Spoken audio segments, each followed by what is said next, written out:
Chapter 1. Cast down to the mortal realm, crashing into Demonic Sect. Old Witch, quickly take your wretched disciple away. This nine-turned golden lotus of mine has been nurtured for 3,000 years, and he has completely ruined it. On the peak of the immortal medicine, a white-haired elder fumed, his spittle flying as he glared at the Wudge immortal emperor.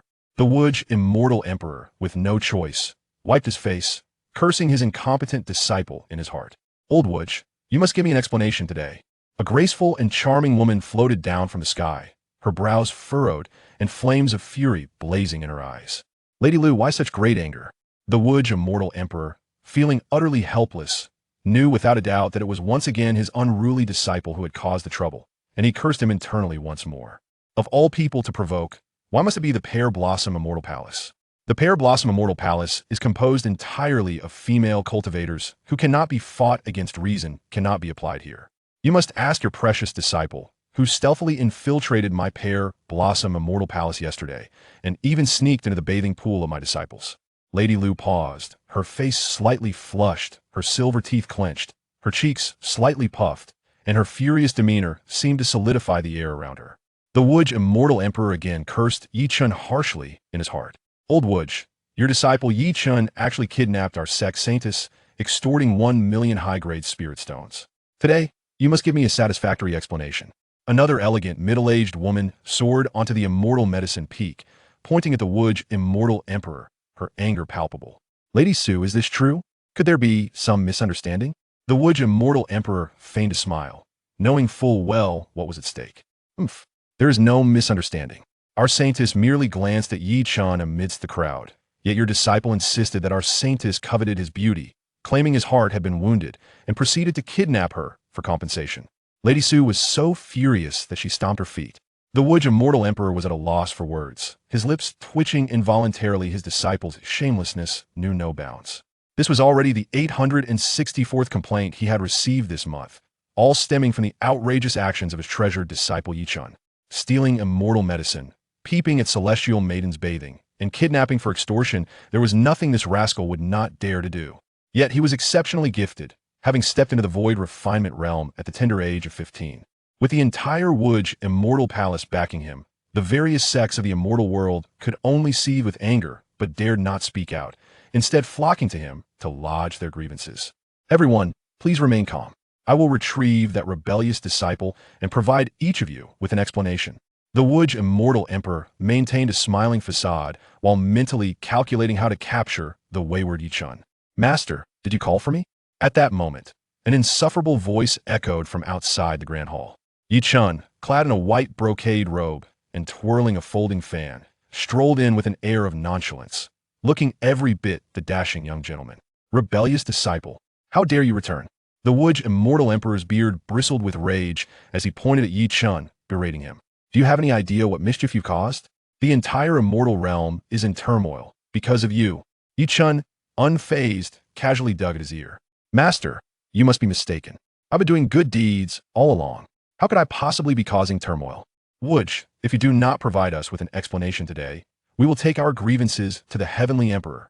Indeed, Yi Chun must be severely punished, otherwise we will not rest.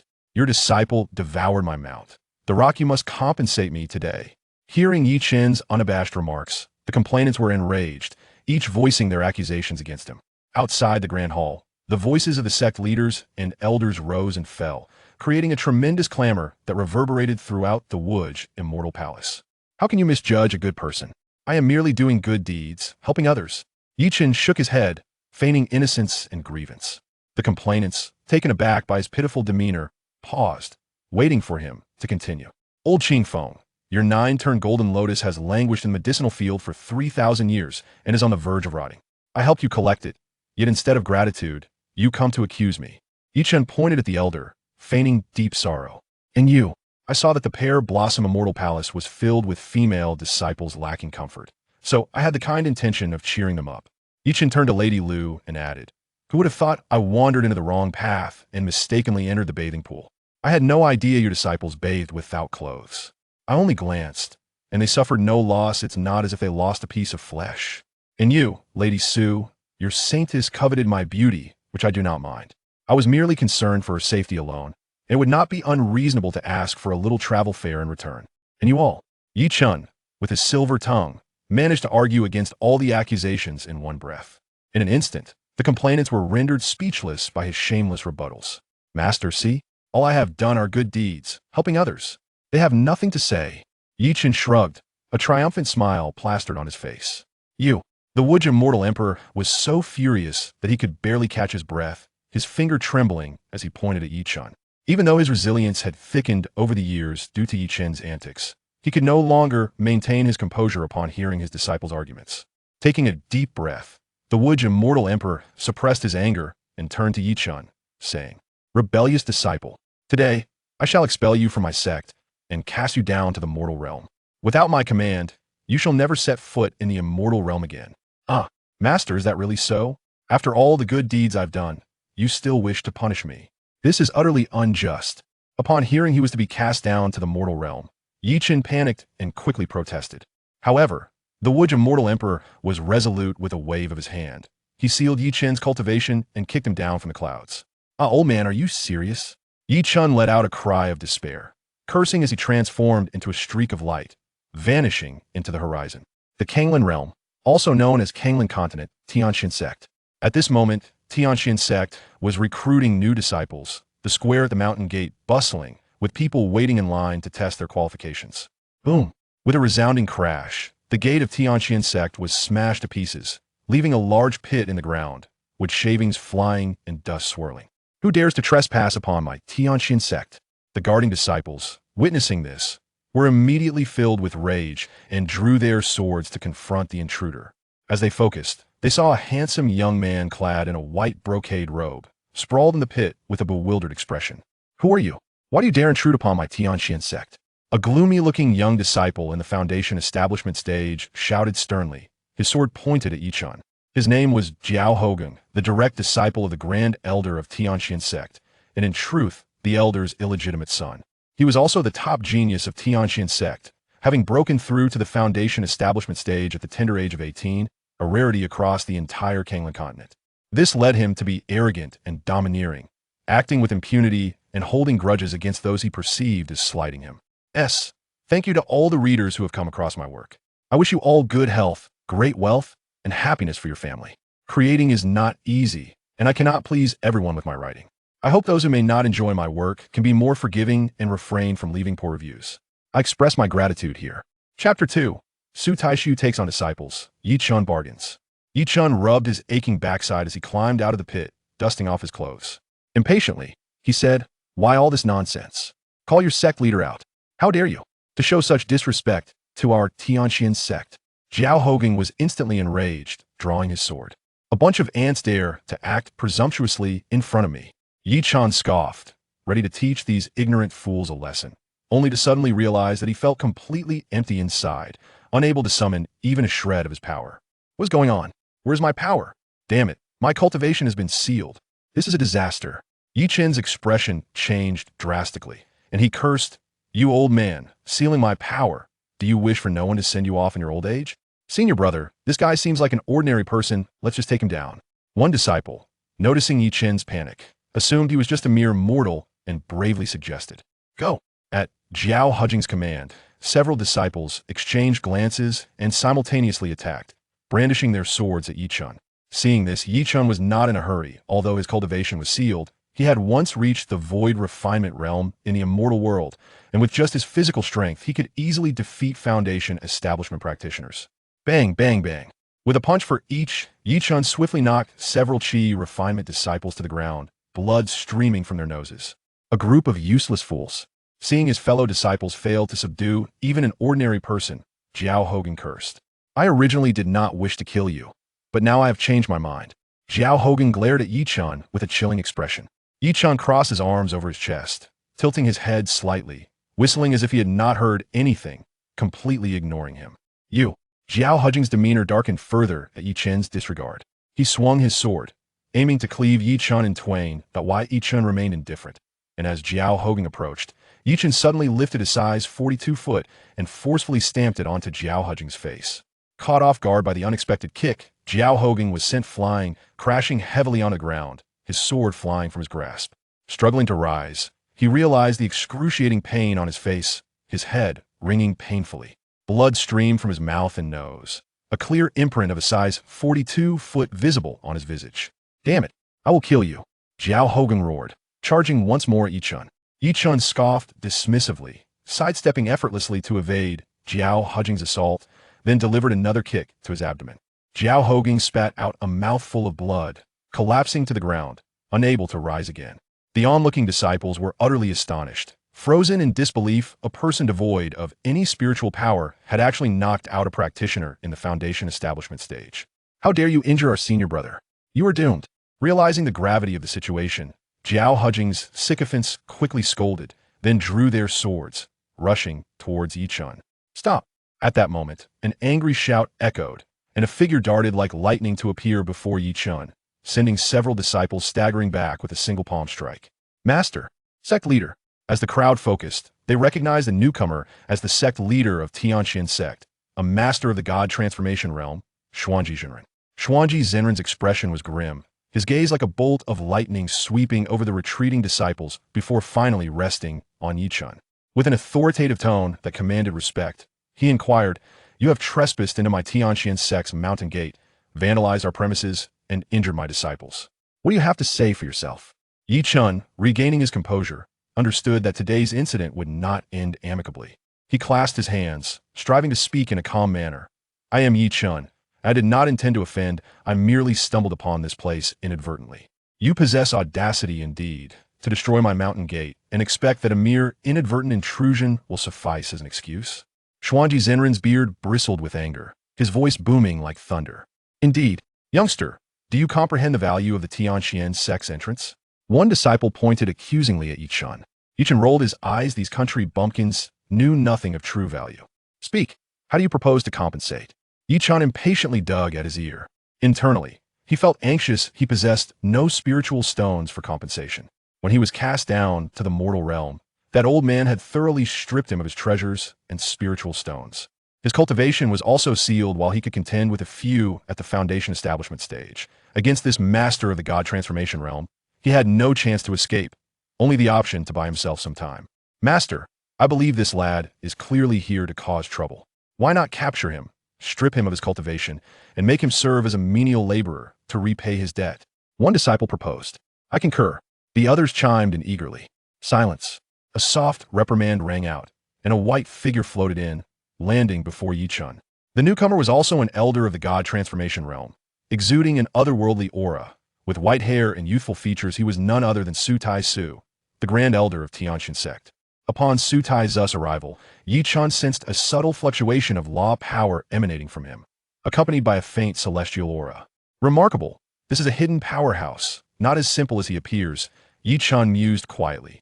Only those who had broken through to the tribulation realm could comprehend law power, and celestial aura was a sign of ascension. The inhabitants of Qinglian continent would not recognize this.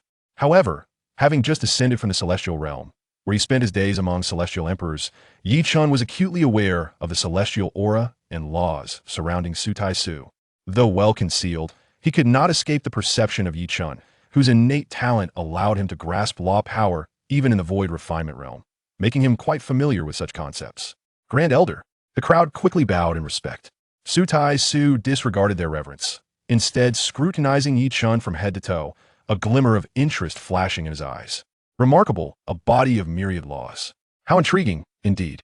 Su Tai Su stroked his beard, murmuring to himself. "Lad, what is your name?" Su Tai Su inquired with a smile. Yi Chun replied, his impatience evident. "Yi Chun, do you wish to take me as your master?" "Su non taitoik shu suden the proposit." "What?" The crowd erupted in astonishment. The Grand Elder actually wished to take this boy as a disciple. Yi Chun was equally bewildered, pondering what scheme this old man was concocting. "Become your disciple? What benefits do I gain?" Yi Chun scrutinized Su Tai Su skeptically. He had no interest in Su Tai Su's offer as a junior disciple of the top sect in the celestial realm. He had never needed to curry favor with anyone. "Impudent! How dare you disrespect the Grand Elder?" One disciple shouted angrily. "It's of no consequence." Su Tai Su waved dismissively, chuckling, "Youngster, you are quite remarkable, and I hold you in high regard. If you become my disciple, I assure you that within 3 years, you will become the foremost genius of the Qinglian realm." "The foremost genius?" That sounds appealing, but Yi Chun stroked his chin, contemplating. Currently, I am penniless. You must provide some sort of welcoming gift, no? Having just arrived in the Qinglian realm without a single coin, all his magical artifacts and spiritual stones had been confiscated by that old man, Wuji Xiandi. The title of the foremost genius mattered little. He was already recognized as such in the celestial realm. What mattered was the benefits and spiritual stones. If the rewards were substantial, he would consider the idea of becoming a disciple. As long as the spiritual stones were plentiful, Yi Chun would be willing to sell his soul and body. What do you desire as a welcoming gift? Su Tai Su asked. Spiritual stones. The more, the better, Yi Chun replied without hesitation. You little rascal, truly. Su Tai Su was both amused and exasperated. This boy was indeed asking for a lot. Fine, I agree. As long as you become my disciple, I shall grant you 100,000 mid-grade spiritual stones. Su Tai Su gritted his teeth as he spoke. 100,000? Is it not too little? You are the Grand Elder. After all, this is quite a meager offer. Yi Chun scoffed, his disdain evident. You. Su Tai Su nearly spat blood in frustration. This lad was truly audacious. Countless individuals had pleaded to become his disciple. Yet today, when he offered to take on a disciple, Yi Chun was unwilling and demanding conditions. 300,000, no more. Su Tai Su gritted his teeth as he declared. In the Qinglian realm, 300,000 mid-grade spiritual stones was an enormous sum, not something an ordinary person could easily produce. Mid-grade spiritual stones were the primary currency in the Qinglian realm, while in the celestial realm, superior and top-grade stones were predominant. How powerful are you? If I get into trouble, can you protect me? Yi Chun pondered for a moment before asking. Currently, his cultivation was sealed, and he needed a formidable backing. Moreover, he required spiritual stones for cultivation. The quickest way to acquire them was through plundering, which necessitated a strong protector. He suddenly felt a tinge of regret about his body of myriad laws in his current state. It was of no use. Only by using vast amounts of spiritual stones and elixirs to nourish the heavenly Tao Pearl could he convert them into his own spiritual energy to enhance his cultivation. Senior sister, I am aware. Will you then go to the Imperial Palace of the Underworld to verify this matter? The number of individuals from the Xia clan is exceedingly vast. Junior brother, please think carefully. Qinjuni smiled as if enveloped in a gentle spring breeze. Senior sister, there is no need for concern if this turns out to be a misunderstanding. And should my lady discover that I ventured into the extreme path Imperial Palace for the sake of another woman, she would undoubtedly feel jealous. Thus, until I ascertain the truth, I shall refrain from acting impulsively. Mo Qingru was momentarily stunned by the unexpected display of affection. Junior brother, you have changed. Qinjuni unexpectedly transformed from a formidable celestial emperor into a figure enamored by love for a woman. Sister, let it be said that I have changed. No sooner had he spoken than Qinjuni sensed other presences drawing near. He clasped his hands and remarked, Sister, I must take my leave. Should you uncover any leads regarding Xia Jiao, I would be most grateful if you could inform me. Wait, junior brother, will you truly not return with me? Mo Qingru implored. Qinjuni merely remarked, We shall meet again, before departing. Mo Qingru sighed, contemplating the truth in those words. That man had returned, yet he sought his lady. The Qinglian Dao sect no longer basked in its former glory. As for the name Xia Ziyou, it was etched in her memory. In the next moment, several formidable figures materialized around her. It was the eternal night celestial flute. Qinjuni had indeed returned. There was no mistaking it. Such an unpleasant melody could only belong to him. They were the elders of the Qinglian Dao sect, each a formidable power within the celestial realm. Yet none could rival Qinjuni from their past, though they could easily overshadow him in seniority. They turned their gazes towards Mo Qingru, aware of her close ties with Qinjuni. Child, has he truly returned? Inquired the Grand Elder, though his countenance was less than favorable. Mo Qingru replied, To all esteemed elders, my junior brother has come back. With that, she departed with an air of grace, leaving the elders exchanging bewildered glances. Has Qinjuni returned? How is that possible? Does this imply he has regained his foundation? He wouldn't harbor resentment towards the Qinglian Dao sect for past grievances, would he? If so, they might be eternally ensnared in perpetual darkness. Realizing this, I immediately pursued Mo Qingru. This matter must be clarified. What purpose does Qinjun have in returning? Why has he departed once again? Does he still desire to join the Qinglian Taoist sect? These questions must be clarified. In the magnificent realm of the extreme heaven Dao, within the grandiose imperial palace, a stunningly beautiful woman gazes quietly out of the window, lost in thought. A trace of sorrow lingers in her eyes. My husband, Yuan or Howard, are you all well? Xia Jiao bitterly shakes her head. Without a husband and children without a mother, how could they be well? I'm sorry. She painfully closes her beautiful eyes, feeling trapped with no alternatives. Her husband was once merely a mortal. Even though he embarked on the path of cultivation due to her exquisite celestial body, he remains far too weak. The bond formed years ago by chance is beyond her control. The karma surrounding her, tied to her strength and status, inevitably brings death's threat to her husband and children. She cannot afford to gamble. Ultimately, this connection has transformed into a curse. It has been 3 years, my husband. You must be stronger now, right? Yuan and Howard must have made progress too. At this thought, a gentle smile graces Xia Jiao's lips. Yet, recalling the origins of it all still casts a shadow over her face. By Yuan, it was he who poisoned me, forcing her to flee to the lower realms. She narrowly escaped losing herself, yet it was not entirely without consequence, as she ultimately surrendered herself to her husband, even granting him the coveted celestial body that Bai Yuan coveted. However, Bai Yuan's status is not trivial. He is the son of the foremost celestial sect in the Wild Heaven celestial domain, rivaling even the extreme Heaven Dao's imperial palace. Additionally, lacking solid evidence and with Bai Yuan's stubborn denial, the imperial palace is utterly helpless against him. When I ascend to the rank of absolute immortal, I shall inevitably crush the Wild Emperor Palace. Xia Jiao suppresses her fury. The Wild Emperor Palace is the faction of Bai Yuan. Unless this karma is resolved, her husband and children will never be safe. However, by the time she achieves the rank of absolute immortal, her children may have grown so much that they may not even recognize their mother. At that moment, a woman appears beside Xia Jiao. Jiao, are you daydreaming again? Faced with this woman's teasing, Xia Jiao feels a headache coming on. Qingxue, watch your words, or I might just hit you. Oh dear, you want to hit me? I'm so scared. You are quite fierce. Su Qingxue pretends to shiver dramatically before adding with a smile, you must be missing your precious husband and Yuan and Howard, right? Xia Jiu did not deny it. Of course, she thought of them, wondered how they were faring without their mother. Su Qingxue was her closest friend.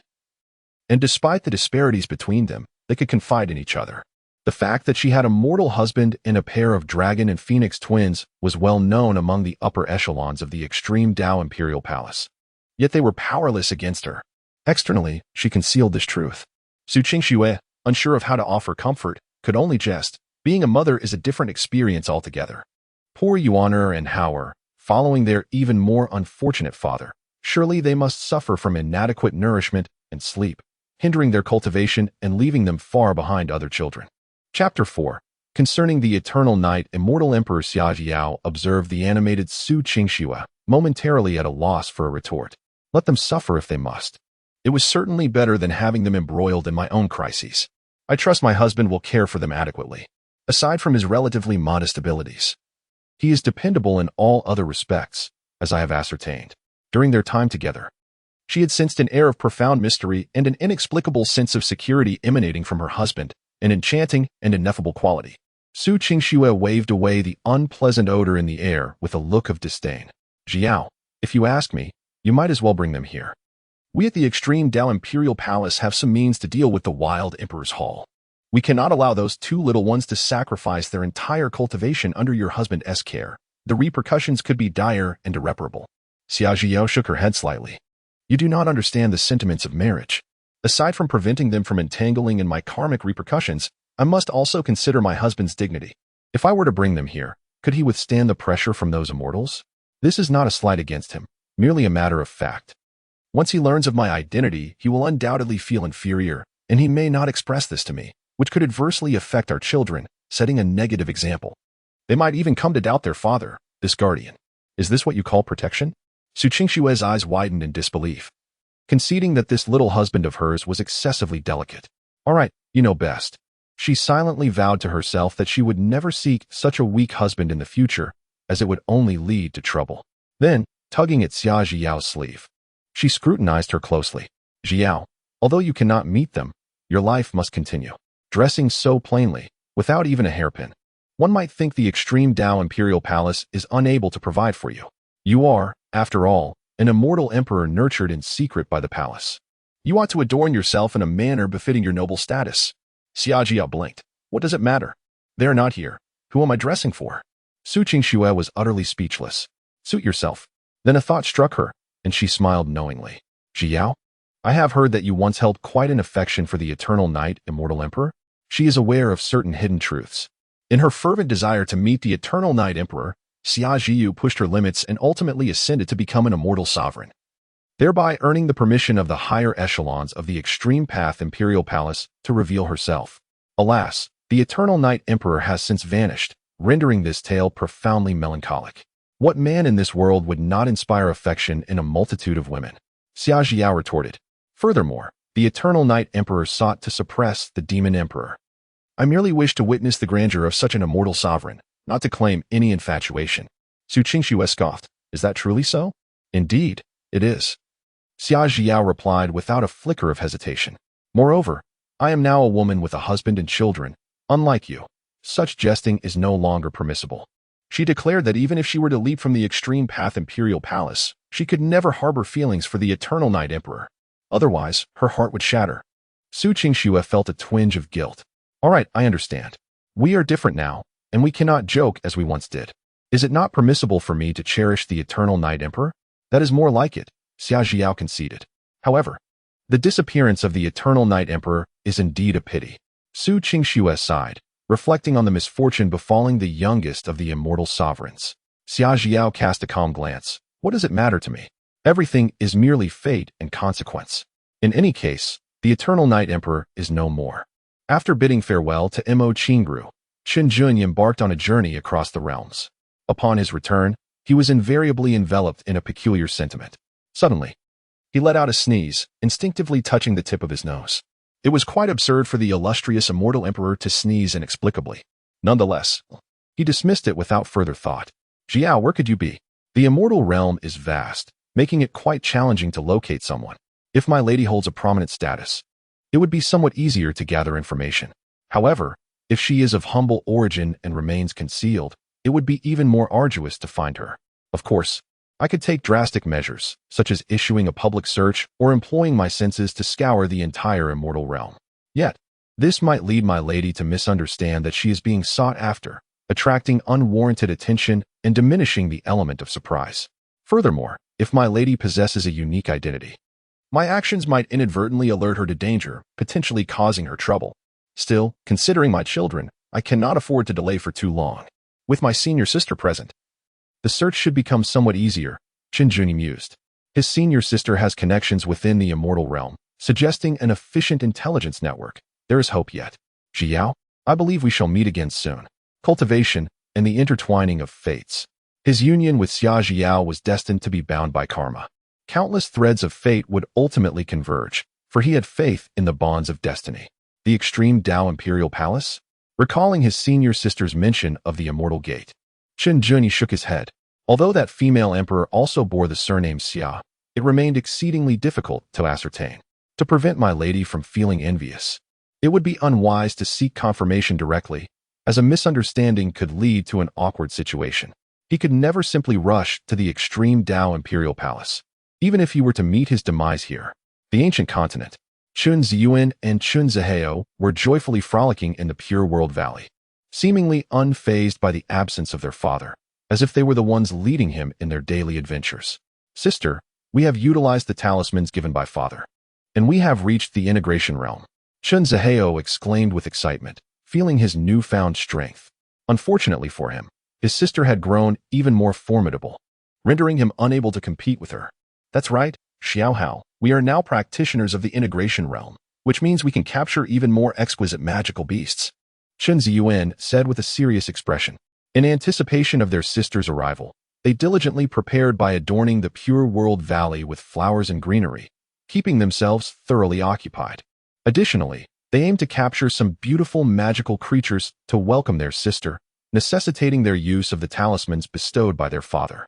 However, their prudence prevented them from overstepping, and they merely employed the powers of the integration realm. During this time, they managed to catch several enchanting magical beasts and even encountered some friction with other practitioners. Yet they easily resolved those conflicts. Father is busy bringing our sister into the world. We must capture many beautiful magical beasts to welcome her, Chen Ziheo said. Yes, she will surely adore them. But it seems Father's process is quite slow, taking 10 months, he added. Indeed, but that's all right. We can take care of ourselves without needing to rely on father, and we'll gain a sister. It's a win-win situation. Chen Ziyuan replied. Then, sister, shall we venture into the city to buy some delicious treats? Chen Zihao suddenly proposed. Chen Ziyuan noticed her younger brother drooling and felt a wave of distaste. Nevertheless, she reached out to wipe his mouth. With a cheerful smile, she said, All right, Xiaohao, let us venture to the nearby city to indulge in some delicious treats. We shall also procure a few other items along the way. Chapter 5, The Arrival of the Demon Child? It seems to be speaking of us. In no time, Chen Ziyuan and Chen Ziyu dashed out. They intended to acquire some goods while savoring the vibrant essence of human life. Naturally, to safeguard themselves from potential abduction by nefarious individuals, the 3-year-olds had meticulously armed themselves before stepping outside, ensuring they would not be taken away. Although it was likely that no one could overpower them, it was always prudent to be cautious. At this moment, they had arrived near a city named Anta.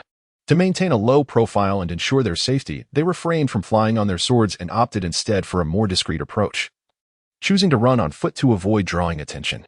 Chen Ziyuan and Chen Zihao dashed fervently towards the city gates. We have arrived. The entrance fee is 1 spirit stone per person. A group of city guards stood resolutely at the entrance of Anta City. After quickly exchanging 2 spirit stones, Chen Ziyuan and Chen Zihao excitedly dashed into the city. The guards at the city gate were left bewildered, staring down at the 2 small figures gradually disappearing into the distance. Goodness, in this day and age, children are astonishingly independent. They couldn't be more than 3 years old. Yet here they are, running off on their own while carrying spirit stones. If a nefarious individual were to set their sights on them, their little treasure trove would be in jeopardy. Such an incident would tarnish the reputation of Anta City, and subsequently, no one would wish to visit. How then could we hope to accrue spirit stones? The captain of the guards could no longer remain passive. You go follow those 2 little ones. Do not allow them to be robbed. Yes, replied a guard, who immediately set off in pursuit. Upon entering Anta City, Chen Ziyuan and Chen Zihua, with bamboo baskets on their backs, frolicked down the street, their faces radiant with childlike innocence. However, they soon noticed a gathering of people at the roadside. Their curiosity piqued as they ventured closer to witness the commotion. Eavesdropping, they overheard a flurry of gossip. A tall, robust man, his expression tinged with trepidation, proclaimed, What you may not know is that there have been strange happenings in the Chaos Ancient Mountain Range lately. Many formidable cultivators, while hunting beasts, have inexplicably been rendered unconscious. Who is responsible? Who can say? Yet, it is said that each incident features the appearance of 2 children, resembling 3-year-olds. Surely, it cannot be them. How could toddlers possess such power? Another voice interjected. But think about it. 2 children appearing in such a treacherous place as the Chaos Ancient Mountain Range? Doesn't that seem odd? Consequently, many speculated that the mountain deity had manifested, dispatching 2 mischievous spirits to safeguard the creatures of the mountains. The arrival of mischievous spirits. How delightful. This is far more entertaining than the tales told in the western part of the city. At that moment, a child's voice chimed in. Hey, uncle, are you talking about us? Chen Zihua inquired, curiosity sparkling in her eyes.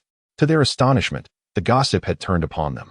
For the past few days, in preparation for welcoming their sister, the siblings had been engaged in catching beautiful beasts, leading to inevitable clashes with others, during which they had resorted to using their makeshift clubs to subdue their rivals. The sudden interruption startled the already tense crowd, causing them to shiver in surprise. Upon glancing down, they burst into laughter. Aha, little one, we are speaking of mischievous spirits, not you. The crowd, charmed by the 2 children, erupted into laughter to ease the awkwardness. Come now, the Chaos Ancient Mountain Range lies hundreds of miles from Anta City. 2 little ones could never make the journey. All right. Little ones, off you go to play, they concluded. Puzzled, Chen Zihua wandered away. Oh, I feel like they were indeed talking about us. After all, in the heart of the Chaos Ancient Mountain Range, the 3-year-old children they spoke of were unmistakably them. Chen Ziyuan pouted her lips, acknowledging the truth, yet lamenting that they do not believe. However, the name Demon Child is rather peculiar, suggesting that we are akin to the villains. Chen Zihai quickly nodded, affirming, indeed. We are quite talented. However, Chen Ziyuan soon sensed something amiss and cautioned, Xiaohao, it appears that we are being followed by the guards of the city lord's mansion. Chen Zihai cast his gaze around, and indeed found it to be true. Sister, why is the guard from the city lord's mansion following us? Surely he hasn't lost his way. Well, I doubt that, Chun Ziyuan replied, shaking her head. However, he was just at the city gate, and his following us feels rather uncomfortable. Perhaps we should escort him back to the city lord's mansion. That sounds good. They exchanged a knowing smile. The guard, surprised that two young children could perceive his presence, thought to himself, what keen insight they possess. He smiled faintly. Yet his primary concern was ensuring that the two children did not fall victim to robbery, for the reputation of Antas City would suffer otherwise. Therefore, as long as they did not lose anything, all would be well. But in the next moment, he found himself engulfed in darkness. After a brief pause, Chun Ziyuan and Chun Zihao were once again frolicking down the street. It seemed that they were no longer being followed. A simple resolution. Let us escort him home. The streets of Antas City were bustling with pedestrians, and suddenly, Chun Zihao felt a twinge of curiosity, observing the pairs of mothers and children strolling hand in hand. Laughing and chatting, he was overcome with a strange and unfamiliar sensation. Sister, have you noticed? It seems that their mothers are not made of stone, Chun Zihao remarked, pointing at a child of similar age. The child appeared momentarily bewildered. Stone mothers? A look of confusion washed over him, clearly beyond his comprehension. The child's mother also paused for a moment before breaking into a gentle smile. Chun Ziyuan nodded in agreement. Xiao Hao, I have long noticed this. However, we ought to place our trust in Father. We emerged from the crevices of stone, unique in our essence, and certainly, Mother is extraordinary as well. Indeed, she continued. But sister, witnessing their camaraderie with Mother evokes a splendid feeling, doesn't it? Yes, I too feel a twinge of envy. Yet we must remember that our mother is not of this world. Upon witnessing this, Chun Zihai gently caressed Chun Ziyuan's cheek and consoled her. Sister, do not be disheartened. There are countless stones all around us, which signifies that our mother is also plentiful. Father is omnipotent. Surely one day he will transform Mother into a human. Indeed, Father is capable of achieving this. Once he brings forth a sister, we shall implore him to turn Mother into a person. Chun Ziyuan chuckled, feeling quite clever. Then shall we depart, sister? Certainly. As Chun Ziyuan and Chun Zihai ventured forth, the child raised his head and inquired, Mother, are you a stone spirit? The woman's countenance darkened. Oh dear, I am not a stone spirit. Mother, why do they claim that their mother is a stone? Oh dear. That is merely to amuse the little ones. They do not understand. They indeed have mothers, but they cannot see them. It is quite pitiful. Oh, I see. Chun Ziyuan and Chun Zihang held hands, skipping joyfully for a while.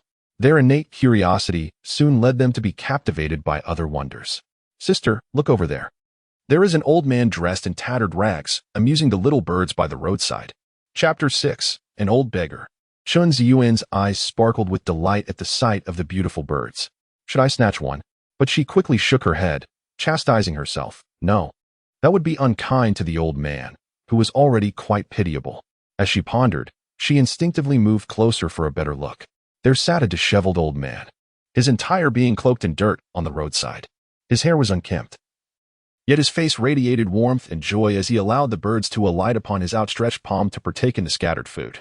The birds, displaying remarkable trust, perched on his shoulders and arms, even bringing their young ones along, creating a scene of serene harmony. Before him lay a chipped, broken bowl, into which a few spirit stones occasionally fell, producing a delightful chime. Oh, Mother, those birds are so adorable. We can never catch them, exclaimed a passing child, excitement bubbling in his voice. Yet the fair lady accompanying him wore an expression of disdain, dismissing the creatures as mere trinkets of a beggar, foul and unkempt. Let us move on, she said, pulling her son away. The old man remained unfazed by their remarks. Even when some compassionate souls tossed him spirit stones, he merely acknowledged them with a slight nod, returning to his own peaceful existence. Suddenly, a youthful voice broke the air. Grandpa, how much for that little bird? Chun Ziyuan inquired. Surely, it can be purchased? The old man looked up, and a glimmer of light sparked in his eyes as he beheld two children, no more than 3 years old. He chuckled softly and replied, Dear little ones, they are my friends. How could I ever part with my friends? Chun Ziyuan felt a tinge of regret. Old man, since they are your friends, let it be. The elderly gentleman chuckled heartily. I am merely a homeless beggar. You may call me old beggar, for there is no need to address me as grandfather, lest it makes you feel out of place. That cannot be. Chun Zihang replied with utmost seriousness. Father has always said that one should not judge by appearances. Even the humble can possess great aspirations. Sitting on the streets, one can still achieve eternal renown. Who has he experienced peaks and valleys in their life? The old man expressed his surprise with an "oh" and remarked, "Your father must be an impressive individual, indeed one with a story to tell." Absolutely. Chen Ziyuan believed herself to be quite astute. Our father is undoubtedly the greatest in the world. Indeed. Chen Ziheng puffed out his chest. But, old man, why would you choose to be a beggar? The old gentleman felt a twinge of offense but brushed it aside with a smile, for the sake of integrity, pure and unblemished. Oh, the two children did not quite grasp the concept. But how did you become friends with these birds? It must have been quite difficult. The elder responded, of course. It was founded on trust. However, there are some matters that may be beyond your comprehension. Yet, I see remarkable potential in you both. Would you be willing to inherit my legacy? His words were sincere, and naturally, he also wished to meet the father of these two children. Upon hearing these words, Chen Ziyuan and Chen Ziho were momentarily taken aback. The notion of inheriting a legacy? It sounded rather akin to the trafficking of children. Observing the bewilderment in the two youngsters, the elder understood their confusion. He then produced an ancient, yellowed volume of sword techniques, waving it before them. Fear not, he assured them earnestly. I am genuine in my intentions. There is no deception here. The two children, still grappling with the gravity of the situation, could hardly comprehend the rarity of such an opportunity that ordinary individuals would scarcely dare to pursue, let alone the inheritance of the legendary sword emperor, Changgang. Upon observing, Chen Ziyuan recognized it as a sword manual. Thus, it was not a matter of trafficking us. With a serious demeanor, he remarked, Old man, we notice your remarkable physique, yet you seem to suffer from poor nourishment and rest, lacking a home. It is rather pitiable. Would you be willing to pass on your legacy to us? Although he was not entirely certain what legacy entailed, he felt assured that expressing it would be the right course of action. Chen Ziheo casually extracted a sword manual, surprisingly of celestial grade. Old man, if you are willing to inherit our legacy, we shall teach you, he declared. The emperor of the Long Gung sword was momentarily dumbfounded. Who would have thought that the illustrious Long Gung sword emperor, renowned far and wide, would find himself on the streets, being schooled by two 3-year-old children? This was certainly not how things were supposed to unfold. His gaze then fell upon the sword manual, and it was evident that his expression shifted to one of profound astonishment. Such formidable swordsmanship. The Long Gung sword emperor silently marveled. Merely glancing at this manual allowed him to perceive the terrifying power it contained. In a certain sense, Long Gung already represented a pinnacle of swordsmanship. Thus, today he was imparted a lesson by two little ones, nearly causing him to choke on his own blood. Old man, are you willing? Chen Ziheo urged. Regardless of whether they were attempting to ensnare him, they first had to ensnare each other. Upon witnessing this, the Long Gung sword emperor chuckled heartily. Child, it appears I have been foolish and mistaken. This manual, I cannot accept. It was hard to fathom what caliber of sword manual could evoke such a sense of danger within him. In any case, it was undoubtedly complex, indicating that these two children were far from ordinary. He had overreached. Moreover, it seemed that without him, the two children would not be in great peril either. Old man, if you refuse, does that mean you reject our legacy? Chen Ziyuan countered. The Long Gung sword emperor suddenly felt a bit overwhelmed. Child, this is no trifling matter. I cannot bear it. If fate permits, we shall meet again. The two little ones remained oblivious, simply thinking it was just the eternal night sword manual given by their father.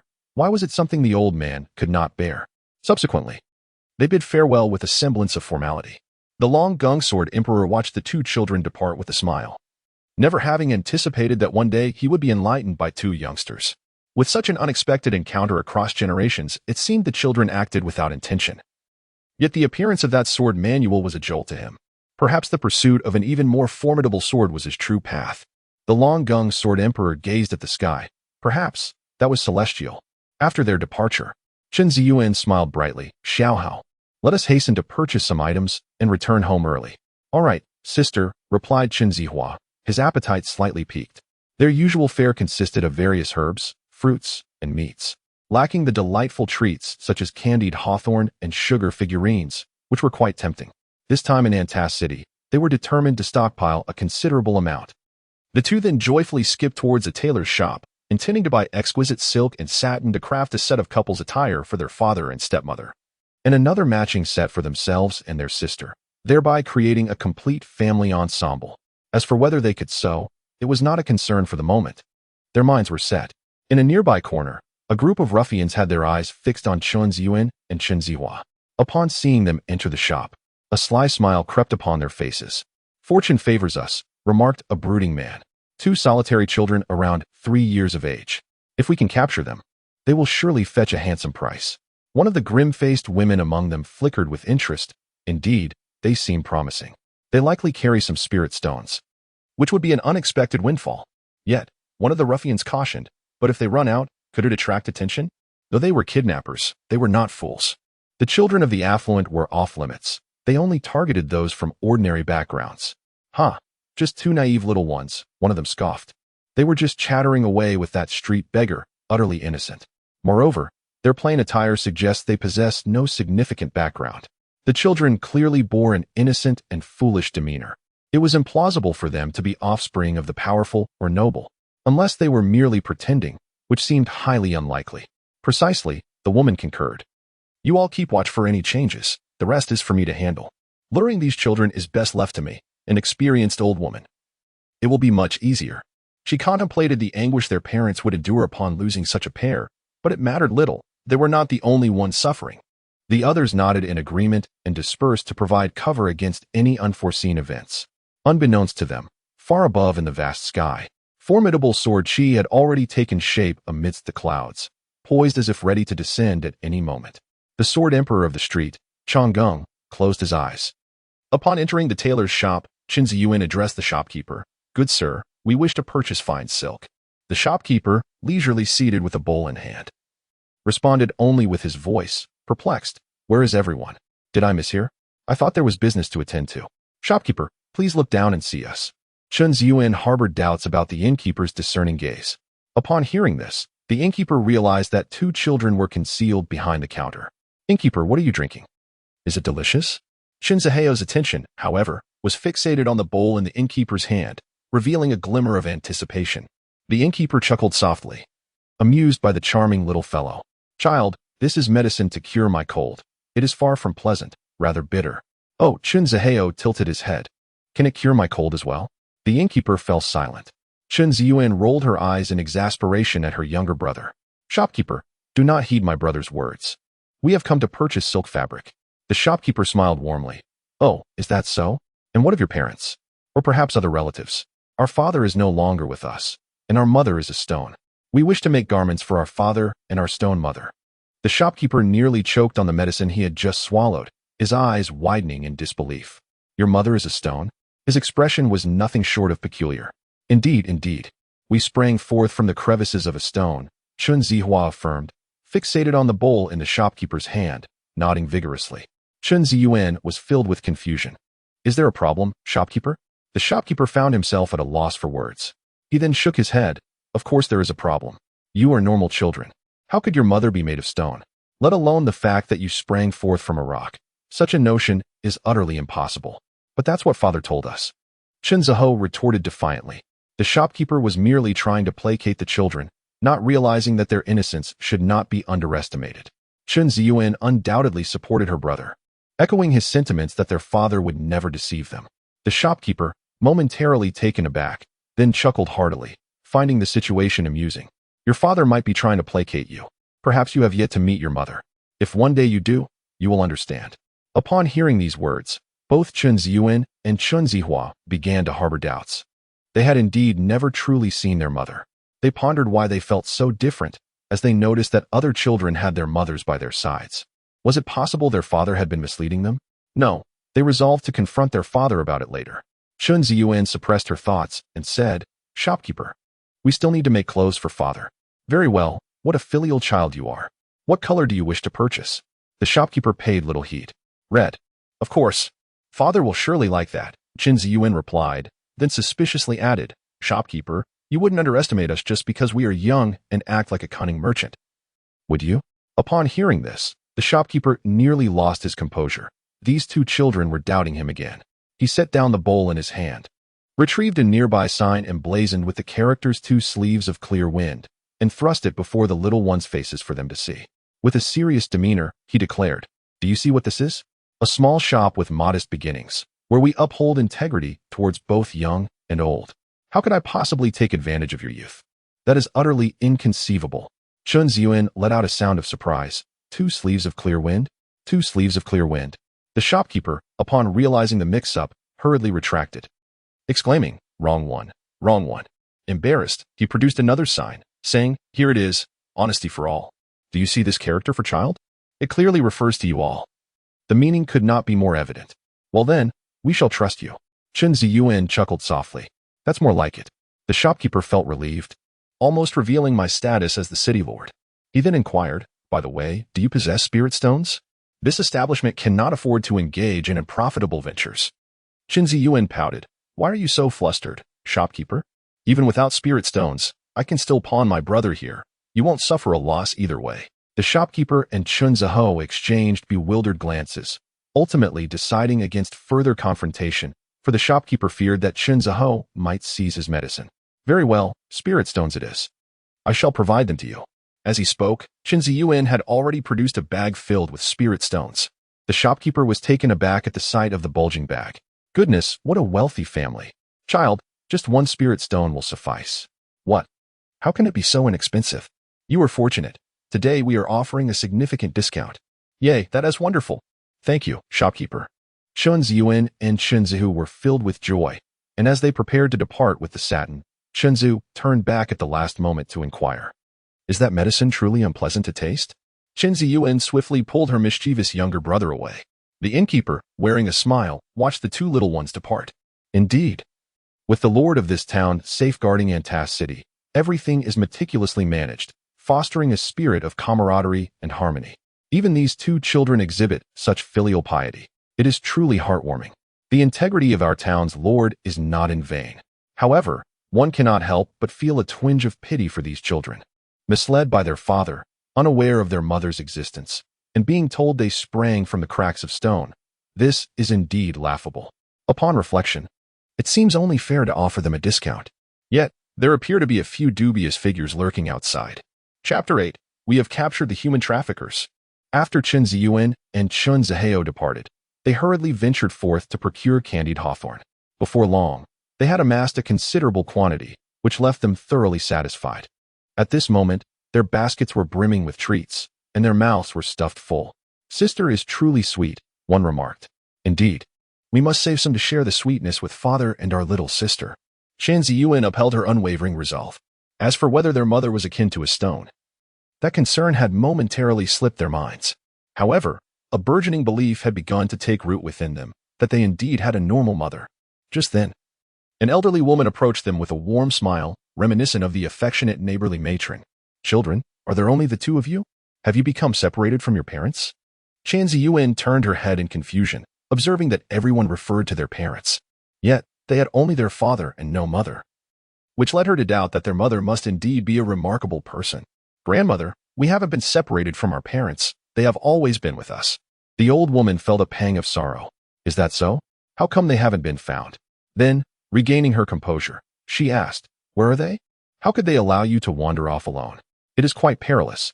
You might easily be deceived by someone else, except for a kind-hearted person like me." "Our parents have always been in our hearts," Chun Zihua said, his mouth full of candied hawthorn, still dutifully revealing the truth. He too began to question whether their mother was indeed made of stone. Otherwise, why would everyone say such things? Father is a big deceiver, bullying little children. The old woman was momentarily taken aback. Then her heart swelled with indignation. How dare the little one play tricks on her? Nevertheless, she maintained her smile, remarking, "What a good child you are. Let me escort you to meet your parents, to prevent any unfortunate incidents. I cannot bear to witness such occurrences." Chun Ziyuan found the sugar-coated hawthorn skewers less appealing. As she pondered, an unsettling thought crossed her mind. It seemed like a trap. Her father had always advised her not to trust strangers easily. "Grandmother, do you not have any grandchildren of your own? Why are you not with them? Yet you find time to assist us?" she questioned. "Indeed, grandmother, if you were to encounter misfortune, it would not spare us either," Chun Zihua earnestly reiterated, speaking candidly. The old woman's expression turned grave. It was evident that these 2 children were not easily deceived. It seemed she had met her match. "Oh, my dear children, I have no grandchildren, but I do have a fondness for children. Seeing you in peril, I could not help but wish to protect you," she lamented, her eyes welling with tears. Had she not feared attracting attention, she might have simply incapacitated the two children. However, given the crowd and their watchful eyes, that was clearly not an option. Chun Ziyuan's heart jolted. It seemed they had encountered an adversary. So that is the case. We must express our gratitude to the old woman for her assistance. The elderly woman sighed in relief, having successfully deceived them. Soon, she would sell them out. Now, they needed to find a quiet place to act, lest they attract the attention of the city lord's residence. Where is your home? Grandmother, we shall take you there. Chun Ziyuan flashed an innocuous smile. The elderly woman quickly nodded in agreement. Very well, very well. Meanwhile, Chun Zihai also sensed something amiss. Glancing toward a nearby candy vendor, he exclaimed with delight, Grandmother, since you like us, why not buy us some candy? The old woman's lips twitched. All right, I shall buy it for you. Her face was adorned with a forced smile. After a brief pause, Chun Ziyuan and Chun Zihao were indulging in candy figurines. Grandma, this candy is truly delightful, they exclaimed. The old woman chuckled softly. As long as you enjoy it, that's what matters. Now, hurry along. I must see you back home, as there are matters to attend to. With that, they proceeded in a particular direction. However, as they walked, the old woman sensed something amiss. Isn't this the way to the Lord's manor? She pondered. How coincidental. This was hardly a favorable turn of events. She needed to find an opportunity to act, or else this endeavor would be in vain, along with the loss of 2 candy figurines. At that moment, she received a transmission from others. Old woman, trouble is brewing. The guards from the Lord's manor are approaching our direction. What? How could we be discovered? She thought, feeling a sense of foreboding. The Lord's manor upheld order and certainly did not condone the trafficking of children. Quickly, she transmitted back, do not panic, it is merely a coincidence. Chun Ziyuan and Chun Zihao were undoubtedly aware that there were others lurking around them, not appearing to be of benevolent nature. With a hint of confusion, Chun Ziyuan asked, Grandmother, what troubles you? You seem a bit pale. The elderly woman's expression tightened momentarily.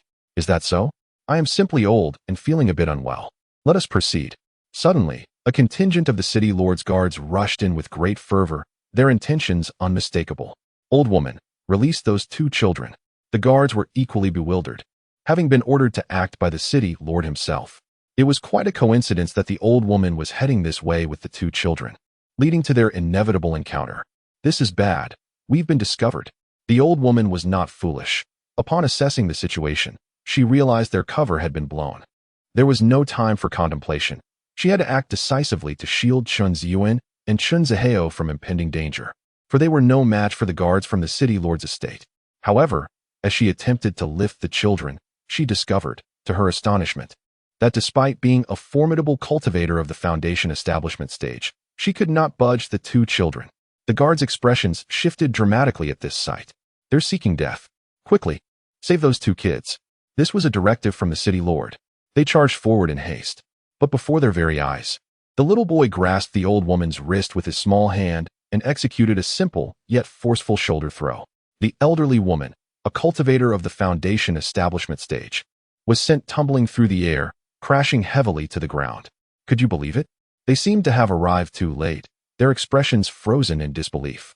The old woman, dazed and disoriented, stared incredulously at Chun Ziyuan and Chun Zihao. You too. She realized she had been outwitted.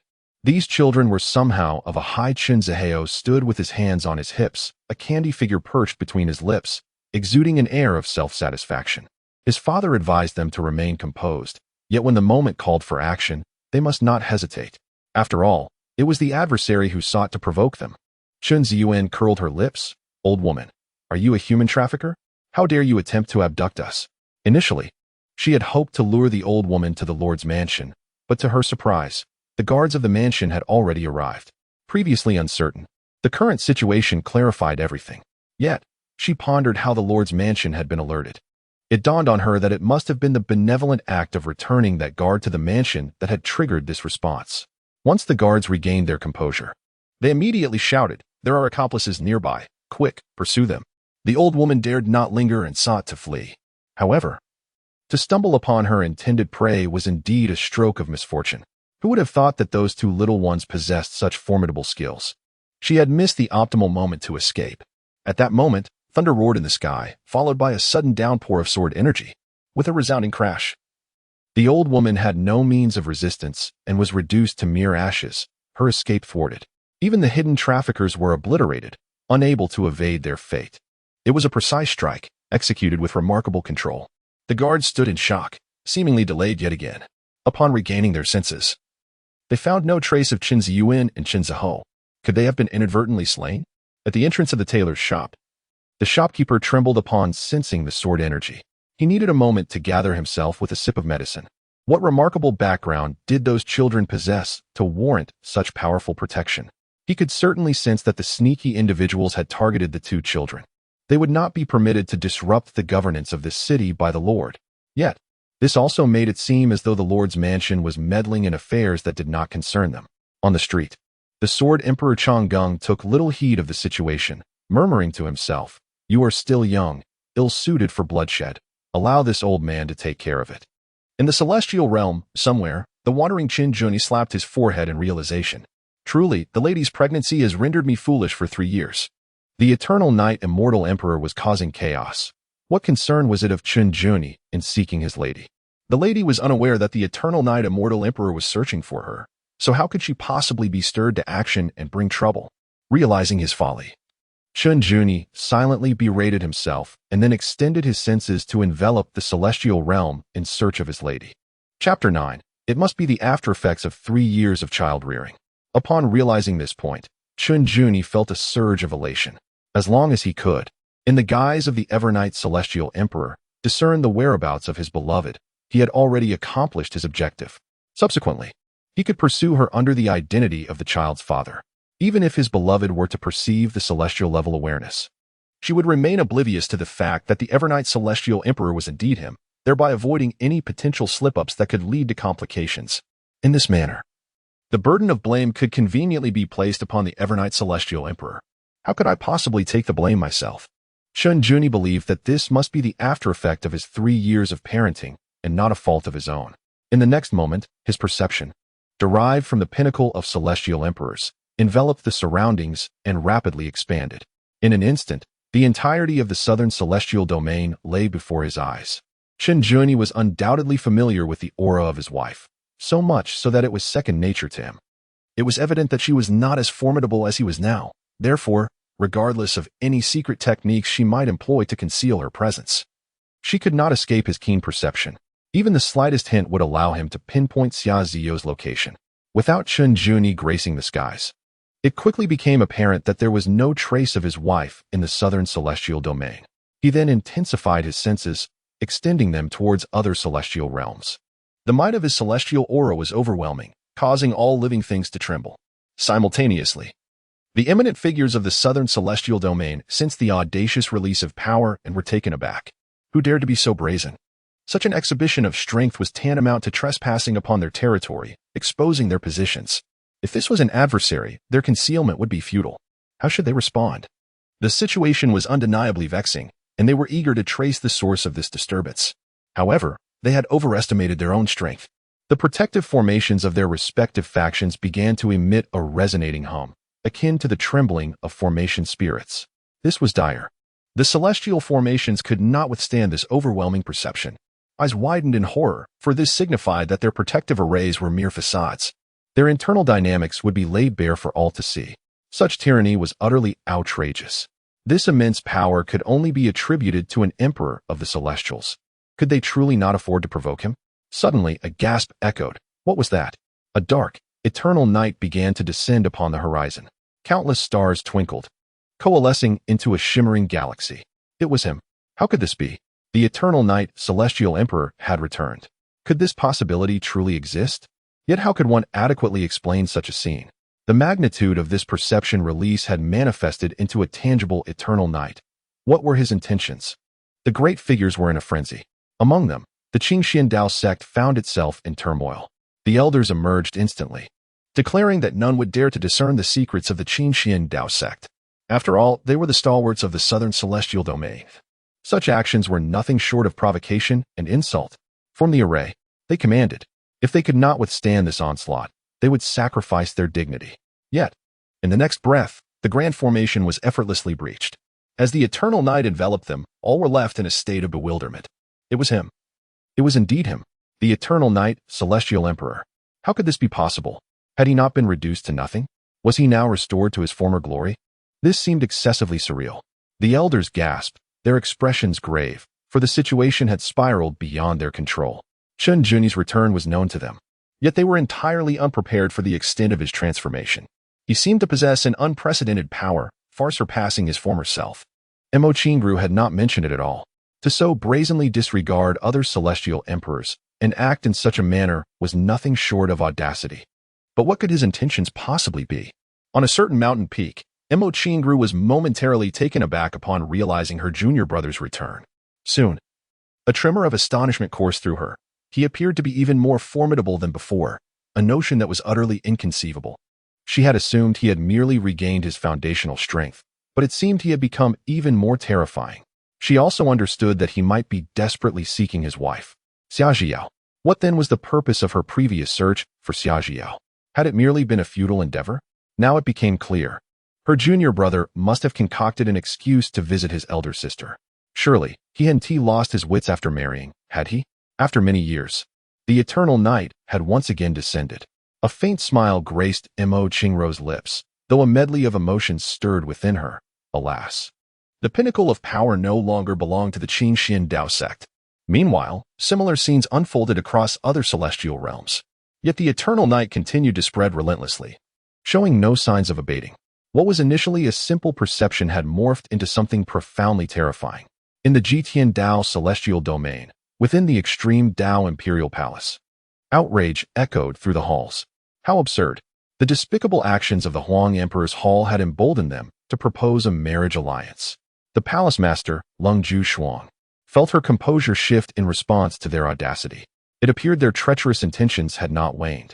Xia Zhiyao was a prodigy meticulously cultivated by the extreme Dao imperial palace, a hidden gem among the younger celestial emperors. Yet, years ago, she had encountered the son of the Huang Emperor's hall while on her way to meet the Eternal Night Emperor, leading to her being ensnared in a conspiracy. This had precipitated a rift between the two powerful factions. Just days prior, the Huang Emperor's hall had dispatched envoys, brazenly declaring their desire to transform conflict into harmony by resolving misunderstandings and biases, offering a marriage alliance as a gesture of goodwill. How shameless! They dared not acknowledge their disgraceful actions, yet had the audacity to demand reconciliation. Xia Zhiyao, with her long, dark hair cascading freely, exuded an icy demeanor. Master, just tell them to leave, she declared resolutely.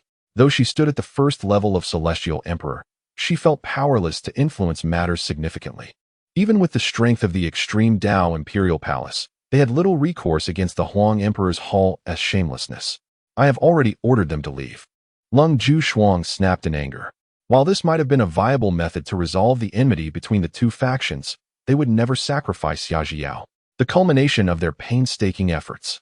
To do so would render the extreme Dao Imperial Palace a laughingstock, appearing as if they were conjuring trouble out of thin air. Yet, Xia Zhiyao was sacrificed for a mere mortal, which is equally exasperating. She is well aware that the Emperor's hall is driven by its covetous desire for her exquisite celestial physique, in order to render the esteemed prince by Yuan even more formidable. Subsequently, Lung Ju Shuang gazed at Xia Zhiyao and inquired, Zhiyao, do you truly intend to refrain from bringing Yuaner and Hauer over? We are not entirely powerless against the Hall of the Desolate Emperor. If Yuaner and Hauer do not come, following their father, they may very well ruin their lives forever. A high starting point is, after all, a favorable circumstance. As the sovereign of the extreme Dao Imperial Palace, Xia Zhiyu was undoubtedly aware of the birth of a son and a daughter. However, it is important to note that Xia Zhiyao was compelled to unite with a mortal in order to preserve her own life. Thus, she cannot be blamed. The true fault lies with the despicable and shameless methods employed by the Emperor of the Wasteland Palace. Xia Zhiyao shook her head, master of the palace. There is no need to mention this matter further. As long as the Hall of the Wasteland Emperor remains intact, such thoughts shall never cross my mind. She understood well the thoughts of the palace master. In a situation where everything was beyond control, the palace master was merely concerned with preserving her bloodline, desiring to cultivate it. How could she possibly hold her husband in high regard? As a mother and a wife, she must take into account her husband's feelings and the well-being of her family. Thus, this is not the most prudent choice. Moreover, due to the affairs of the Wild Emperor Hall, A clash between the two formidable powers could erupt at any moment. Should the wild Emperor Hall become aware of her husband and children, they would undoubtedly be drawn into peril. Only when all causalities come to an end can she return in peace, though it may take quite some time. Lung Jushuang is certainly aware of Xia Ziyao's thoughts. Once exposed, she fears it may bring misfortune upon her husband and children.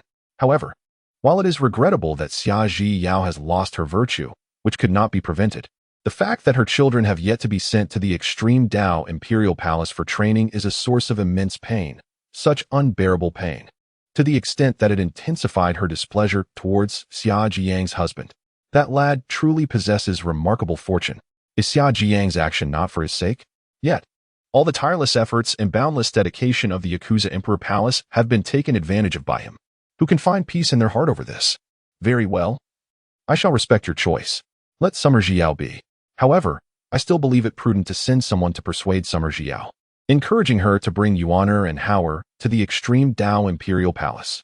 At the same time, the two individuals sensed a powerful force enveloping them, causing their delicate faces to change slightly. Chapter 10. The mother of the child has arrived. The couple has finally reunited. Who possesses such audacity to disregard my extreme Dao Imperial Palace? The fury of the cold and frosty figure was further ignited. A fleeting cold light appeared, only to vanish within the confines of the palace. Witnessing this, Xia Ziyao followed closely behind, recognizing the unfortunate circumstances of the individual involved. The palace master was in a fit of rage. How could her mood be any better? How dare they provoke our supreme imperial palace? Upon emerging from the hall, Lung Jushuang regained her composure significantly, gritting her teeth in reluctant acknowledgement. It is him, in the eternal night. Even the master of the Qinglian Dao sect would not be a match for her, Lung Jushuang. But the Evernight Immortal Emperor took a deep breath, leaving Xia Ziyao momentarily stunned. As she gazed at the overwhelming darkness descending, a suspicion arose within her. Master, could this be the Evernight Immortal Emperor? Asked Lung Jushuang. Xia Ziyao silently affirmed her thoughts. Although she had never encountered the Evernight Immortal Emperor, she had certainly heard of him. But master, wasn't the Evernight Immortal Emperor stripped of his powers and expelled from the Qinglian Dao sect? Lung Jushuang replied calmly. I do not know. There may be unforeseen developments. Aside from him, no one else possesses this technique. But what could his intentions be? Is it vengeance? Xia Ziyao was well aware that this was a method of perception employed by the Immortal Emperor. However, such an extensive range of perception, apart from being immensely taxing, would undoubtedly offend numerous powerful beings. Moreover, it was evident that the Evernight Immortal Emperor was using this technique at all costs, for such a celestial phenomenon to occur. It was hard to fathom what could compel him to act in this manner. This seemed excessively audacious. I do not know, Lung Jushuang concluded, waving her hand. And the might of the Immortal Emperor descended. Even the Evernight Immortal Emperor could not dare to offend my extreme Dao Imperial Palace. This matter is separate. Whether the Evernight Immortal Emperor seeks vengeance has nothing to do with us. Xia Ziyao's delicate face turned slightly cold as she immediately supported Lung Jushuang. Although the Evernight Immortal Emperor was deserving of respect, it was indeed inappropriate to infringe upon my extreme Dao Imperial Palace. Yet, in the next moment, their protective formation was breached. While the damage was minimal, the insult was profoundly felt. Not good. Lung Jushuang sensed that with her strength. She could not withstand this wave of perception. Perception. This was merely a perception. Her heart was filled with dread. He had grown stronger once more. Anger began to well up within her. How outrageous. The Evernight Immortal Emperor's arrogance was such that he seemingly disregarded all other immortal emperors. This undoubtedly meant that their extreme Dao Imperial Palace was laid bare before the Evernight Immortal Emperor's gaze. Who could remain at ease? Xia Ziyao understood this principle well and felt her anger beginning to rise. Found it. Qinjun, after discovering Xia Ziyao's whereabouts, withdrew his perception. Despite the expenditure and the potential to offend others, he accepted it, for it was the Evernight Immortal Emperor's doing. Meanwhile, everything began to dissipate. Yet, soon his expression shifted peculiarly. That is, the lady of the extreme Dao Imperial Palace. She truly is an immortal emperor. This meant that his senior sister had inadvertently revealed his wife's location. A stroke of luck. What a coincidence. This must be the unavoidable fate that binds them. Qinjun smiled faintly. Regardless of the circumstances, having a trace of the lady is indeed a fortuitous occurrence. This also affirms that her situation is not as dire as one might assume. The specifics remain unclear, but they shall be revealed upon our meeting." Subsequently, Qinglian vanished without a trace, making his way to the extreme path imperial palace. "Mother of my child, I have arrived." Qinglian disregarded the tumult caused throughout the immortal realm. Soon, he set foot upon the sacred grounds of the extreme Heaven Dao immortal domain. Driven by an intense longing for his wife, he paid little heed to his surroundings. 1,000 miles from the imperial palace of the extreme Dao, he began to unleash a unique aura emanating from within him. This essence was no other than the power bestowed upon him by Xia Zhiyao's immortal physique. The exquisite Linglong immortal body truly deserved its reputation as the most perfect immortal form. At this point, Qinglian had come to comprehend the nature of Xia Zhiyao's constitution. It was this extraordinarily rare Linglong immortal body that fortuitously restored his foundation, rendering it even more refined and enabling him to swiftly return to his peak state, a feat nothing short of miraculous. Furthermore, through their union, the immortal energy of the Linglong immortal body remained within him, nurturing his very essence. Indeed, the 7 days and nights spent together were well worth it. With the Linglong immortal body bridging their connection, he anticipated that his beloved would soon sense his presence. Qinglian's heart brimmed with eager expectation. He wondered how his wife had fared over the years. As time flowed gently onward, at last, in a moment of serendipity, Xia Zhiyao appeared. Gazing upon the man she had so intimately known, she experienced a fleeting moment of bewilderment. "My husband?" She had come in response to the power of the Linglong immortal body, initially doubting her perception. How could her husband possibly be in the immortal realm? Yet, how could the strength of the Linglong immortal body be mistaken? To her astonishment, it was indeed her husband who had arrived. Qinglian gazed at the breathtaking figure before him, filled with an overwhelming sense of joy and excitement that he had not experienced in a long time. "My lady, you have arrived." Upon hearing his voice, Xia Zhiyao's eyes welled with tears as she leaped into his embrace. There was no need for words. It was evident that her husband had embarked on a journey to seek her, diligently cultivating his skills, ultimately ascending to the celestial realm. It was unimaginable what trials he had endured and how much hardship he had faced in such a fleeting span of time. In this moment of reunion, the years of longing she had suffered poured forth. As the alluring figure enveloped him in a fragrant breeze, Xia Zhiyao clung to Qinglian with all her might. Qinglian embraced her, feeling an overwhelming sense of satisfaction in that moment as he nuzzled against Xia Zhiyao's cheek and long hair. "My lady, I have come to find you." Nestled against Qinglian's shoulder, Xia Zhiyao nodded gently. "My lord, how is it that you are in the immortal realm?" "My lady, I have come in search of you. It was for you that I ascended to immortality in such a short span of time, soaring into the heavens. I thought you might sense my presence, and to my surprise, you truly have. How did you know I was in the immortal realm?" "Because I have scoured the ancient continent thoroughly." Upon hearing this, Xia Zhiyao's eyes grew misty. Surely, it was her exquisite immortal body that compelled her lord to go to such lengths. Yet, to have searched the vast ancient continent solely for her, while also caring for their 2 children, was indeed a daunting task for him. "By the way, my lord, where are Yuan'er and Hau'er?" "Do not worry, my lady. Yuan'er and Hau'er are in my care, both well-behaved and safe. However, I cannot guarantee the outcome of this journey. Hence they cannot accompany me." Qinglian refrained from mentioning the prospect of a sister for the 2 children, believing it was best to act rather than speak. They must be absolutely adorable. Xia Zhiyao's maternal instincts surged forth, her demeanor subtly shifting. This stirred a pang of heartache within Qinglian. It was undeniably cruel for a mother to be separated from her children. He understood her plight, yet now he was here. Indeed, Hau'er is a bit mischievous, while Yuan'er is very kind. They miss their mother dearly and think of you day and night. The notion that the stone mother was also a mother held no fault. Yet he dared not voice it. Xia Zhiyu felt a suffocating pain in her heart, yet she had no other choice. Just then, an unwelcome voice interrupted. "Zhiyao. Wait for me." It was Su Qingxue. Previously, unaware that Xia Zhiyao had sensed something amiss, she had left the extreme path imperial palace without a word, leaving her perplexed. Concerned for Xia Zhiyao's safety, she chose to follow her. Qinglian said, "My lady, are you looking for something?" "Hurry, my husband." Xia Zhiyao anxiously pulled Qinglian away. "Where are we going?" "To my residence." Chapter 11. Quietly observing my lady's continued charm, her residence. Does that not refer to the extreme path imperial palace? Do not presume that I am unaware. Qinglian chuckled softly, choosing not to elaborate further. After all, he harbored no fear. He merely felt a twinge of regret regarding past events, hoping that the master of the imperial palace would not take offense. He was elated. for his wife had brought him home. Meanwhile, Xia Zhiyu was resolutely determined to avoid Su Qingxue, fearing that the latter might inadvertently divulge sensitive information. After all, her husband had painstakingly cultivated himself to this level, poised to ascend to the celestial realm and reunite with her, brimming with fervor and confidence, in an exceptionally inflated state.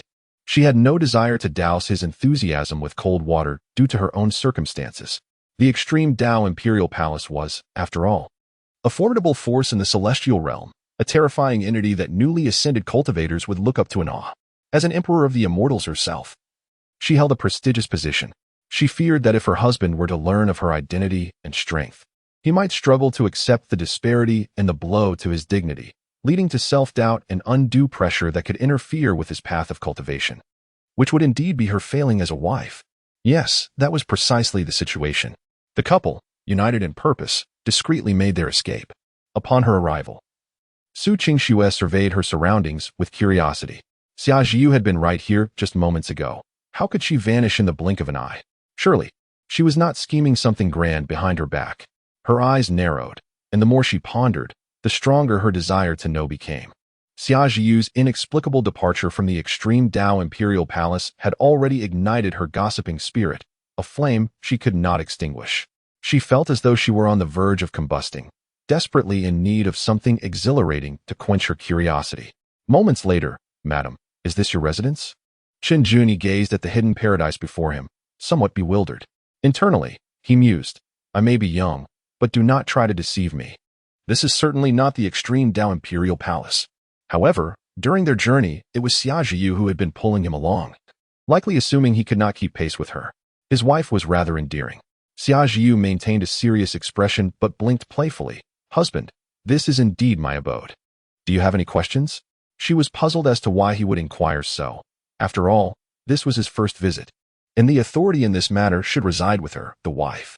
Qinjuni soon realized the reason behind his wife's actions.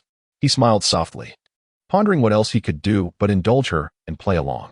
"It is nothing," he remarked. "This place is truly beautiful. There are mountains, lakes, mythical beasts, and celestial birds, along with an abundance of spiritual energy.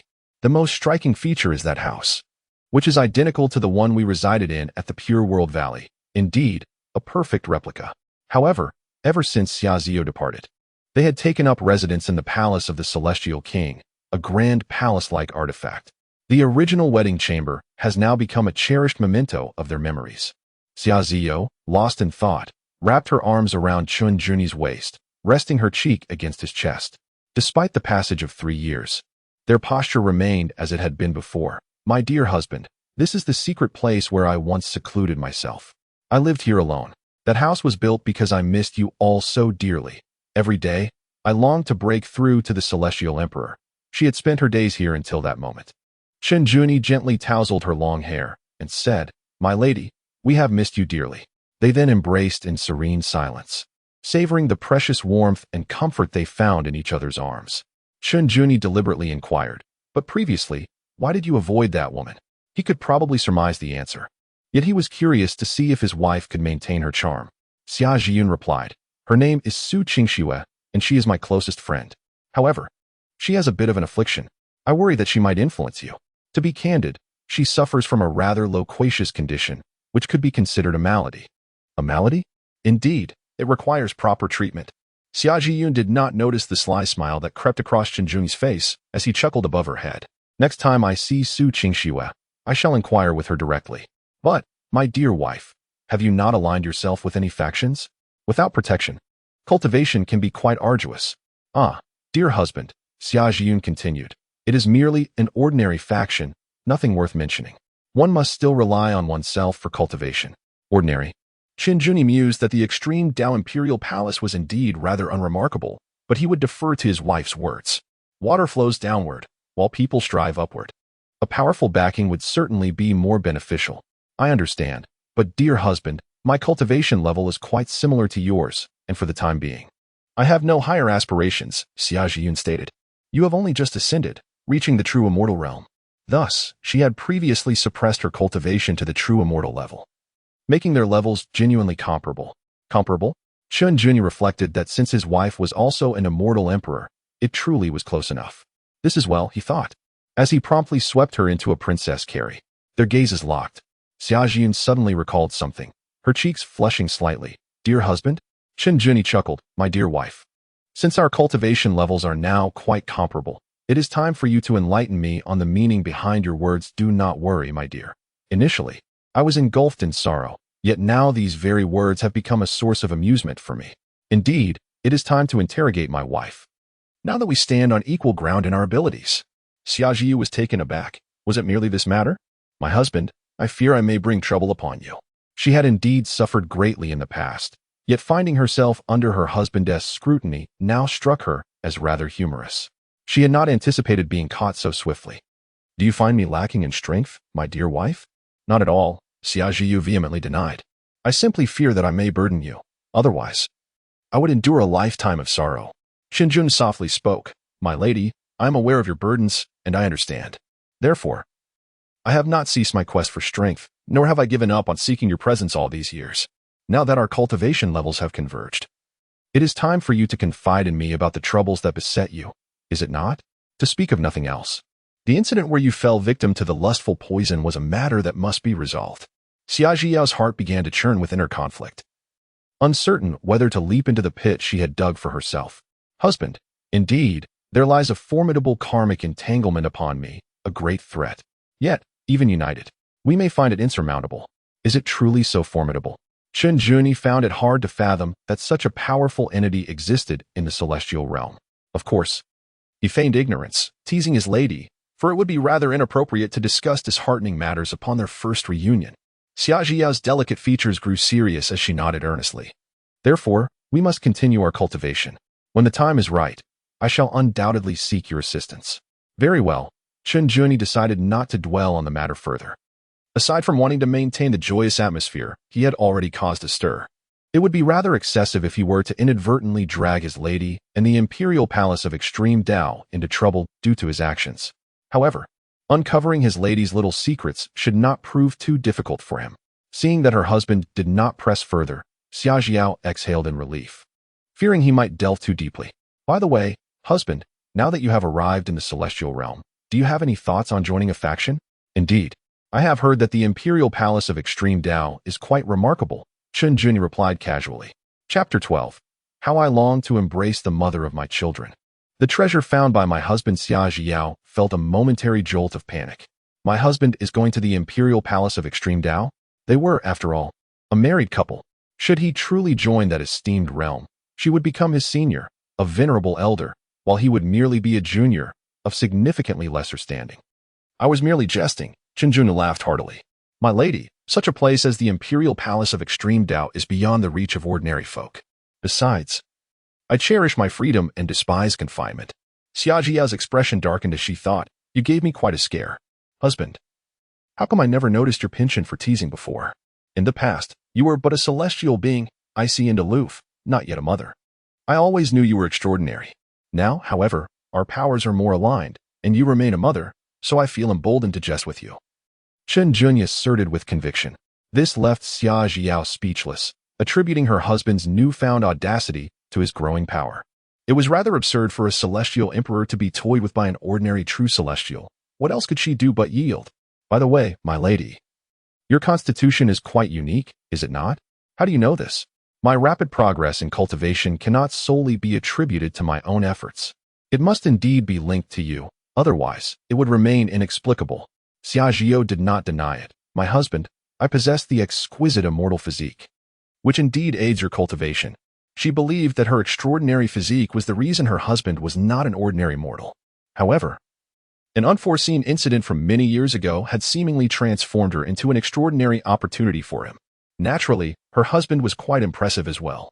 Otherwise, had he been inept, he would not have ascended to immortality so swiftly. Such an accomplishment was indeed remarkable. The exquisite immortal physique sounded formidable. My dear wife, I must say, I have stumbled upon a treasure, Qinglian responded earnestly, aligning himself with his wife's playful thoughts. The mother of his children grew increasingly endearing with every glance. He longed to kiss the mother of his little ones. Xiaojiao acknowledged her own worth, but felt a tinge of shyness in admitting it, as she was already the mother of two. Thus, she silently pondered. Indeed, my husband has found a treasure. Upon noticing her husband leaning in for a kiss, she cupped his face in her hands and leaned forward, their lips entangled for quite some time before they finally parted. Xia Zhio gazed into the eyes of Qinglian, who was now so close, and said, "Husband, since you do not wish to join a faction, why not reside here with me? My lady, would that not make me seem dependent?" Qinglian replied, blinking in surprise. Xia Zhio playfully countered, "You are nearly my equal in strength. How could that be considered dependence? We shall train together and cultivate side by side, living a life befitting celestial companions." Her husband's sudden appearance was both unexpected and delightful, filling her with excitement. Yet, as an esteemed empress, how could she lose her composure? Still, it was evident that having her husband by her side was the safest and most prudent choice. "Very well, my lady, a life akin to celestial companions it shall be," Qinglian declared, tears glistening in his eyes as he embraced this reality. Their shared tenderness soon ignited sparks of passion, culminating in a loss of restraint. Years of accumulated worries, longing, and emotions surged forth like a torrential river, intertwining with their warmth. After their lips met once more, they could no longer contain themselves. They made their way to the chamber, where they devoted their energy to one another in fervent intimacy. Meanwhile, while the blissful couple reveled in their affection, the two little ones on the ancient continent remained busy. Xiaohao, those sword strikes in Antas City were quite impressive, weren't they? It seems the Lord's mansion has formidable warriors as well. Chen Ziyuan chatted with her younger brother. Chen Zihai's face radiated with a smile, as his sister's words rang true. However, the city lord's residence also appeared quite favorable, as they would dispatch formidable individuals to assist us. Indeed, it is perplexing how they managed to uncover those detestable human traffickers. Chen Ziyuan clenched her small fist, nearly falling victim to abduction herself. Chen Zihao pondered for a moment and remarked, "It seems those human traffickers are rather foolish." "Indeed, that makes sense." Chen Ziyuan acknowledged her younger brother. "By the way, Xiaohao, I suspect we might have a human mother." She had contemplated this matter for several days before finally arriving at a conclusion. Since other children have mothers, and they are just like those children, it stands to reason that they too must have a mother. Moreover, while everyone else believes they have a mother, they themselves remain unaware. "Exactly, sister." Chen Zihao's small face grew serious. "I too doubt that we simply emerged from a crack in the stone. Our father is quite the deceiver. So what shall we do? Let us pretend to be deceived by father, and in turn, we can deceive him." "Sister, you are so clever."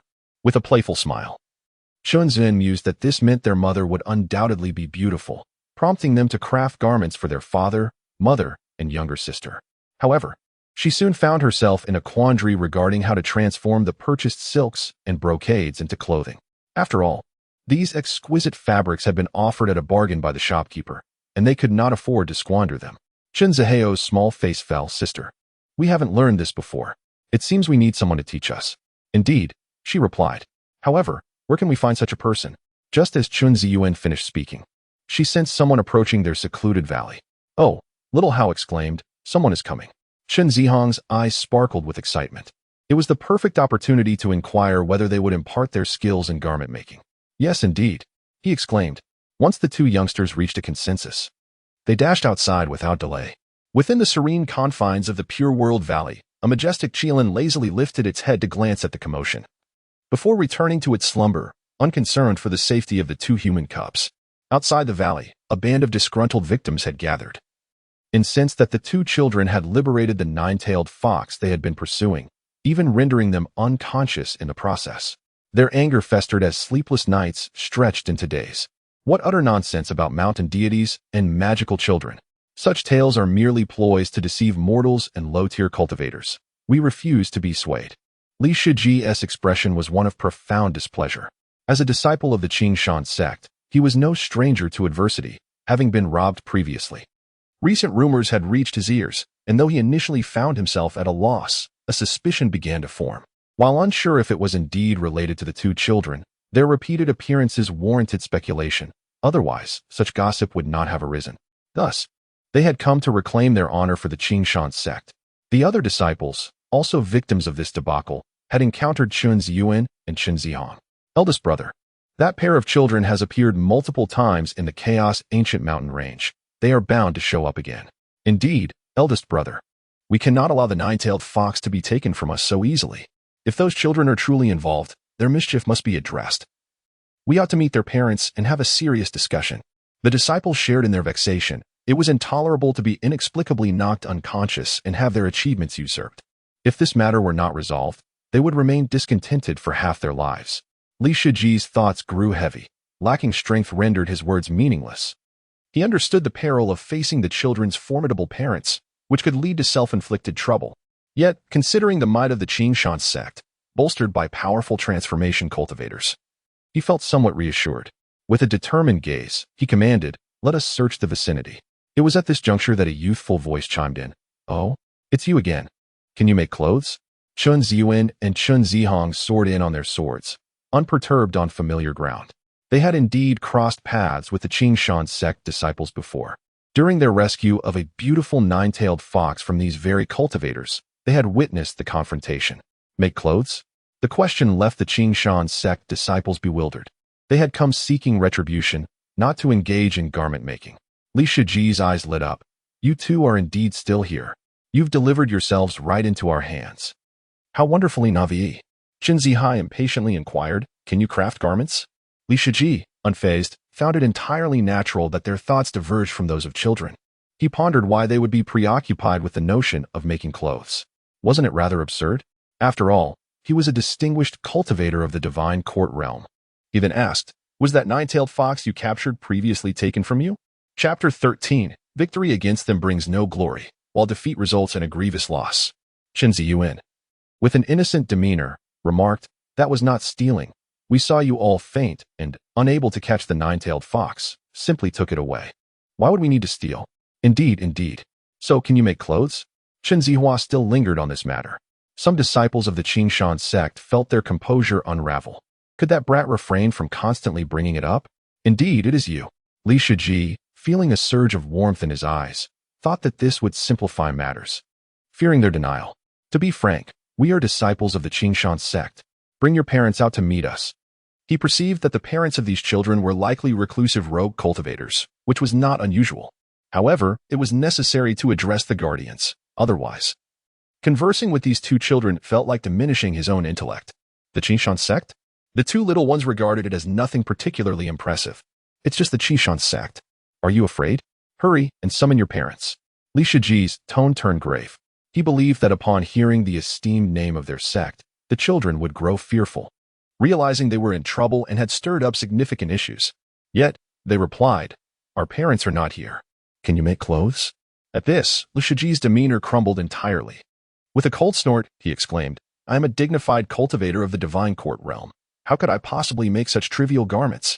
Even a cultivator of the divine court cannot make clothes?" The Qinglian sect does not sound very formidable. Qin Ziyuan's small face fell in disappointment. Li Shiji felt a surge of frustration. Indeed, it was like playing the lute to a cow. What does that have to do with anything? This is infuriating. Chun Zihao furrowed his delicate brow. "Why do you appear to be angry?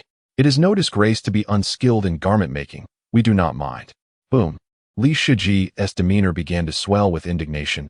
"You have thoroughly provoked my ire." As the esteemed senior brother of the Qinglian sect, his dignity compelled him to ensure this matter would not go unresolved. Capturing a nine-tailed fox would significantly bolster his standing and reputation. Now, with his aspirations shattered, how could he possibly remain placid? The other disciples, witnessing his fury, hurried to intervene. "Senior brother, please do not be angry. They are merely children." "Indeed, senior brother. Do not stoop to their level. To act against children would tarnish our Qinglian sect's reputation. The sect leader would surely expel you. Senior brother, please, remain calm. It is imperative that you maintain your composure. After all, we are a prestigious sect, not one to resort to underhanded tactics." Yet, these two mischievous children undeniably tested one as patience. I am left breathless. They claim I cannot so. How can I possibly remain composed? Li Shiji bellowed, utterly losing his rationality. With a thunderous sound, he sent numerous disciples scattering. Could it be that my brother's intellect has truly been diminished? Chun Ziyuan's delicate face twisted in displeasure. "You still wish to strike us?" she exclaimed, her expression one of indignation. "Indeed, if one cannot so, why resort to violence?" Chunzu began to roll up his sleeves, emboldened ever since he had thrown that human trafficker over his shoulder. It had inflated his ego immensely. The younger disciples nearly lost their composure. "Oh dear ancestors! Please, do not provoke the eldest senior brother any further. We implore you. Engaging in a quarrel with him would not only be an unworthy victory, but also a humiliating defeat, a guaranteed loss on all fronts. However, in the next moment, they noticed the eldest senior brother lunging towards the two children, clearly poised to spank them. This is dire. Even if he were to win the confrontation, it would still be a disgrace.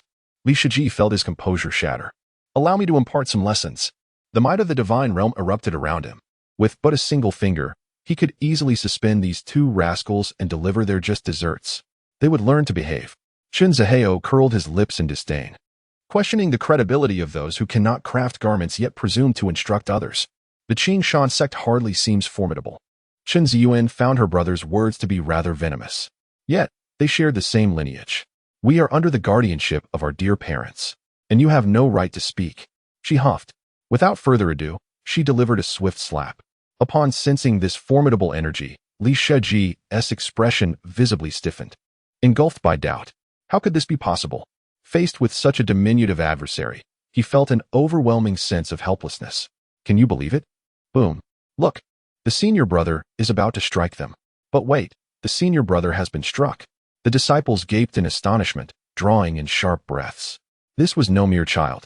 This was a little demon. Their senior brother, a practitioner of the divine court realm, had been effortlessly sent flying. Could it be that these two children possessed even greater cultivation than him?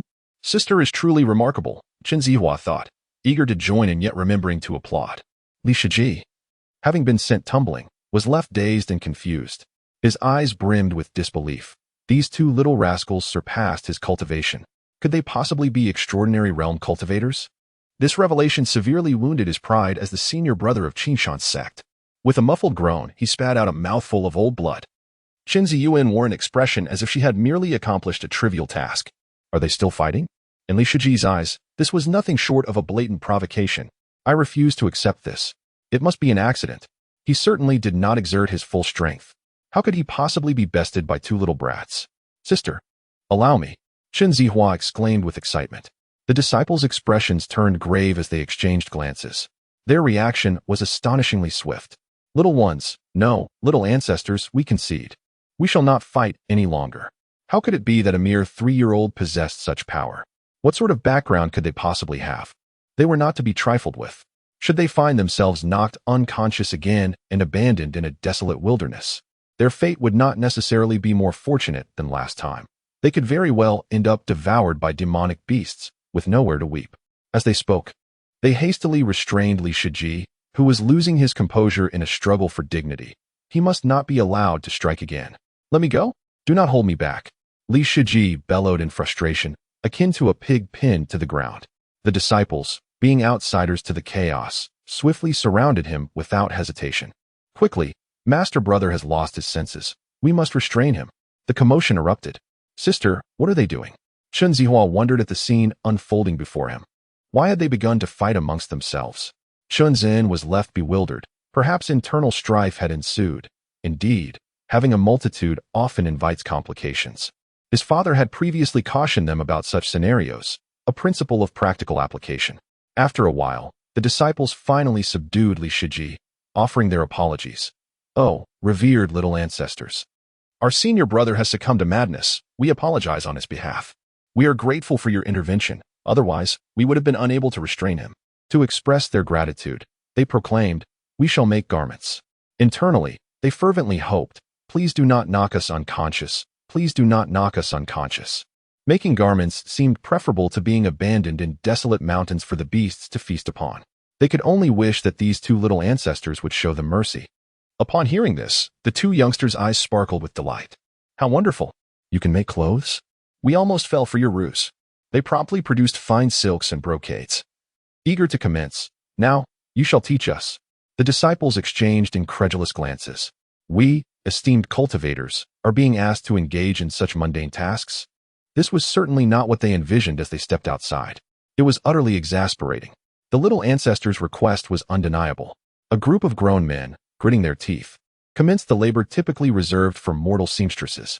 Indeed, they exhibited remarkable adaptability. They began their performance with the technique of chi manipulation to fashion scissors. Some disciples wielded their swords, executing swift cuts, while others elegantly maneuvered embroidery needles, flowing seamlessly like water, all while adopting the most dashing postures to undertake the most domestic of tasks. They endeavored to amuse the two little ancestors. Although it was somewhat challenging, the execution was not overly burdensome. One might even say it was a grand misapplication of their talents. In years to come, they would undoubtedly recall this as a rather embarrassing chapter of their cultivation journey. After all, bringing shame to their sect was hardly a matter of pride, alas. Li Shiji, witnessing such an absurd spectacle, was struck by darkness and fainted. We came here to reclaim our dignity, not to make clothes. Chen Ziyuan and Chen Zihao, upon witnessing the impressive display, felt a surge of delight in their eyes, their hearts brimming with satisfaction. They soon began to imitate the spectacle. Airblade. On their small faces, an expression of utmost seriousness emerged as they focused intently.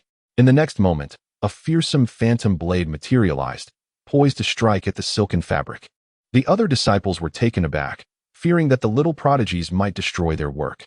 They hurriedly intervened, cautioning, "Little ancestors, it's too large. This could ruin the material."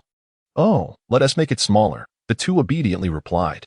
They were making clothes for their father, mother, and younger sister, and they were determined to avoid any mistakes. Seeking guidance humbly, the disciples breathed a sigh of relief. It was remarkable that the two little ancestors could manifest such size effortlessly, undoubtedly surpassing even the eldest senior brother in prowess. Could they truly be extraordinary cultivators? They were thoroughly impressed and relieved by their cleverness. Wiping the cold sweat from their brows, too intimidated to speak, content to play the role of dutiful little wives. Then, in the tumultuous mountains of chaos, an extraordinarily harmonious, yet bizarre scene unfolded. Before long, exclamations arose. "Look! Numerous disciples of Qinglian sect are actually embroidering in the Chaos Mountains." Shock ensued. A group of passing cultivators, witnessing this spectacle, began to question their reality, their eyes widening in disbelief. Were they not here to undergo trials? Could one engage in such activities in this place? Who could say? Perhaps Qinglian sect was simply too impoverished and sought some additional earnings. The cultivators, instinctively halting their journey, gathered around to observe, as this was utterly incongruous. Could it be that Qinglian sect had taken to some unorthodox practices? It seemed unlikely. They were merely cutting fabric. Ah, I see. This must be part of some Qinglian sect scheme, showcasing such behavior to lower the guard of other sects, allowing them to execute a clandestine maneuver. How brazen. Even bringing two children as cover. Whatever the case, let us see what they're up to, shouted the brothers of Qinglian sect from a distance. What are you doing? Get lost. What did you say? We said get lost. If you dare, come over here. We're not afraid of you. A group of incensed cultivators stomped their feet and charged forth, eager to uncover Qinglian sect's hidden intentions. Knowledge of oneself and one's adversaries ensures victory in every battle, after all, especially given their competitive relationship. However, upon rushing over, they found the two children merely staring at them in curiosity. Yet, not a single disciple from Qinglian sect dared to speak, preoccupied with their tasks and stifling laughter. Before long, Aircutter, forced into joining, each face bore an expression of sorrow. Yet, their hands moved with remarkable diligence. Alas, it turned out that the disciples of the Qinglian sect had been abducted by two mischievous little rascals. I can hardly catch my breath. Oh heavens, whose children are these? You hold yourselves in such high regard. You consider yourselves exceptional. To show filial piety, you have entangled us in this predicament. As the sun dipped below the horizon, the numerous disciples of various sects bid a tearful farewell to these two little troublemakers, marking a shameful chapter in their history, indeed, an absolute disgrace. The disciples of the Qinglian sect were at a loss for words, dragging their elder brother, Li Shiji, away. How would they explain this upon their return? Surely, they could not divulge the truth. Chen Ziyuan and Chen Zihu were filled with joy, holding some crafted samples with excited expressions. It proved that human emotions of joy and sorrow do not resonate with one another.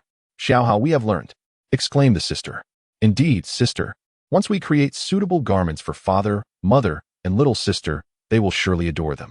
However, they pondered, but we need to take the right measurements. Mother hasn't seen them, and father is busy with little sister's arrival, who has yet to be born. Where can we take measurements? Sister. Perhaps we could measure the dimensions of others' fathers and mothers? That may not be appropriate." The two children fell into a state of anxious contemplation, unsure whether to proceed with such an idea.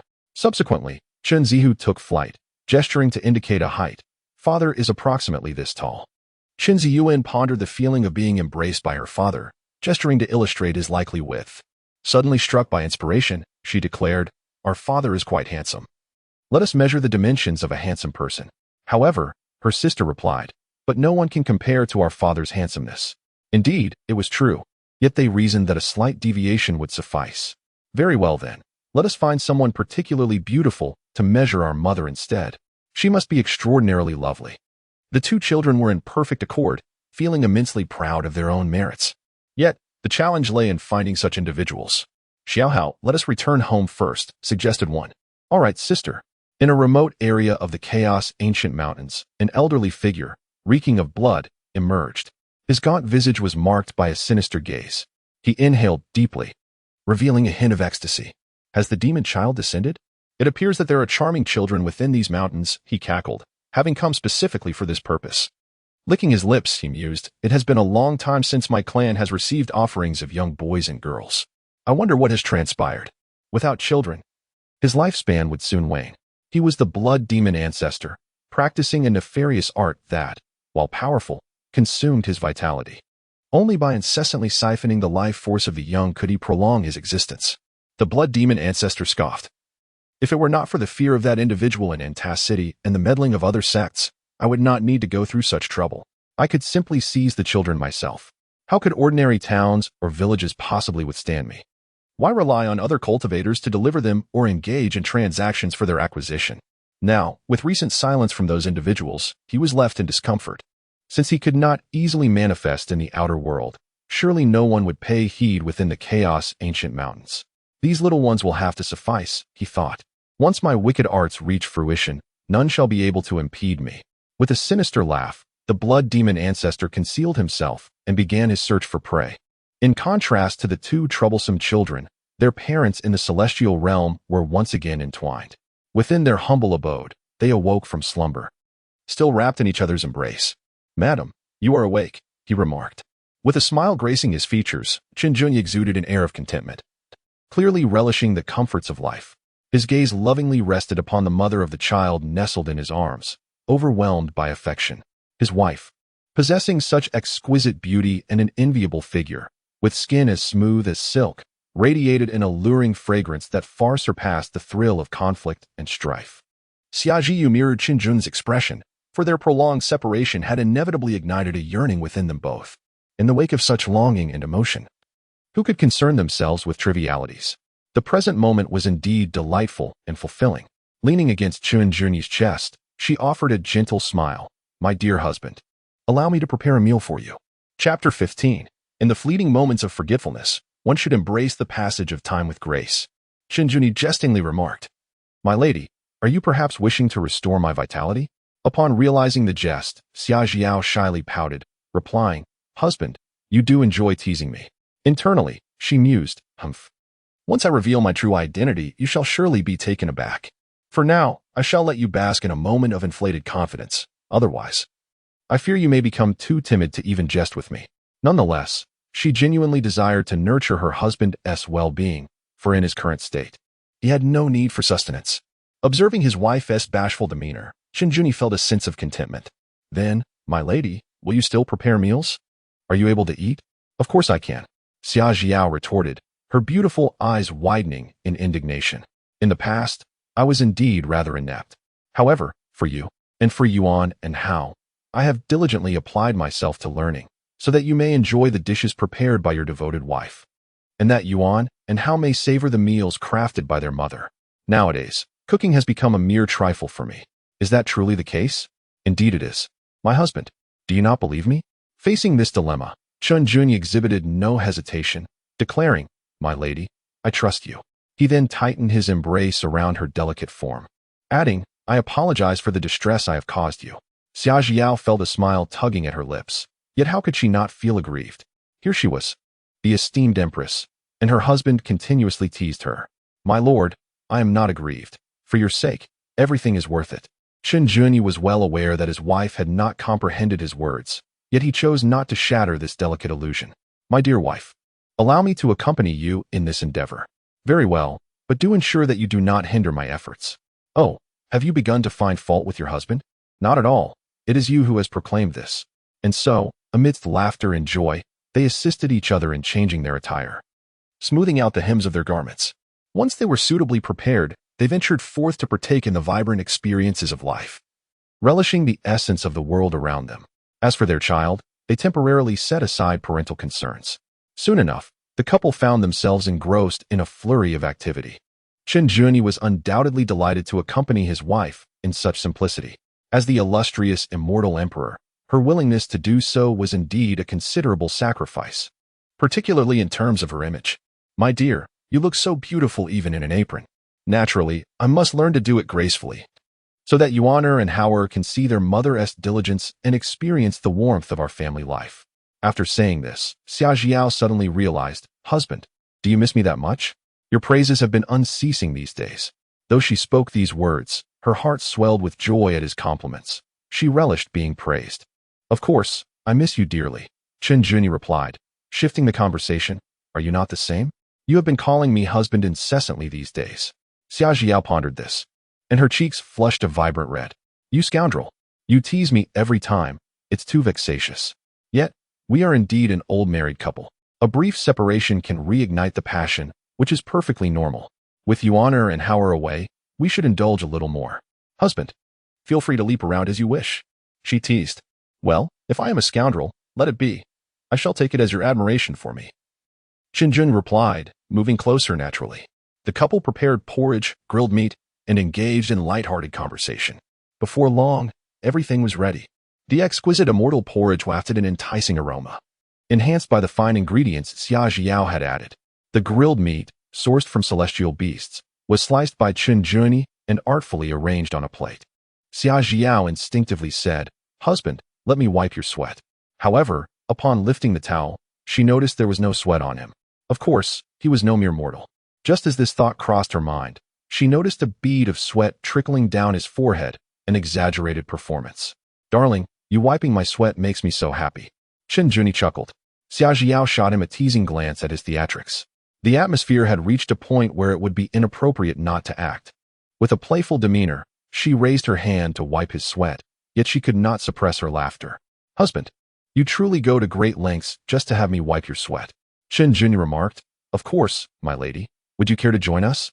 No, Xia Jiao replied, feeling that as an esteemed immortal emperor, such frivolities were beneath her. Husband, let us dine, she said, pulling Qinglian towards the dining table. The celestial porridge she had prepared was infused with numerous precious herbs, akin to divine elixirs. Surely, if her husband consumed it, a breakthrough in his cultivation would be within reach, especially considering he was only at the true immortal stage. She could almost envision the joy on his face upon achieving that sudden advancement. All right, Qinglian said, gazing at the celestial porridge, his heart stirred. Alas, it would not render him more powerful. After sampling it, he asked, My husband, how does it taste? Xia Jiao inquired with eager anticipation. Qinglian chuckled softly, My lady. Your culinary skills have truly reached new heights. Then, my husband, you must indulge a bit more, she replied. My lady, you should also partake. Here, let me feed you, Qinglian said, offering a spoonful of food that he had just savored.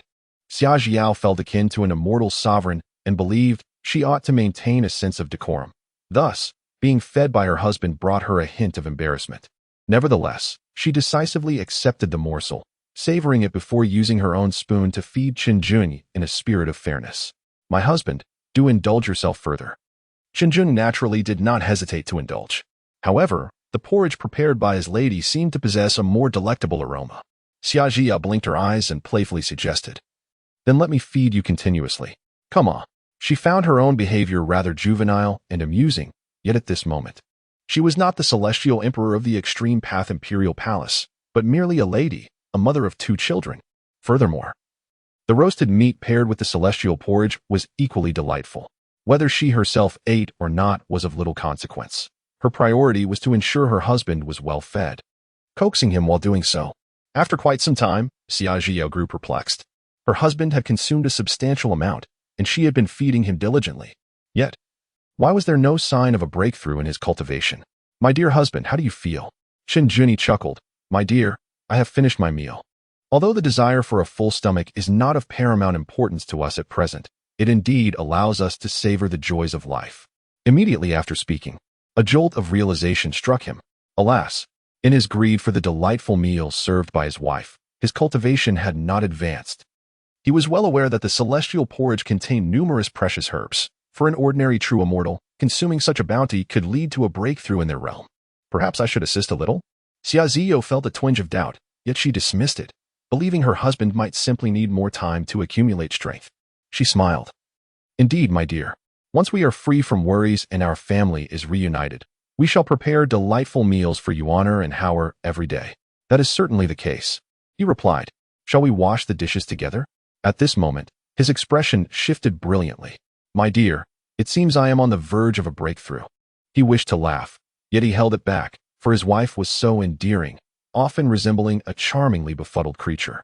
Seeing this, Xiaoziyo could not suppress a broad smile, thinking to herself, I knew it. Everything is going just as I planned. Husband, congratulations on becoming even more formidable. Chapter 16. My dear, that eternal knight immortal emperor is utterly arrogant. Quickly, my dear, attempt to break through. Xiaoziyo exclaimed, her face alight with joy. Very well. Qinglian replied, and with great determination, he began to push against the boundaries of his cultivation. Before long, some dark mud emerged from him, a manifestation of the impurities expelled from his body. Soon, he achieved a smooth and successful breakthrough. Xiaoziyo hurriedly exclaimed, congratulations, my dear. My dear, is this the effect of the celestial porridge? It must contain many precious immortal herbs. Indeed, it does. However, I did not expect you to succeed in your breakthrough. Really? Am I truly so formidable? Absolutely, my dear. In fact, when I consumed similar substances before, I did not experience such remarkable effects. Xiaoziyo was resolute in her encouragement of her husband, for it was essential to establish a powerful father figure for their two children. Yes, my dear. I will cultivate myself. How astute. She praised. My dear, you are thoughtful. Husband, let us not speak in such formalities in the future. Now, allow me to take you to cleanse yourself, to wash away these impurities and strengthen your body and foundation. Are you going to scrub my back? He teased. Not quite. I am simply taking you to the celestial spring, she replied, accustomed to his playful banter, though she felt a blush rise within her. Fortunately, Yuan and Hauer were not present. With that, she took Qinglian's hand and dashed away. Qinglian gazed at her flowing hair, stifling a smile. By the way, my lady, it seems there has been some unrest in the celestial realm. Upon hearing this, Xiaoziyo felt a slight discomfort within. My lord, it was the Evernight Celestial Emperor, who, in his arrogance, unleashed his perception, causing disturbances in the heavens, which have had considerable repercussions. Arrogance. Qinglian could only acquiesce to whatever his wife asserted. The Evernight Celestial Emperor? What is he up to? Unknown, but it certainly does not bode well. Xiaoziyo's expression grew slightly grave. Should the Evernight Celestial Emperor return seeking vengeance, the celestial realm might descend into chaos. In any case, such formidable beings are beyond our reach, and we need not concern ourselves with them. My lord, once you have bathed, I shall elaborate further. Not a good omen? Clearly. It is a fortuitous event. Qinglian chose silence and obediently followed her to the bath. Although the upheaval instigated by the Evernight Celestial Emperor had subsided, many top-tier factions remained utterly dissatisfied. Particularly, the various celestial emperors and dignitaries, all prominent figures, were resolutely determined to locate the Evernight Celestial Emperor and demand an explanation. Their reputations depended on it. They had already commenced their search for his whereabouts. Whether they would succeed remained to be seen.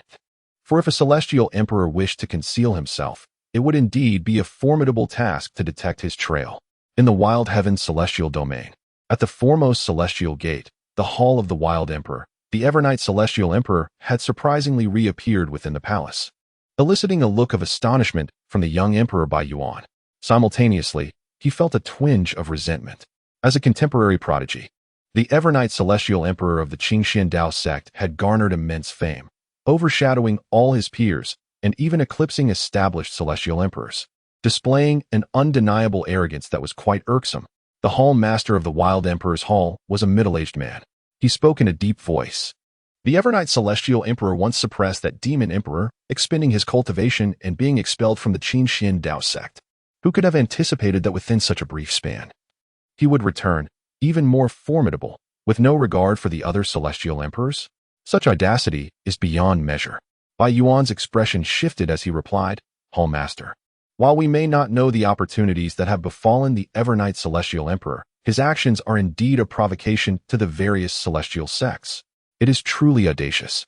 Currently, the celestial sects were actively investigating the Evernight Celestial Emperor's whereabouts, and it was likely that he would find it challenging to extricate himself from this predicament. Although the exact motivation behind the Evernight Celestial Emperor's ostentation remained unclear, it seemed to stem from a desire for vengeance, to intimidate the celestial realm, and to vent his inner grievances. They could comprehend his motives, yet such arrogance was undeniably imprudent.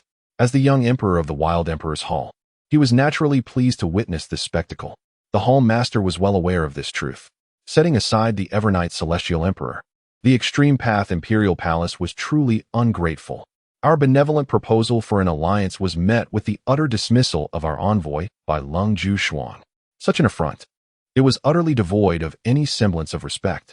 Bai Yuan's expression grew markedly colder. Master, I shall never relinquish the Linglong's celestial body. Years prior, I had suffered severe injuries while contending against the Demon Emperor, leaving my foundation fractured. Only the Linglong's celestial body can restore me to perfection. Otherwise, it would have profound implications for my future. At that time, before encountering Xiaozhiyao, I felt my cultivation journey nearing its end, living each day in a haze, unable to accept such a fate. However, upon the serendipitous meeting with Xiaozhiyao and the revelation of the Linglong celestial body, hope for my cultivation was rekindled. I refuse to stagnate here. Thus, I am willing to employ any means necessary to secure Xiaozhiyao. Alas, at that time, I was alone, lacking the formidable presence of the Huangdi Hall. Otherwise, how could Xiaozhiyao have escaped? It was destined to be a fait accompli. It was only later that I learned she was affiliated with the Extreme Dao Imperial Palace, which has led to the current troubles. The Extreme Dao Imperial Palace is indeed shrouded in secrecy. Naturally, Emperor Jun is well aware of this matter. You and the Huangtian Immortal Emperor possess the highest degree of compatibility. The Huangdi Hall would undoubtedly not forsake your cultivation. The appearance of such a rare and unparalleled Linglong celestial body is not something we could ever relinquish, even if it belongs to the Extreme Dao Imperial Palace. Moreover, after acquiring Xiaozhiyao and the Linglong celestial body, you might even possess the potential to ascend to the realm of the Absolute Immortal. At this point, Emperor Jun's demeanor grew fervent. It is precisely for this reason that upon learning of Bai Yuan's relentless pursuit of Xiaozhiyao, he did not express anger, for it was all justified. Unfortunately, an unexpected turn of events transpired. Bai Yuan, this imperial son, failed to secure Xiaozhiyao, and she turned out to be an immortal emperor secretly nurtured by the Extreme Dao Imperial Palace. This has led to considerable complications, yet there remains a path forward. Upon hearing the term Absolute Immortal, Bai Yuan clenched his fists, embodying an unwavering resolve. But Xiaozhiyao truly lacks discernment. As a dignified imperial son of the Huangdi Hall, how could I possibly be unworthy of her? My proposal for an alliance was outright rejected, showing no regard for the dignity of the Huangdi Hall. Bai Yuan was thoroughly displeased. Although our previous encounters were marred by ignorance of identities, they did not culminate in failure. Now, when the Huangdi Hall has humbly sought an alliance, we were met with dismissal. Utterly disgraceful. Emperor Jun's eyes glimmered. This matter cannot be rushed. In any case, if the Extreme Dao Imperial Palace seeks to hold us accountable for past actions, the Huangdi Hall shall simply deny it. Without evidence, their claims are baseless. We must approach this with the aim of resolving the misunderstanding until the Extreme Dao Imperial Palace consents to the alliance. Bai Yuan understood the gravity of this principle. A conflict between two great powers is no trifling matter. Thus, without evidence, the Extreme Dao Imperial Palace cannot directly retaliate, for mutual destruction would not favor them. After all, the Huangdi Hall is not to be underestimated. The best course of action remains the alliance. The possibility of transforming conflict into harmony remains. However, given the prior events, it is likely that the Extreme Dao Imperial Palace would be reluctant to endure humiliation. Therefore, we must compel them to concede. Bai Yuan harbored certain thoughts, yet still inquired, "My lord, how shall we proceed?" Di Jun chuckled heartily, stating, "As long as one is human, there exist vulnerabilities, and immortals are no exception. We shall strive to uncover the weaknesses of the Extreme Dao Imperial Palace or Xiaozhiyao. Once we apply sufficient pressure, either Ling Zhuang or Xiaozhiyu will relent, and the matter of the alliance will be achievable." Upon hearing this, Bai Yuan's expression brightened, as his thoughts resonated with those of the Lord. Then I shall seek to discover their vulnerabilities. Excellent, Jun replied with a glint in his eye. Additionally, the extreme Dao Imperial Palace is not devoid of adversarial forces. I shall endeavor to win over a few to exert pressure on them. Once we have some leads, you shall personally approach the extreme Dao Imperial Palace to negotiate the alliance. With your presence, they will weigh their options carefully. By Yuan's resolve intensified. Your wisdom is unparalleled, my lord. When the time comes, I shall certainly visit the extreme Dao Imperial Palace and secure Xiaojiao. At this juncture, what need is there for modesty? Achieving one's goals and growing stronger is the ultimate truth. Moreover, Xiaojiao is a paragon of beauty, a rare gem. Should she choose to reconcile, even this imperial son might find himself enamored, ready to offer her everything. Otherwise, humph. Very well, you may commence preparations for this matter. Yes, my lord. Chapter 17. It is reasonable for me to steal glances at my husband at this moment. Qinglian was indulging in a cleansing ritual. Of course, removing the impurities from his body was a simple task. However, his wife had requested that he utilize this celestial spring water to strengthen his physique and nurture his foundation. Thus, he chose to comply without hesitation. A gentle smile graced Qinglian's lips as he considered this. Having a wife is indeed a delight. Their reunion after a brief separation felt as invigorating as a new marriage, rendering it devoid of any drudgery. Following this encounter, he knew he must attend to certain matters, both concerning himself and his wife. Should any insolent individuals dare to cross paths with her, he would undoubtedly eliminate them. At that moment, Qinglian suddenly sensed a gaze upon him and looked over in confusion. In a concealed spot, Xiaojiao was intently observing her husband bathing in the celestial spring water, a smile tugging at the corners of her mouth. The father of her child possessed an admirable physique. After his cleansing, he appeared even more splendid and robust, far surpassing the frailty of mere mortals, a fact she had come to appreciate deeply over the past several days. As his wife, it was entirely reasonable for her to steal glances at him while he bathed. Of course, after being apart for many years, the sudden reappearance of her husband felt like a delightful reunion, akin to a fresh marriage. It seemed that no matter how often she gazed upon him, she could never tire of his presence. Even a fleeting moment of separation left her feeling unsettled. With the cleansing waters of the celestial spring rejuvenating her ethereal form, she believed this would be of great benefit to her husband, murmuring softly to herself. Yet, she was abruptly struck by the realization that her husband was looking in her direction. Instinctively, she recoiled. How could he possibly sense my presence? Xiaojiao pondered, perplexed. For this was her carefully arranged domain, fortified by barriers and arrays, not to mention her protective celestial energy that formed a shield around her, making it impossible for an ordinary person to detect her. Her husband should have been oblivious to her covert observation. How could he perceive her? This was her territory. He ought to succumb to her will. Surely, it must be mere coincidence. After contemplating this, Xiaojiao found herself compelled to rationalize. Perhaps it was a testament to their deep connection as a couple, an instinctive sensitivity. It must be so. Startled by this realization, the defiant Xiaojiao decided not to hide any longer, boldly emerging and widening her eyes to gaze intently. After all, her husband could never truly uncover her presence. In fact, feeling rather audacious, she soared just above Qinglian to observe him closely. Upon recognizing his wife while immersed in the celestial spring, Qinglian discreetly averted his gaze. If he were indeed a true immortal, Xiaojiao would appear to him as if she were invisible, a mere specter. Alas, he was not. Thus, he could perceive his wife standing there, looking rather foolish. Suddenly, he noticed Xiaojiao had flown directly above him. How audacious. Qinglian's lips curled into another smile. What else could he do but indulge his wife's endearing antics? Yet, he mused inwardly, for the sake of fairness and justice, it would be only proper to look back next time. Surely, his wife would not mind. It was not long before, after Qinglian completed his ablutions, he proceeded to meet Xiaojiao. The lady appeared as if nothing had transpired, exuding an air of unyielding confidence. Qinglian chose not to pierce through this veil of pretense. My dear husband, how do you feel? Inquired Xiaojiao, her concern seemingly unaware of the underlying truths. Qinglian smiled lightly. My dear, this celestial spring water is indeed extraordinary and greatly beneficial to me. If I were to partake in it a few more times, it would undoubtedly enhance my cultivation remarkably. Xiaojiao, feeling quite satisfied, returned the smile. My husband, here, you may indulge in the bath whenever you desire. Very well. Qinglian, far from being modest, even contemplated inviting his wife to join him in the waters, playfully cleansing the mother of his child. Now, my dear, Do enlighten me about the eternal night, celestial emperor. Is he inquiring about himself? Xia Jiao wasted no time and beckoned Qinglian to sit beside her. Husband, the reputation of the eternal night celestial emperor is renowned.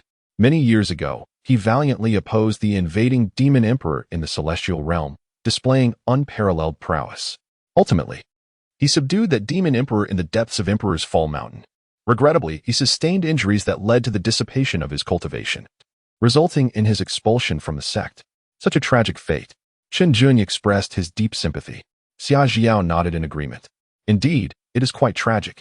Consequently, the eternal night celestial emperor has remained absent from the celestial realm, his whereabouts unknown. However, recently, for reasons unknown, he has returned, seemingly having restored his cultivation, which has incited the recent disturbances. My dear, are you implying that the eternal night celestial emperor has a specific purpose for his actions? Certainly. Husband, it is possible that the eternal night celestial emperor seeks revenge. Nevertheless, such actions will inevitably offend some formidable celestial emperors. I fear those powerful figures, for the sake of their own honor, will feel compelled to intervene. As Xia Jiu spoke, her expression grew somewhat displeased. Upon observing the situation, Qinglian felt a sense of helplessness wash over him. It seemed his wife might be preoccupied with thoughts of him. However, having discreetly listened and while remaining close to his spouse, he discerned that the individual from the extreme Dao imperial palace likely shared a similar sentiment. This realization implied that he indeed needed to take action to address the matter. He was determined not to involve his wife in this predicament. It would be unjust to bring trouble upon her in the extreme Dao imperial palace without resolving the underlying issues. Thus, he remarked, I see. Xia Jiun continued, nevertheless, it must be noted that without the presence of the eternal night immortal emperor to suppress that demon emperor, the various sects might have faced even greater losses. For now, it is merely a matter of differing stances. Her expression bore a hint of regret, yet she recognized the lack of choice in the matter, as she ultimately represented the extreme Dao imperial palace. Qinglian suddenly felt that his wife was praising him, or at least that was his interpretation. He chuckled. Perhaps it was true. Their positions were indeed different, yet they would soon align. After all, their status would not allow them to engage with such matters. So there was no need for his husband to take it to heart. Xia Jiao, with a playful blink, declared, in some time, I wish to return to the immortal gate. Would you care to join me? With her formidable strength, she could effortlessly conjure an immortal gate just to spare her husband from feelings of inadequacy and pressure, arranging a delightful feast for him. It would be amusing to see him, in a daze, caught in her whims.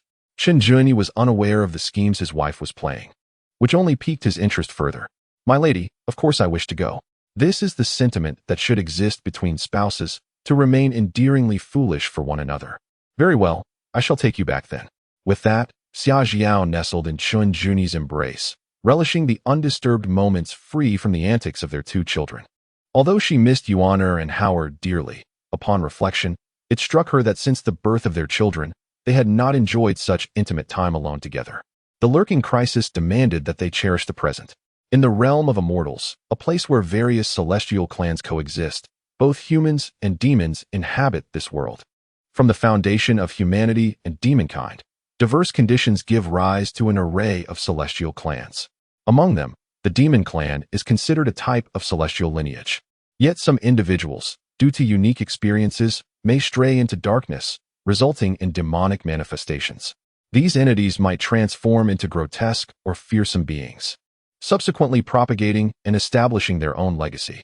The demon practitioners, possessing formidable strength, can also claim dominion over territories, albeit they are seldom welcomed by other celestial clans, necessitating a degree of distance and even concealment. The abyss of demons does not belong to any of the 33 celestial domains, yet its expanse is vast enough to surpass any single celestial realm. This is the stronghold of the demon clan, a dark territory that delineates the boundary with the 33 celestial domains. The eternal night celestial emperor has emerged.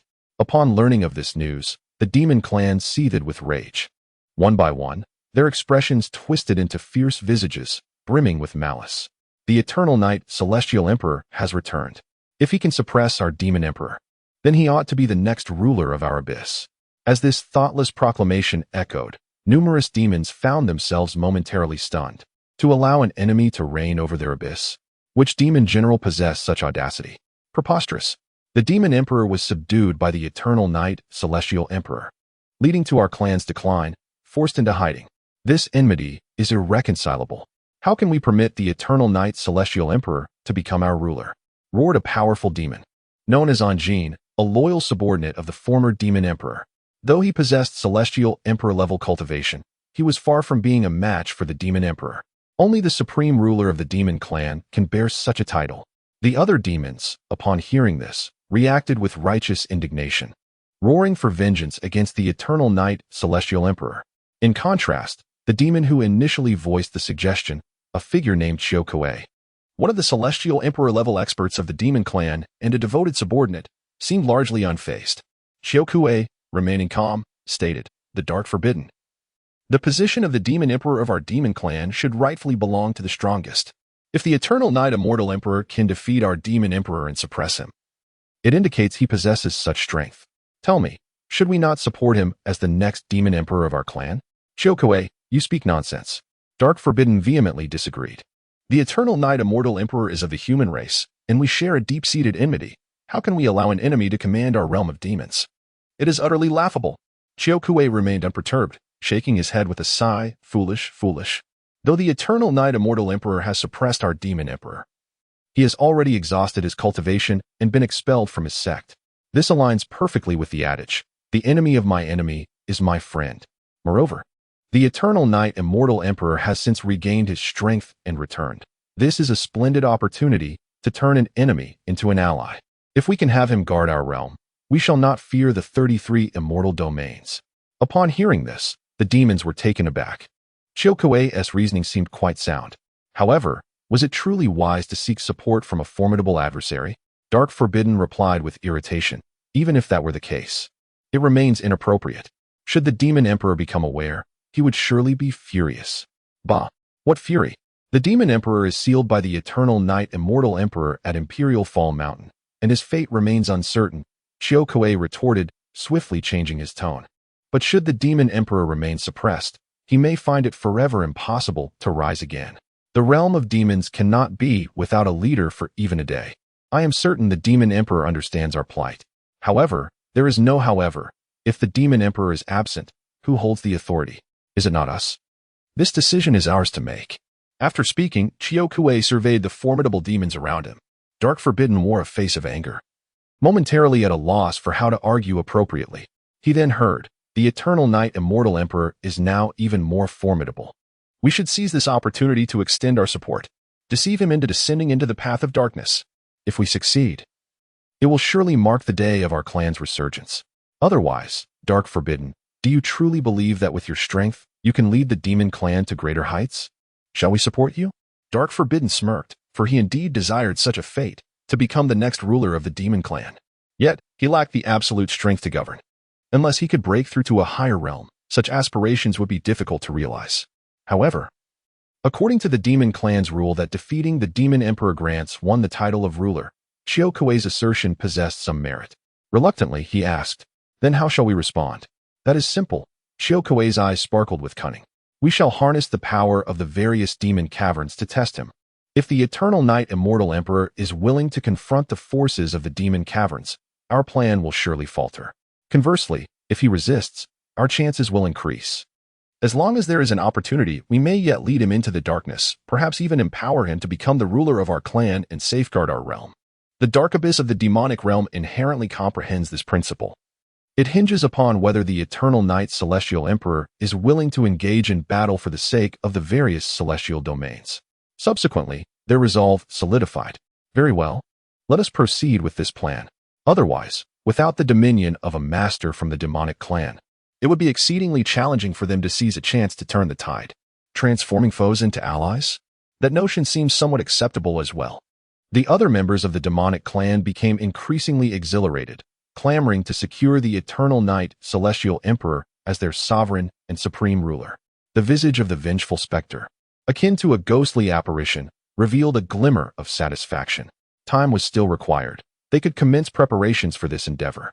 With the father, residing in the celestial realm, now under scrutiny, and the two little ones in the ancient wilderness continent also being observed, it was indeed a coordinated effort, beyond the confines of the Purification Valley. The blood demon ancestor traversed the landscape, inhaling the air with a look of contentment. His gaze ignited with fervor. The atmosphere of this valley seemed to resonate with the essence of the two children. Evidently, something had transpired here not long ago. Following that, he let out a chilling laugh. What does it matter? Having located them already fulfills his purpose. In his eyes, those two children were as good as his. The blood demon ancestor, akin to a ravenous wolf stirred by excitement, awaited the moment to ensnare his prey. He was poised to charge into the valley before him, ready to wreak havoc. However, at that moment, Qin Ziyuan and Qin Zihua emerged from the Purification Valley. Little Hao, where do you suppose we might find someone as dashing as our father or as beautiful as our mother? Moreover, locating other households' infants is no easy task either. They were still preoccupied with this matter, harboring no ulterior motives, merely wishing to gauge their own stature. Thus, they ventured out in search of fortune. Qin Zihao pondered for a moment and said, "Sister, isn't this everywhere?" Suddenly, he noticed the blood demon ancestor standing not far away and pointed, exclaiming, "Look! That one over there is so hideous, far less handsome than our father." The blood demon ancestor was left speechless. Qin Ziyuan glanced around and exclaimed, "Ah, indeed, little Hao. Your behavior is rather impolite. Besides, we are in search of someone slightly less handsome than father, not of this casual sort. Oh, sister, let us wander about in search." Qin Zihua replied with a cheerful nod. "Casual? Am I casual?" The blood demon ancestor looked down at his own appearance, and then his fury erupted. "How outrageous! Are you even aware of what constitutes politeness?" His temper flared, revealing a gaze filled with insatiable greed and bloodlust. "Indeed, the two children are here. I have found them." Hehehe. Yet, he was interrupted by Qin Ziyuan's serious reminder, "Grandfather, please do not obstruct the path. Blocking the way is an ill-favored habit." "Yes, grandfather. Not to mention your rather unsightly appearance. Standing in the way like this might frighten the little ones," Qin Zihua solemnly concurred, having made every effort to remain courteous. The old man was far too hideous, and thus his presence should not linger here, lest he terrify the siblings. The blood demon ancestor gazed down at the two children. His composure shattered. "The road is so wide, yet you insist on walking this way? Is it too much to ask that you circumvent me?" He fumed, nearly hopping in rage. Yet, he consoled himself internally. They are merely children. There is no need to take offense at such trivial matters. He then donned a peculiar and terrifying smile, saying, "Little ones, it is indeed my fault for frightening you. However, might you allow this old ancestor a taste of your essence? Prepare to be terrified." Ha. Suddenly, he realized, when had these two children appeared before him? How had he not perceived their presence at once? Chapter 19. The frustration of the blood demon ancestor. A chill ran through the blood demon ancestor's heart. Perhaps it was due to his recent excitement at finding the two children that he had momentarily overlooked them. However, before he could fully grasp the situation, he discovered that the children had already dashed away. From a distance, they regarded him as though he were a fool. His heart sank, fury erupting within him. Surely, it was while he was lost in thoughts of his earlier oversight that he failed to notice how far the little rascals had slipped away. After Qin Ziyuan and Qin Zihao fled, they could not resist turning back to observe the scene. It terrified me. How chilling it was. Qin Ziyuan's heart raced with trepidation, pounding fiercely within her chest. This individual was undeniably frightening and menacing, uttering such bizarre words. Thus, her first instinct was to grasp her brother's hand and make a hasty retreat, putting distance between them. She had acted with remarkable wit and decisiveness. Qin Zihu's eyes suddenly sparkled with realization. It turned out that his sister was afraid of ugly things. He promptly shielded Qin Ziyuan behind him and reassured her, "Sister, do not be afraid. The Pure World Valley is protected by the 18-layered formation established by Father, in addition to 18 layers of barriers and various perilous terrains. They shall not be able to reach us." Indeed, they had cleverly made their way into the formation.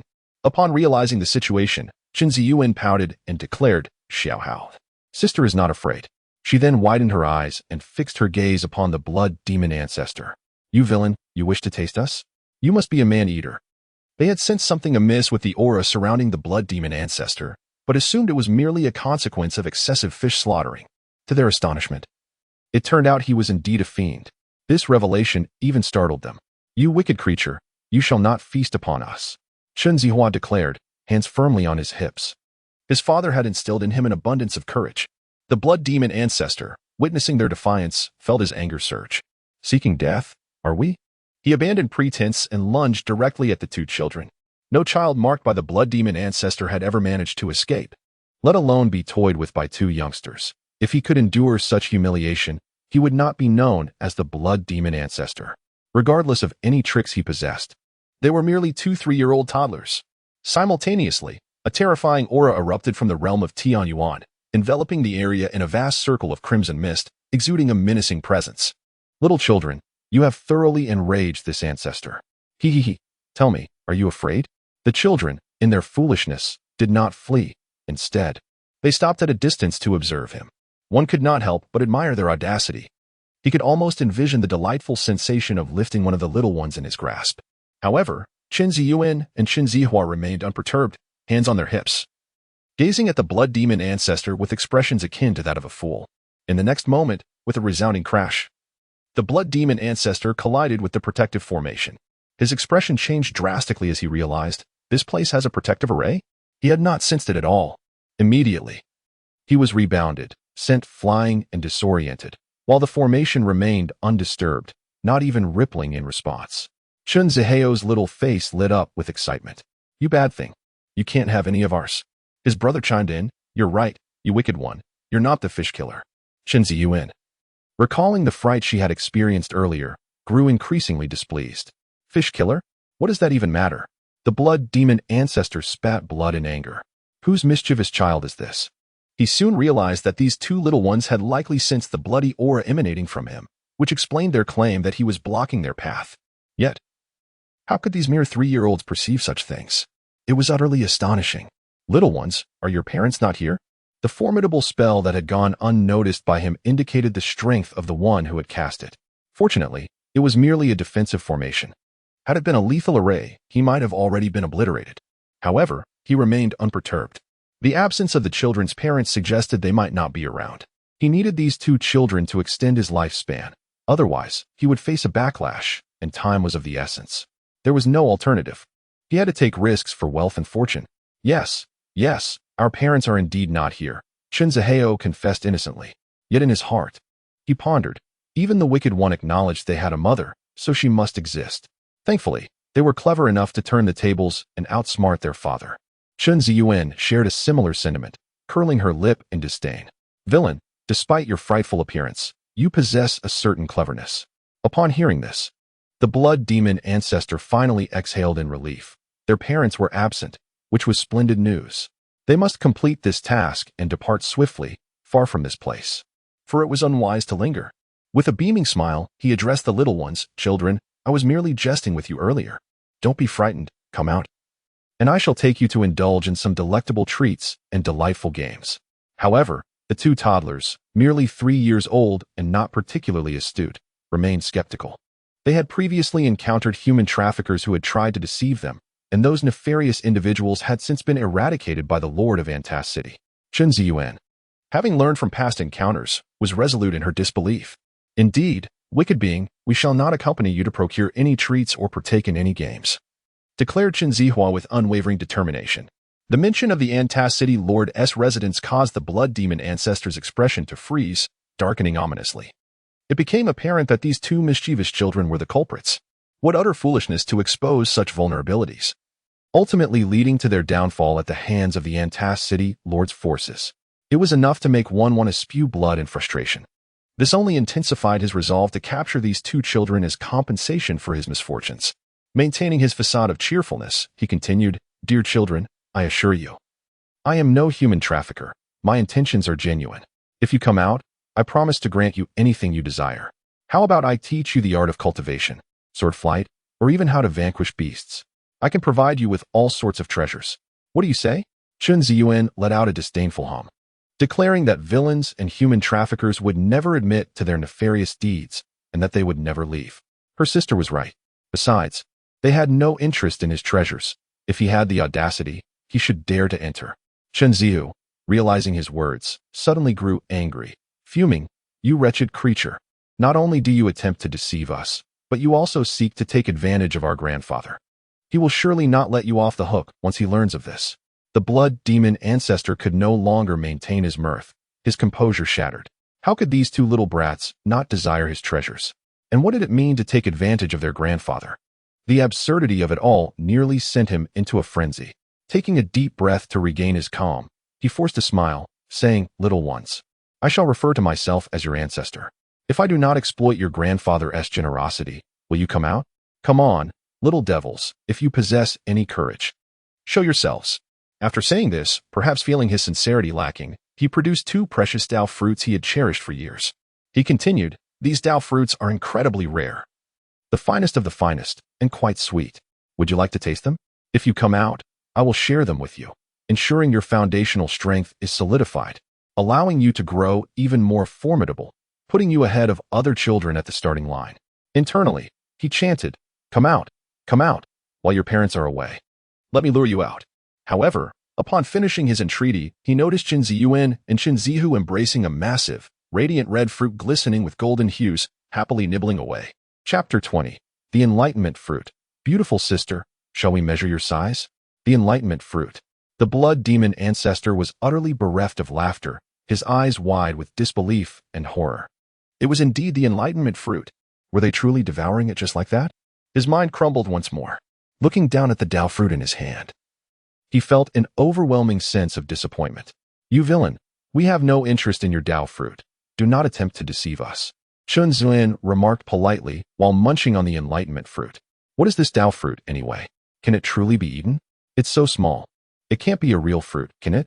Qin Zihu, cradling his own Enlightenment Fruit, glanced at the meager fruit in the blood demon ancestor's possession while continuing to enjoy his own. "Xiaoho, ignore the villain. This fruit is truly sweet." "Yes, sister. It's incredibly sweet." The 2 little ones, utterly unconcerned, began to feast, standing together with their Enlightenment fruits, their eyes sparkling with delight. A fake fruit? The blood demon ancestor was on the verge of exploding. Here he was, genuinely offering authentic Dao fruits.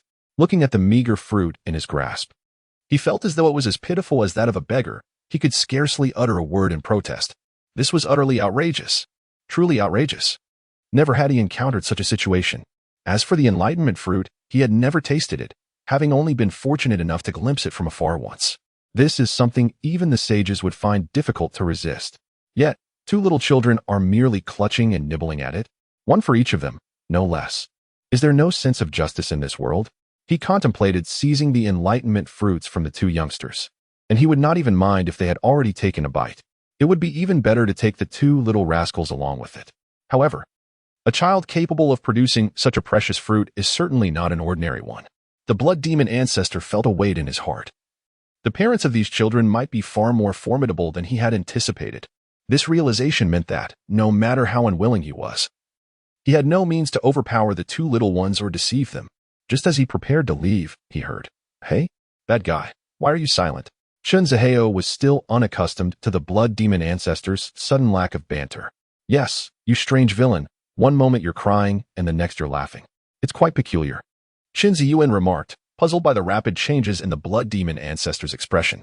It was as if he were performing a face-changing act. The blood demon ancestor nearly spat blood in frustration, fervently wishing the 2 little ancestors would cease their chatter and hasten to eat. With a cold huff, he vanished. "Hooray! We scared the bad guy away. The villain knows our strength now." Qin Ziyuan and Qin Ziheo leaped up in celebration, not forgetting to munch on the Enlightenment fruits. Yet, it seemed rather pitiful for the villain to be holding that small fruit. Perhaps we should share a bite with him? Sharing a bite and making him apologize would be nice too. The blood demon ancestor, not far off, heard this and rushed back in a fit of rage. "A warrior may be slain, but not humiliated. I have not strayed far, and yet you plot against me with such disrespect." "Oh, the bad guy has returned. Has he had a change of heart?" The little ones inquired seriously, gazing at the blood demon ancestor. The blood demon ancestor, with shameless bravado, stated, "Then you must share a bite of the Enlightenment fruit with me." However, as soon as he finished speaking, a powerful aura swiftly approached. The blood demon ancestor was truly shameless, attempting to scheme even against the belongings of children. A cold, merciless voice echoed, and soon a woman clad in an elegant Taoist robe arrived in haste. She wielded a soul-binding banner, evidently the source of her ability to track the blood demon ancestor. Upon seeing her, the blood demon ancestor's expression shifted slightly. Yet, for the sake of the Enlightenment fruit, he would have to endure. With a disdainful snort, he thought, "The Tianyin Temple truly meddles in affairs that do not concern them. Wherever I go, You are sure to follow. It is as if I cannot shake you off." Internally cursing the girl for her ignorance, she realized that these two children were indeed full of cunning and difficult to outsmart. The serene woman, with her long hair elegantly tied up, was a disciple of the Demonic Sect, named Li Miaozhen. She had been relentlessly pursuing the blood demon ancestor and had arrived without hesitation upon detecting his aura through the soul-settling banner. At that moment, Li Miaozhen fixed her cold gaze upon the blood demon ancestor and spoke in a frosty tone. "Blood demon ancestor, you cultivate malevolent practices and wreak havoc across the lands, inciting the hatred of all who wish for your demise. The Demonic Sect seeks to restore purity to the world. Mark this day next year as your day of reckoning." Her voice was laced with disdain and murderous intent, clearly expressing her eagerness to eradicate such a nefarious fiend. Without further ado, she launched her attack. Suddenly, a voice exclaimed, "Sister, you are so beautiful." Chun Ziyuan's eyes widened in surprise. It seemed that a strikingly beautiful cultivator had appeared right before her. Chun Ziho was filled with excitement. His sister was truly beautiful. They had long forgotten about the blood demon ancestor, as the sacred fruit of enlightenment in their arms lost its allure. Their gaze was fixated on Li Miaozhen's incredibly proud bosom, her exquisite face, and her breathtaking figure. Of course, their intentions were innocent. Upon hearing the heartfelt compliments from the two children, Li Miaozhen's fury diminished considerably. She gently reassured them, "Do not be afraid, dear children, I shall surely vanquish this fiend." Fortunately, she had arrived in time to catch him red-handed. Otherwise, these two youngsters might have faced dire consequences. The more she reflected on this, the more she loathed the blood demon ancestor. Death. In an instant, she seemed to transform into a different person. Meanwhile, the blood demon ancestor was extremely displeased. It was all Li Miaozhen's fault. Otherwise, he might have managed to deceive someone into giving him a taste of the sacred fruit of enlightenment. Now, it was unfortunate that the two young ones were praising Li Miaozhen's beauty, depriving him of his prize. How quickly they had changed their hearts. His inner fury surged uncontrollably.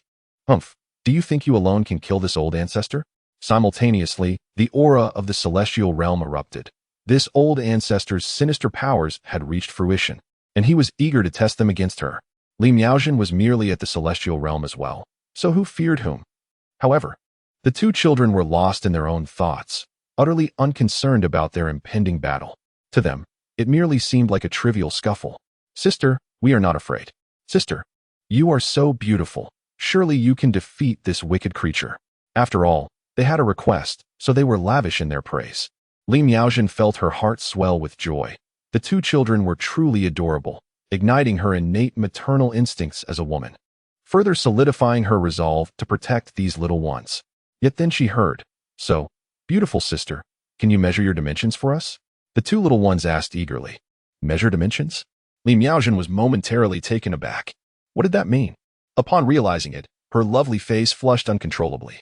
Little rascals. She began to comfort herself. Children speak without guile.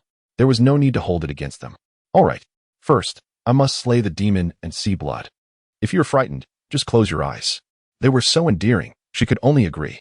However, she was concerned that witnessing such a terrifying scene might give them nightmares. So she felt it necessary to offer a warning. The two little ones were excited at her words, nodding vigorously, "We will listen to beautiful sister." Without hesitation, they closed their eyes and took bites of the sacred fruit of enlightenment. Whether they were afraid or not was irrelevant. What mattered was that they were obedient. The blood demon ancestors seethed with rage.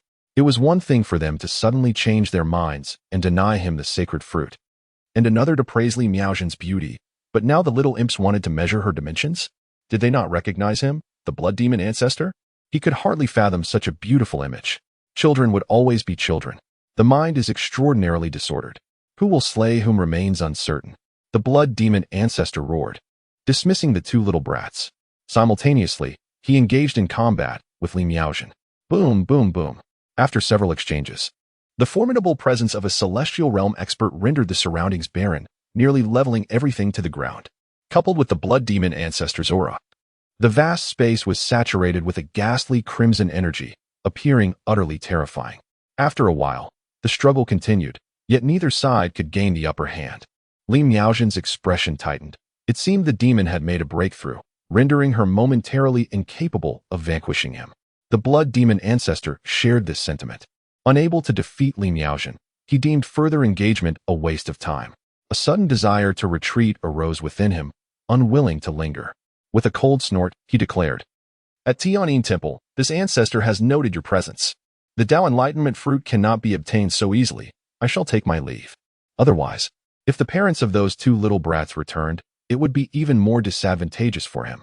After delivering his harsh words, the blood demon ancestor transformed into a streak of blood light and fled.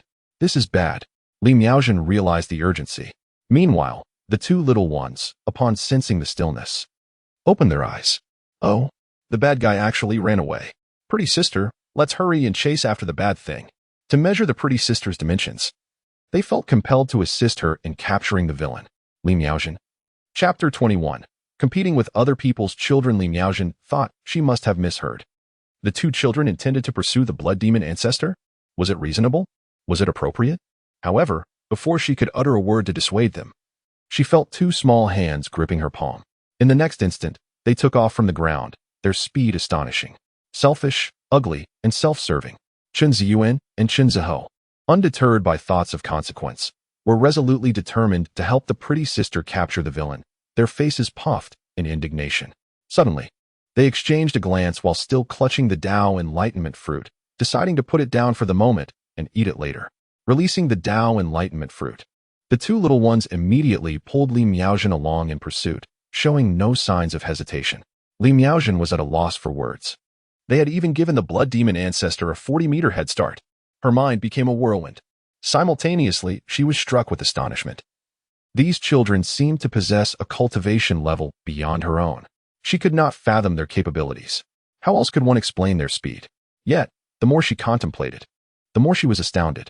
What backgrounds did these two children possess? Moreover, the fruit they had been gnawing on appeared to be exceedingly extraordinary, and she sensed that the blood demon ancestor had likely plotted against the two children for the sake of that very fruit. What is this Tao enlightenment fruit? Little friends, the blood demon ancestor is in that direction. Without further thought, she resolved to rely on the two children to apprehend the blood demon ancestor first. Her cheeks flushed. Feeling a hint of embarrassment, Chen Ziyuan lifted her delicate face, exclaiming, "We know the beautiful sister, no need to tell us." She then advised her younger brother, Xiaohao, "As a boy, you must protect the beautiful sister while I capture the bad guys." "All right, sister," Chen Zihua readily agreed, eager to play the hero in defense of beauty. With a smile, he reassured, "Don't worry, beautiful sister. With us around, we will surely catch the wicked ones." Unbeknownst to them, Li Miaojin felt a twinge of offense. Perhaps she was being overly sensitive. Yet, a warm and genuine smile blossomed on her face, for being with children was both comforting and heartwarming. Hearing their declarations of protection for her stirred a peculiar sensation within her, for it was she who should be safeguarding them. Her own maternal instincts were nearly overwhelming. In the next moment, they had already caught up with the blood demon ancestor. Upon witnessing the fleeing crimson light, Li Miaojin's expression hardened once more. Blood demon ancestor. You cannot escape. She had not anticipated this turn of events, where she would have to compete with the children, essentially pitting herself against the offspring of others. Chen Ziyuan, visibly agitated, declared, "You wicked villain, the beautiful sister is coming to capture you, and there is no escape." With that, her petite hand struck forth. With the beautiful sister by her side, her fears dissipated. "You bad thing, you should just obediently accept your fate at the hands of the beautiful sister." Naturally, Chen Zihu yearned to showcase his own prowess. Li Miaojin, silently drawn along by Chen Zihu, felt as if she were being transformed into a violent figure herself. She refrained from commenting on the antics of the children. Meanwhile, the leisurely retreating blood demon ancestor's expression darkened upon hearing those words. A heavy realization dawned upon him. This was dire. They had actually pursued him. How outrageous.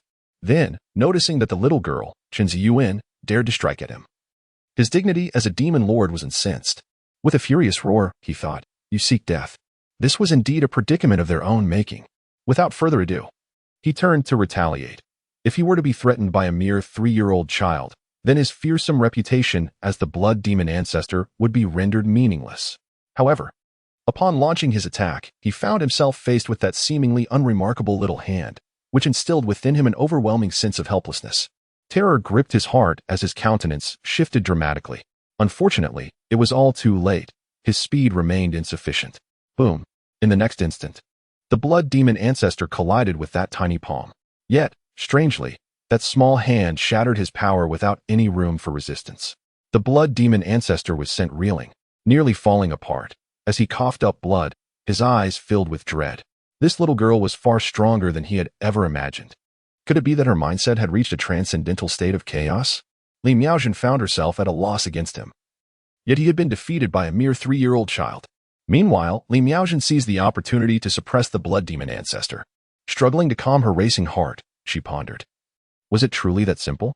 Could this child actually possess such incredible abilities? Big sister is so amazing, Chen Zihu exclaimed, clapping wildly. You can't escape now, bad guy. Chen Ziyuan placed her hands on her hips. Although she harbored no desire to inflict harm that would cause anyone to bleed. Her father had once remarked that some individuals appeared less than human, which allowed for a certain inner equilibrium. Villains. Let us see if you dare to provoke a beautiful sister again. They certainly exerted themselves in measuring dimensions. The blood demon ancestor secretly lamented his failure to consult the almanac before venturing out. How could it be that this formidable blood demon ancestor fell to the hands of 2 mere children? He was unwilling to accept such a fate. Yet, before he could voice his thoughts, a blade of energy surged forth, cleaving toward him. Boom. In the next instant, the blood demon ancestor was reduced to nothing but ash. After ensuring that the blood demon ancestor had been thoroughly vanquished, Li Miaojin felt a sense of relief. However, she couldn't help but feel somewhat disheartened. Had it not been for the 2 children inflicting wounds upon the blood demon ancestor, her victory would not have been so easily attained. Turning her head, she smiled and asked, Little sister, little brother, are you not afraid? Chen Ziyuan raised her head and said, Beautiful sister, we are frightened. However, Father has told us that our journey is still long, and we must learn to adapt. Indeed. Beautiful sister, may we measure your dimensions? Chen Zihua remained fixated on their ultimate goal. Li Miaojin initially felt a sense of comfort, intrigued by the identity of their father. Yet, upon hearing Chen Zihua's words, her expression turned peculiar. She gently ruffled the hair of the 2 children and remarked, Your father is correct, but why do you wish to measure your sister? Feeling somewhat awkward and at a loss for words, she considered that they were merely children and decided not to take offense. It is because we want to make clothes for father, mother, and sister, but we cannot see them, Chen Ziyuan eagerly replied. Chen Zihua echoed, Beautiful sister. Would you like to help us? Upon hearing this, Li Miaojin exhaled in relief. It was merely a matter of this. She felt a surge of warmth in her heart. Truly good children. Of course, sister will assist you. But do you have a younger sister? Indeed. Father promised us a sister, but she hasn't been born yet. It takes 10 months, the 2 little ones giggled. 10 months of pregnancy? Li Miaojin thought it rather unfortunate. They were already preparing clothes for a sister who hadn't even arrived yet, much more anxious than their parents. Then she heard, By the way, beautiful sister, do you think we have a mother? The 2 little ones felt the need for confirmation. Li Miaojin was bewildered. This situation seemed somewhat contradictory. Why would you say that? She inquired, perplexed. Because our father said we sprang from the cracks of a rock, but we noticed that other children all have mothers. So, we think we should have a mother too. That's right. Father must be fooling us. Sprung from a rock? Li Miaojin was at a loss for words. Given that their father had said so, it was evident they had encountered some troubles, yet she did not wish to deceive the 2 children. While speaking, she had already half squatted down, cradling another child, feeling a twinge of sympathy. It was indeed pitiful that the 2 little ones could not see their parents. But she wouldn't exacerbate the situation by probing further. How wonderful. We really do have a mother. We did not come from a rock. The 2 little ones' hearts were resolute. The beautiful sister was so lovely, she surely wouldn't deceive them. Li Miaojin smiled, but regarding the measurement of sizes, she thought it wouldn't work this way. It wouldn't fit well. What should we do then, beautiful sister? The little ones' faces fell. For this was the best solution they could conceive. Well, tell me your names. I am Chen Ziyuan. I am Chen Zihua. Very well, Ziyuan and Zihua. Let us first recall your father, and I shall try to estimate for you. All right. The 2 little ones began animatedly gesturing with their hands and feet. Father is easy to describe, and for mother, we'll base it on someone else's mother. Seeing this, Li Miaojin's expression gradually stiffened, yet she still watched earnestly. She was not adept at handling children. It was quite difficult to comprehend. Looking down, she thought perhaps she should measure her own size for them. Meanwhile, their parents in the celestial realm continued to revel in their honeymoon-like world. Chen Junyi assumed a demeanor of utmost caution, expressing his concerns. My lady, If I venture to your celestial sect, might the adversaries discern our connection and trace it back to you honor and power? Accompanying his lady. He was intent on observing the celestial sect she belonged to. Hence he could not afford to display amusement. In contrast, Xia Jiao found the situation rather amusing. My dear husband, there is no need for concern. I have meticulously considered this matter, and there shall be no issues, she thought to herself. Reflecting, the celestial sects are all of my own making, so rest assured, my husband. That is well. Qinglian could do little else but cling to his wife's support. He cast his gaze toward the celestial sect not far away. Was this also a facet of their intricate plan? Chapter 22. The support of the celestial sect. My lady is my pillar of strength. Before them stood a remarkably imposing celestial sect, yet it was evident that it was not the supreme Tao imperial palace. Qinglian felt that his wife was truly making a considerable effort, possessing quite a few clever ideas. My dear husband, let us hasten towards the mounting support immortal sect. Xia Jiu provided no further explanation and took Qinglian's hand, leading him along. Although her husband had expressed a reluctance to join any faction, she believed it essential for him to become accustomed to the intricate systems and dynamics within various powers. Thus, she resolved to create an establishment of her own for the purpose of nurturing him.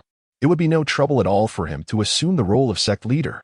The name Mounting Support Immortal Sect nearly elicited a laugh from Qinglian, as he surmised that his wife had concocted this whimsical title to playfully deceive him, and it certainly sounded like his source of backing.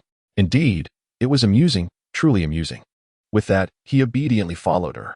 Outside the gates of the Mounting Support Immortal Sect, a few disciples stood guard, exhibiting a semblance of decorum. Meanwhile, Xia Jiu and Qinglian breezed through the entrance, greeted along the way by disciples who respectfully addressed her as senior sister. Qinglian gazed at all that his wife had painstakingly crafted and inquired with intention, My dear, does the Mount Koshan sect hold any significance? Indeed, my husband. Xia Jiu candidly replied. The Mount Koshan sect is under the protection of the Extreme Path Imperial Palace. Qinglian was certainly aware that he was under the protection of the Extreme Tao Imperial Palace. Is it really that formidable? He inquired, to which Xia Jiu responded, Indeed. It is not too far from the Extreme Tao Imperial Palace.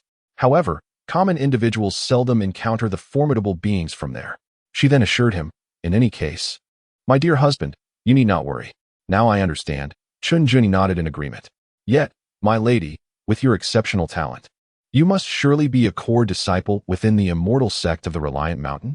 I would not be surprised if you were a saintess. Xia Jiu shook her head with a hint of regret, replying, My dear husband, I am merely an ordinary disciple, not a saintess. Very well, my husband. Let me take you for a stroll. Qinglian was undoubtedly aware of his wife's subtle intentions, yet he chose not to expose them, instead observing her in silence. He was then led by Xia Jiu on a leisurely stroll, immersing himself in the life of the celestial sect, a sensation that felt somewhat unfamiliar to him.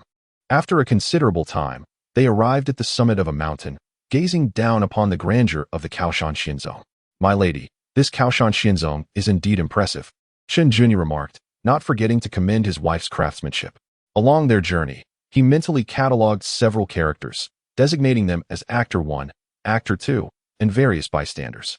Xia Jiu naturally acquiesced to her husband's sentiments, responding, Husband, the celestial realms and their sects are immensely powerful, far surpassing the forces of the lower realms. Not to mention, our Kaoshan Xianzong holds a respectable position within the entire Jitian Dao Xinyu. Indeed, it is quite commendable. But my lady, as you accompany me so devotedly, do you not have any pressing matters to attend to? Qinglian intentionally inquired. As I understand it, there must be numerous tasks within the sect, he added. Xia Jiu nodded solemnly. Certainly, but husband, it is of no consequence to delay for your sake. Besides, there are no significant affairs occurring within the Kaoshan Xianzong at the moment. As she spoke, Qinglian wrapped his arm around Xia Jiu's shoulders, drawing her petite frame close to him, enjoying a quiet moment of intimacy. My dear wife, you are truly endearing, he thought to himself. Xia Jiu, however, revealed a smile and playfully remarked, Husband, you are quite endearing. Suddenly, she received a telepathic message from the sect leader, Langju Shuang. Turning slightly, she said, Husband, I must meet with a high-ranking member of the sect. I cannot bring you along to see the leader, even if she is already aware of your existence. Otherwise, I fear she may try to deceive you into bringing you honor and Hao along. My lady, you may go. I shall wander about freely, Qinglian replied. adopting a demeanor of a devoted husband. Xia Jiao responded with a soft affirmation, reminding him not to wander too far before she departed. Chen Junyi could certainly perceive that his wife had ventured towards the extreme Dao imperial palace, seemingly to confer with high-ranking officials. He cast his gaze into the distance, pondering whether the various major sects were still in pursuit of him, before discreetly vanishing within the confines of the Mount Koshan sect. After leaving the Mount Koshan sect, Xia Jiao proceeded to the extreme Dao imperial palace. The palace master had summoned her through a transmission, undoubtedly regarding significant matters at hand. She harbored little concern for her husband, as she had single-handedly established the Mount Koshan sect, which possessed an exceedingly high security level. Moreover, considering her husband's stature, it was improbable that he would encounter any formidable adversaries, even if he were to inadvertently provoke one, including an immortal emperor. She, as his wife, could certainly manage such a situation. Before long, Xia Jiao arrived at the extreme Dao imperial palace and encountered Lang Zhuxuang. "Palace master, what has transpired?" she inquired. Instead of asking about Xia Jiao's recent activities, Lang Zhuxuang directly responded, "The Hall of the Desolate Emperor remains unyielding. They have colluded with the Fudu Holy Land, exerting pressure on our extreme Dao imperial palace." Her expression was decidedly displeased. Upon hearing the mention of the Fudu Holy Land, Xia Jiao's countenance darkened with indignation. The Futu Holy Land, the foremost sect of the Futu immortal domain, had previously clashed with their imperial palace, and now it seemed they were intent on meddling once more. Lang Zhuxuang nodded, deducing that the Hall of the Desolate Emperor aimed to leverage the Futu Holy Land to facilitate a marriage alliance. It was conceivable that if the extreme Dao imperial palace continued to refuse, they might resort to more aggressive measures, leading to inevitable complications. While confronting the Hall of the Desolate Emperor alone was manageable, the addition of the Futu Holy Land would certainly impose significant pressure should matters escalate to war. The consequences would be dire. A frostiness enveloped Xia Jiao's delicate features. She could not bear the thought of bringing ruin to the extreme Dao imperial palace.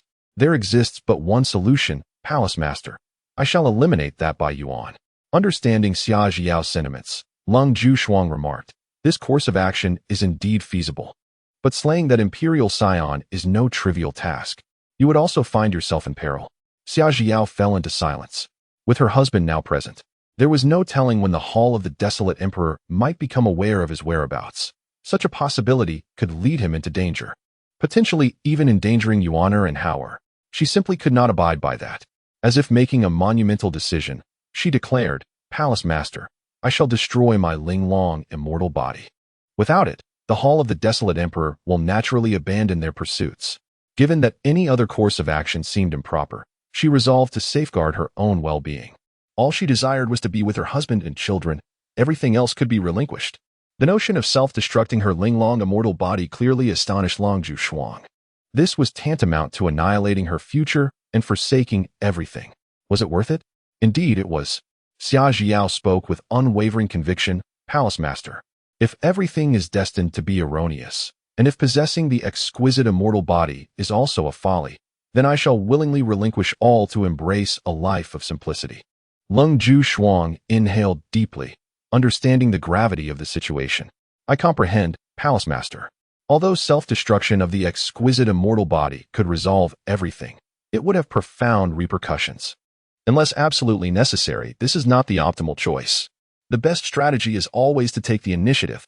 Xia Jiu grasped Lang Zhuxuang's intent. "Thank you, Palace Master." This undoubtedly signified that even if the extreme path imperial palace were to face peril, the Palace Master would steadfastly support her. Just then, Su Qingshui rushed in, her voice tinged with excitement. "Jiao, you're here too." Upon noticing Xia Jiao's return, her expression shifted to one of curiosity. "What has transpired, Qingshui?" Xia Jiao inquired. "Palace Master." "Jiao, it's nothing much, just that I've heard the Eternal Night Immortal Emperor seems to have made an appearance," Su Qingshui casually remarked. Chapter 23. We have encircled the Eternal Night Immortal Emperor. This revelation took Lang Zhuxuang by surprise. Since their last encounter, there had been no trace of the Eternal Night Immortal Emperor, and it was unexpected that he would reveal himself. It appears he has emerged to address certain matters. Xia Jiao speculated. Lang Zhuxuang could not dismiss this possibility. "Regardless, since he has chosen to appear, I must go and meet him." She was resolute, knowing there were other immortal sects involved as well. "Jiao, will you accompany me?" Xia Jiao declined, Palace Master. I have some matters to attend to and shall not join you. Very well, Lung Ju Shuang replied succinctly before vanishing from the hall. Given the previous events, as the Palace Master of the Extreme Path Imperial Palace, it was her duty to address the situation. It would have been inappropriate for anyone else to step in. Once Lang Jushuang departed, Su Qingxue questioned, Zhiyao, why aren't you going? This is a splendid opportunity to join the excitement. Not interested, Xia Jia responded. Preparing to leave, she intended to organize her collection of treasures and the resources of the Extreme Path Imperial Palace to present to her husband. What have you been up to these past few days? Su Qingxue quickly followed her. Xia Jiyu cast a sidelong glance. Of course, I have important matters to attend to. What about you, Qingxue? Why don't you go and see the Eternal Knight Immortal Emperor? Important matters? What could be so significant that you're avoiding her? Su Qingxue pondered momentarily, blinking. If you're not going, why should I?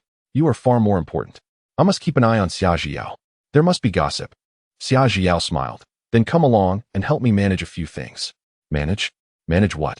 Jiao, you aren't considering leaving the Extreme Path Imperial Palace, are you? Don't.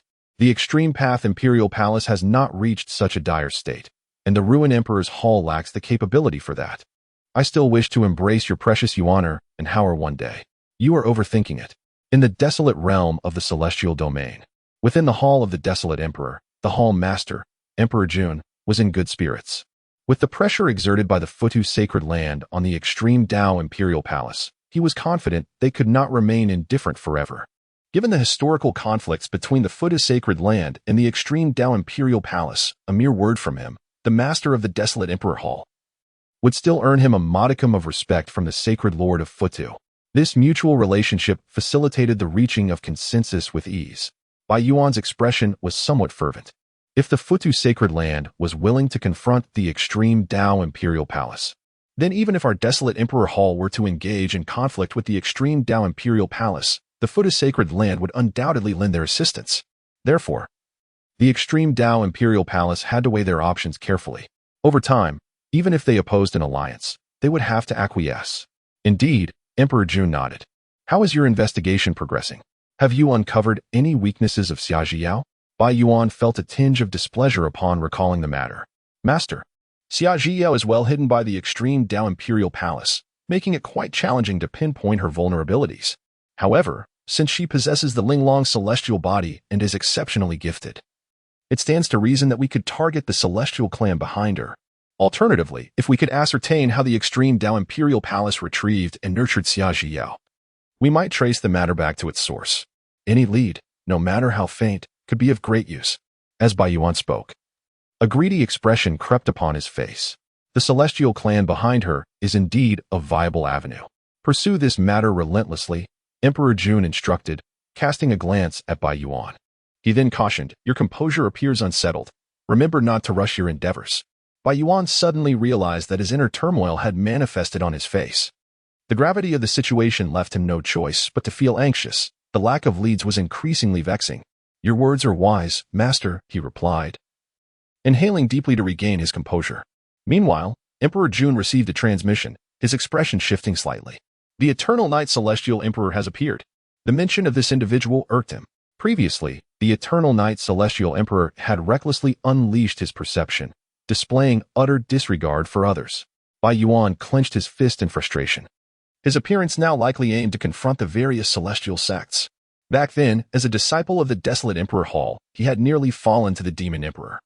And now the Eternal Knight Celestial Emperor had the power to suppress that very Demon Emperor. Such thoughts only fueled Bai Yuan's irritation. Regardless, since he had made his appearance, it was only fitting to confront him. With that, Emperor Jun vanished from the palace. Bai Yuan gritted his teeth and followed suit. He was determined to witness the current state of the Eternal Knight Celestial Emperor. Just wait, once he captured Xia Jiao, he would surely be on par with the Eternal Knight Celestial Emperor. In the boundless expanse of the celestial realm, Chen Juni hovered in the sky, seizing the opportunity in his wife's absence to address matters that required resolution. He aimed to eliminate any issues that might later implicate her in the Extreme Dao Imperial Palace. At this moment, he had unleashed his aura, a striking manifestation of Eternal Night. If the various celestial sects harbored any grievances regarding past events, they would undoubtedly sense his presence and come to investigate. As for whether his wife would be pleased with him or would come to him, that remained uncertain. He assumed that soon, a smile would grace Qinglian's face. Regardless of the troubles that lay ahead, all he desired was to find the mother of his child. Though the celestial realm was vast and boundless, the distance posed no significant challenge to the powerful celestial emperors. Moreover, the number of celestial emperors arriving was of little consequence to him.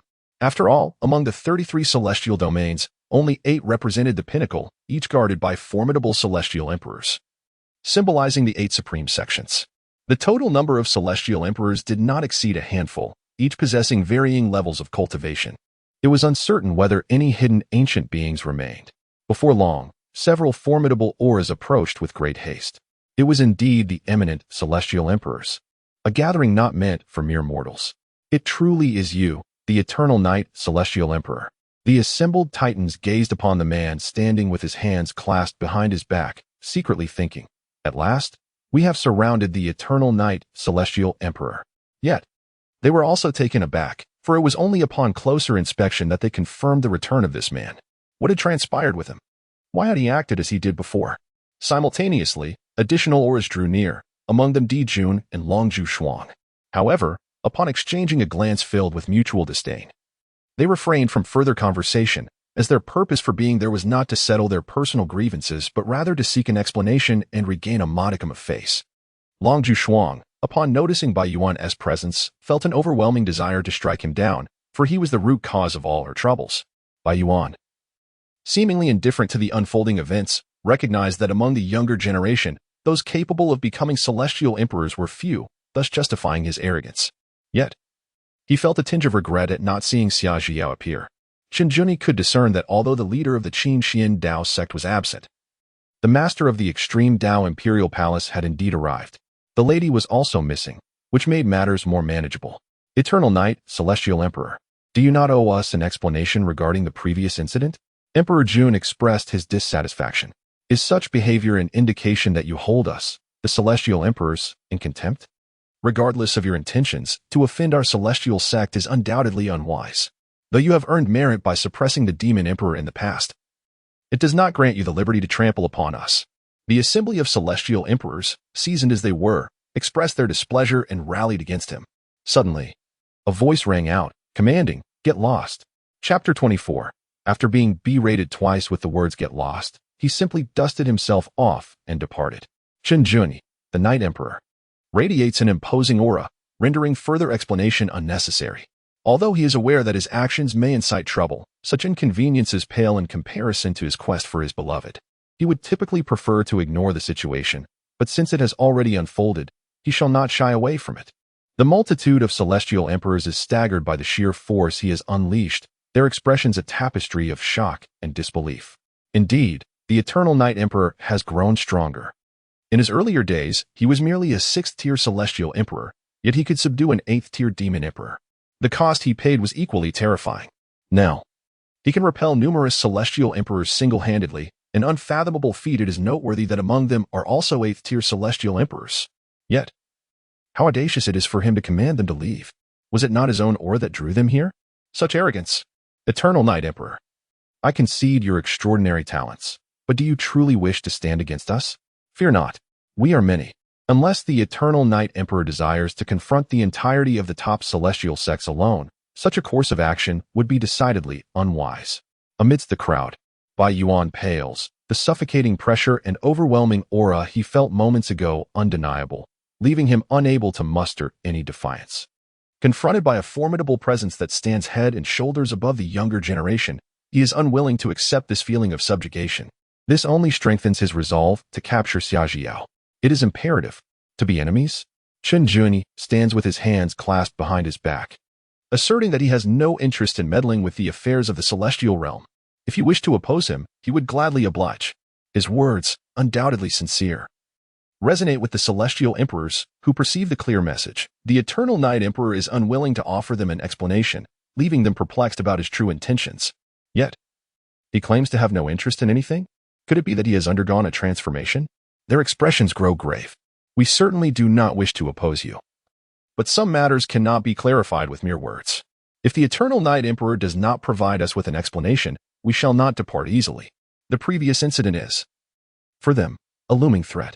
They remain wary of the Eternal Night Emperor's potential to incite discord, yet he now states his indifference, only heightening their suspicions. Why did he act as he did before? Just as their thoughts coalesce, they are met with an overwhelming celestial might descending once more. If you refuse to leave, then you shall all remain. Behind Qinglian, an endless night begins to coalesce, transforming the heavens within a billion-mile radius.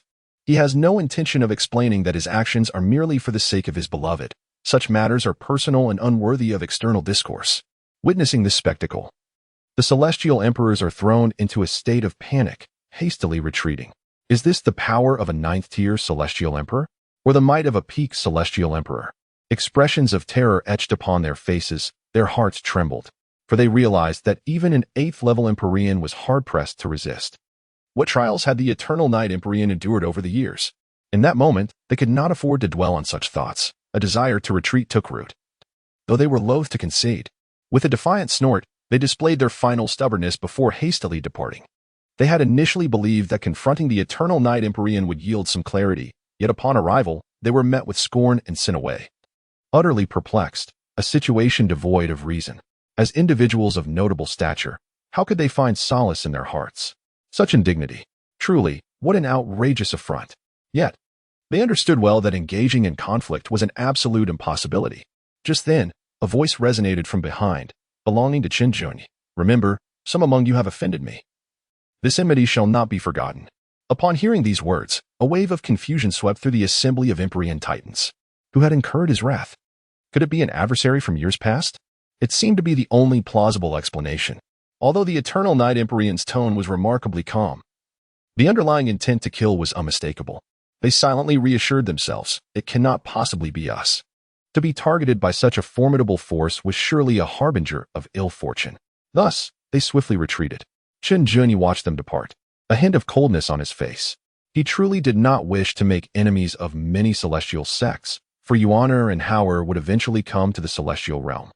There was no need for their children to bear the burdens of their parents' past grievances. After all, he was well aware of the age-old principle of vengeance. When would it ever cease? Who could truly predict the course of fate?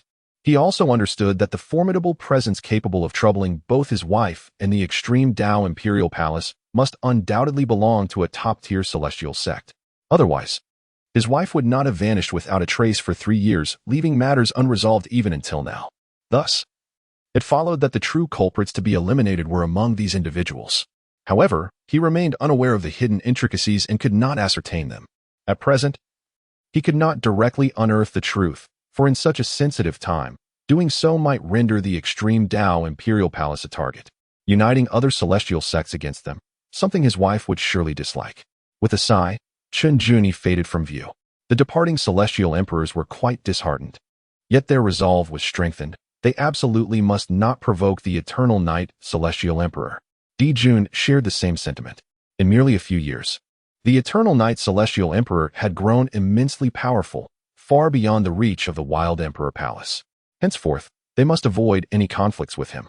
Bai Yuan's expression was one of deep frustration, yet he felt utterly powerless. "Palace Master, are you not his match?" he inquired, observing the reactions of the Celestial Emperors. He could infer the truth, though he was reluctant to admit it. Dijun gravely nodded. It seemed the Eternal Night Celestial Emperor had already attained the 9th level of Celestial Emperor, or perhaps even a higher realm. "I am no match for him," the Palace Master confessed. Contemplating the pinnacle of Celestial Emperors, Bai Yuan felt an overwhelming sense of helplessness. "Once I capture Xiaoji Yao, I shall surely have the opportunity to reach such heights." Dijun did not refute this. It was indeed a possibility, but for now, avoiding the Eternal Night Celestial Emperor was paramount. They must first address matters concerning the extreme Tao Imperial Palace. Bai Yuan nodded, then recalled something. "Palace Master, what did the Eternal Night Celestial Emperor mean when he mentioned an enemy among the crowd?" "I do not know," Dijun admitted. "Perhaps he has sensed something. In any case, it cannot pertain to us in the Wild Emperor Palace, so we need not dwell on it." As the Palace Master, he felt no guilt. The Wild Emperor Palace had never offended the Eternal Night Celestial Emperor. "You speak wisely," Bai Yuan agreed, not pondering the matter further. At the extreme Tao Imperial Palace, Long Shuang returned, equally displeased. She felt inexplicably vexed, yet the current might of the Eternal Night Celestial Emperor allowed him to act as he wished. leaving them feeling utterly powerless. They were continuously bested. It was utterly absurd. She had even encountered Dijun and a few others she had no desire to see, which only exacerbated her discontent. Her objectives remained unfulfilled, and her frustration deepened. "Palace Master, have you returned already?" Su Qingxue inquired, puzzled. That was rather swift. Xia Zhiyu stood nearby, having just been occupied with organizing resources for her husband.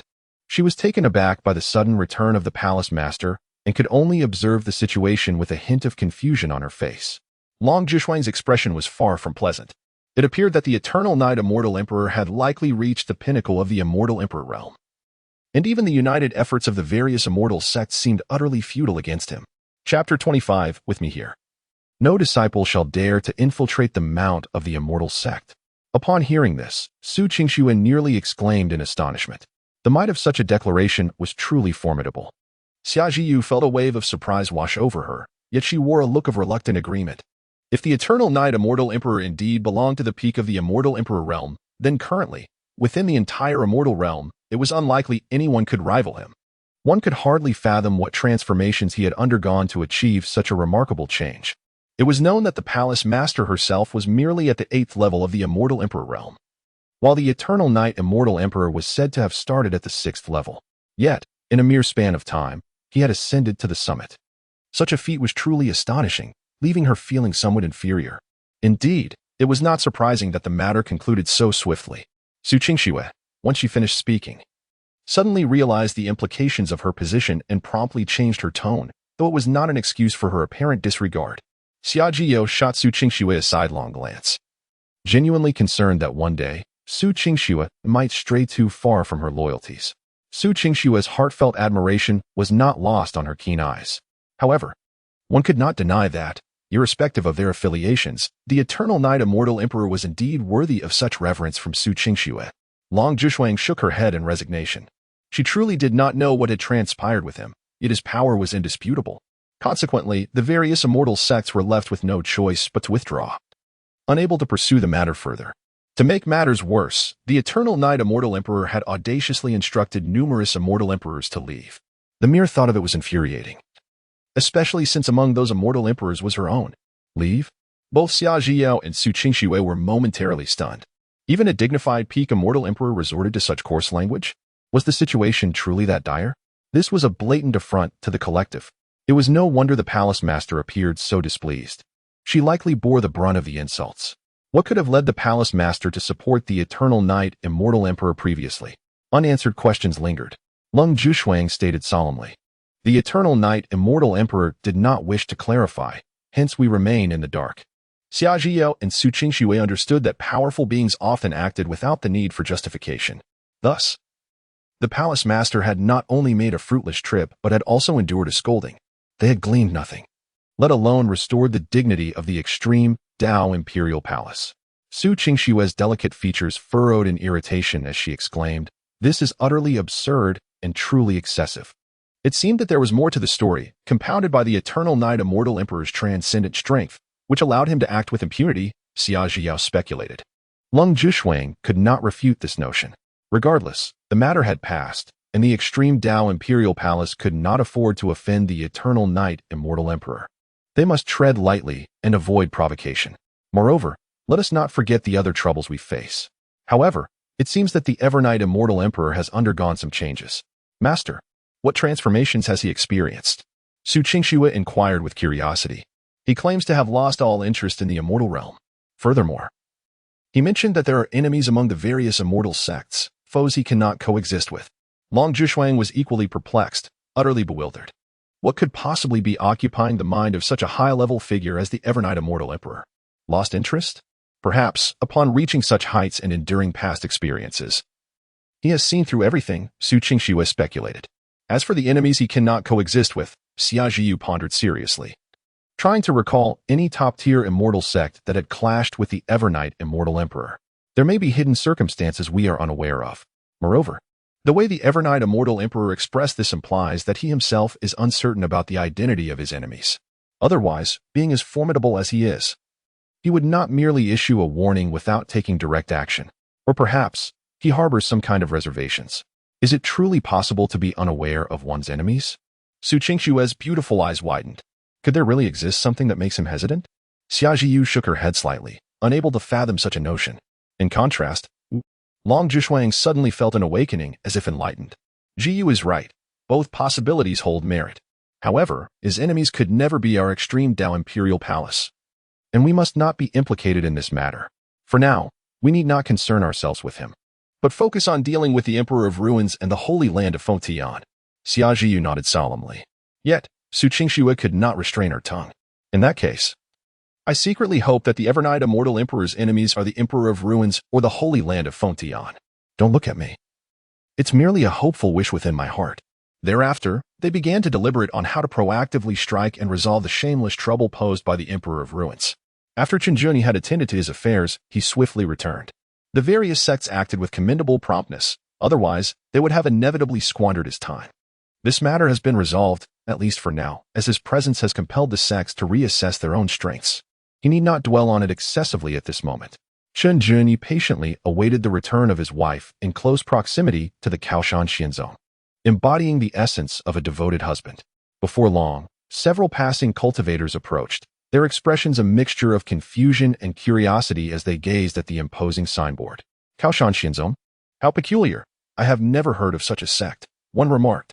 Since when has this establishment come into existence? How is it that we are unaware of its presence? They turned to Chen Juni, inquiring, fellow cultivator, are you familiar with this Kaoshan Xianzong? Chen Juni said calmly, of course I know, it has just opened.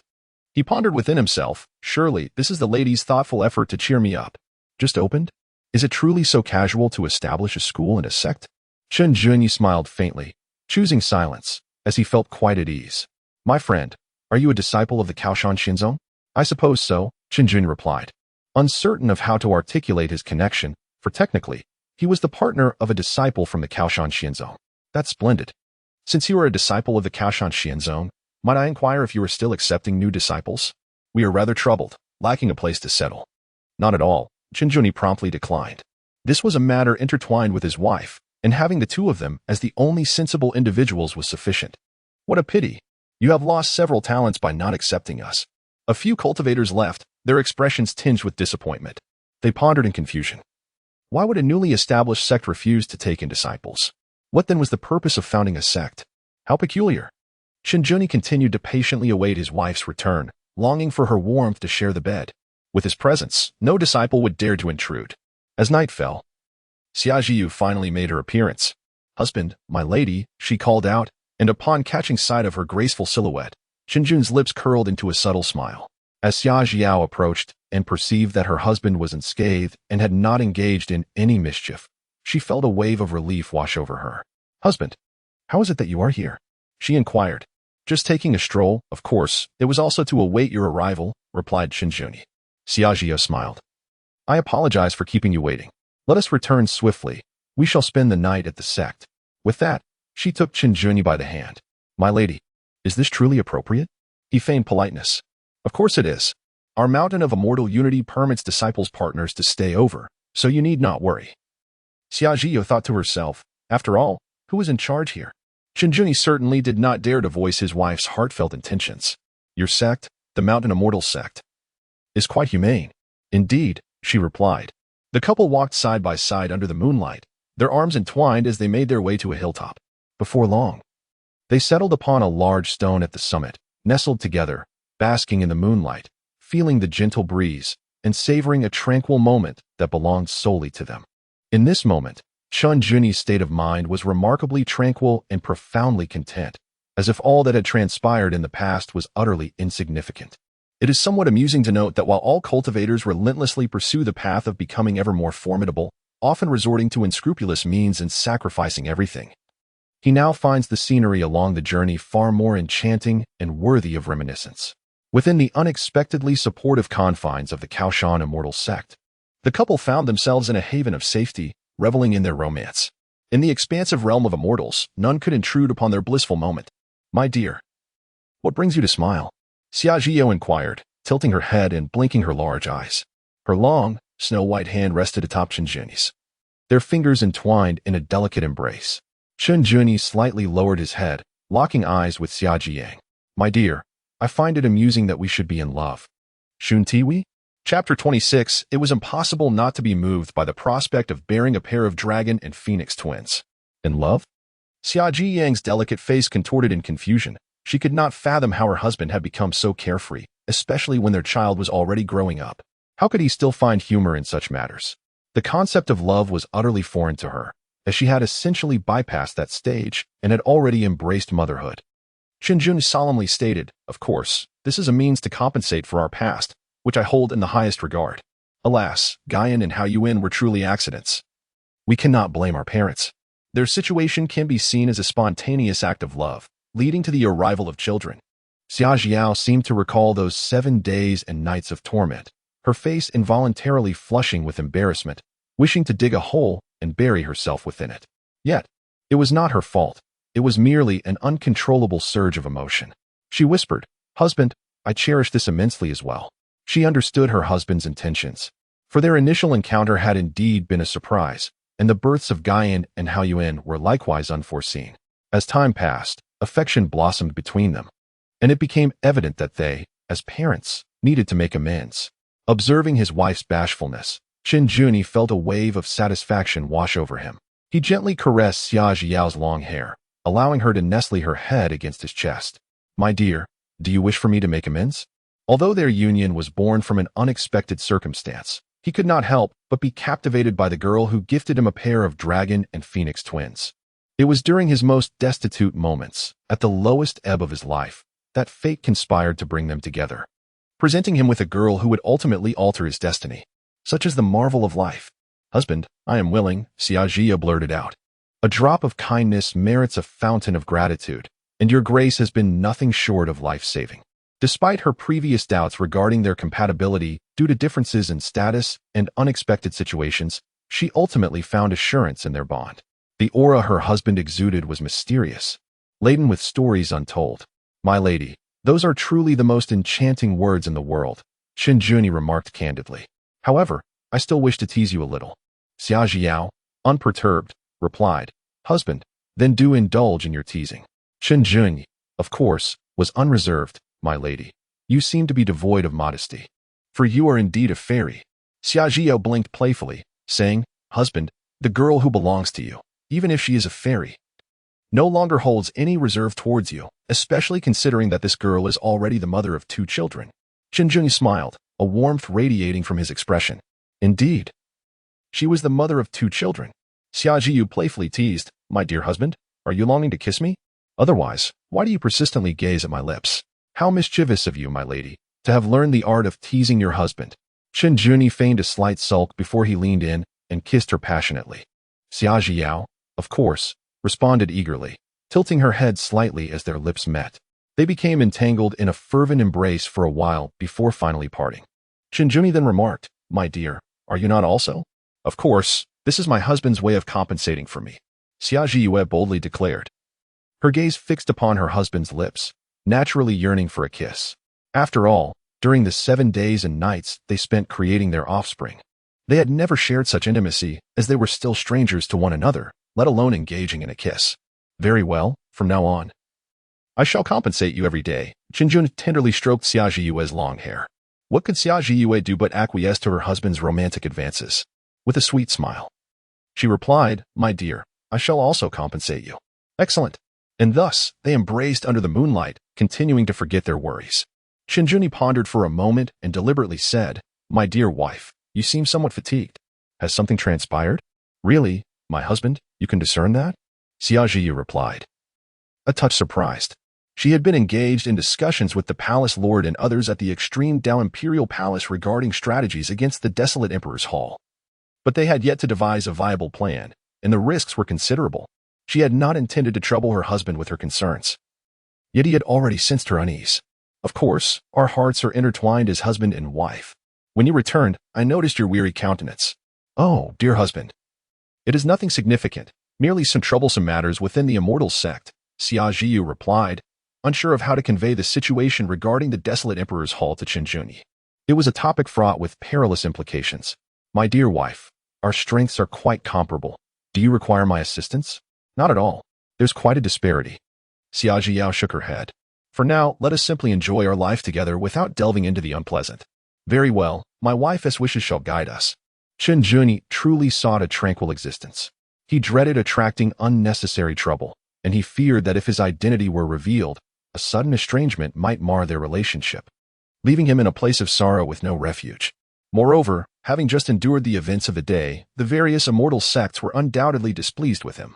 Though they refrained from voicing their grievances, it was prudent not to involve the extreme Dao Imperial Palace at this juncture. Time was needed for matters to settle. In any case, the distance between them would not be insurmountable. Perhaps he should also pay a visit to Palace Lord Lung Zhishuang. By the way, dear husband, there are some tasks within the immortal sect in the coming days. Would you accompany me for some training? Xia Jiu proposed suddenly. She believed it essential to cultivate her husband's abilities. Otherwise, presenting him with a plethora of precious resources might inadvertently wound his pride, making him incapable of accepting assistance. Chen Jun, faced with his wife's request for external aid, could hardly refuse. My dear, should your immortal sect lack any peculiar regulations, I shall certainly accompany you. In truth, he found a certain enjoyment in this role, as it brought a sense of tenderness that he wished to cherish before the day came when he might be exposed. No, rest assured, my husband. Very well then, my dear wife, allow me to massage your shoulders to alleviate your fatigue. Where will you massage, dear husband? Your shoulders. That won't suffice. You must also massage my legs. Ah, if my wife insists, I must confess I also quite enjoy leg massages. Then come, dear husband. The couple shared a delightful interaction within the confines of their immortal sect, where only the two of them seemed to be ordinary. Meanwhile, while the parents were engrossed in their romance, they remained oblivious to the fact that someone was indeed taking care of their children. On the ancient continent, Li Miaojin gazed at the slumbering Chen Zuan and Chen Zihong beside her, feeling somewhat exasperated. She had not anticipated that her outing would involve childcare. Reflecting on the two children, they had been instrumental in her conquest over the blood demon patriarch, saving her considerable time. What other choice did she have but to embrace this role? However, the thought of the two children's intentions brought an involuntary smile to her face. The simplicity and purity of a child's mind are truly heartwarming. They went to great lengths to craft garments for their parents, even going so far as to measure her dimensions in the most endearing manner. Additionally, the children had invited her to their home in the Serene Valley, yet she declined. With their parents absent, she felt it inappropriate to accept, as it could lead to misunderstandings, both emotionally and logically. Thus, they found themselves sleeping in the wilderness. The children, devoted to their parents, exerted considerable effort and were even willing to accompany her in this place, determined to achieve their goal, working tirelessly on the garments until they eventually fell asleep. Such a big-hearted gesture. Li Miaojin cherished this warm feeling, one that required no thoughts or defenses. As she gazed at their cherubic faces, an impulse to plant a kiss upon them suddenly arose. Just as she leaned in, the two little ones stirred awake. Good morning. Beautiful sister. You're awake. One exclaimed. Oh, what are you doing, beautiful sister? Chapter 27. Little masters, feel free to create mischief. Qin Ziyuan and Qin Ziheo, initially still in a state of drowsiness, suddenly became infused with vitality.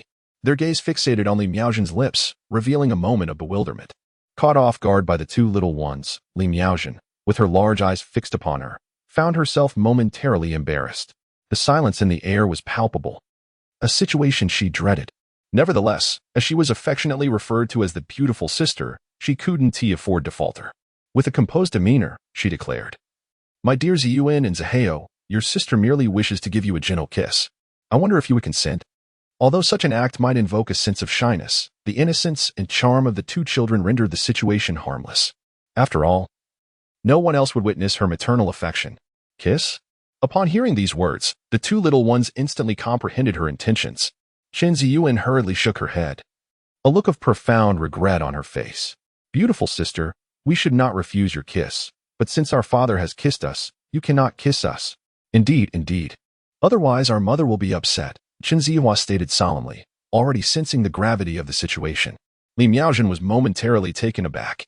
Were they truly this serious?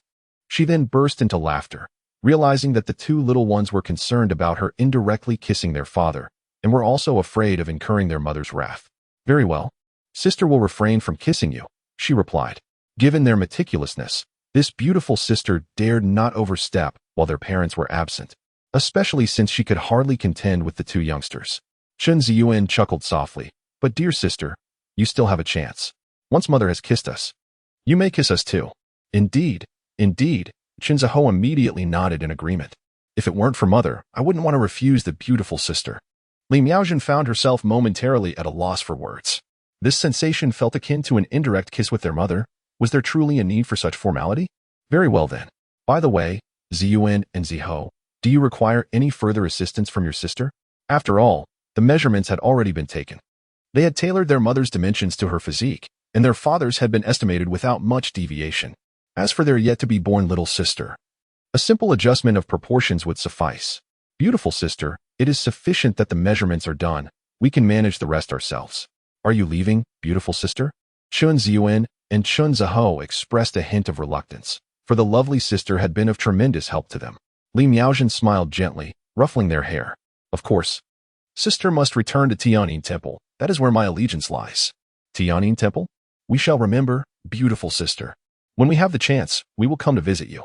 Qin Ziyuan beamed with joy, clearly in high spirits.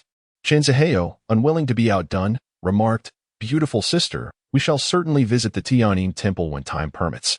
Li Miaojin couldn't help but chuckle softly. It felt less like an invitation to play and more like an insistence for her to take on the role of caregiver. Very well, the Tianyin Temple will be glad to welcome you, she replied before taking her leave. Goodbye. Chun Ziyuan and Chun Ziheo watched her disappear from sight. Xiao Hao. We will soon be able to make clothes for father and mother, she said. Indeed, sister, and for ourselves as well. What shall we do after we finish making the clothes?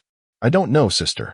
Qin Ziyuan pondered for a moment, her delicate face taking on a serious expression. Xiao Hao.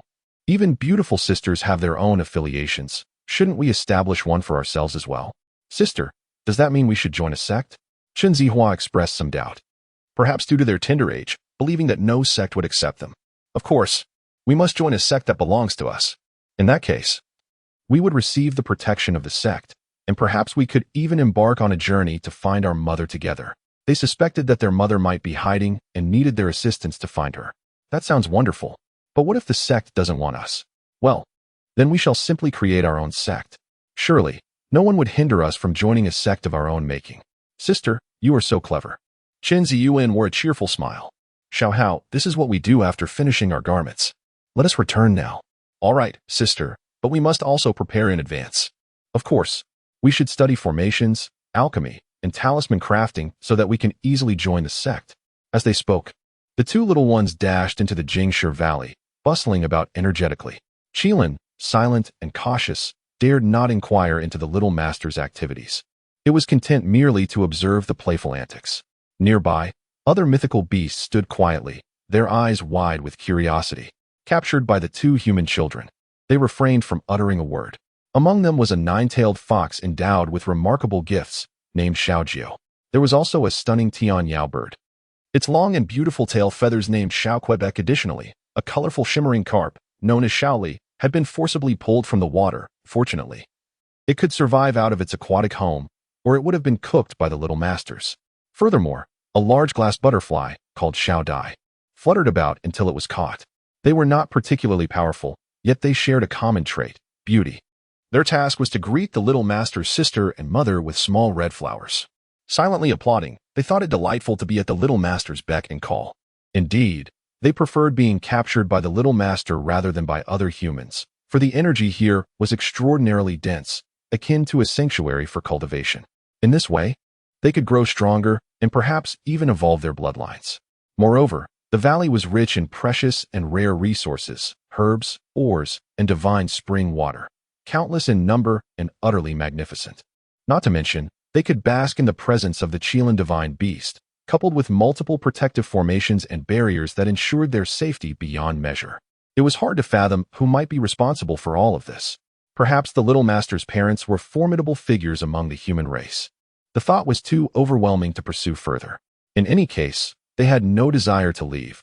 They were entirely content to remain, especially since they adored wearing the small red flowers. Little master, we are here to assist you. During the days the little master ventured out to stir up mischief, they obediently tended to the planting of flowers and spiritual plants.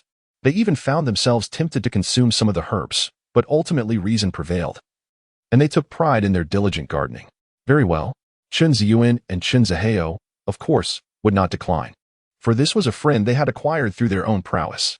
Thus, they toiled day and night, filled with laughter and joy, creating a harmonious atmosphere. Besides crafting garments for their father and mother, they would study formations when weary, and when fatigued, they simply laid down to rest.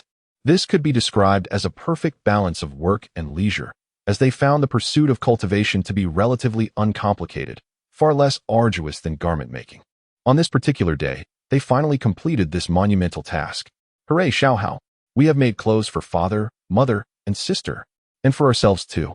Moreover, we have mastered various formations, as well as alchemy and talisman crafting. Chun Ziyuan and Chun Zihao gazed contentedly at their masterpiece, excitement radiating from their expressions. Xiaojiu, Xiaoke, Xiaoli, and Xiaodai were left speechless. Was this what they termed as by the way?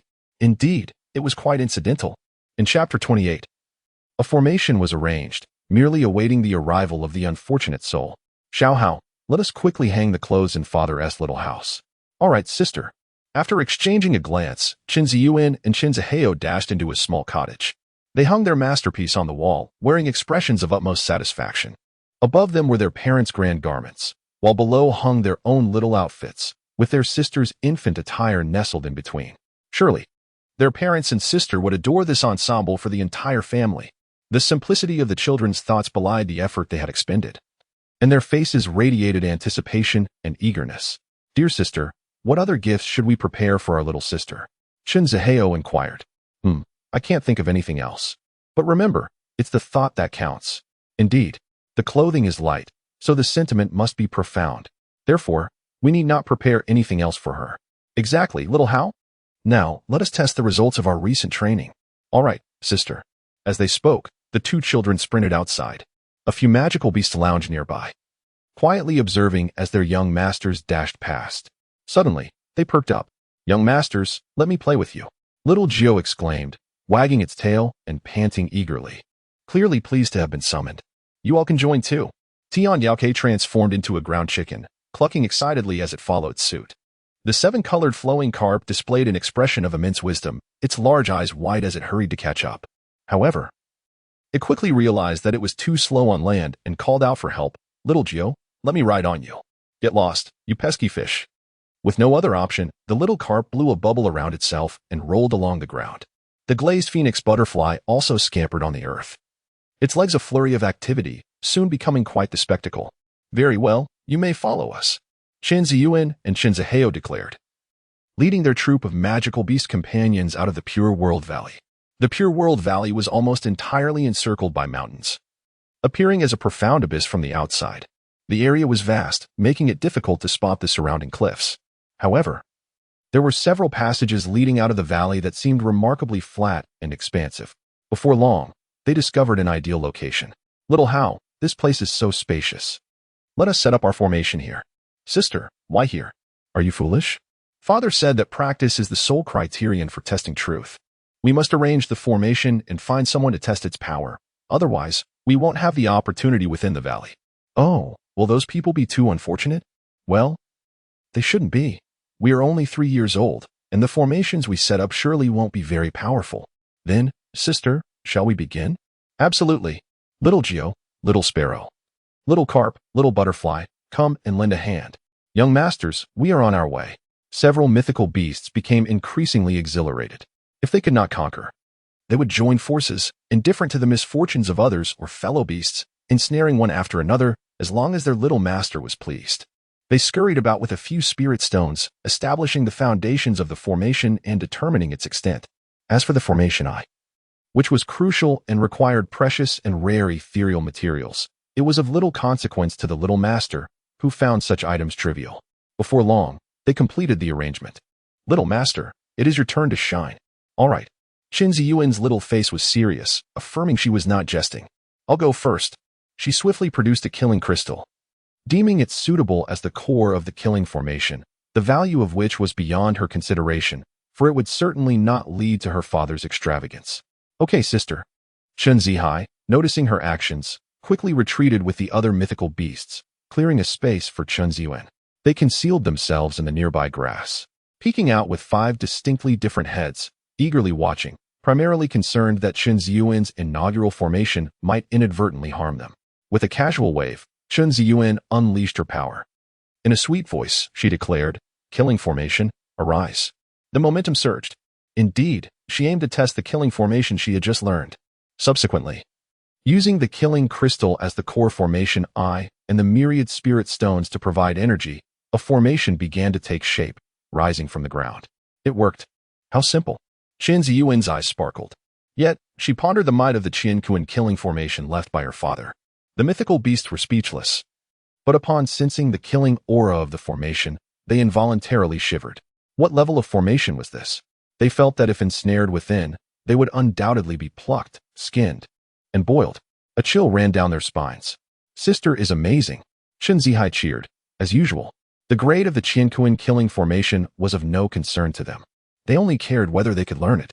Then, unwilling to be outdone, he dashed out, "Sister, it's my turn. Go for it, Xiao Hai." Qin Ziyuan responded. Noticing the heads of several mythical beasts peeking from the grass, she quickly joined them, peering out to watch her brother. "Don't worry, sister." Qin Zihai's little face was equally serious. He then produced a dream flower as his core. With a flourish, he cast it forth, exuding an air of confidence. 9 Nether Illusion Formation. Arise. Boom. Instantly, a magnificent illusion formation emerged, nestled beside the Qinglian killing formation. His little face lit up with joy. He had succeeded. Indeed. He had arranged an illusion formation. The mythical beasts, witnessing this, exclaimed in disbelief. While the illusion formation did not convey the oppressive aura of the killing formation, it seemed that a mere glance could ensnare one, leading to disorientation and entrapment. This appeared reminiscent of little Jiu's inherent abilities. Qin Ziyuan did not forget to encourage her younger brother. "Xiao Hao, you are truly remarkable. This 9 Nether Illusion array must be extraordinary." Qin Zihao pondered for a moment and replied earnestly, "Thank you for your kind words, my friend. But sister, why are you hitting me?" To his surprise, Qin Ziyuan had already appeared beside him. "What nonsense are you talking? It's my turn." Qin Ziyuan felt that her brother had become rather arrogant and promptly gave him a light slap. Qin Zihua could only retreat to the side, clutching his injured head, feeling utterly dejected. Moments later, a series of explosive sounds erupted. 9 Dragons Fire Array. "Sister, it's my turn." Heavenly Demon Water Array. "Sister, it's my turn again." Golden Thunderbolt Array. Boom, boom, boom. Eternal Meteor Array. 18 Layers of Hell Array. Myriad Beasts Tidal Array. 10 Calamities and 8 Tribulations Array. Demonic Descent Array. Absolute Wind and Sand Array. Boom, boom, boom, boom. Defense Array. Teleportation Array. I'm so exhausted.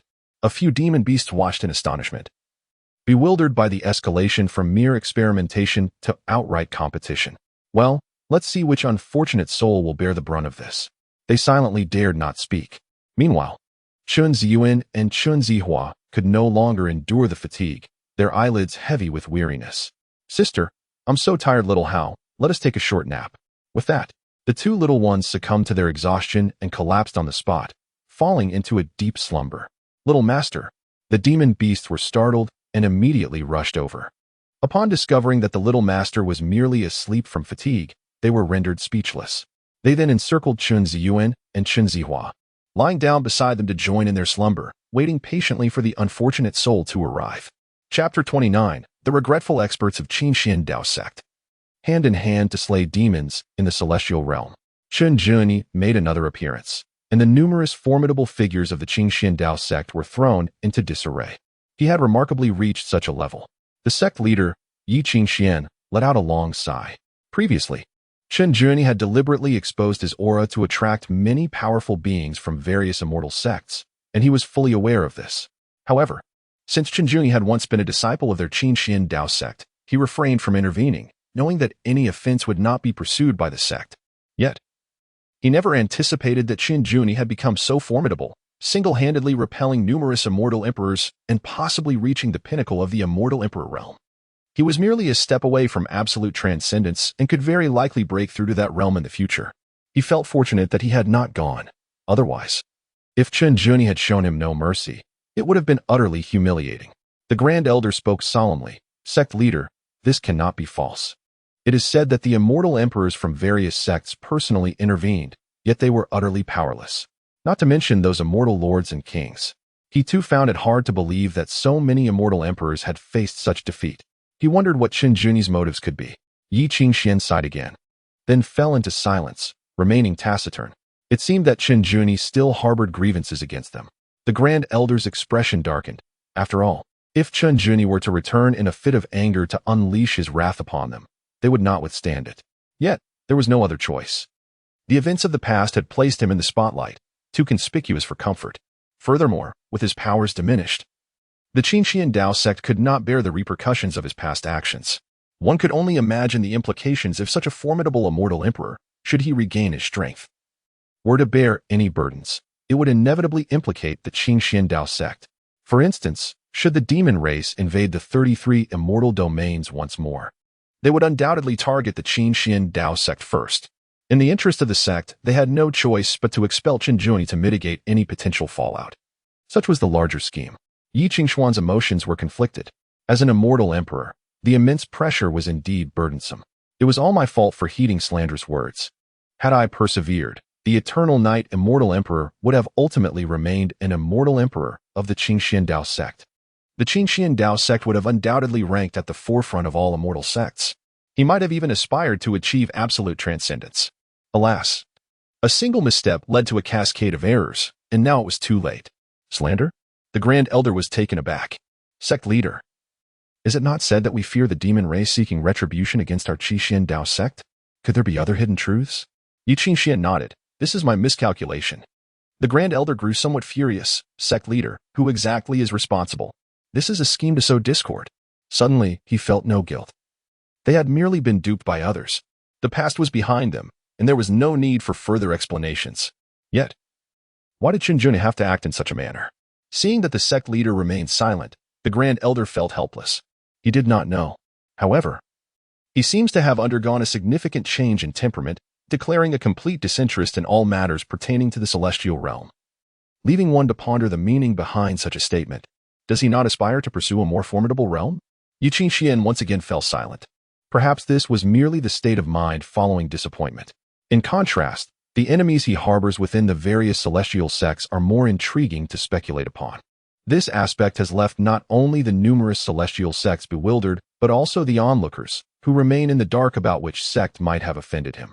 The Grand Elder conjectured, could it be that Qinglian has already sensed something?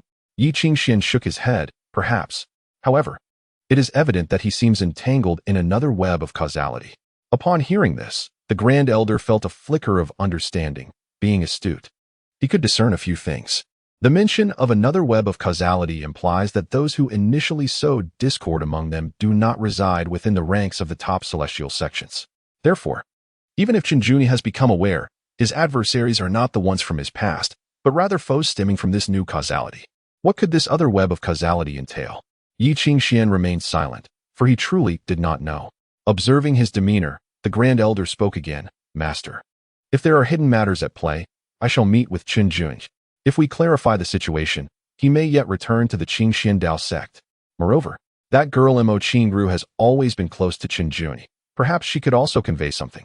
Yi Qingshuan continued to be silent. Very well, then you may go. Although he was uncertain, what if? Yet, as the leader of the sect, he felt a sense of shame confronting the situation. Subsequently, the Grand Elder departed. However, just as he turned, he realized he had no idea where to find Qinglian. In the extreme heaven Dao celestial domain, at the burial Emperor Ridge, Madam, what is our task? Qinglian followed his wife during their training, adopting a cautious demeanor. The training itself was not of great significance. It merely served as a means to cultivate an atmosphere, thus exercising caution was prudent. Xia Zhiyu also appeared vigilant, although she was not concerned for their safety. It was essential to demonstrate this to her husband, allowing him to fully experience the situation. She reminded him, "Husband, are you aware of the demonic clan?" "Of course." Qinglian nodded. "But my dear wife, could it be that our mission here is related to the demonic clan?" "Indeed," Xia Zhiyu replied solemnly. "Though the majority of the demonic clan resides in the demon realm, some do conceal themselves within various celestial domains. Recently, an elder from the Kaoshan celestial sect detected the presence of the demonic clan at this burial Emperor Ridge, and our task is to eradicate them. As for the identity of the elder from the Kaoshan celestial sect, that would undoubtedly be her, as she was the one who made the discovery. This opportunity could serve to provide her husband with valuable training." Qinglian understood that the demon clan was also a component of their partnership. His expression subtly altered. The strength of the demon clan was uncertain, Xia Zhiyao expressed her regret, yet reassured her husband, saying that together they would undoubtedly eradicate the threat. As her words faded, she sensed something. Husband, I found it. Over there. A mere demon clan could not escape the keen perception of a celestial emperor like her. They would simply have to submit to her husband's wrath. With that, they clasped hands and set forth to vanquish the demons. As they approached, they observed several demons engrossed in their barbecue, relishing their feast. Xia Zhiyao cautioned, they are merely demons of the true immortal realm, not vastly different from us. Qinglian, of course, was already aware that they were indeed demons of the true immortal realm. In the ancient wilderness, they would have been formidable entities, however. Here they were merely underlings. My dear, let us strike unexpectedly. I will launch a frontal assault while you cut off their escape. Qinglian proposed. Husband, I wholeheartedly agree. With that, Xia Zhiyao sprang into action. Qinglian certainly did not exhibit any hesitation, displaying a determination to impress his wife. He charged forward boldly. How dare the demon clan infringe upon our celestial domain? The couple, both celestial emperors, had stooped to the level of confronting the demon clan of the true immortal realm. The demons were taken aback by this sudden turn of events, their enjoyment of chicken legs abruptly diminished. This is bad. We have been discovered. They had concealed themselves within this extreme, celestial realm to seek resources. As their own demon abyss did not possess the vastness of the 33 celestial domains and their resources were limited, thus they sought fortune amid danger. To their dismay, they had still been detected. Suddenly, a man appeared before them. Since they had been uncovered, he could not be allowed to escape. Merely a true immortal human. Each demon bore a fierce countenance, exuding murderous intent. However, upon closer inspection, a realization struck them, and their expression shifted to one of terror, trembling in fear. Nearly kneeling in submission. You dare, audacious demon clan, to offend our celestial domain and seek death. Before they could finish speaking, a woman emerged from another direction. None other than Xia Zhiyao, who had flanked them. With a single stroke of her sword, she struck down upon them. This is bad. The demons were thoroughly panicked. Realizing there were other humans present, without a second thought, they charged towards Xia Zhiyao, exclaiming in disbelief, who would have thought the eternal night celestial emperor would be here? Bullying these little demons of the true immortal realm? And to add to their surprise, he was accompanied by a woman? There was no doubt about it. The demon clan had been specifically instructed to subvert the eternal night celestial emperor, and they had seen his portrait long before. Upon witnessing this, Xia Zhiyao was momentarily stunned. These demons were not attacking her husband, but were instead coming for her? Did they think a mere woman would be easy prey? They were utterly unaware of their impending doom. However, she quickly realized this would not suffice. If she were to be beset by several demons and sustain injuries, it would provide a plausible scenario for her husband to heal her. Yet, to her astonishment, the demons charging towards her were instantaneously reduced to ashes. Madam, after dispatching the foes, Qinglian hurriedly rushed to Xia Zhiyao's side. It seemed those demons had recognized him. Thankfully, he had silenced them swiftly. Otherwise, he feared his wife might not wish to court him any longer. Although Xia Zhiyao's aims had not been fully realized, she was nonetheless astonished. Husband, your combat prowess is truly formidable. It was a heartfelt sentiment, for her husband was merely a true immortal, yet he had effortlessly vanquished several demons of the same realm.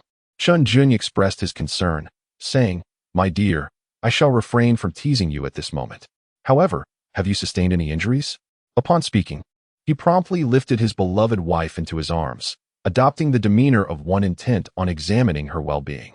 Fortunately, he acted swiftly, averting the need for any healing process she had previously considered sharing with him. Xia Zhiyao, blissfully unaware that her hidden thoughts had been discerned by Qinglian, simply gestured to her chest, saying, Husband, I am injured here. Eh?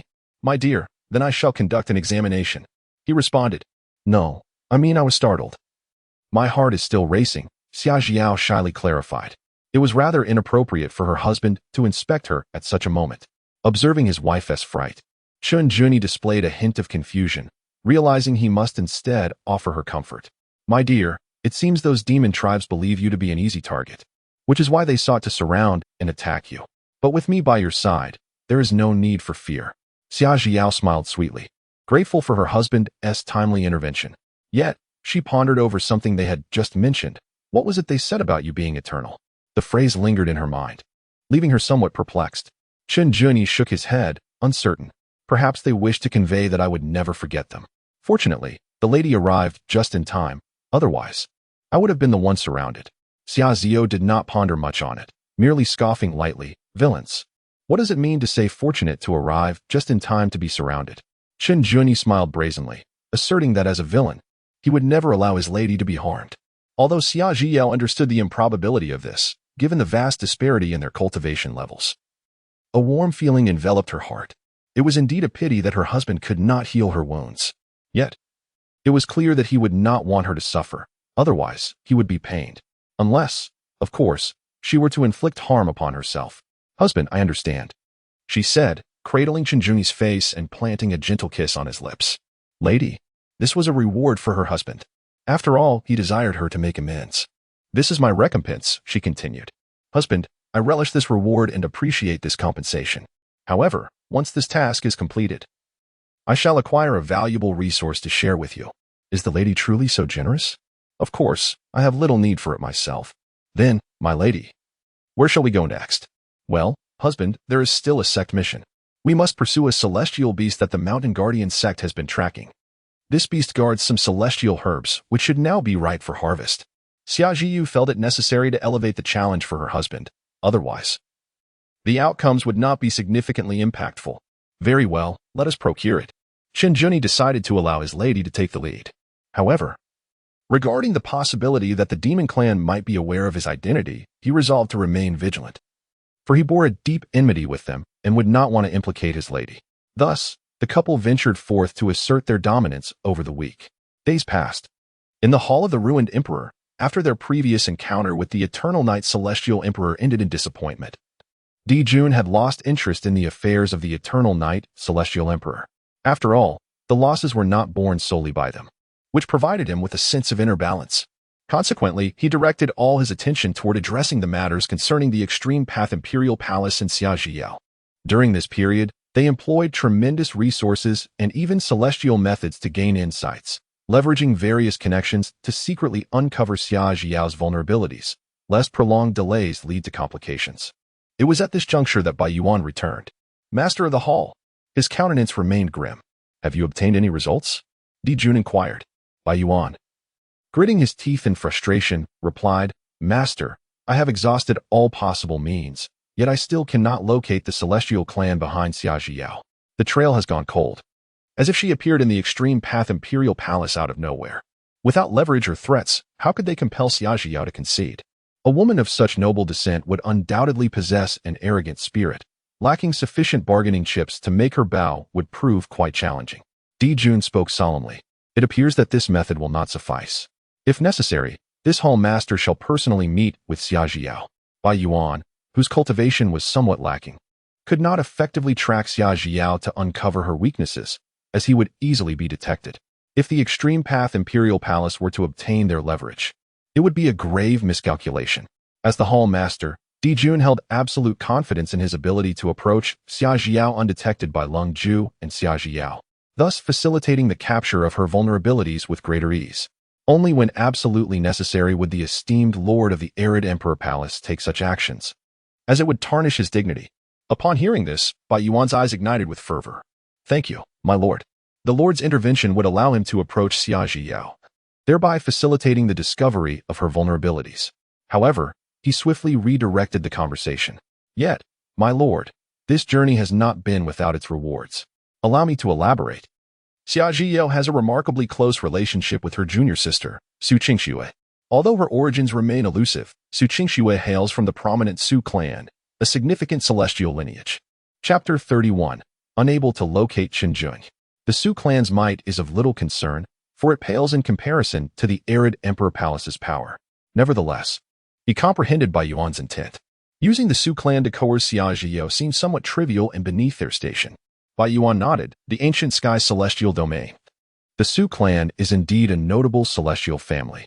My lord, should we leverage the Su clan, Xia Zhiyao will undoubtedly consider Su Qingxue's feelings, and thus we might exploit this to our advantage. For the sake of the Linglong celestial body, he was resolute, particularly after his encounter with the Eternal Night Celestial Emperor, which solidified his determination. Dijun pondered briefly. Very well, proceed with this plan, but remember to maintain a low profile. Bai Yuan understood Dijun's implication. Rest assured, my lord, controlling the Su clan will be a simple task, requiring merely a few days. This endeavor posed little challenge for him. and with a discreet nudge to the Su clan, he was confident they would comply. Ultimately, this maneuver would serve to hinder Xia Zhiyao, proving advantageous.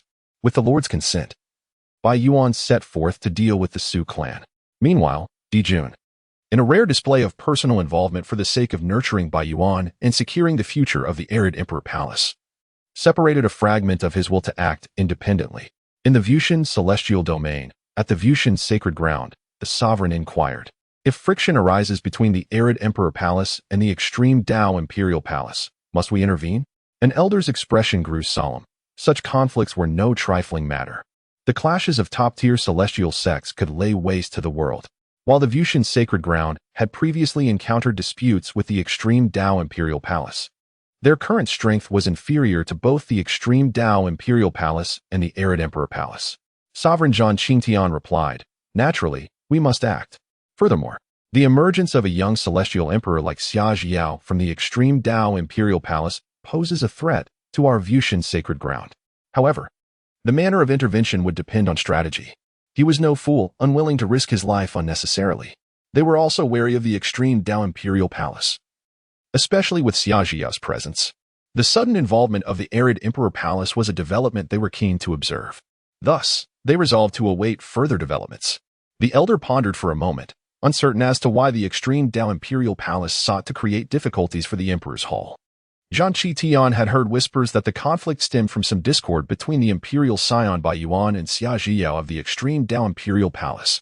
Clearly, the Emperor's Hall had ulterior motives, likely fixating on the existence of Xia Zhiyao, which led them to consult with our Holy Land of Futa regarding this matter. This development was indeed fortuitous. The elder felt a surge of delight. Should the extreme Dao Imperial Palace lose Xia Zhiyao, it would herald great fortune for our Holy Land of Futu. Indeed, Zhang Qitian could not refute this notion, however. It would not be an easy task for the Emperor's Hall to manipulate us into exerting pressure on the extreme Dao Imperial Palace. At present, it was unfeasible for us to harbor any intentions against the Imperial Palace, so we could only remain on the sidelines, waiting for the opportune moment to disrupt the balance. Absent the interference of the Emperor's Hall, our Holy Land of Futu would have preferred to remain uninvolved. After all, the extreme Dao Imperial Palace had kept their hand concealed, and with Xia Zhiyao's emergence, it was clear that our Holy Land could only acquiesce, as we were no match for the Imperial Palace.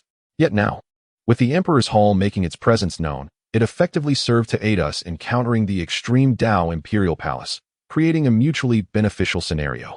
Seizing such an opportunity to take action would be prudent. The Master spoke wisely.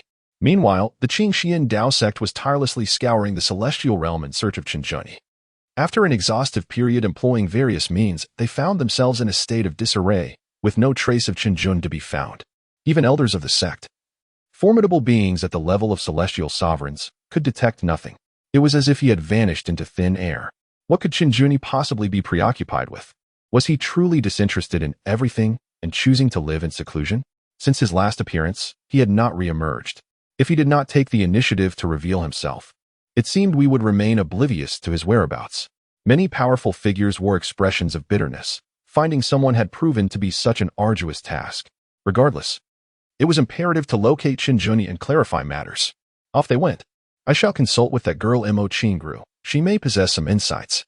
The Grand Elder was reluctant to seek Mo Qingru's assistance, knowing well that she harbored her own reservations. Yet, with no better options available, he found himself compelled to seek her out. Before long, he arrived at a mountain peak and encountered Mo Qingru. Upon seeing him, Mo Qingru stated directly, "There is no need to explain, Grand Elder." She was well aware of the intentions of the sect's higher-ups in recent days, yet considered it not her concern.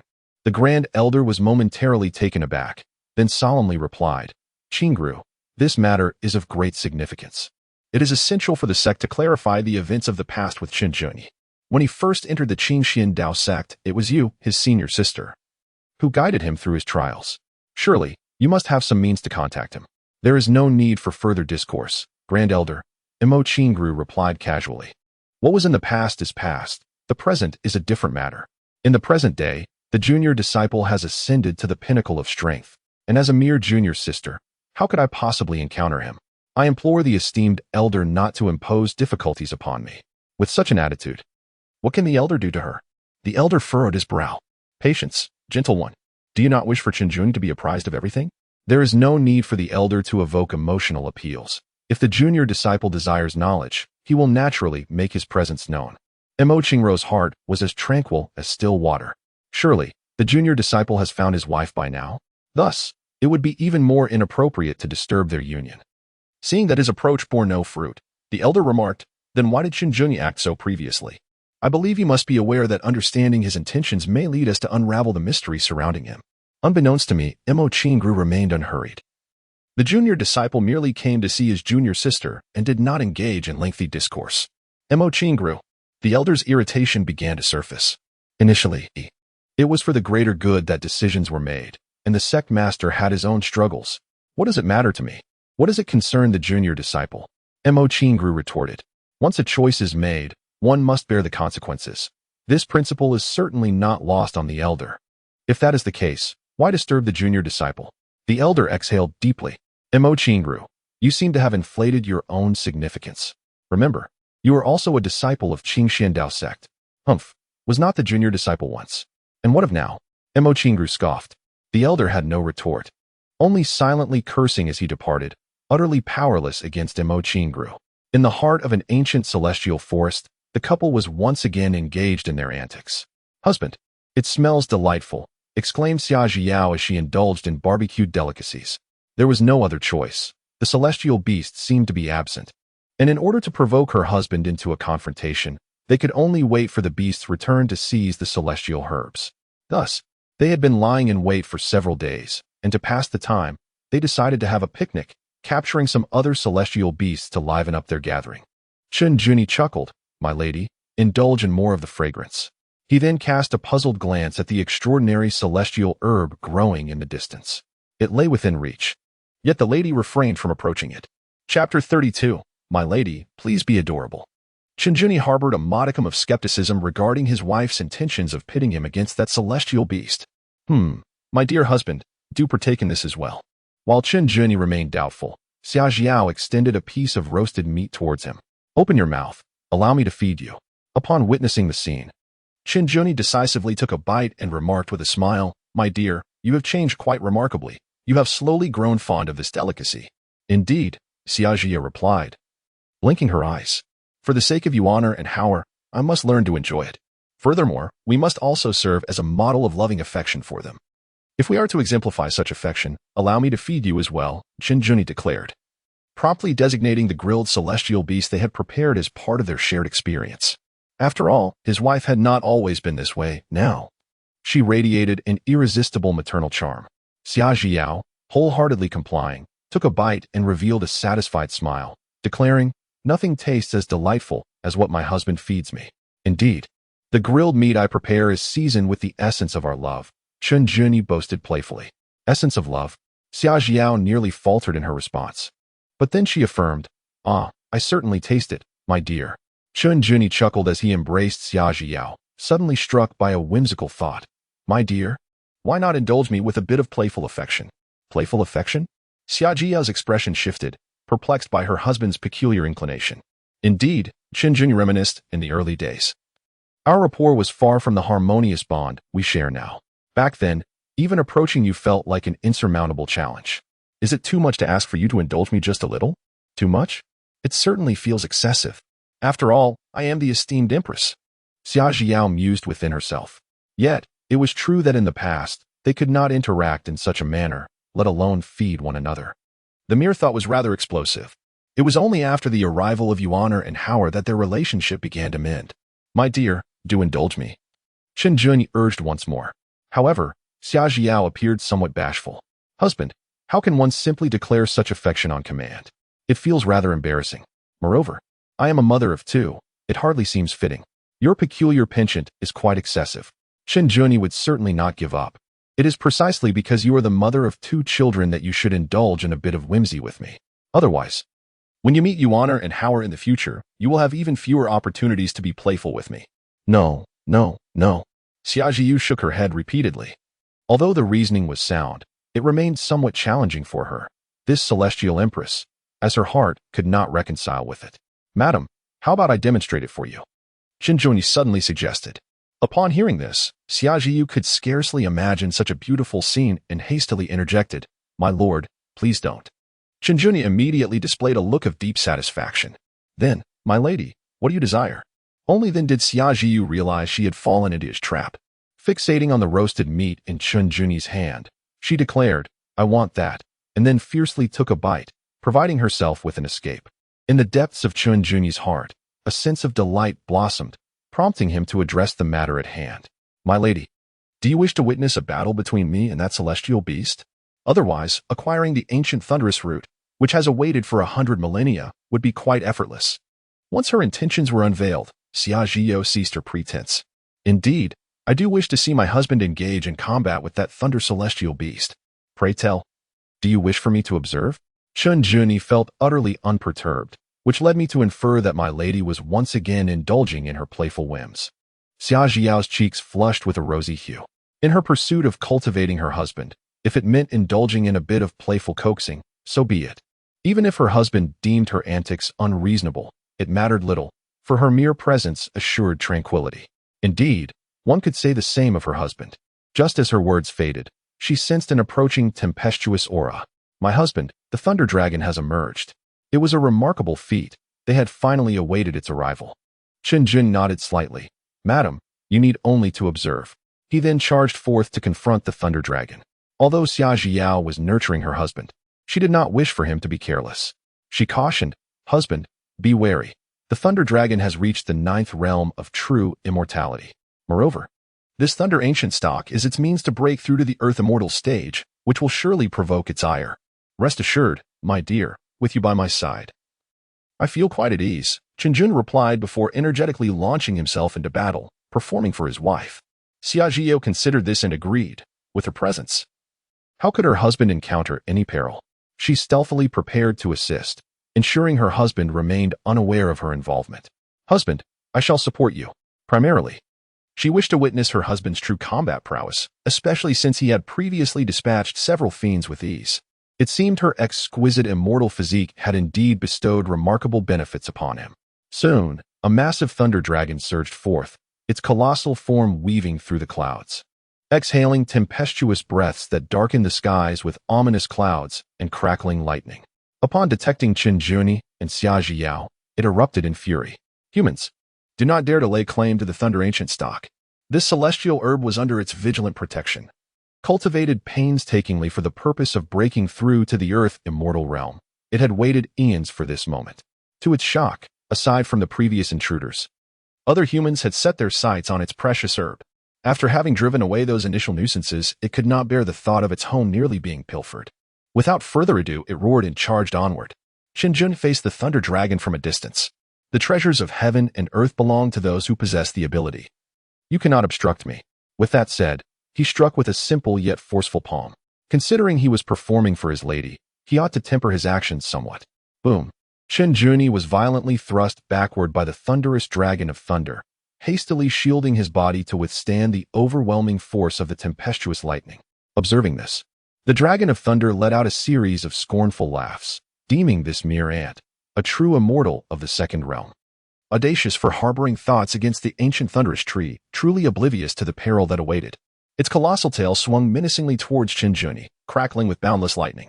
Qinglian's expression subtly changed. It was entirely reasonable that he could not best the Thunder Dragon. Thus, sustaining a minor injury and having his wife tend to him was also quite justifiable, as he realized he could not withstand the impending blow. He braced himself for the impact. At that moment, Xia Zhiyu rushed to his aid, exclaiming, Husband, be careful. She would not allow any harm to befall him. With her presence, the need for healing was rendered moot. With a resounding clang, she struck down with her sword, and together, the couple found themselves unable to confront the Thunder Dragon, instead being forcefully thrown away. They bore expressions of shared apprehension from the beating they had received.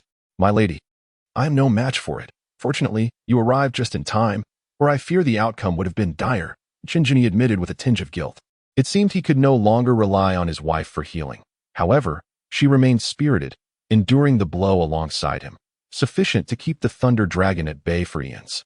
Xia Zhiyu, unfazed, reassured him, it is of no consequence. Should we need to retreat, escaping will be quite effortless. Yet, how could they possibly not prevail? Humph. In the next instant, the colossal body of the Thunder Dragon contorted in agony. Wait a moment. I overexerted myself and have cramped my dragon muscles. Chapter 33. The couple quarreled with a group of young cultivators. The thunder dragon was perplexed. How could it, a creature capable of dealing with mere true immortal humans, find itself cramping due to a moment of unexpected exertion? It was utterly bizarre. The only explanation lay in its overexertion. Xia Jiao felt speechless.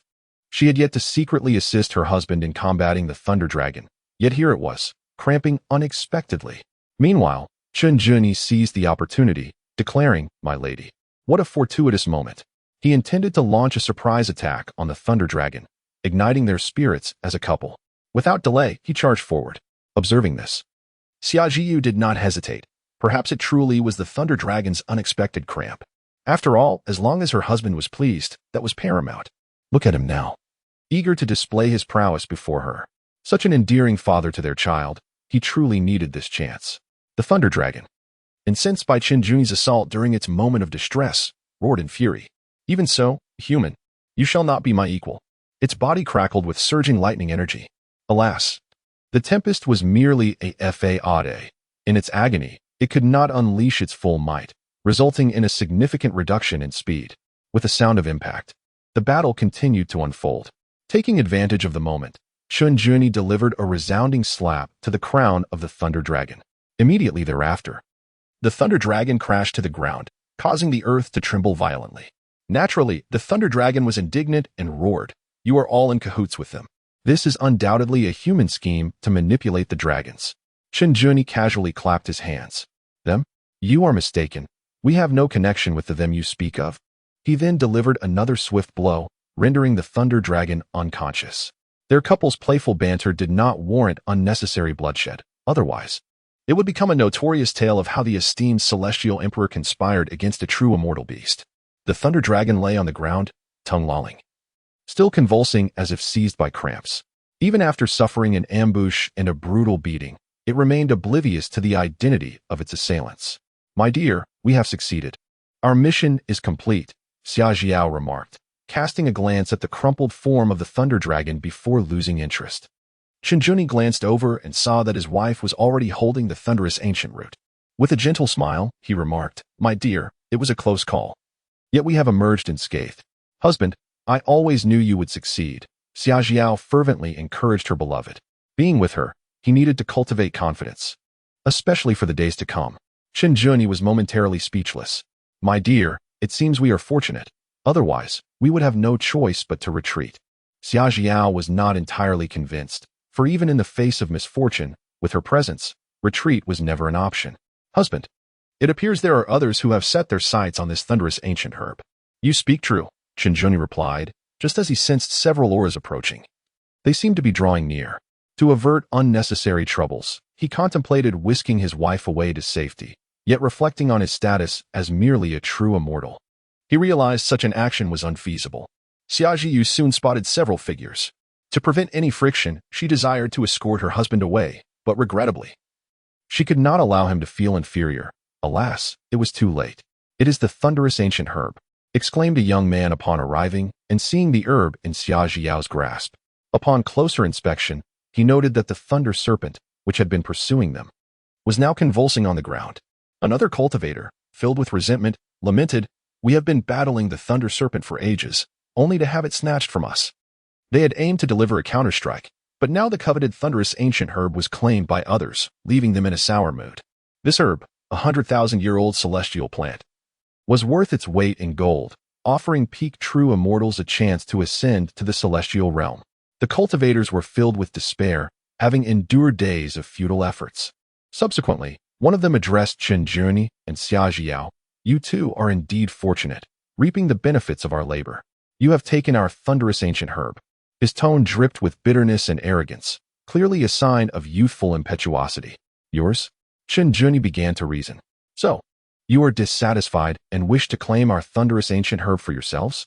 With no way to evade confrontation, he would have to face them head-on alongside his wife and these minor cultivators. How amusing, indeed. Xia Jiao attempted to pull her husband away, insisting that a mere thunderous ancient herb was not worth the trouble, truly not worth it. Upon hearing her words, the cultivators grew even more indignant. "What do you mean we have taken it? The thunderous ancient herb was ours to begin with." We spent considerable time dealing with the Thunder Serpent, and now you merely benefit from our efforts. They perceived Qinglian and Xia Zhiyao to be merely true immortals, inferior to them, and far from capable of handling the Thunder Serpent. Thus, this was the only narrative they could accept. Such reasoning is flawed, Qinglian asserted with gravity. One must adhere to principles. Even if you encountered it first, lacking the strength to claim it means it is simply fate unfulfilled. Furthermore, our good fortune is a reflection of our strength. So how can you declare that the thunderous ancient herb belongs to you? Xia Zhiyao felt it beneath the dignity of a celestial emperor to engage in a squabble with these lesser cultivators. Fear not, my dear, I can handle this. Qinglian presented an unwavering demeanor, insisting that his wife refrain from obstructing him. Indeed, he was well aware of the adage that a virtuous spouse leads to fewer troubles. This was mere sophistry. A group of young cultivators found themselves rendered speechless, recognizing the truth of the statement, yet they remained unwilling to concede. Their fists clenched tightly. Eyes ablaze with indignation, they yearned to confront Qinglian at once. Fortune may favor them, but it hardly attests to their prowess.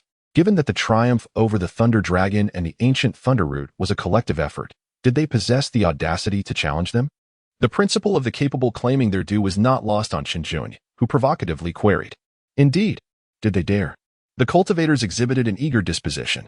Xia Zhiyao was decidedly displeased. It was inconceivable to her that they would attempt to bully her husband. She deemed it unnecessary. Her husband's reasoning was sound. And since the ancient Thunder Root was already in their possession, what purpose would a contest serve? It was a waste of time and fundamentally unjust. If they had the courage, they should come and take it themselves. Since she could neither lead her husband away nor deter him, she resolved to stand by his side in confronting these young cultivators. Qinglian secretly stifled a laugh, then straightened his expression and declared, "Of course I dare to compete with you. However, it is unnecessary, for my wife speaks the truth." Faced with the imposing authority emanating from Xia Zhiyao, the group of young cultivators were momentarily quelled. They were struck by the realization that this pair was indeed a couple. Gritting their teeth, they glanced at one another. None among them had a partner, merely fellow disciples, and they knew they could not win this quarrel. At that moment, a formidable aura surged forth with great speed. Who dares to trouble the disciples of the 100 Refinement Sect? Upon hearing this voice, the young cultivators were filled with excitement. It was the voice of the sixth elder. The sixth elder had arrived. Indeed, he had been stealthily following, protecting us. Before Qinglian and Xia Zhiyao, an elderly figure soon materialized. The sixth elder of the 100 Refinement Sect exuded an aura of unparalleled authority, having concealed himself to safeguard the disciples of the sect. Sensing trouble, he revealed himself and immediately turned his gaze towards Qinglian and Xia Zhiyao. The disciples, witnessing this, grew even more exhilarated. The sixth elder was a mighty celestial king. He was renowned within the sect for his fierce protectiveness. Surely, he would advocate for us. He would undoubtedly seek justice on our behalf. After all, they were merely two true immortals. Surely they could not claim luck or strength now. Could they? Look, the sixth elder is fleeing. Chapter 34. Regarding why the strong one must bow to us, as the disciples beheld the sixth elder flee without uttering a word. Their minds went blank, and their smiles froze. However, before they could fully comprehend the situation, they saw the sixth elder returning. Hope ignited within them once more. Look, the sixth elder is back. The sixth elder has knelt. They then witnessed the sixth elder bowing before Qinglian and Xia Zhiyao in a manner akin to venerating ancestors. Following this, the sixth elder once again took flight. How could this be? The disciples questioned their very existence. Utterly astonished that the sixth elder would behave so comically in such a serious matter. Look, the sixth elder has returned again. It was, indeed, the sixth elder making yet another retreat. Ah, the sixth elder has broken our legs. Sixth elder, be gentle. Spare us, O sixth elder. The forest was filled with wails akin to that of slaughtered pigs. They also heard, "You have been expelled from the 100 Refinement Sect." The sixth elder's expression was one of terror. He was drenched in cold sweat, trembling uncontrollably, and after completing this ordeal, he fled once more. It was he, the Eternal Night Celestial Emperor. Internally cursing, a group of young scoundrels had dared to provoke the Eternal Night Celestial Emperor, and they had even entangled him with an unknown female cultivator. He himself did not even dare to utter a word. He was unworthy of speaking the name of the Eternal Night Celestial Emperor, unworthy of conversing with him.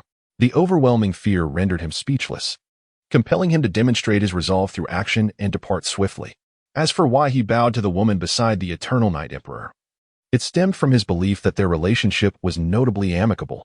He was convinced that by bowing, she would speak favorably on his behalf. If the Eternal Night Emperor wished to take his life, escape would be futile, and no one could save him. Words would bear no weight. Conversely, if the Emperor had no intention of harming him, he would naturally be free to leave. He reminisced about his previous encounter with the Eternal Night Emperor, who at that moment appeared to be of similar standing to him. Upon witnessing the sixth elder fleeing once more, the numerous disciples were utterly bewildered, their anguished cries echoing in the air. Terror gripped their hearts, leaving them trembling. They were engulfed in confusion. What had the sixth elder just proclaimed? Had they truly been expelled from the sect? Had they inadvertently provoked an entity so formidable that even the 100 Refinements Immortal Sect could not contend with it? Otherwise, why would the sixth elder act with such resolute cruelty? The sixth elder was indeed a powerful immortal king. The mere thought of this possibility sent shivers down their spines, eliciting a visceral reaction. Yet, as they struggled to comprehend, they found no trace of Qinglian and Xia Jiao.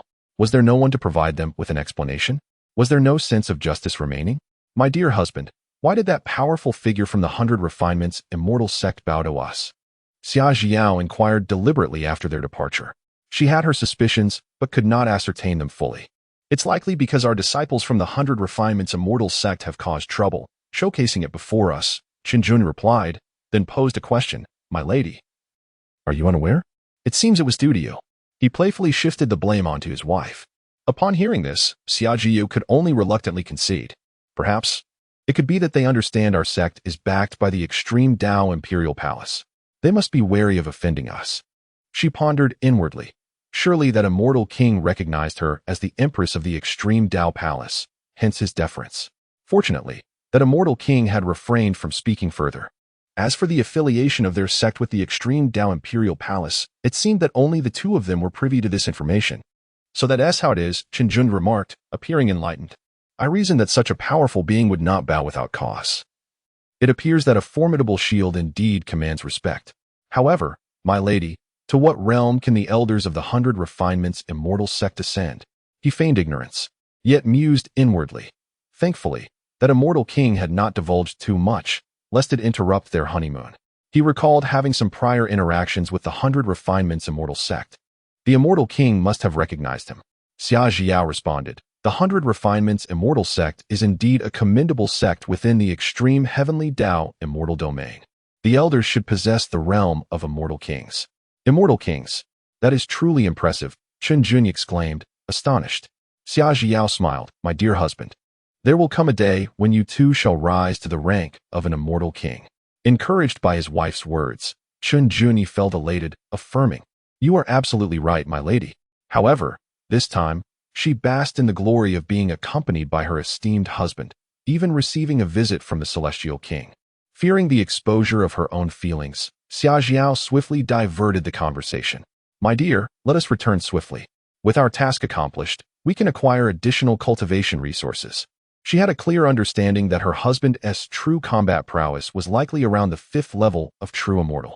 Indeed, upon our return, we can formulate a nurturing plan for you, dear husband, and openly reward you with the resources procured from the extreme Dao Imperial Palace. Excellent. Qinglian suddenly had a whimsical idea. My lady, allow me to take your hand, and you shall skip alongside me. Skip? Xia Jiao's delicate face contorted in disbelief. Precisely. It will exhibit your joy and vivacity. Absolutely not. Xia Jiao felt immense embarrassment at the thought of a dignified immortal emperor behaving in such a manner. It would be a disgrace to be seen this way. Such antics were reserved for young maidens. She turned her face away, feigning indifference. Since my lady declines, I shall lead the way. Dear husband, I want to. Xia Jiao could scarcely envision such a delightful scene, quickly attempting to prevent her husband from leading. It was far more appropriate for her to take the initiative. Then, under the gentle gaze of her husband, Xia Jiao's cheeks flushed crimson as he pulled her along, compelling her to skip joyfully. Initially, she felt quite shy and restrained, but as time passed, she became invigorated, her spirits lifted, as if all her worries had dissipated. Yet, she could not help but occasionally cast a defiant glance at her husband. With each glance, she found herself unable to suppress a smile. Qinglian was indeed elated. His demeanor as radiant as that of his beloved wife. In no time, Xia Jian was playfully bouncing around when Qingjun scooped her up, her slender legs resting upon his robust arms. Subsequently, he passionately claimed her delicate lips. In that moment, both spouses envisioned a future where they would hold hands, accompanied by their 2 children, joyously skipping along together. Of course, at this stage of their romantic interlude, the presence of their children was temporarily unnecessary. In the ancient wilderness continent, a voice called out, young master, it seems someone has stepped into your formation." Upon sensing the commotion, Xiao Jiao, Xiao Ke, Xiao Li, and Xiao Dai perked up with excitement. After waiting for so many days, they finally had a hapless soul to entertain. Meanwhile, the drowsy Chen Ziyuan and Chen Zihong were jolted awake by the sound. Having exhausted themselves setting up the formation, they had been languid and fatigued for several days, resembling listless human cubs. Now, they were finally able to test the power of their formation. Instantly, they sprang to life. Oh, splendid. Chapter 35, Robbery Cultivators. Our life's motto is to rob wherever we go, Xiao Hao. A misfortunate kind soul has finally appeared. Qin Ziyuan exclaimed excitedly. Indeed, sister. This good-hearted person is quite unfortunate. However, we should be grateful that we can test the might of our formation on them. Chen Zihong replied nonchalantly. The beasts shivered in unison. Yet, Qin Ziyuan felt a twinge of sympathy. Xiao Hao, what if the one ensnared in the formation is a good person? I would much prefer to test our formation on a villain. Upon hearing this, Qin Zihong's face contorted with concern. Right, sister, what should we do? I wonder if we can turn them into bad people. That seems rather challenging, Chen Ziyuan replied, somewhat exasperated. However, since the formation is ours, we can certainly control it, allowing us to sneak in and take a look. With that, she dashed forward. Yes, sister. Chen Zihong's eyes lit up as he scampered after Chen Ziyuan. The 4 beasts reluctantly followed, their hearts silently praying. Please do not mistakenly harm us. Please do not mistakenly harm us. Amitba, mommy, lull us to sleep. Meanwhile, within the formation, a group of cultivators had inexplicably intruded upon this place. They were a band of robbery cultivators, as their name suggests, individuals who thrived on plundering to augment their strength. After all, the essence of cultivation lies in the relentless competition and looting of resources, competing with others, vying against the powerful, contending with all things, and even challenging the heavens. Thus, they continuously sought to grow stronger. In the realm of martial cultivation, the act of murder and the calculated acquisition of others' resources for training are commonplace, characterized by deception and treachery. However, those who engage in acts of robbery possess little sense of morality, unbound by any dogmatic principles or notions of fairness, rendering their actions exceedingly audacious. In their eyes, the only imperative is to rob. If one feels aggrieved, they simply take what they desire. If a straightforward approach is unfeasible, they resort to stealth under the cover of darkness. Their modus operandi is to seize at will, indulging in their every whim. Moreover, the more they plunder without regard for ethics, the more formidable they become. Consequently, these marauders are notoriously reviled within the cultivation community, universally condemned and hunted. Yet, eradicating them entirely proves challenging. For the resources and protective treasures they acquire significantly bolster their strength and survival capabilities. Leading this band of robbers is a fearsome man named Jiang Sha, whose gaze glimmers with a chilling intensity. At this moment, he perceives an ominous shift, furrowing his brow in concern. To his astonishment, they have unwittingly stumbled into a formation. His expression grows grave. The other robbers are similarly alarmed. What kind of formation is this? Who is responsible for it? Could it be that someone has deliberately laid an ambush for them? Unbeknownst to them, they have never encountered such a formation before and suspect a formidable being may be concealed nearby, as this formation appears to serve a protective purpose rather than a trap. Jiangsha narrows his eyes. Having navigated the treacherous path of his existence, constantly embroiled in bloodshed and pursued by adversaries, he has gained a wealth of experience and discernment. Hearing his words, the other robbers feel a tremor of fear. To be ensnared in a formation without their knowledge suggests a powerful opponent is at play. Given that Jiang Sha himself is at the transformation stage of cultivation and remained oblivious to their entrapment, it stands to reason that the architect of this formation may be even more formidable. The only glimmer of hope lies in the possibility that this was not a targeted ambush against them, allowing for potential avenues of escape even in the face of formidable adversaries. An elderly man turns to Jiang Sha and queries, what course of action should we take? Shall we proceed to that valley ahead? Aware of his limited talents and dwindling lifespan, The old man recognizes that joining the ranks of robbers is his only path to empowerment. Preying on others is preferable to awaiting his demise. Jiang Sha replies with a cold smirk, "Of course we shall go. In my experience, valleys within the mountains are places where spiritual energy converges, and treasures are sure to abound. The presence of this formation only serves to reinforce that notion. There are hidden powers at play. Since we, the robbers, have set our sights on this, we shall seize it without hesitation, pillage it thoroughly. It is the very creed of our kind to take what we desire." The other bandits naturally yearn to seize resources, yet they are not foolish. They understand the value of life and know that if they are to perish, all their plunder becomes meaningless. However, if we cannot contend with the formidable beings within this valley, we may find ourselves in peril. This assertion holds merit, not to mention that other factions are tracking us, making it unwise to linger. The number of forces engaged in plunder is vast, and those pursuing them are equally plentiful. Thus, they seldom remain in one location for long, perpetually without a place to rest, drifting wherever fate may lead them. What is there to fear? Jiang Sha remarked, somewhat displeased. He had encountered countless powerful figures and had committed innumerable acts of theft. How could he cower at the prospect of facing a potentially formidable adversary? Even if the opponent were a master of the Void Return realm, what of it? The innate spiritual treasure we seized from the Green Mountain sect may only be used once, but it can indeed thwart a Void Return expert. Furthermore, the magical artifacts we pilfered from the Dragon and Tiger Mountain could likewise provide resistance. Additionally, the talismans we appropriated from the Heavenly Profound sect could allow us to unleash a blow equivalent to that of a Void Return powerhouse. Lastly, the miraculous elixirs we acquired from the Sword sect could elevate my strength to a frenzied state. Moreover, the puppets we took from the Puppet sect possess similar might. Let us not forget the consort of the Holy Master we captured from the Supreme, Profound Sacred Land, who can employ the art of seduction. If we cannot overpower them, we can enthrall them instead. Ultimately, the only son of the ancestral Zhang family, whom we seized from the Zhang clan of Wind and Fire City, can serve as a hostage. Upon finishing his declaration, Jiang Sha produced an infant. The child glanced around before bursting into tears.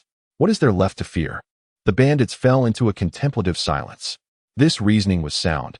Our arsenal of tactics was ample enough to face challenges. Indeed, with so many life-preserving cards at our disposal, even a formidable opponent may find it difficult to contend with us. After we have plundered the stronghold within this valley, we shall depart immediately. Excitement surged among them, as if their bloodlines had been awakened, ready to loot. Regrettably, their recent expedition to that so-called Heavenly Sound Temple yielded no spoils. They returned empty-handed. Humph. It was merely those swift-footed female disciples of the Heavenly Sound Temple who managed to snatch the treasures before us. The thought was humiliating. Treasures were within reach. Yet they slipped through their grasp, swiftly taken by the disciples of the Heavenly Sound Temple. Those women clad in Taoist robes from the Heavenly Sound Temple possess a certain allure. Their figures and beauty are captivating. Next time, we must capture them to warm our beds. Yes, let us plan for a visit this evening.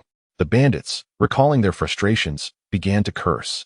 Soon, however, they regained their composure, for another heist awaited them. What shall we do next? They collectively turned to Jiang Sha. With a cold gaze, he replied, naturally, we must first break the formation. As long as we break through this formation, we shall step into the valley. Furthermore, this formation appears quite formidable. I believe we could seize it as well. The numerous robbers were filled with admiration, exclaiming that their elder brother was indeed their elder brother.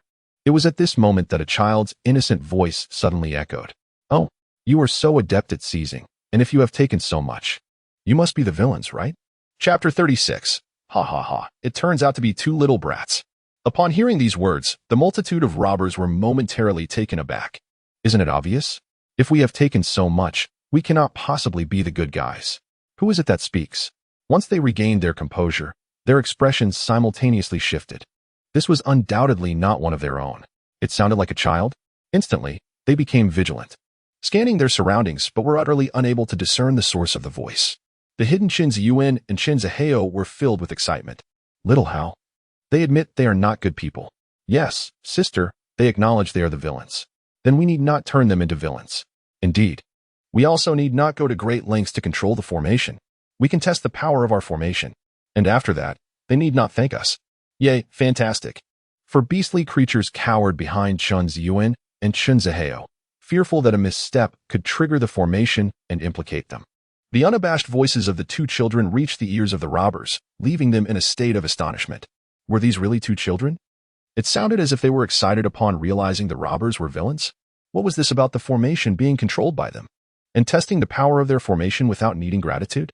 Soon, they nearly burst into laughter. How dare two mere children speak so boldly? Could such a formation truly be laid by little brats? Impossible, absolutely impossible. Jiang Sha's gaze was cold and indifferent. Yet, within, he had lowered much of his caution. After all, a figure of his caliber instilled fear in countless hearts. How could he possibly be wary of two insignificant children? If word of this spread, he would have no place to stand.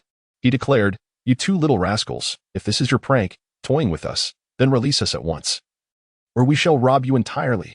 He did not believe that two children could set such a formation. It was likely the offspring of a hidden powerhouse in this valley. And these children were merely employing some means to manipulate the formations. A little intimidation would save them time. The other robbers watched with amusement. How delightful, how entertaining. It was their first encounter with children audacious enough to toy with them. They could only imagine the plight of their parents if they were indeed robbed. When the time came, they would have no place to weep. Hearing this, Chen Ziyuan and Chen Zihao puffed up with indignation. "Villains! If you dare to rob the beautiful sister, we will not let you go. Sister is right. They still wish to rob us. They are truly despicable. They have heard the voices of this band of ne'er-do-wells speaking of going to the Tianyin temple. Have they not yet attempted a heist? They even remarked that the female disciple in the robe possesses a certain charm. Regarding her figure or beauty, they must surely be referring to a captivating elder sister to warm their beds. Thus, they cannot be allowed to escape." Upon seeing Chen Ziyuan and Chen Zihai, the faces of the numerous bandits contorted for a moment, only to break into merciless laughter. Ha ha ha, so it turns out they are merely two little children. They cannot be more than 3 years old, can they? We are so very frightened. Surely, they are unaware of our terror, aren't they? Ha ha. As for the so-called beautiful elder sister mentioned by these two little ones, they can hardly be bothered to pay attention. Chen Ziyuan and Chen Ziyu's eyes widened. Sister. They seem to look down on us, little children like us. Chen Ziyu's temper began to flare. Chen Ziyuan let out a huff, Xiaohao. Let them experience the power of our formation. Jiang Sha, exhibiting remarkable decisiveness, lunged directly at Chen Ziyuan and Chen Zihao. How dare these two children speak to him so audaciously? Humph. If he could capture these two little brats, perhaps they could serve as hostages of considerable value. Just as he was about to seize them, he discovered that the two children had vanished, leaving him grasping at empty air. His heart sank. Their speed was astonishing. Could they be stronger than him? Impossible. It must be due to the formation. Before Jiang Sha could ponder further, a violent aura began to envelop the space covered by the formation. Alarm bells rang in his mind. It was bad news. The formation had been activated. He gritted his teeth in frustration. He had failed to capture the little imps, and now they had triggered the formation. Just wait. He would surely catch them. He would make them witness their parents stripped of everything. Simultaneously, within the formation, a red mist quickly descended, coalescing into countless spectral weapons. Swords, spears, halberds, hammers, an endless array, continuously forming, resembling a battlefield of slaughter. They charged straight towards the many robbers encircling them. The faces of all present shifted dramatically. What a terrifying aura of carnage. What kind of formation was this? Such intense murderous intent could only emanate from a treasure imbued with the essence of slaughter. Overwhelmed by this force, they felt their bodies trembling, unable to resist. This killing array truly had the power to annihilate them. The laughter faded. It was replaced by sheer dread. Jiang Sha's expression darkened as he bellowed, "Everyone, break the formation. If we can dismantle it, we will undoubtedly capture those two little imps." The thought of stumbling against these two children was utterly unacceptable to them. Upon hearing this, the many robbers were filled with fury. Together, they resolved to shatter the formation.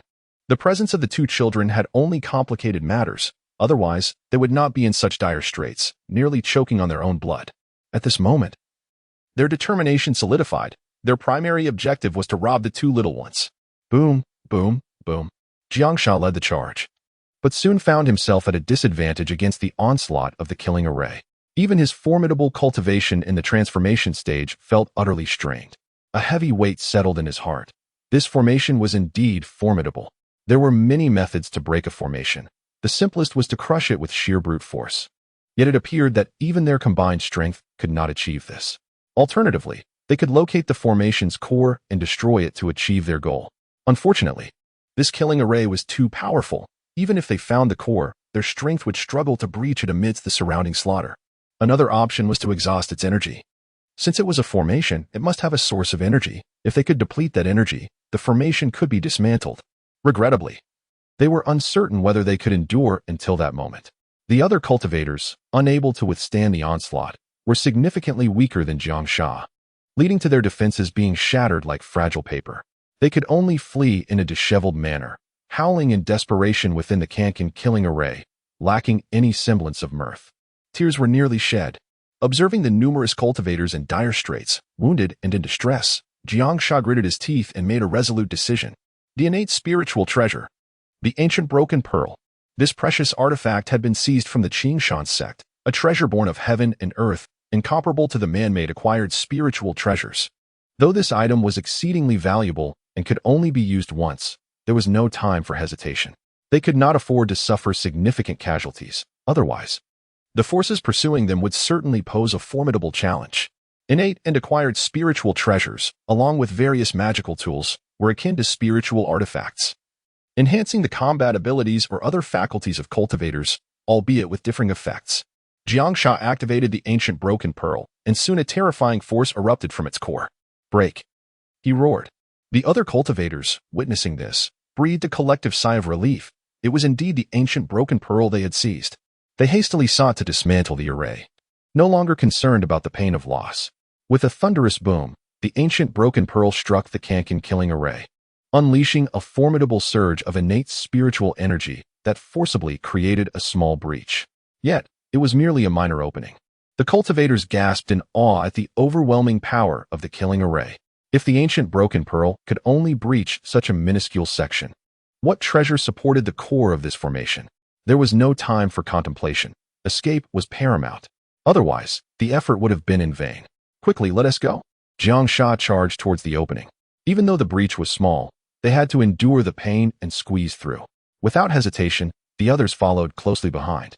Upon swiftly escaping the deadly array, the cultivators exhaled in relief, though their expressions were still tinged with apprehension. Fortunately, they had an array of means at their disposal. Otherwise, they would have perished there. Soon after, emboldened by their escape, they erupted in fury. Without the array, there was little chance for the two young rogues to flee. They must capture them. They had robbed their parents, and they would learn of their terror and the perils of the cultivation world. Gritting their teeth in frustration, they found themselves humiliated by two mere children.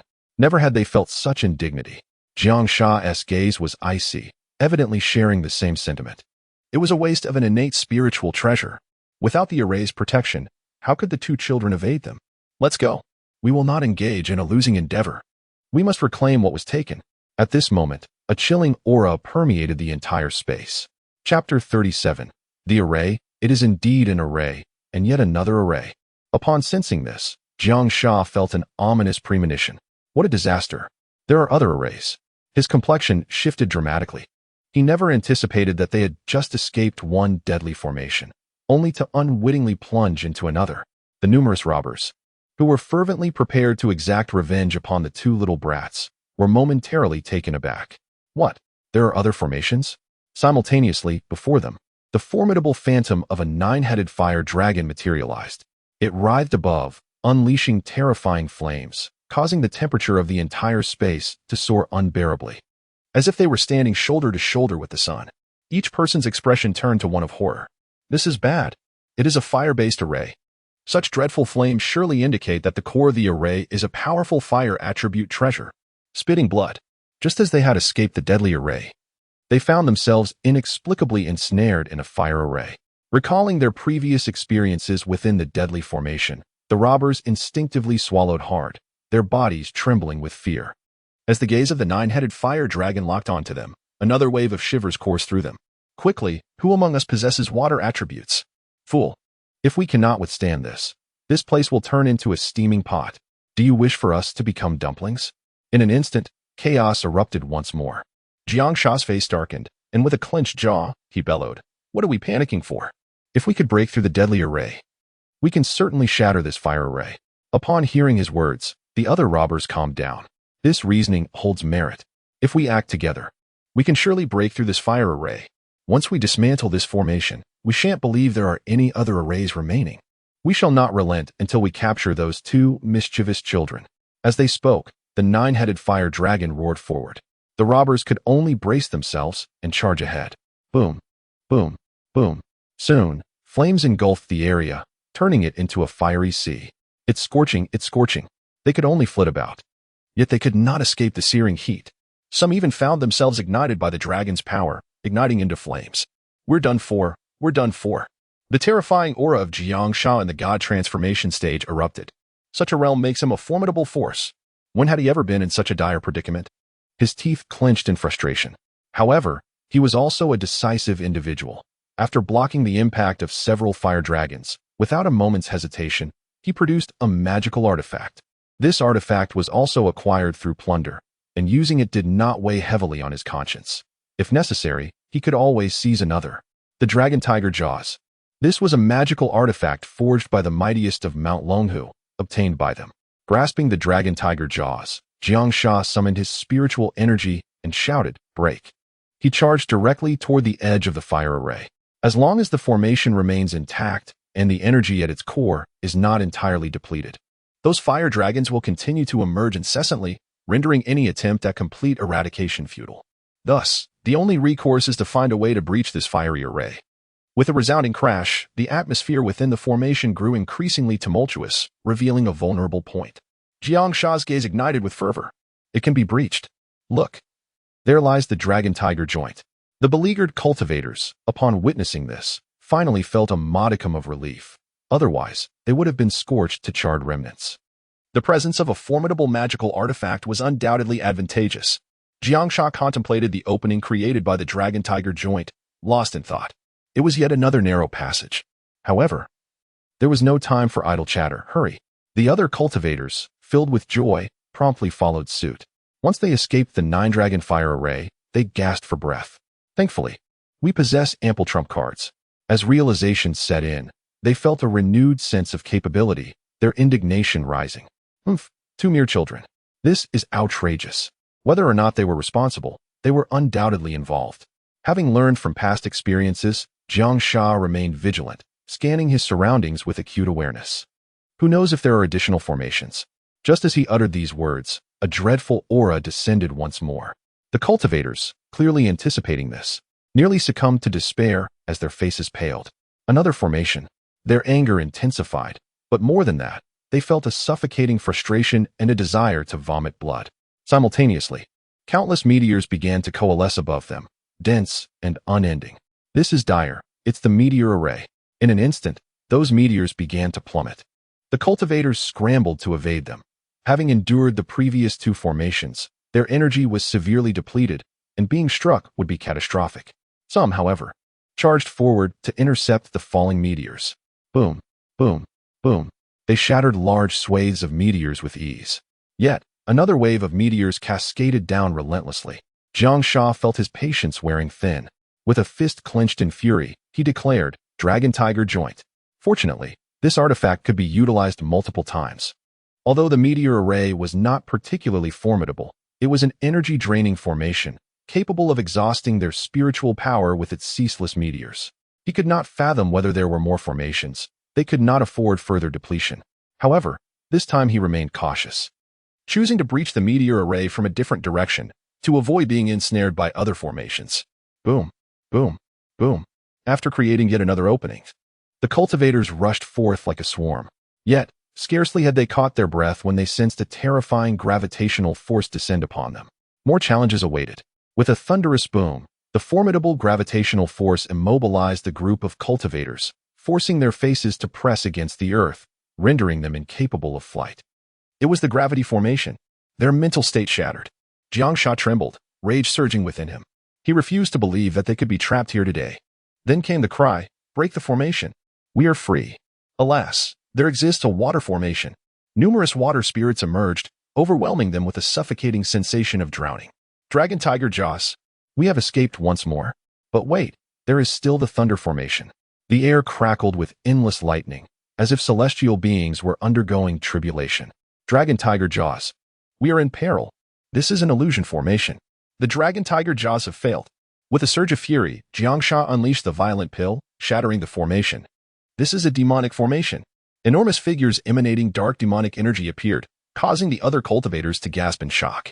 Talisman. Boom, boom, boom. This is a sandstorm formation. Puppet. Break. What formation is this? The Calamity formation. Puppet. Break. Look, it is the Beast Tide formation. Puppet. Break again. The Calamity formation. The puppets have failed. Jiangsha's mental state crumbled. They had yet to encounter the hidden powerhouses in the valley, and all their trump cards were already exhausted. Spirit Cutting Blade. He could only draw upon his treasured spiritual weapon. How maddening it was, akin to descending into hell. Spirit Cutting Blade. Boom, boom, boom. Everyone had become numb, enduring tortures beyond their limits. The pain was unbearable. Help me up. I must see what other formations remain. After a prolonged wait, they found that no unexpected situations arose. Suddenly, they were invigorated as if they had been infused with vitality. Ha ha ha, it's gone. Ha ha ha. Wonderful. Jiangsha's eyes glinted with murderous intent, fixated on the expanse before him. No, there remains a defensive formation. A defensive formation? This meant that if they could break through, they would undoubtedly enter the valley. The group of cultivators finally felt a surge of excitement. It had been a grueling endeavor, akin to a near-death experience. It was far more challenging than robbing other factions. Indeed, this defensive formation must be the final barrier. Jiangsha's gaze flickered.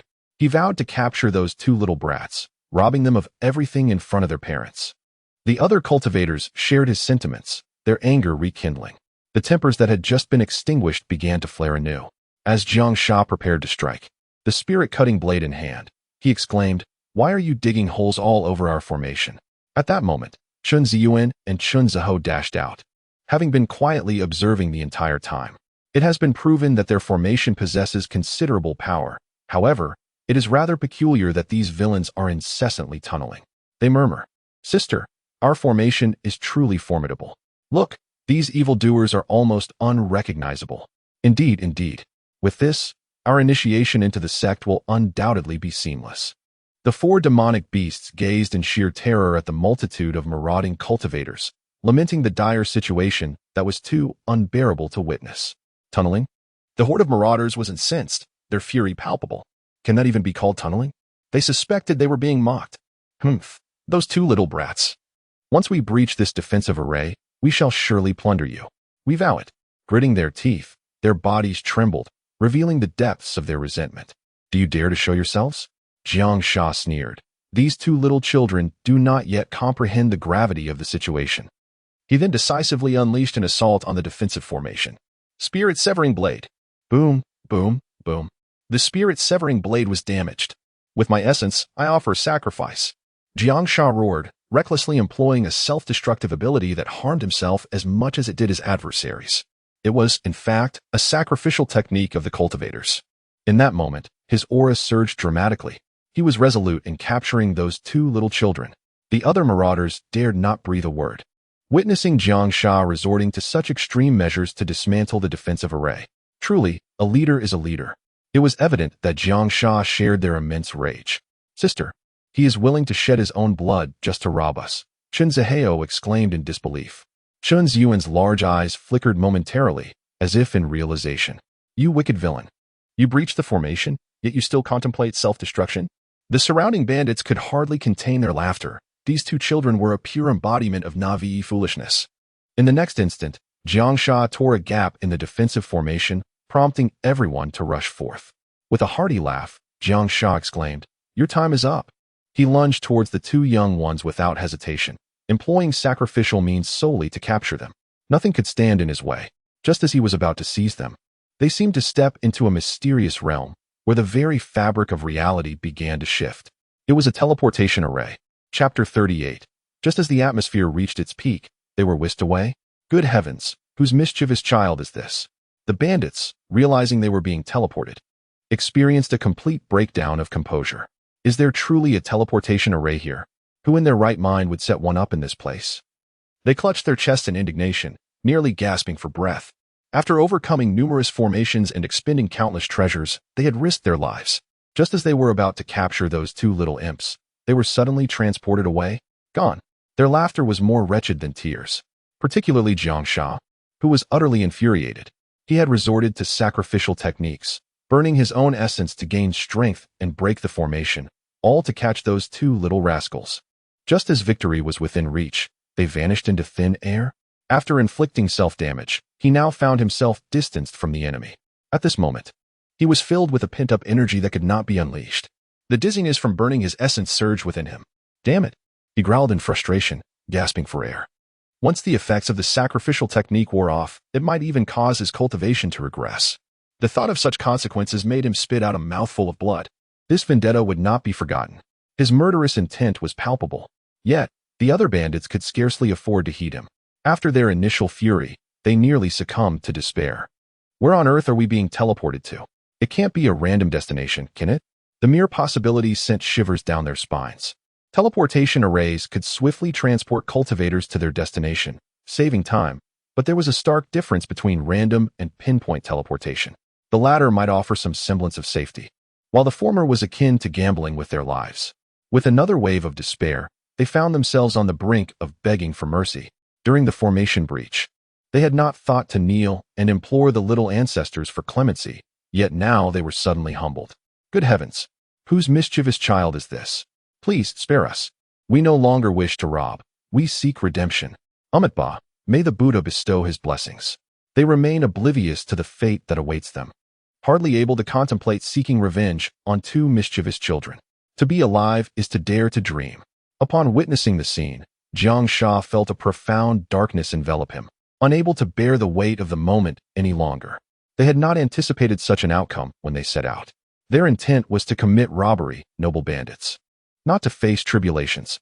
How absurd. Meanwhile, in the Pure World Valley, Chen Ziyuan and Chun Ziho discovered that a group of nefarious individuals had inexplicably vanished, leaving them somewhat perplexed. Where have the villains gone? Chen Ziyuan searched the surroundings, only to find no trace of the wicked presence whatsoever. Chen Ziheo scratched his head slightly, feeling a bit awkward, and said, "The teleportation array was set up by my sister. They may have been transported away." Hearing this, Chen Ziyuan pouted slightly. "Oh, recalling that time when we were utterly exhausted, we casually set up a formation. But little how, where will they be teleported to?" "I don't know, sister. It should be a random teleportation, right?" Chen Zihu felt a bit smug. Random teleportation, indeed. Chen Ziyuan stroked her chin thoughtfully. "It's for the best to send away the evildoers, thus sparing us the need to continue arranging the formation." At that time, when those villains charged toward them, they genuinely wished to proceed with the formation. Since they have been teleported away, there is no longer a need. Yes, sister, our formation is truly formidable." Chun Zihu remained excited, evidently quite pleased with their formation. Xiao Jiao, Xiao Ke, Xiao Li, and Xiao Dai were left speechless. How could you two, in such a situation, still want to set up a formation to deal with the villains? Shouldn't it have been resolved with a single slap? They dared not mention matters concerning the young master, nor inquire about them. Whatever the young master wishes is how it shall be, as long as he is happy. However, those human cultivators are indeed impressive. They possess means of survival within the formation and manage to escape, indicating that their strength is not to be underestimated. They assumed that if they fell into the young master's formation, they would undoubtedly meet a grim fate, plucked, skinned, and tossed into a pot to be fried. Moreover, the leader of that group of cultivators appeared to be quite powerful. Previously, he even resorted to the method of burning human essence, significantly boosting his strength, only to be teleported away by the young master. If all goes as expected, that powerful figure will likely suffer a backlash, injuring his foundation and even causing a regression in his cultivation. How tragic. The four demon beasts pondered this and realized that the young master was already holding hands and walking back, prompting them to hurriedly follow. Little how, those evildoers wanted to abduct the beautiful sister to warm their beds. We have avenged her, haven't we? Indeed. The beautiful sister will surely thank us and want to kiss us when she learns of this. Absolutely. Our formation is so powerful. We will undoubtedly be able to join a sect. So, sister, which sect should we join? Let us first return and consult the map. We must choose the most formidable and powerful sect. Yes, sister, let us seek out the mightiest sect in the eastern state. We must not stray too far. Then little how, let us hurry back. Joining the most powerful sect will have stringent requirements. This isn't sufficient for stability. We need to learn alchemy and talisman crafting. All right, sister. Once we master these skills and join the strongest sect, we can go visit the beautiful sister. As they spoke, the two little ones dashed back to the Pure World Valley, becoming busy once more. At the Tianyin Temple, Li Miaozhen's mood was far from pleasant, for their temple had, to their dismay, caught the attention of a detestable group of robbing cultivators. A few days ago, we fell victim to a robbery. Thankfully, the quick-witted individuals managed to minimize our losses. Beside her were other female disciples clad in robes. The senior sister, Chu Yuheng, wore an expression of anger. That group of robbers was utterly lawless, committing heinous acts. How dare they target our Tianyin temple? Robbers have never adhered to any principles, acting purely on their whims. Not to mention, the leader of the robbers has already reached the divine transformation realm. We are no match for them. The second sister, Gong Luowei, was equally furious yet could only shake her head in resignation. Li Miaozhen felt the same. Sisters, it is evident that those robbers came prepared, daring to strike only when the temple master was away. Otherwise, how could they be so audacious? Tianyin Temple is comprised solely of female disciples, and she herself is a core disciple, with Chu Yuheng and Gong Luowei as her seniors, both of whom possess slightly greater strength in the Tianyuan realm. Even when they band together, they could only barely seek self-preservation beneath the might of a divine transformation expert. The third sister was correct. Robbers are not fools. They always strike at opportune moments, surely aware that the temple master was absent. Chu Yuheng's chest heaved with frustration, as they had offended many powerful factions. Were it not for their fear of exposure and the ensuing pursuit, we would surely face dire consequences. Gong Luowei nodded in agreement. They never linger long after making their move and are not inclined to engage in protracted struggles. Thus, we cannot hold them. This time, having failed to achieve their objective, they will likely attempt to strike again before the temple master returns. Li Miaozhen clearly shared this concern. Robbers are truly detestable. Yet, she now hoped that Ziyuan and Zhou would refrain from visiting her during this period, for it would be too dangerous. Chapter 39. The Three Sisters of Tianyin Temple. Li Miaozhen knew that Qin Ziyuan and Qin Zhou were formidable, possibly even divine transformation cultivators. However, the current chaos within Tianyin Temple rendered it precarious, as robbers could return at any moment. The two children had mentioned they would come to play with her, which inevitably caused her anxiety, fearing for their safety. After all, this group of robbers is far more formidable than the previous blood demon ancestor. Li Miaozhen momentarily suppressed her thoughts and stated, robbers lack a specific base, making them difficult to track and detect. For us, it is an unending struggle to defend against them. Chu Yuheng and Gong Luowei naturally understood this, which only added to their distress. Moreover, their methods are numerous, and engaging them in a desperate struggle is not worthwhile. Fortunately, the protective treasure of our Tianyin temple held firm. Otherwise, upon the master's return, we would have much to answer for. Regardless, we must be thoroughly prepared before they dare to invade Tianyin temple again. Chu Yuheng's expression turned frosty. Gong Luowei and Li Miaozhen nodded in agreement. The elder sister spoke wisely. Suddenly, Chu Yuheng recalled something and looked toward Li Miaozhen. Third sister, were those two 3-year-old children truly the ones who subdued the blood demon ancestor? Upon hearing this, Gong Luowei displayed a hint of confusion. The Tianyin temple had always been adept at exterminating malevolent spirits and demons, yet it was indeed a novelty to receive assistance from two 3-year-old children. It struck her as rather peculiar. Li Miaozhen nodded, acknowledging that the blood demon ancestor had made a breakthrough, rendering her unable to eliminate him. Fortunately, with their help, she managed to hold the blood demon ancestor at bay. At that moment, she had felt quite anxious, but in retrospect, she found that period rather amusing. Alas, shortly after their return, the Tianyin temple fell victim to the despicable actions of bandit cultivators.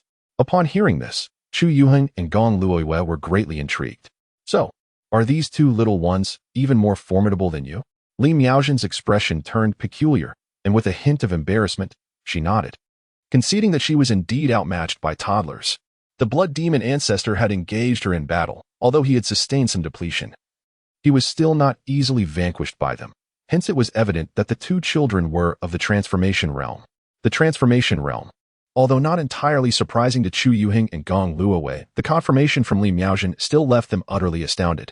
3-year-old children possessing such strength in the transformation realm, surpassing even them. What did this imply? Junior sister, if that is the case, we are even more intrigued by these two little friends, they remarked, shifting the previously tense atmosphere into one of ease as they spoke of Qin Ziyuan and Qin Ziyu. Li Miaojin couldn't help but smile. They were indeed adorable and delightfully entertaining. Their laughter was infectious, and it was amusing to think that her measurements had been taken. Chu Yuheng found it hard to believe, struggling to fathom the caliber of their parents. Perhaps they are powerful recluses, Gong Luowei speculated. Such unambitious cultivators do exist. Li Miaojin grew somewhat sentimental, perhaps. But it is a pity their parents are not by their side. Not by their side. Chu Yuheng paused in surprise. So, these two little ones are living independently? Gong Luowei was left speechless. What sort of parents are so unconcerned? Yet, considering that the two little friends were even mightier than they, perhaps their worries were unfounded. Li Miaojin did not deny it. Indeed, it was possible that there had been unforeseen circumstances involving their parents. The two nodded in agreement, yet still felt their parents were somewhat unreliable. Suddenly, Gong Luowei chuckled. Junior sister, it appears you have taken quite a liking to those little ones. Your maternal instincts are radiating, which is rather unusual, as you are still an unwed maiden. Li Miaojin's eyes widened. Senior sister, you jest. I merely feel compassion for them. Who wouldn't adore such capable, amusing, and charming children? After all, her measurements had also been taken. Chu Yuheng could understand her sentiment. For the two little ones had indeed aided her greatly. It was astonishing yet factual. Then, junior sister, you should make time to accompany them more often, she suggested. What you say is quite right. Li Miaojin nodded in agreement. With their parents absent, it was indeed a moment of liberty. They had been somewhat vexed lately. Yet the cheerful banter of the two young companions lightened their spirits. With that, Gong Luowei nonchalantly removed her Taoist robe and sauntered towards the nearby pool. Chu Yuheng and Li Miaojin exchanged glances, rendered momentarily speechless at Gong Luowei's boldness. Such audacity to undress without a second thought. However, they had grown accustomed to her antics.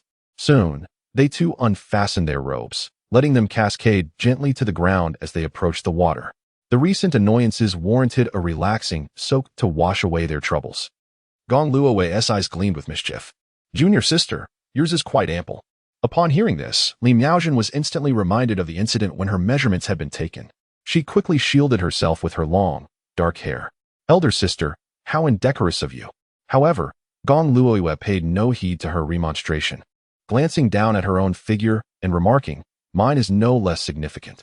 Come, junior sister, let us compare lengths. Their playful banter soon devolved into a spirited water fight. Meanwhile, Chu Yuheng, the elder sister, maintained a serene composure, observing her two younger companions frolicking without the slightest inclination to join. Let them revel in their merriment. With the master absent, it was left to them to manage the entire Demonic Sect, inevitably resulting in a measure of pressure. Suddenly, a splash of water landed atop her head, transforming her into a veritable water lily. Gong Luowei, in the celestial realm, within the secret seclusion of Xiaozhiyao. While others lamented the plight of the two young girls, their parents remained engrossed in one another's company. After completing their tasks and acquiring additional resources upon returning to the Qinglian sect, the couple found themselves back in this intimate sanctuary. No matter where they wandered, it was always a moment of solitude shared between them, with the unfolding of their experiences left to the whims of the moment. Qinglian gazed contemplatively at the heap of rare resources before him. My lady, is the reward for completing the sect mission of the Qinglian immortal sect truly so bountiful? It seems as though the sect is suffering a considerable loss. If this continues, it will surely be depleted. He refrained from pursuing the matter further, pondering whether it was indeed initiated by his own wife. Xiaozhiyao also fell into a moment of reflection before lifting her gaze with a smile. Of course, my dear. Annihilating the hidden demon clan is a monumental achievement. Such valor warrants resources of this magnitude. Moreover, the thunderous ancient tree sect has also bestowed rewards upon me. I now present them to you, my beloved. She playfully winked, finding it quite effortless to charm her husband. Qinglian was momentarily speechless. This was indeed a remarkable opportunity. He smiled and inquired, Madam, are you certain you do not require these? Many of these resources would be beneficial for you as well. It would not be appropriate for you to give them all to me. He had no desire to live off another's success. Xiaozhiyu directly responded, Husband, I do not need them. You require these resources far more to solidify your foundation and enhance your cultivation. Moreover, you have exerted greater effort. All of this is your merit. What is mine is yours, and there is nothing inappropriate in that. Please feel at ease to focus on strengthening your abilities. She had been quite considerate of her husband's pride, even taking a rather convoluted path in her persuasion. Otherwise, she could have easily taken a significant portion of the extreme Dao Imperial Palace. Furthermore, The extreme Dao Imperial Palace would soon take action against the Huangdi Palace, indicating an offensive move. The couple would be separated for a time, and the consequences could be unpredictable. She needed to ensure her husband was well prepared before that. Chapter 40. Madame enjoys the gossip. While the husband listens, and since his wife had spoken so, Qinglian could only nod in agreement, accepting the situation with a heavy heart, figuratively swallowing his pride. He then feigned gratitude towards the Qinglian sect, saying, "Madam, your Qinglian sect truly treats its disciples well." "That is only natural," Xia Jiyu replied with a slight smile upon seeing her husband accept the situation.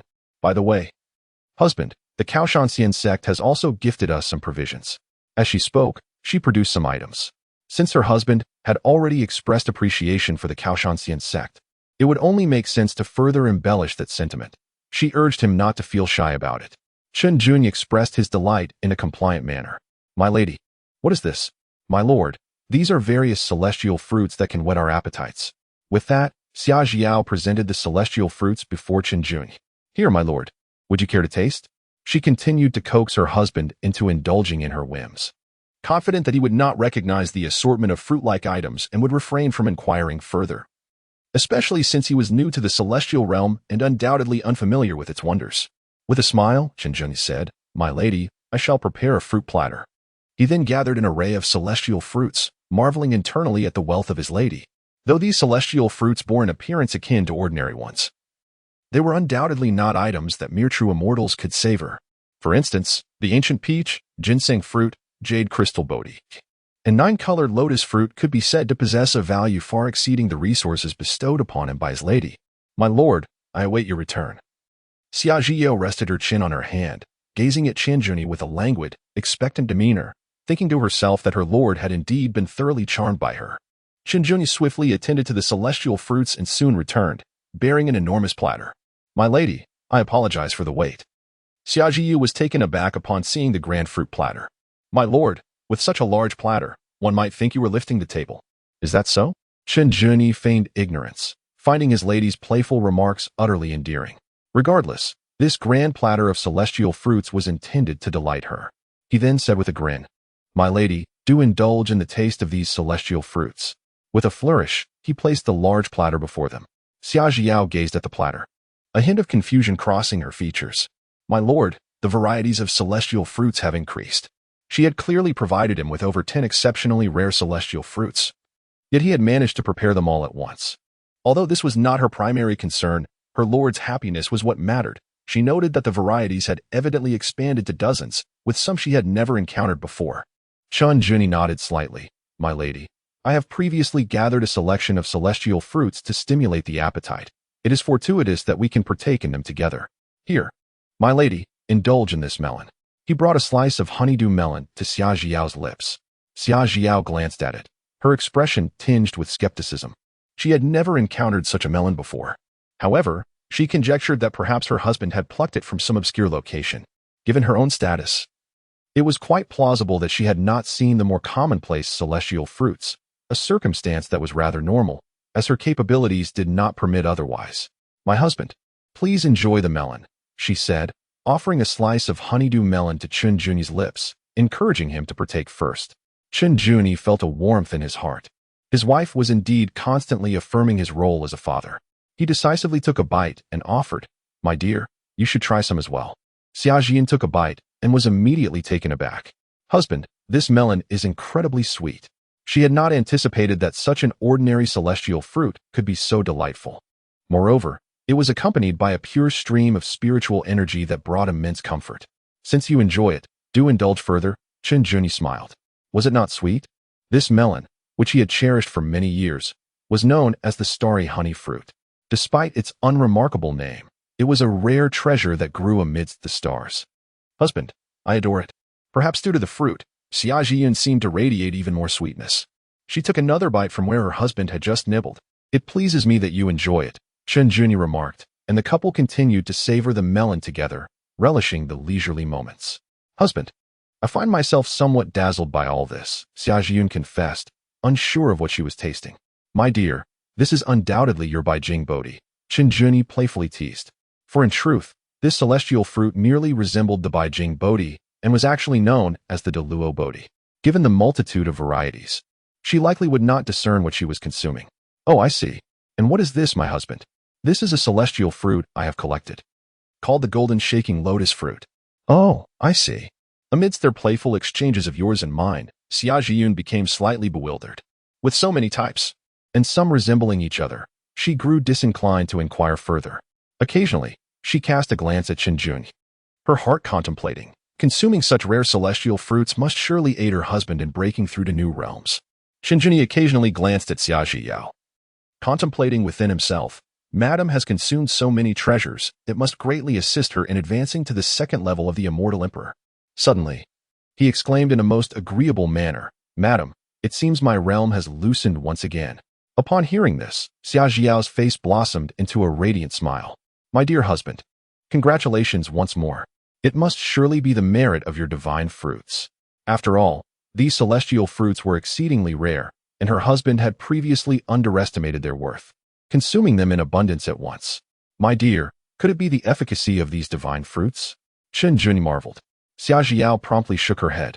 My dear husband, while these divine fruits have some merit, their effects would not be so pronounced. It must be due to your innate talent. Just as she finished speaking, she herself was momentarily taken aback. My dear husband, it seems my realm has also begun to loosen. Now it was Qingjun's turn to smile. Congratulations, my dear. It appears your talent is indeed remarkable to yield such results. Xia Zhiyao felt a wave of astonishment within her. After all, she was an immortal emperor. Was it truly so effortless to touch upon the second level of the immortal emperor realm? Furthermore, it was as if it occurred unbeknownst to her, in a most miraculous and inexplicable manner. Yet, her perception could not be mistaken. It was undoubtedly a sign of a breakthrough in her realm. Could it be those divine fruits? No, her husband was quite right. Her talent was not lacking, and with sufficient accumulation, she merely happened upon the opportunity to transcend. Blinking her eyes to suppress her joy, she inquired, My dear husband, do you intend to pursue a breakthrough in your realm? Qingjun shook his head and said, My lady, I have only recently achieved a breakthrough. There is no need to hastily pursue the next realm. I must first consolidate my foundation. Summer Zio felt her husband's perspective was indeed wise, for a rapid advancement may not necessarily be advantageous. She mirrored his gesture, shaking her head, and replied, My lord, I too wish to solidify my progress and shall not rush. The ascent to the immortal emperor is no trivial matter, and she harbored a concern that her haste might inadvertently affect her husband. Very well, let us wait a while before we strive for the next level. Qingjun paid little heed to her words, while Summer Zio sensed a restlessness within her own power that required calming. She then expressed, My lord, I wish to immerse myself in the celestial spring. Qingjun's eyes gradually sparkled with anticipation, for an opportunity to steal a glance had presented itself. Nevertheless, he proactively inquired, My lady, shall I assist you with a back rub? Chapter 41. Such is the nature of spouses observing her husband's eager expression. Xia Zhiyao felt reluctant to decline. Yet, it seemed inappropriate. She replied, My lord, I would prefer not to have a back rub. She needed to temper her strength, as a moment of recklessness could lead to unforeseen consequences. Qingjun sighed, lamenting the unfortunate circumstance that his wife had missed out on a professional service. Xia Zhiyao, witnessing this, could not help but chuckle, playfully admonishing him, Husband, don't tease. She then kissed Qingjun as a form of compensation. Dear husband, wait patiently for me. With that, a graceful figure swept past, enveloped in fragrant breezes, as she hurried to the celestial pool for a bath. My lady, I shall wait for you, Qingjun said, his gaze lingering on her slender silhouette, unable to resist the temptation to follow and steal a glance. He had not forgotten the incident from before. Before long, Xia Zhiyao shed her garments and gently stepped into the celestial pool, seeking to calm the restless power within her. This unexpected loosening of her realm was quite astonishing. She had not anticipated such a sudden development, yet it brought her immense delight. However, to ascend to the second level of the celestial emperor's realm, she needed to venture to the extreme path imperial palace. Achieving a breakthrough here might inadvertently affect her husband's pride. Suddenly, she sensed Qingjun's aura and immediately turned to look in his direction. At that moment, hidden away in a secluded spot, Qingjun was not behaving himself, watching his wife bathe and feeling a surge of joy. Indeed, his wife was a sight to behold, captivating him endlessly. Not to mention, during this period, the couple had been inseparable, rarely straying far from each other's sight. As her husband, it was only natural for him to sneak a peek at her bathing.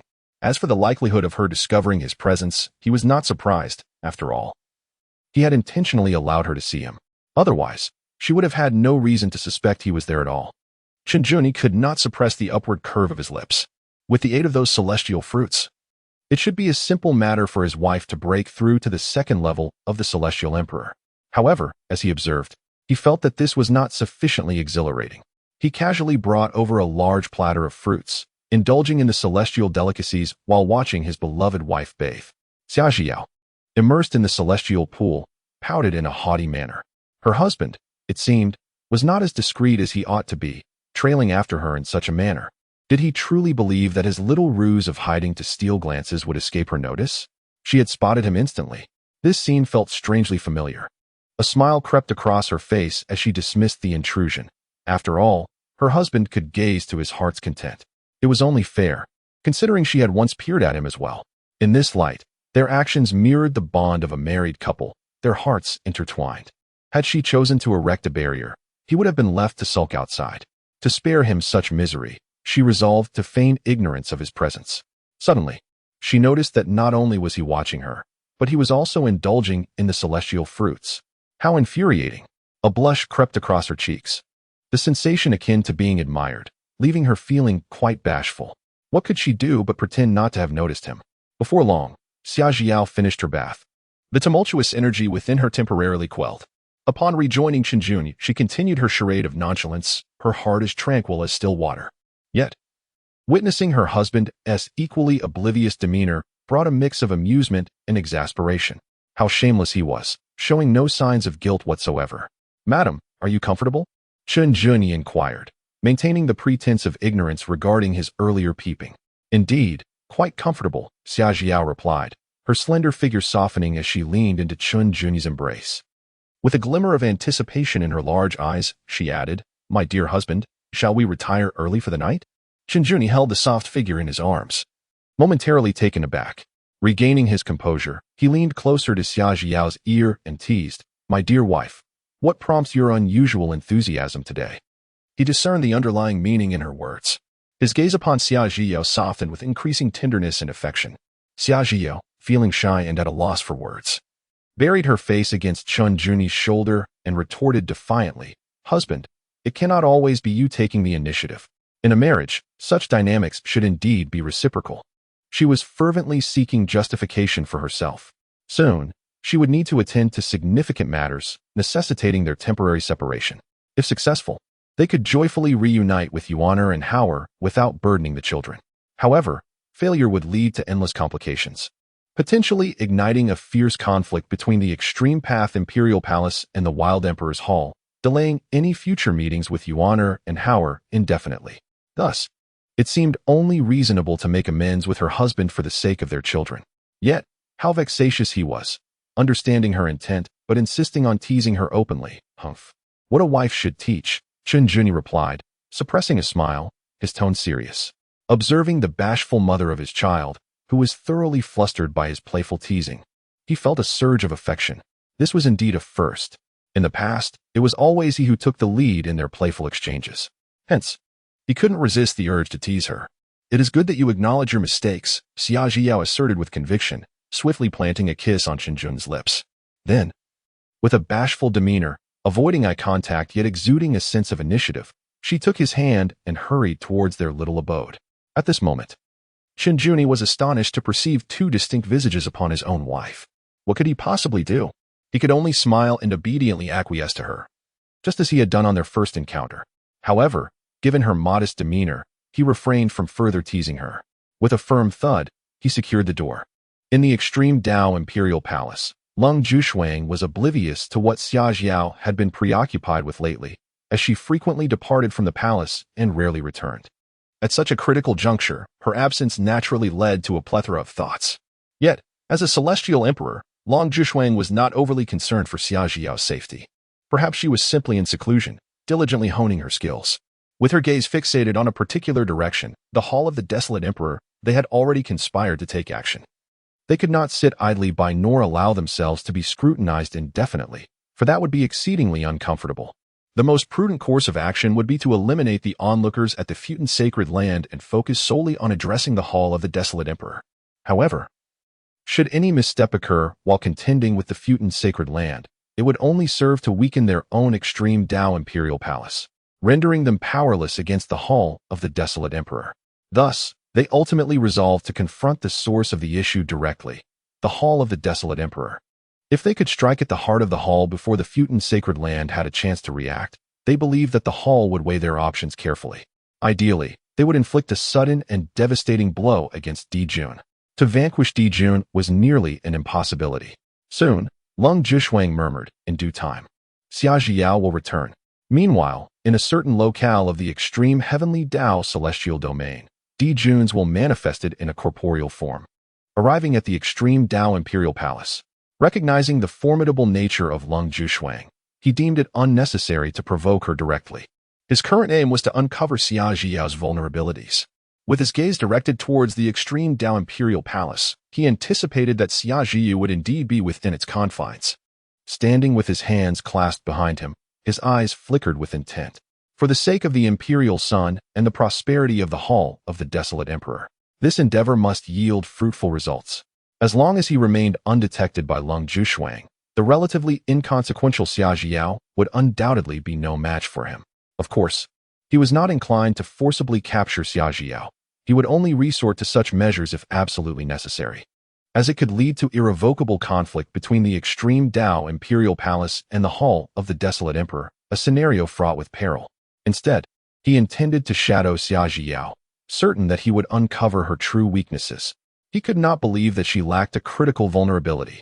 Thus, by achieving his goals, he could maximize his benefits, albeit at the cost of some time, shrouded in uncertainty. As for the Imperial Sun by Yuan dealing with the Su family behind Su Qingxue, that was merely a minor flaw to exploit. The weight of the matter may not be of significance to an immortal emperor. Thus, to ensure absolute certainty, the Palace Lord has decided to intervene personally. Should this endeavor succeed, all concerns will dissipate.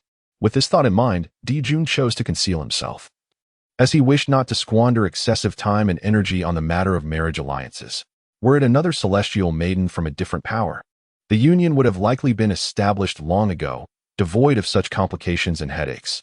However, it is solely Xia Zhiyao who poses a challenge. If Bai Yuan can secure Xia Zhiyao and turn the tide in his favor, everything will naturally fall into place. For even if the extreme Dao Imperial Palace remains displeased with them at that juncture, it would be of little consequence. After all, with Bai Yuan and Xia Zhiyao cultivating together, resulting in the nurturing of the exquisite immortal body, it heralds the rise of the Huangdi Palace. Bai Yuan will grow ever stronger. The extreme Dao Imperial Palace will find it impossible to thwart Bai Yuan's resurgence. Now, while Xia Zhiyao has yet to reach a stage beyond their grasp, it is imperative to act swiftly. Otherwise, given their past and present conflicts, if Bai Yuan remains hindered by his injuries while Xia Zhiyao continues to grow, there will inevitably come a day when the extreme Dao Imperial Palace will take decisive action against the Huangdi Palace. By then, it would be too late. A scenario the Palace Lord wishes to avoid at all costs. Thus, for the sake of the Huangdi Palace, he finds himself with no other choice. Moreover, should Xia Zhiyu bear offspring for Bai Yuan, it would be even more advantageous. Firstly, with children involved, Xia Zhiyu would inevitably consider her responsibilities, which would also imply that the extreme Dao Imperial Palace might exercise some restraint, potentially reducing complications. Secondly, the Huangdi Palace would be more than willing to nurture their descendants. Whether soon or after a prolonged period, Dijun is uncertain if he can uncover Xia Zhiyao's Achilles heel, yet for now, he must await her appearance. Once Xia Zhiyu departs from the extreme Dao Imperial Palace, she will undoubtedly fall under his scrutiny. In the lower realms, on the ancient wilderness continent, within the Pure World Valley, "Sister, we have learned to refine elixirs," Chun Zaheo exclaimed, bouncing with excitement while clutching a furnace for alchemy. However, his face bore a smudge of dirt, and he was covered in grime, having lost one of his shoes, which rendered him quite disheveled. Evidently the result of several explosive mishaps in the refining process. Qin Ziyuan held a bundle of talismans, her face beaming with joy. "Yes, Xiaohao. We have also mastered the art of talisman crafting." Her long hair was tousled and had an almost explosive quality. One of her sleeves was missing, clearly a result of some mishap. Yet, this did not detract from their radiant spirits at that moment. Hooray, let's celebrate. A thunderous cheer erupted. They had grown quite accustomed to their powers, capable of concealing their cultivation with ease, which naturally aided them in alchemy and talisman creation. The Qinglian observed its two young masters, their pearly white teeth contrasting with their battle-worn appearance, and fell into a contemplative silence. Could these young masters still be retained? A shiver ran through it. Of course, they could still be kept. After a good wash, they would remain recognizable to their returning master. Meanwhile, Xiao Jiu, Xiao Ke, Xiao Li, and Xiao Dai stood in a row, their hearts filled with profound astonishment. It had only been a few days. Yet the young masters had already learned the intricacies of alchemy and talisman crafting, although the pills and talismans they produced were not of the highest grade. Lacking the status of sacred or imperial quality, their potency was nonetheless impressive. It was hard to fathom how the young masters managed to accomplish this so effortlessly. Was it not said that such pursuits were notoriously difficult for humans? Unbelievable. They began to murmur among themselves in a flurry of gossip. Perhaps the young masters possessed an innate spiritual strength of remarkable caliber. Indeed, crafting pills and talismans required immense mental fortitude. Otherwise, the endeavor would be unsustainable. Observing them wielding fire with such casual dexterity suggested that with sufficiently powerful spiritual energy, the process could become remarkably simple, albeit lacking in experience, which explained their somewhat dark and unrefined results. The difficulty of entry might indeed be subjective. In terms of foundational skills and innate talent, they were incomparable. The beasts fell silent, realizing that humans outshone them in this regard. Reflecting on their own predicament of being captured merely to serve as decorative ornaments, they resigned themselves to their own beauty. The alchemical furnace that Qinglian cradles is a celestial furnace, capable of shifting in size to match his age, making it appear remarkably petite and charming at this moment. Sister, Father's celestial furnace is truly wonderful, but why are the elixirs we concoct so diminutive? Qinglian pondered. Holding a pill they had created, his face clouded with confusion. It seemed to be several sizes smaller than the elixirs they had previously consumed from their father, resembling mere beans. He was at a loss as to which step in the process had gone awry, resulting in the diminutive size of the elixirs. With a beaming smile that revealed her pearly white teeth, Qinglian comforted, Xiaohao, perhaps our youth is the reason why the pills we concocted are diminutive. As long as their efficacy remains unchanged, that is what truly matters. Look, even the talismans are quite small. The talisman in her hand was indeed nearly the same size as her little palm, evidently appearing to have shrunk as well. Ah yes, as long as their potency is equivalent, that is all that counts. Qinglian was not overly concerned about this matter. The Qinglian, observing in silence, thought to itself, is this not under your control? Clearly, you crafted them according to your own proportions. However, it was more preoccupied with the notion of cleaning up after the two young masters, lest they return and reprimand it. Sister, let us hasten to test the pills we have created. Absolutely. Qinglian and Qinglian were filled with excitement, yet soon found themselves in a quandary. Who would be suitable for the task? Upon voicing this thought, they simultaneously turned their gazes toward the four magical beasts. Xiao Jiu, Xiao Ke, Xiao Li. And Xiao Dai immediately grew anxious. Can we eat them? Surely, they are not poisonous? They internally chanted, do not see us, do not see us. Yet, they heard. Xiao Jiu, Xiao Ke, Xiao Li, and Xiao Dai, would you like to sample our pills? They were crafted using our father's formula, and they are sure to be beneficial for you. After Qinglian dashed over, she gently rubbed the heads of the four demon beasts in a gesture of comfort, hoping they would be willing to try the elixirs. The four beasts were left speechless, realizing that their young master was about to engage them once again. They gazed contemplatively at the diminutive elixirs. Such a dear young master. They must eat. Refusing would be disrespectful and would squander the efforts of their young master over the past few days. Fortunately, there was no shortage of medicinal herbs in this place. And with the herbs used by their young master, nothing should go to waste. How toxic could it possibly be? Resolutely, one beast swallowed an elixir and awaited its fate in silence. How would it taste? The two little ones were filled with anticipation. The Qinglian remained speechless, pondering the quality of the herbs their young master had used. Top tier, indeed. Even dogs would benefit from them. As for the taste, that remained uncertain. It was more concerned about cleaning the two little masters. In mere moments, the auras of the four demon beasts began to surge dramatically, and they were overcome with emotion. No poison. We are not dead. Our realms are even beginning to break through. Grateful for their young master's mercy. Huh? Why would we want to kill you? Indeed. We have no desire to consume you. We prefer roasted pigs, roasted lambs, roasted rabbits, and roasted chickens. The two little ones were utterly perplexed, their faces displaying confusion. The four demon beasts quickly nudged Qin Ziyuan and Qin Zihu, saying, "Young master, we were just joking." Oh. Qin Ziyuan and Qin Ziyu paid it no mind. "Sister, our elixirs are effective." "Yes, Zihu. Next, let us try our talismans." Just as they finished speaking, they seemed to sense something. "Oh, Ziyu. It seems that someone has fallen into our formation. Sister, let us hurry and take a look. It's also a good opportunity to test our talismans." With that, the two little ones activated the talismans in their hands. Wind talismans. They swiftly darted out. The Qinglian, seeing this, still wished to clean the two little masters. Chapter 43. My heavens, where have you gone to battle? Outside the Purification Valley, within the formation, Li Miaozhen and Gong Luowei were grave expressions. "Junior sister. We are ensnared in a formation." Gong Luowei's heart raced with shock. They had unknowingly fallen into the formation, indicating that the one who set it up was quite formidable, and the formation itself was certainly not ordinary. Li Miaozhen speculated, "Senior sister. This may be a formation set by Ziyuan and Zihu's father to protect them." She feared that Qin Ziyuan and Qin Zihu might come looking for her, so she intended to inform them to refrain from wandering about carelessly for the time being. In passing, they also wished to check on the two children. Given the recent emergence of bandits nearby, concern was inevitable. Curiously intrigued by the children, Gong Luowei accompanied them. However, upon their arrival, they found themselves ensnared by a formation. Gong Luowei naturally had her suspicions. Regardless, their priority was to break the formation. Li Miaozhen dared not be negligent and nodded in agreement. After advising Qin Ziyuan and Qin Zihui that they must swiftly return and not squander too much time here, she could only apologize before attempting to dismantle the formation.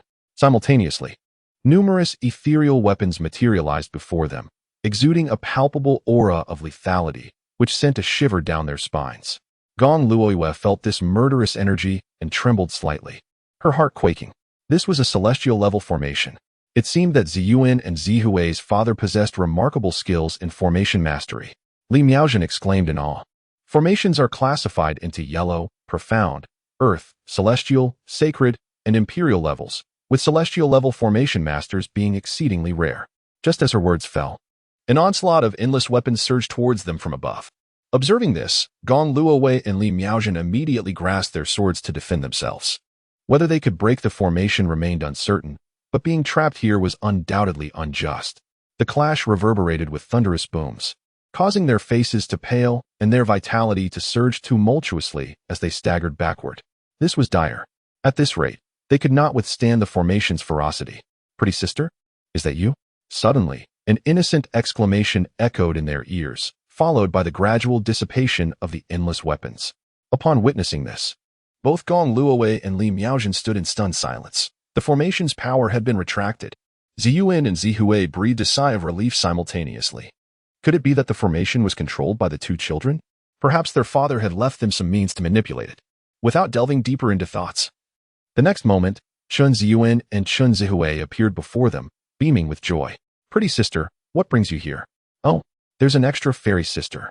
Qin Zihui, unable to recognize Gong Luowei, felt that she resembled a fairy as beautiful as Xiao Jiu and the others. "Pfft, fairy sister?" Li Miaozhen nearly burst into laughter. And upon seeing Qin Ziyuan and Qin Zihui, she was momentarily bewildered. "Ziyuan, Zihui, what are you two doing? Where have you been fighting?" "My heavens." Gong Luowei too was amused by the term fairy sister. Yet, upon observing the appearances of the two little companions, she nearly succumbed to laughter. Regardless, as long as they were not trapped in the formation, there was nothing to worry about. Qin Zin remained unfazed, addressing her beautiful sister. "We were engaged in alchemy and talisman crafting." Indeed, her beautiful sister, we succeeded. Qin Zihui touched his black nose with a sense of pride. "Alchemy? Talisman crafting? Are you suggesting that you caused an explosion?" Li Miaozhen was utterly astonished. The two children had ventured to experiment with such things. No wonder they ended up in this state, leaving her torn between laughter and tears. Gong Luowei was rendered speechless. Truly, these little companions were a source of endless worry. How daring of them to engage in such activities. "You succeeded? That is indeed remarkable. Yet, it hardly seems like a success, does it?" "Nevertheless, in light of being addressed as fairy sister, I shall offer some encouragement. Although it struck her as peculiar, she cherished the title and felt it unkind to chastise the two children. Of course, while it was somewhat unexpected, we did succeed, Chun Zihua declared with a hint of pride. Fairy sister, we set up this formation ourselves. Impressive, isn't it? You arranged it? Both Gong Luoyue and Li Miaojin were taken aback. To think such an intricate formation was the handiwork of two children. They had assumed it was their father's doing. Indeed, indeed, Chun Ziyuan echoed, seeking praise.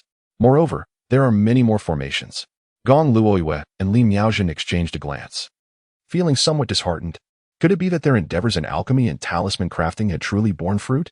Even if successful, it would likely be at a rudimentary level. Yet, having felt the power of this killing formation, the implications of their concocted elixirs and talismans were unfathomable. I see. Li Miaojin refocused her thoughts and began to address the matter at hand, speaking earnestly. Zihua, I have come to inform you that recently, rogue cultivators have emerged. You must refrain from venturing out and avoid Tianyin Temple. Rogue cultivators? Qin Ziyuan was somewhat perplexed. Qin Ziheo was equally perplexed. What exactly is a robber cultivator? A robber cultivator is a villain, a nefarious individual who will rob you entirely. Gong Luoyue exclaimed, feigning exaggeration to instill fear. Thus, my dear junior friends, it is imperative that you heed the words of your beautiful elder sister. It may seem peculiar that she, along with her companions, was not as formidable as the two little ones, yet she felt the need to caution them out of concern. However, there was little that could be done. Chun Ziyuan and Chun Zihua recalled the previous encounter with that group of nefarious individuals. Pretty sister, fairy sister, we are aware of it. However, we have already taught a lesson to a group of wrongdoers. They even claimed they would raid Tianyin Temple and demand you warm their beds. What? Li Miaojin and Gong Luoyue were filled with indignation. Could it be that someone dared to request they warm their beds? Yet, what astonished them even more was the implication that the gang of robbers had already visited. Ziyuan, Zihua, does this mean you have encountered them? Indeed, they pillaged numerous factions. Qin Zihua proclaimed with a sense of righteousness, but they were driven away by our formation. Upon hearing this, Li Miaojin and Gong Luoyue could surmise that the miscreants they had been troubled by had indeed been the very ones Chun Ziyuan and Chun Zihua had expelled. How impressive you are! They were left speechless, realizing that they had been unable to subdue the group of robbers, only to be bested by two children. It was a pity that the robbers had fled. Otherwise, they would have relished the opportunity to make them warm their beds. They felt a surge of frustration that needed to be vented. Dear little friends, why not allow us to cleanse your bodies? Gong Luoyue's mood brightened unexpectedly. For these two little companions had avenged them, making her grow increasingly fond of them. Seizing the opportunity while their parents were absent, they could indulge in a proper cleansing. Yes, yes, they exclaimed. As they spoke, they departed the formation. However, not far away, another group of robbers appeared, looking utterly bewildered. Where are we? One of them surveyed their surroundings. We weren't teleported away. Jiangsha's composure shattered once more. No, we were teleported in place. After wasting so much time, they had only moved a mere centimeter. Chapter 44, Teleporting in Place, equals arriving to deliver teleporting in place. The group of robbers erupted in frustration, cursing vehemently. They had initially believed they would be randomly teleported and had spent days burning incense and praying, hoping for a safe destination to preserve their lives. Yet, the elaborate teleportation array they had painstakingly set up only resulted in them meandering in circles, teleporting in place. This was outrageous. They felt thoroughly mocked. Each one of them seethed with anger, especially knowing it was orchestrated by two little children. The cultivation world was indeed perilous. Typically, utilizing a teleportation array required the payment of spirit stones. To entrust such matters to two children was utterly heartless. Once they regained their composure, they took a deep breath. Well, if it's south, just teleporting in place, at least we weren't sent to a dangerous location. This was the only glimmer of good news that lightened their spirits. However, since they had not yet departed, this matter could not simply be brushed aside. We must capture those two little rascals, otherwise. If word spreads of how we have been toyed with, what will become of our esteemed reputation as robbers? This sentiment resonates. Once again, the group of robbers is stirred with indignation, their emotions oscillating dramatically, a roller coaster that would surely overwhelm those with weak hearts. Humph, encountering us robbers is their misfortune. All eyes glimmer with intent. Initially, they thought they could simply teleport away, sparing themselves the trouble of dealing with two insignificant children. Yet now it seems as though fate itself has conspired against their escape. Jiang Sha, stifling a deep breath of frustration, felt an explosive surge of emotion demanding release. This matter is far from over. No one shall impede him. At that moment, Chun Ziyuan and Chun Zihua, who were preparing to have the beautiful sister give them a bath, were taken aback upon witnessing the return of the nefarious figures. They had clearly been teleported away. Meanwhile, Li Miaojin and Gong Liyue's expressions turned grave upon seeing the group of robbers again. Indeed, it is you. They quickly shielded Chun Ziyuan and Chun Zihua behind them. Among these robbers lurked a formidable being of the transformation god stage. Were they not driven off by 2 children? How could they have returned? What is happening? The numerous robbers also recognized Li Miaojin and her companions, their expressions shifting slightly. Suddenly, upon noticing the appearance of Chun Ziyuan and Chun Zihua, they could not help but burst into laughter. Ha ha ha. You 2 little imps, look at you now. Delightful. Absolutely delightful. Witnessing the pitiful state of the 2 children brought them immense satisfaction. Jiang Sha's gaze turned vicious. Those 2 little rascals had the audacity to mock them with a teleportation array. Today, they shall see how they can escape. Upon glancing at Li Miaojin and Gong Luoyue, he was slightly taken aback. Could it be that the Tianyin Temple intends to protect these 2? Although he had been backlashed from using sacrificial methods earlier, merely 2 disciples from Tianyin Temple were hardly a cause for concern. Facing their relentless mockery, Chun Ziyuan and Chun Zihua puffed out their cheeks in anger. How dare they ridicule them? Yet, they had managed to create a teleportation array?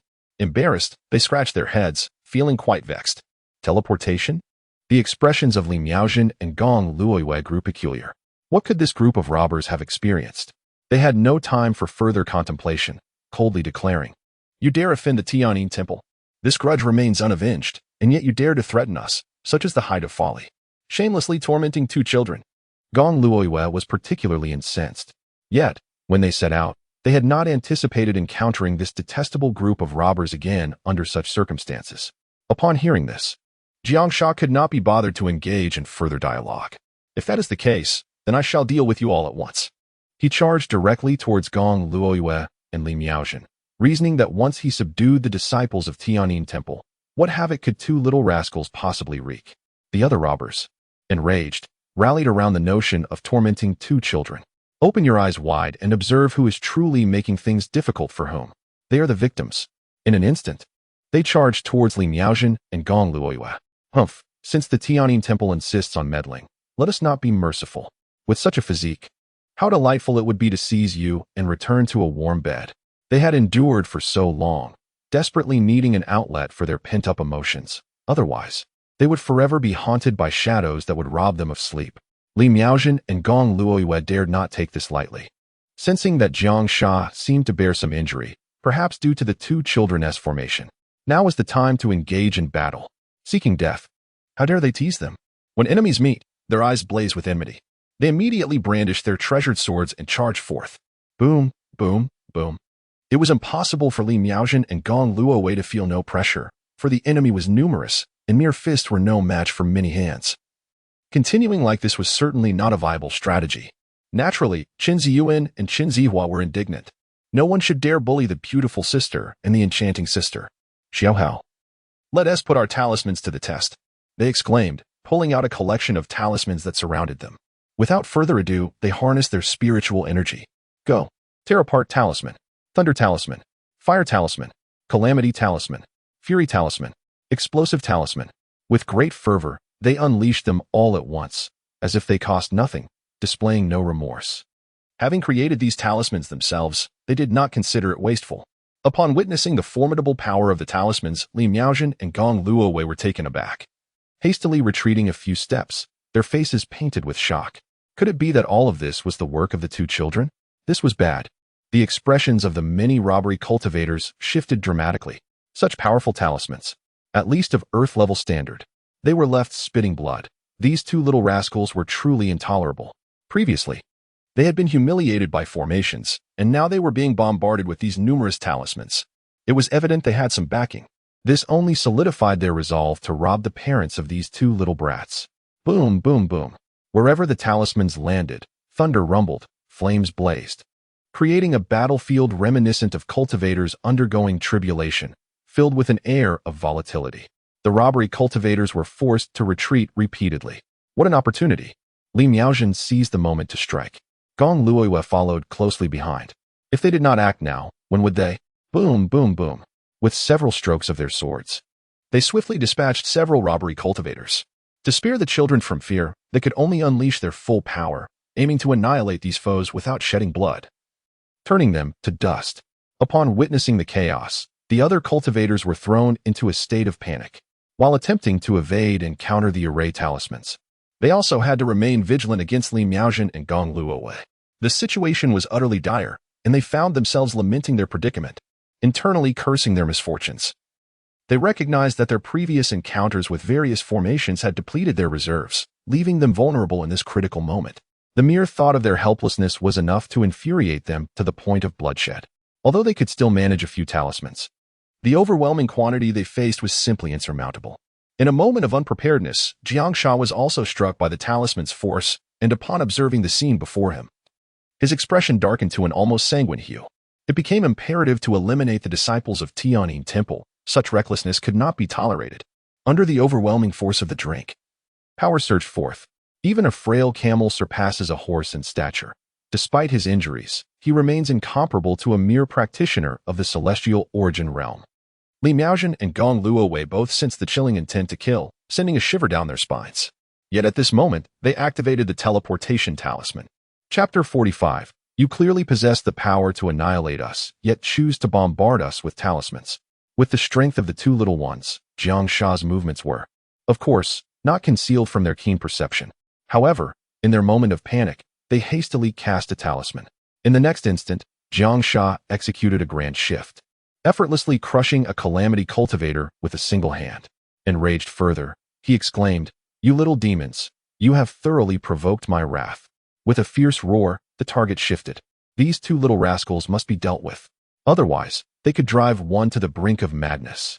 Ziyuan, be cautious. Upon witnessing this, Li Miaojin, who had just let out a sigh of relief, felt her heart tighten once more. Although the two children possessed formidable powers, they had never taken a life. How could she remain calm in the face of someone like Jiangsha, who could kill without a flicker of an eye? Simultaneously, she moved to intercept. Gong Luoyue, on the other hand, advanced towards Jiangsha's rear, aiming to divert his attention and create a distraction. Qin Ziyuan and Qin Zihao had never witnessed such a formidable display. The malevolent aura was overwhelmingly terrifying, startling them profoundly. Control talisman. Without a moment's hesitation, they hastily cast their talismans, throwing whatever they could seize. This is bad. Jiangsha, witnessing the scene, instinctively sought to evade, yet he realized he could not escape. A tumult of fear surged within him. In the next moment, he found himself ensnared by the force of a talisman, his body rendered immobile as if under an unseen command, and he plummeted directly to the ground. Observing such a spectacle, Qin Ziyuan and Qin Zihao's hearts raced with excitement. Xiaohao, our talismans are effective. Indeed, sister, the talismans we crafted are impressive. Li Miaojin and Gong Luoyue, observing the scene, felt the weight on their hearts finally lift. Otherwise, it could lead to hypertension. Beyond their cultivation, the talismans wielded by the two children posed a genuine threat to Jiangsha, which was truly alarming. They promptly advanced to encircle him. Jiangsha, restrained in his movements, spat blood in anger. You crafted these talismans? Even now you are celebrating? How outrageous. Yet, the very thought of these children filled him with dread. They appeared innocently foolish, a mere reflection of their youth, but their depths were unfathomably profound.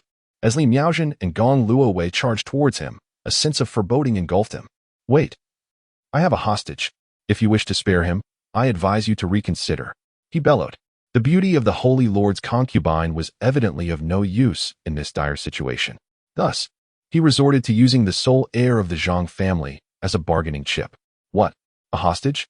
Li Miaojin and Gong Luoyue were taken aback. In the next instant, they witnessed Jiangsha cradling an infant. Wah wah wah. How despicable. Both women were momentarily stunned, their expressions icy. They had not anticipated that this band of robbers would resort to such unscrupulous measures, even endangering a child for their own survival. Who could have foreseen such a thing? Despicable? Jiangsha scoffed, it is merely a matter of survival. Do you truly believe that the disciples of Tianyin Temple could bear to see a child perish for your sake? The surviving robbers felt emboldened. Their leader had finally revealed his ultimate trump card. Child. Then do not blame them for their ruthlessness. Chun Ziyuan and Qin Zihong's eyes widened in astonishment. It was that little brother. Villains, you dare to snatch even a child. Release the little brother at once. As fellow younglings of humanity, they could not bear to witness such a scene. Jiang Sha, with an audacious demeanor and a cold expression, remarked, "Humph, if you have the courage. Save him before I end his life." The other bandits, brimming with confidence, clearly believed this to be an impossibility and immediately moved closer. Li Miaojin and Gong Luoyue were filled with fury but dared not take the risk. Just as tension mounted, they observed Jiang Sha's eyes rolling back, slowly collapsing, only to discover that Qin Zihong had somehow darted over, wielding a club. Villain. After stealthily striking Jiang Sha from behind, Qin Zihong did not forget to deliver a kick. Jiang Sha's final moment of clarity was marked by the bewildering sensation of being ambushed at the back of his head, seemingly at the hands of those two young imps. The other bandits, taken aback, turned to find Jiang Sha already incapacitated, their expressions frozen in disbelief. How can such a little brat be so terrifying? When did he sneak up on us? Yet before they could ponder further, a chill swept over their necks, and they too succumbed to unconsciousness. Why were these two little devils toying with them when they possessed such strength? It was utterly astonishing. After knocking out numerous bandits, Chun Ziyuan huffed in indignation, "Villains." She then hurried to check on the infant. "Little brother, don't be afraid. You are so adorable." However, upon seeing Chun Ziyuan and Qin Zihong's explosive hair and dark faces, the baby began to cry, increasingly distressed. This left Qin Ziyuan and Qin Zihong in utter dismay, exchanging wide-eyed glances. They pondered, could it be that father faced this same situation when he brought us along? How difficult it must have been for him. We should feel sympathy for father. Li Miaojin and Gong Luowei were equally astonished by the scene. The two children moved with incredible speed, managing to evade Jiang Sha's notice. Considering Jiang Sha had already sustained injuries, that seemed somewhat reasonable.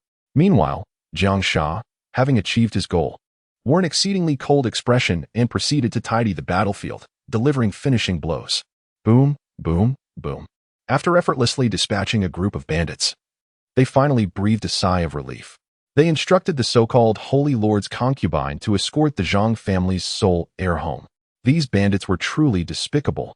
Not only had they captured women, but they had also taken infants. Subsequently, they sought out a natural lake to cleanse Qin Ziyuan and Qin Zihong. After washing them until they were spotless, they indeed appeared delightful. However, the day's unexpected occurrences left them profoundly shaken, unable to find tranquility for a long while. Looking at the two little ones, they smiled. "Pretty sister, fairy sister, those wicked people have been vanquished by you. Now we need not worry about being taken away to warm their beds." Qin Ziyuan and Chen Ziheo spoke excitedly, brimming with vitality. This enthusiasm signified that they could embark on the quest to seek a sect. Li Miaojin and Gong Luoyue felt somewhat offended, but chose to overlook it. With a gentle smile, they expressed their gratitude for the assistance of the two young companions. However, Li Miaojin, filled with curiosity, inquired about the next steps for Ziyuan and Ziheo, as she worried that the two children might inadvertently create chaos, leaving themselves in a state of disarray, often marveling at the carefree nature of their parents. Chun Ziyuan exclaimed, "Beautiful sister, we must embark on a quest to seek out a sect." "Seek a sect?" Li Miaojin and Gong Luoyue were both taken aback, bewildered by the meaning of his words. "Indeed, we shall travel to the most formidable force in the eastern state, the Nine Sacred Hall," Chen Zihua declared with unwavering confidence.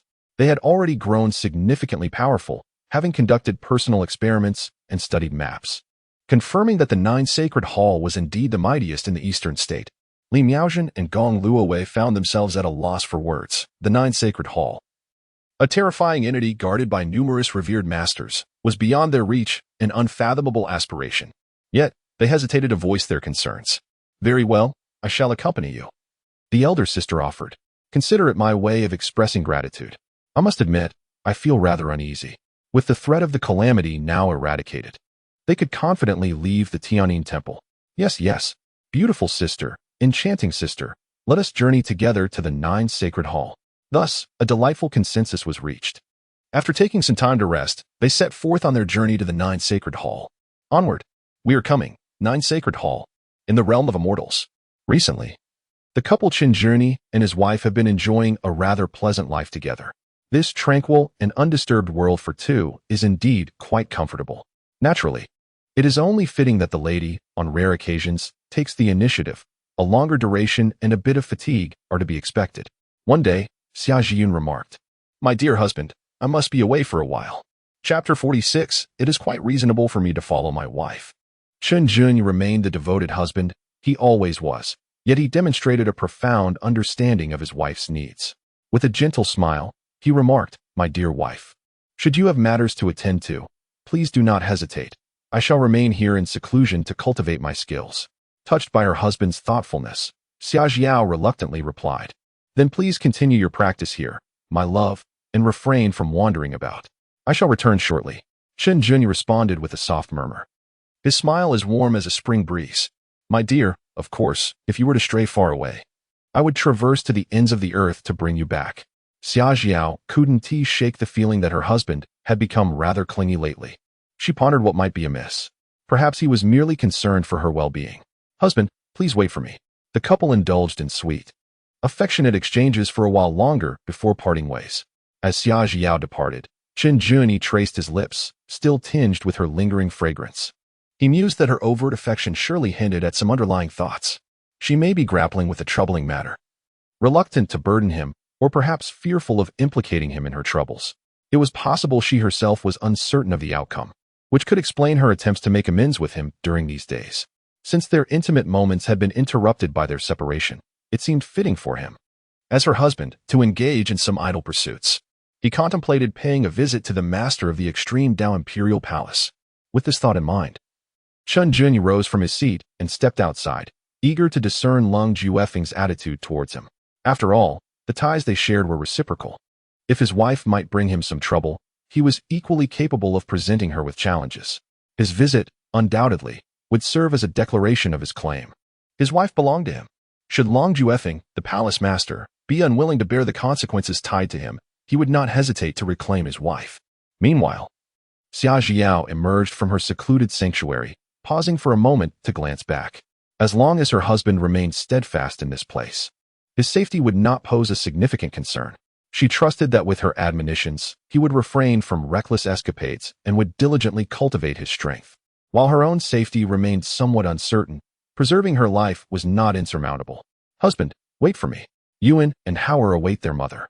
With that thought, Xia Zhiao's expression grew resolutely firm. She was eager to resolve the trouble she faced, and while delaying her actions could serve as a strategy, allowing her to grow stronger before addressing her issues, she knew her children could not afford to wait indefinitely for their mother. Thus, she set forth towards the extreme Dao Imperial Palace, not wasting a moment of time. Chen Jun hurriedly emerged, reflecting on the situation. It seemed rather inappropriate to follow one's own wife. Yet, it was only natural. Apart from trailing his wife, he could hardly think of anyone else to pursue. Chen Jun gazed into a distant direction, murmuring softly, "My lady, I shall certainly safeguard you and protect you honor and Howard." Suddenly, he seemed to sense something, his expression cooling slightly.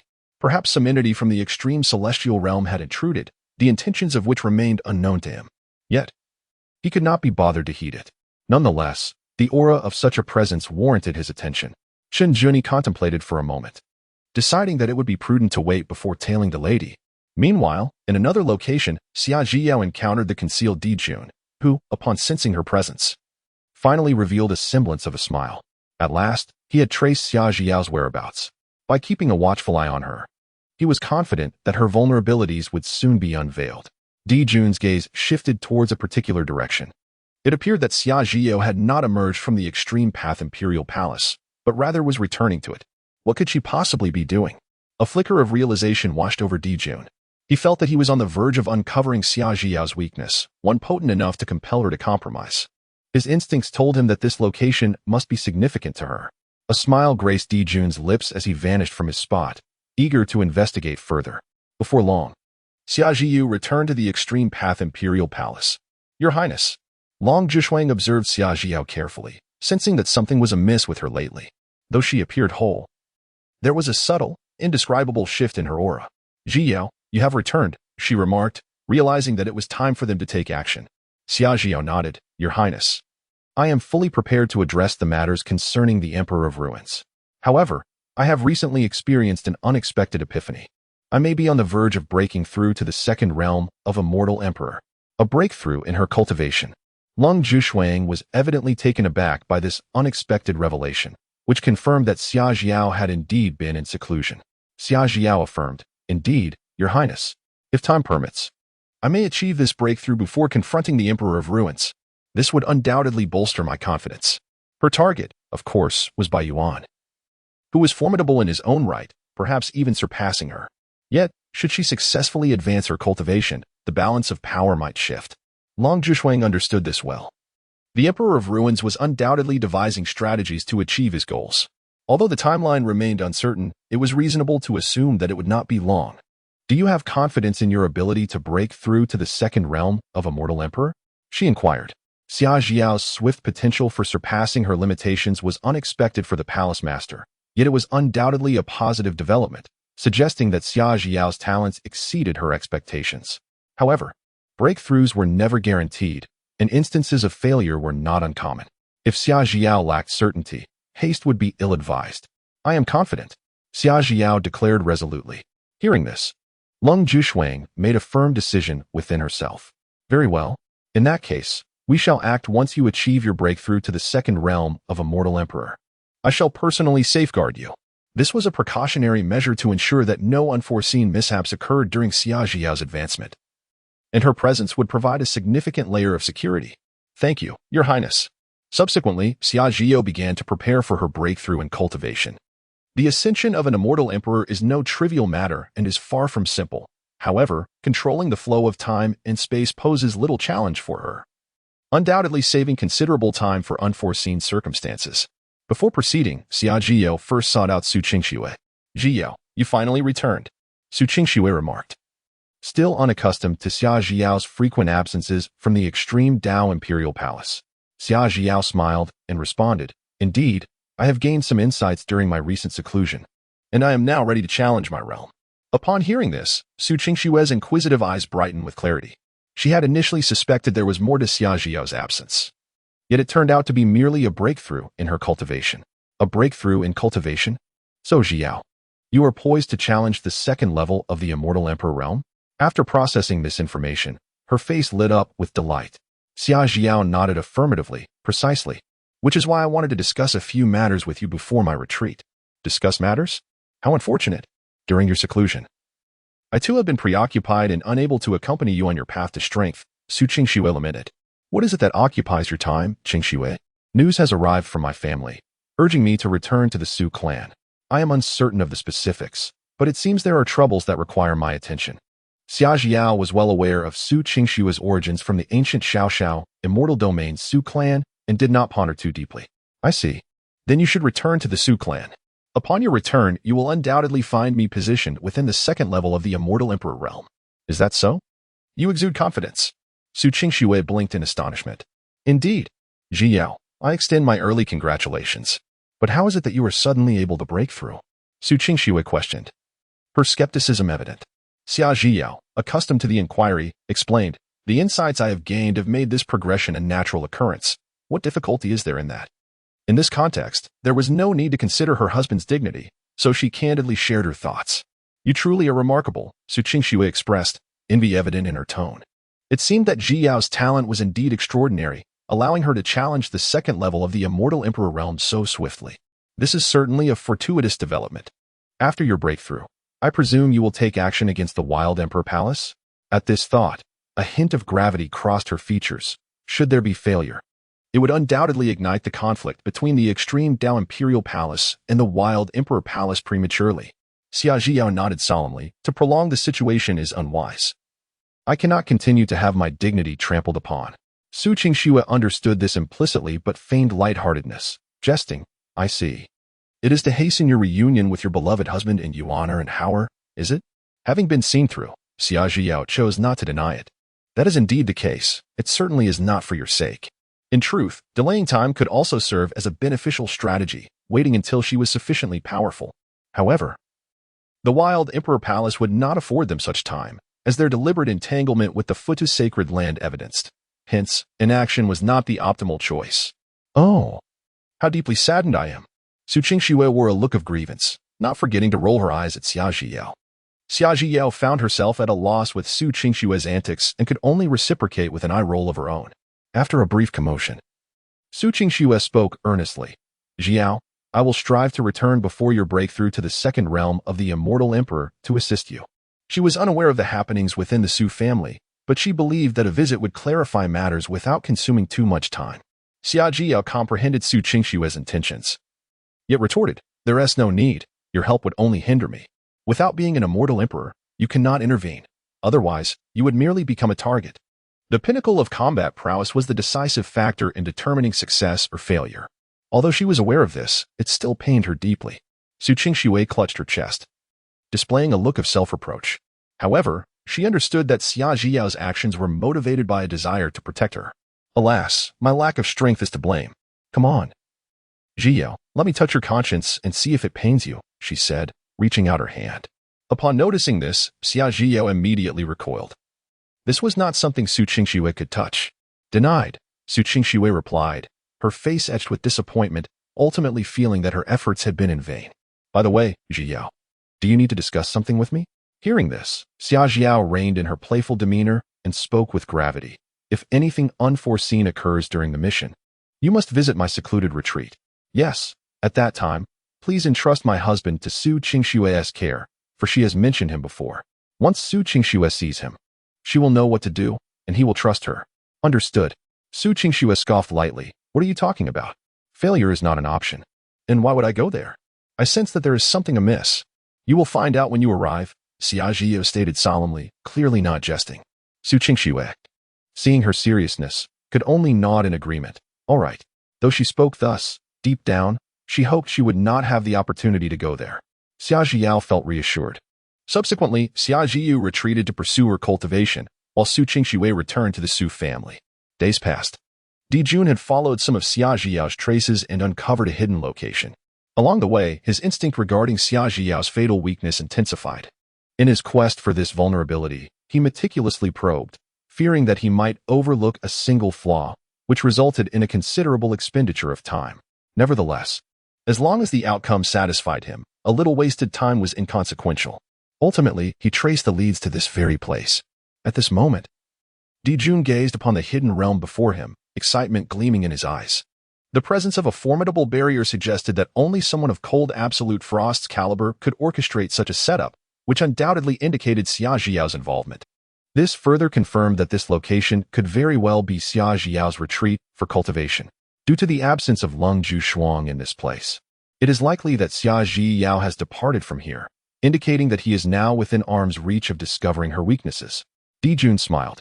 Although no concrete gains had been made yet, a glimmer of insight had finally emerged. Xia Zhiyao, after all, was still quite young, and her hiding place had been inadvertently exposed to him. She probably never anticipated that the Lord of the Wild Emperor Palace would personally intervene. To rashly disturb the barrier would undoubtedly alert Xia Zhiyao, leading to a situation where the grass is stirred and the snake is frightened, resulting in a loss far greater than the gain. Di Jun contemplated calmly. It was not his desire to provoke Long Ju Shuang before achieving his goal. Perhaps it would be more prudent to remain concealed in the vicinity, awaiting Xia Zhiyao to inadvertently reveal her vulnerabilities. He had little faith that she would not return, and he could not afford to act hastily, risking everything he had worked for. With this thought, a cold smile appeared on Di Jun's face as he prepared to fade from sight. At that moment, a sudden flash of light erupted from the distant barrier, radiating a power that sent tremors through his heart. Di Jun was struck with horror as he realized he had been detected. How could this be possible? He had not even touched the barrier. Could it be that Lung Ju Shuang had left behind some form of defense? The weight of dread settled upon him. To expose himself before achieving his objective would be akin to drawing water with a basket, utterly futile. Should he fail this time? The extreme Dao Imperial Palace would undoubtedly heighten their vigilance, leaving him with even fewer opportunities. Yet, he had no time to ponder further and could only respond swiftly. A terrifying force erupted from within him, and a similar flash of light flickered in response. However, he had overestimated his own strength. He intended to withstand it, only to find himself merely putting up a futile resistance. In an instant, under the overwhelming force, Di Jun's formidable avatar was reduced to ashes. He had not anticipated that his destruction would occur so swiftly and effortlessly. Once calm returned, a figure appeared in the vicinity, none other than Qin Junyi, the devoted husband safeguarding his home. It was he who had just made his move, utilizing the barrier set by his wife to unleash a formidable strike. Indeed, it was in defense of his wife that he acted. Fortunately, he had remained vigilant and had not directly followed her, or else their home would have been compromised. Interfering with their romantic interlude, he had sensed that the adversary was a manifestation of a certain celestial emperor, and the peculiar circumstances of the opponent's appearance, coupled with the potential entanglements surrounding his wife and the upper echelons of celestial sects, led him to this conclusion. The facts later confirmed his suspicions. Surely, his wife would commend him upon her return. As for the reason behind the other's appearance here, it is not difficult to comprehend. Is it to exploit the lady's vulnerabilities? Qinglian offered a faint smile, which soon turned into a cold demeanor. Unfortunately, I am indeed the lady's weakness, but one that you cannot afford to offend.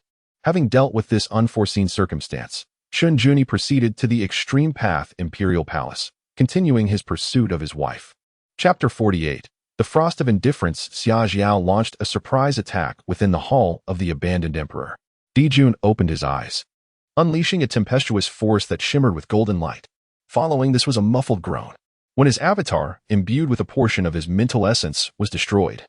His own spirit would inevitably suffer some repercussions. The magnitude of this impact was neither insignificant nor overwhelming.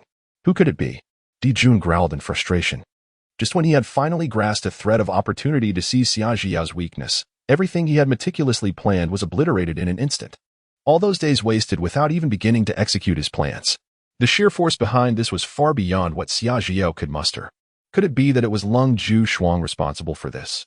Though his avatar was inferior to his true self, it was certainly not something Xia Jiao could easily disrupt. Yet, even so, it was shattered in a mere encounter. Beyond this, the only plausible explanation lay with Lung Ju Shuang. Surely, she had employed protective measures, tampering with the barrier. Otherwise, she would not have been able to detect him so easily within the extreme path Imperial Palace, let alone shatter his avatar with such ease. Lung Ju Shuang.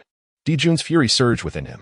Losing an avatar inexplicably felt akin to casting away his efforts into the void, with his objectives still unfulfilled, leaving him far from at ease. His decision to send an avatar to the extreme heavenly Dao immortal domain stemmed from a desire to avoid unexpected occurrences that would leave him vulnerable. Yet, unexpectedly, an accident had still transpired. Consequently, Lung Ju Shuang would undoubtedly become aware and heighten her vigilance. Thus, attempting to act against Xia Jiao would now prove even more arduous. Dijun inhaled deeply. He had believed that his personal intervention would guarantee success, yet he had miscalculated. The loss was even greater, rendering this experience utterly humiliating for him. Lung Ju Shuang, you had better not force me to that extent. Having missed the opportune moment, favorable chances were dwindling. His gaze shifted to Bai Yuan's situation. If Bai Yuan was also unsuccessful, then there remained but one course of action: forcibly seize Xia Jiao. Otherwise, prolonged delays would only serve to disadvantage them further. At that moment, he perceived a transmission calling out to him. Dijun, come out. Dijun's expression darkened with rage. Lung Ju Shuang. It was undoubtedly her. The transmission pierced through the protective formations of the Hall of the Abandoned Emperor, delivered with such audacity, indicating ill intent. She clearly held him, the Lord of the Hall, in utter disregard. But why had she come? Even though it is known that he has ventured into the realm of the extreme heavenly Dao and that his avatar has been obliterated, it seems rather premature for them to inquire so swiftly. Could it be that Lung Ju Shuang had already anticipated his actions and prepared accordingly?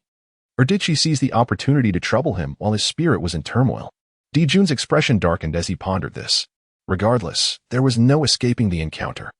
It was his domain, and there was no rationale for the master to hide away. With that, Dijun vanished from the hall, only to reappear outside the hall of the Wild Emperor. Upon observing the two figures, he coldly inquired, Lung Ju Shuang, what is your intent?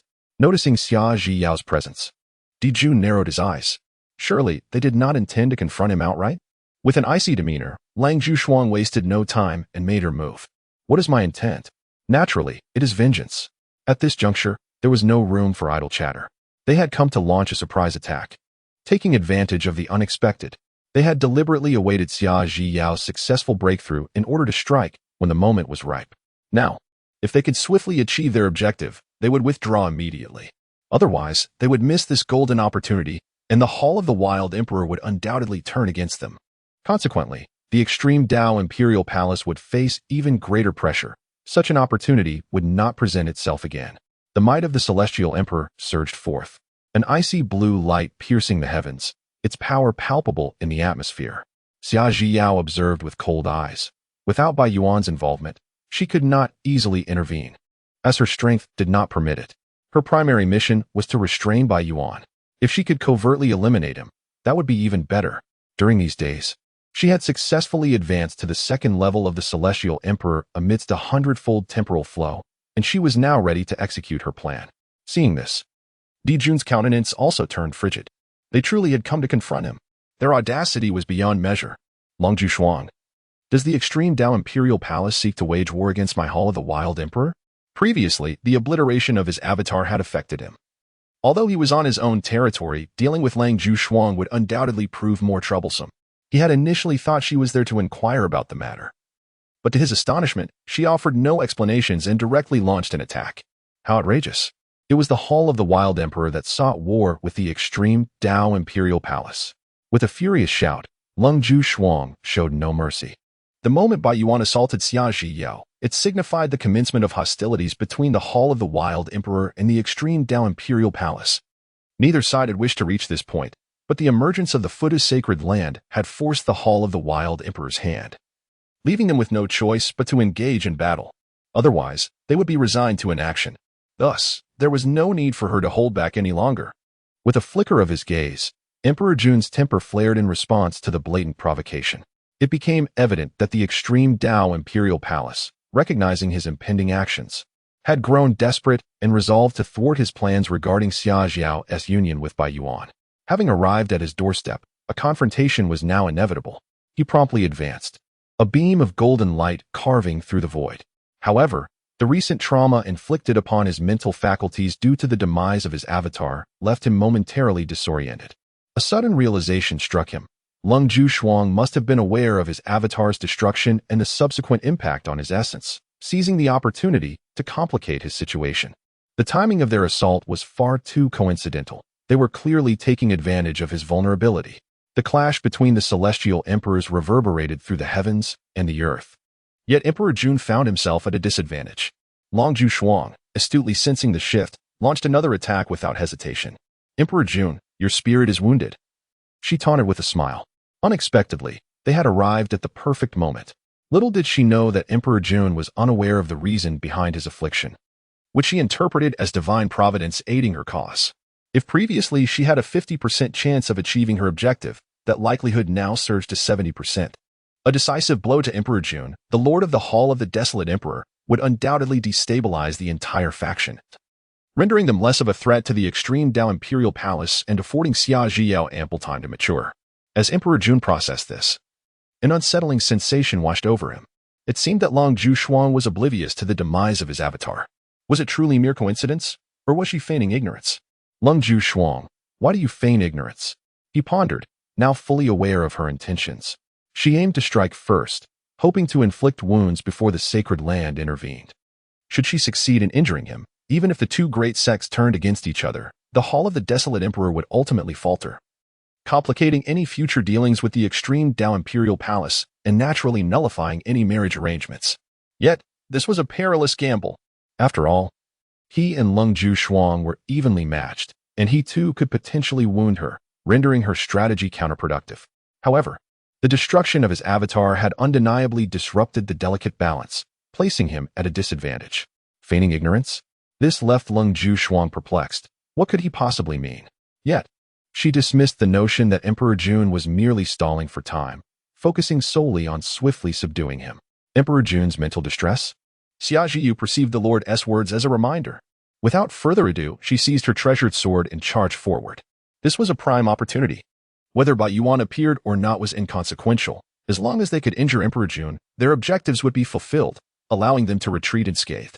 If one were to miss this opportune moment in order to contend with Bai Yuan, it would be a folly, placing oneself in peril. But what does it mean to feign ignorance? Could there be some concealed truth that she is unaware of?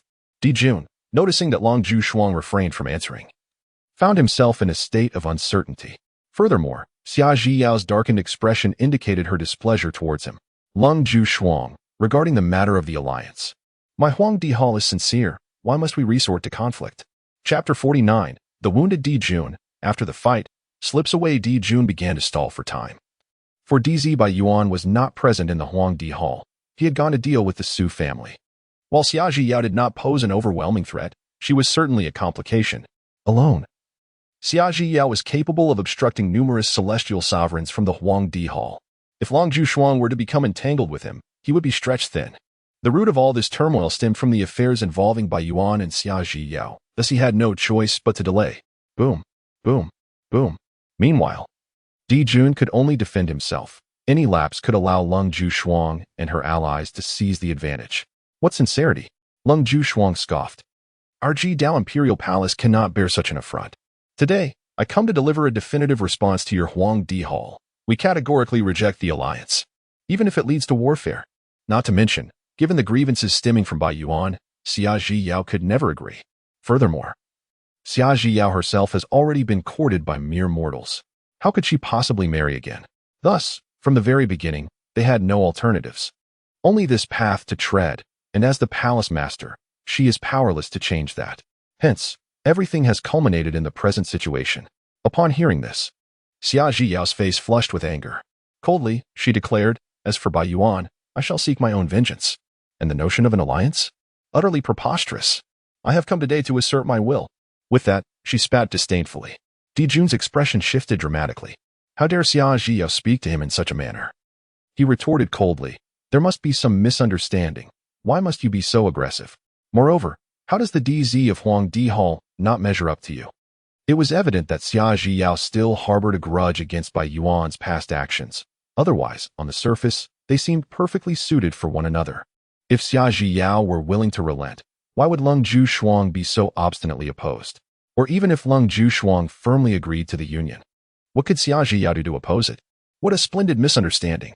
Such despicable audacity could be cloaked in such grandiloquence. Xia Yao's anger was palpable. Is it not our Dao Imperial Palace that is too noble to be sullied by your Huangdi Hall? Bai Yuan, I shall surely slay him. With that declaration, the onslaught from Lung Zhuxuang and Xia Yao intensified.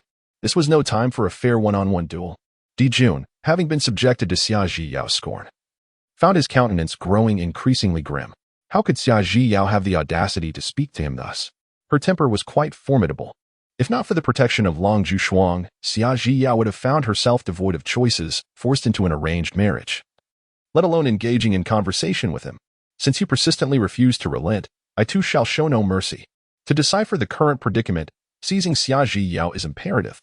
With various means employed, a formidable formation descended, enveloping them both.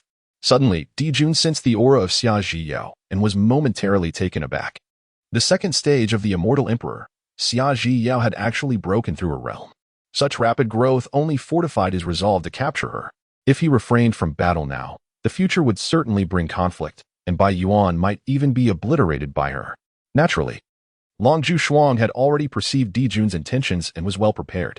However, it must be noted that they were both immortal emperors. It would not be an easy task for Di Jun to claim Xia Yao. Crash. Boom. Boom. The fierce battle erupted once more. The skies above the ruins Emperor Palace were shrouded in chaos, with the space resonating violently. The numerous powerful beings within the ruins Emperor Palace were thrown into a state of alarm, as if facing a grave enemy. Before long, amidst the extinguishing divine light, Di Jun was finally forced back. This was troubling. Even within his own domain, utilizing formations for assistance, he still could not withstand Lang Zhuxuang. The formation shattered as though it were brittle as dried grass. A terrifying sword light surged towards him, the ruins Emperor sword. Di Jun immediately summoned his own celestial artifact.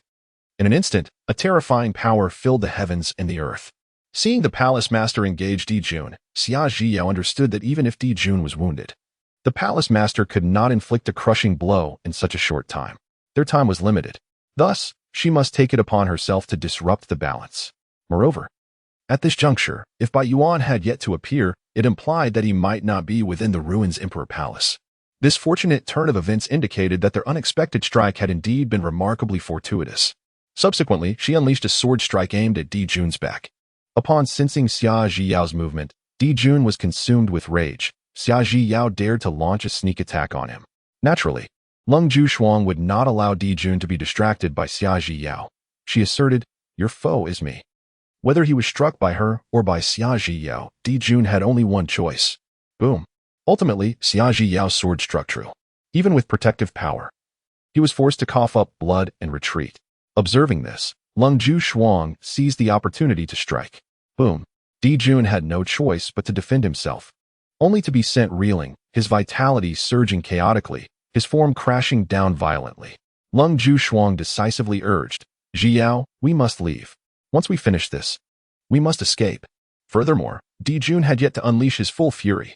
Otherwise, if he fought with reckless abandon, they too would risk injury, thwarting their objectives.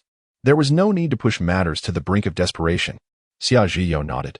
Only through proactive engagement could they compel Di Jun to sustain injury. In the desolate realm of the Emperor's Hall, it is inconceivable that the Emperor would relinquish his stronghold under duress. Otherwise, if he sought refuge from battle or attempted to flee elsewhere, it would be impossible for them to inflict harm upon him to achieve their ends. This time, their fortuitous stroke of luck suggests that the pressures they face will significantly diminish henceforth. Subsequently, the two figures flickered and vanished from sight. Upon sensing his own condition, the Emperor cast an anguished gaze toward the heavens and bellowed, "Lung Shuang, Xia Zhiyao." His countenance darkened with palpable ire. They had fled, and he found it exceedingly difficult to retain them. Although Xia Zhiyao was far inferior in strength to Lung Shuang, she was still an immortal emperor. The might of her sword caused the very essence within him to become chaotic, leaving him wounded, not to mention the potential for a lethal strike from Lung Shuang. With insufficient time to regain his peak state, the prospect of the Emperor's Hall forging a matrimonial alliance to secure Xia Zhiyao seemed ever more elusive. Rage coursed through him, causing his entire being to tremble. Meanwhile, outside the Extreme Path Imperial Palace, Qinglian had stealthily followed her. He attempted to draw out Lung Shuang for a meeting. After a considerable amount of time, he discovered there was no response whatsoever. This time, he had serious business to discuss, and it was not appropriate for him to barge directly into the Extreme Dao Imperial Palace. If Lung Shuang were present within the palace, she would undoubtedly sense his presence and come forth to meet him. Since she had not appeared, it was possible she was not in the Extreme Dao Imperial Palace. Reflecting on the various behaviors of the lady previously, Qinglian regained his composure, his expression slightly tightening. They had already taken action, the lady must be following as well. Alas, he had lost track of her in the process of trailing behind. That previous individual had wasted some of his time.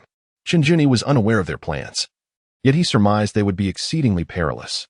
His expression turned cold as he contemplated employing the technique to locate his wife. At that moment, he suddenly sensed the presence of Lung Shuang. He hesitated for a moment. She had returned. But where was his wife? Why was she not accompanying Lung Shuang? However, it seemed that Lung Shuang had also sensed him. Soon after, she remarked upon the unforeseen arrival of the Eternal Knight Immortal Emperor at the Extreme Dao Imperial Palace. Chapter 50. Xia Zhiyao's eager search for her husband. Lo and behold, it was indeed Lung Shuang who had made her appearance. At that moment, she regarded Qinglian with a mixture of wariness and dissatisfaction, recalling how the Eternal Knight Immortal Emperor had previously trespassed upon her domain and rudely commanded her to leave. Yet, she dared not show her displeasure. Having just executed a surprise attack on the Huangdi Hall alongside Xia Zhiyao, she had returned post-haste. However, her moment of relief was short-lived as she realized that the formidable figure of the Eternal Knight Immortal Emperor had, in fact, graced the realm of the extreme heavenly Dao. She could not afford to be remiss and thus had no choice but to confront him, eager to discern the intentions of the Eternal Knight Immortal Emperor. For she did not believe that such a mysterious entity would come without a purpose. Qinglian noticed the absence of his esteemed wife and expressed his concern. Inquiring about the whereabouts of the palace master, Xia Zhiyun, Lung Shuang was taken aback. Pondering the peculiar situation where the Eternal Knight Immortal Emperor inquired about Xia Zhiyun instead of addressing her own presence. Was this customary? Xia Zhiyun had departed from the Extreme Path Imperial Palace to attend to certain matters. However, unaware of the Eternal Knight Immortal Emperor's intentions, she could only respond accordingly. Lest she inadvertently provoke this formidable presence, which would be far more challenging to contend with than Emperor Jun. Upon returning to the Extreme Heaven Taoist domain, Xia Zhiyun hastily retreated to her secluded sanctum, citing the need to address unforeseen circumstances. As the palace master, she naturally refrained from elaborating. Understanding this, Qinglian sighed in relief, reassured that his wife was unharmed. He discerned the subtle fluctuations in Lung Shuang's aura, indicating she had recently engaged in combat, suggesting that Xia Zhiyun must have also participated. Had she sustained injuries? His unease prompted further inquiry. As for his wife's departure, it was highly likely she had returned to their clandestine abode. Long Jushuang found herself momentarily perplexed. What was the situation? It appeared that the Eternal Knight Immortal Emperor had sensed their battle, prompting her to respond cautiously, affirming that June was indeed unharmed, despite her own expression betraying a hint of unease. Could it be that the Eternal Knight Immortal Emperor had fixated on Xia Zhiyun? Otherwise, why would he immediately inquire about her upon their first encounter? The implications were daunting. The thought of the Eternal Knight Immortal Emperor's attention on Xia Zhiyun was alarming. Internally, Long Jushuang began to panic, yet she dared not speculate on Chen Jun's true intentions, opting instead for a straightforward reply. That will suffice. Chen Juni remarked with a faint smile. Though uncertain of the circumstances, he sensed no significant issues. He was content with this understanding and proceeded to address the matter at hand. Palace Master, I must apologize for any previous transgressions. Here are some resources as my token of compensation. As he spoke, he extended a storage spirit artifact towards her. It was evident that Lung Jushuang held Xia Zhiyun in high regard. Otherwise, Chen Juni would not have displayed such courtesy. Staring at the storage artifact, Lung Jushuang was momentarily at a loss. She recognized that Chen Juni's reference to past events was significant. An apology? Surely she had not misheard. The Eternal Knight Immortal Emperor was apologizing to the Extreme Path Imperial Palace? This was utterly unexpected. Could this be an engagement gift intended for Xia Zhiyun? She certainly could not acquiesce to such an offer. Without reaching for it, she thought better of it. The Eternal Knight Immortal Emperor should be forthright. Until she understood Chen Juni's true intentions, she was loath to accept anything casually. Upon witnessing the situation, Chen Juni remained indifferent. This matter certainly bears implications for the Extreme Dao Imperial Palace. Shall the Palace Master not invite me for a discourse within the palace? Lung Jushuang found it difficult to discern Chen Juni's intentions, yet she sensed an absence of hostility from him. After much contemplation, she arrived at a decision. It would be prudent to invite the Eternal Knight Celestial Emperor into the palace for a conversation. It was imperative not to offend the Eternal Knight Celestial Emperor. Thus, a conciliatory approach was necessary, since the Eternal Knight Celestial Emperor had taken the initiative to come forth. There was no justification for refusal. As for the matters affecting their Extreme Dao Imperial Palace, she was unaware of the details. However, she could ascertain that the adversary previously mentioned by the Eternal Knight Celestial Emperor could not possibly be the Extreme Dao Imperial Palace, for otherwise, his demeanor would not have been so amicable. Chen Juni nodded and boldly stepped into the Extreme Dao Imperial Palace. In the secluded sanctuary of Xia Zhiyao, she hurriedly returned. Flustered, she sensed a disturbance in the barrier she had set, prompting her to hastily return from her ambush on the ruins Emperor's Hall, without taking a moment to revel in her triumph or catch her breath. Where's my husband? She anxiously searched around, only to find no trace of Chen Juni, her expression turning grave. The absence of her husband filled her heart with foreboding. Something dire might have befallen him. How could he not be here? Who could it be that had intruded? It was evident that a formidable presence had visited this place, and her husband might have been captured as a result. Yet, she had only been gone for a brief moment. Who could have targeted him so swiftly? While Xia Zhiyu felt a surge of anger, panic also gripped her. However, she did not lose her composure. Upon reflection, although the barrier had been stirred, there were no signs of it being breached, which implied that if her husband had not chosen to leave voluntarily, no one could pose a threat to him. Her breath quickened with this realization. This meant her husband had left on his own accord. How uncooperative. Nonetheless, it provided her with a measure of relief, at least confirming that he had not been forcibly taken. Yet, what had transpired here was beyond her understanding, and there was no time to ponder further. With such an unexpected turn of events, her husband was now without her protection, and danger loomed. The thought of her negligence leading to his peril was unbearable. She could not fathom such consequences, nor could she bear to face Yuaner and Hauer without an explanation. Without a moment's hesitation, Xia Zhiyao set out to track down Chen Juni, unleashing her perception with reckless abandon. The might of the Celestial Emperor surged forth. At this juncture, she could hardly concern herself with anything else. Even if her husband were to discover her true strength and identity, it mattered not. She could still deceive him.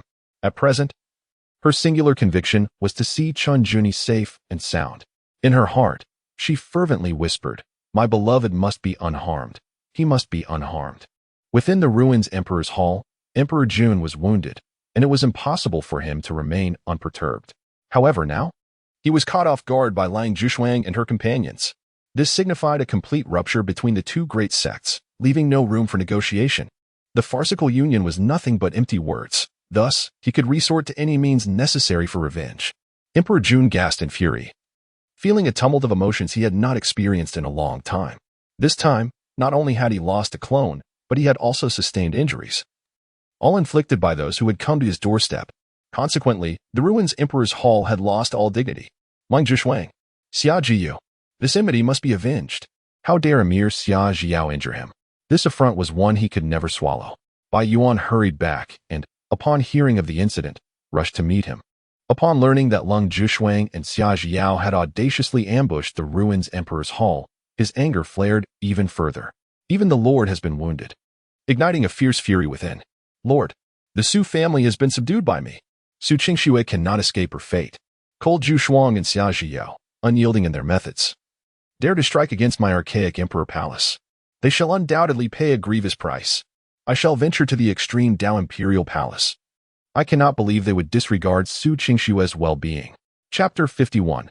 From proposal to coercion. Bai Yuan clenched his fists in rage. The audacity of Cold Zhu and Xia Jiao to recklessly confront the archaic emperor palace, even placing themselves in peril to launch a surprise attack, was utterly unforeseen. Moreover, the resistance from the extreme Dao Imperial Palace was far more vehement than he had anticipated, indicating they would rather sever all ties than engage in a union. Is this imperial son truly so feeble, so unworthy in the eyes of Xia Jiao and Cold Zhu? It is even more disheartening that the Lord has been injured, rendering the capture of Xia Jiao a distant prospect.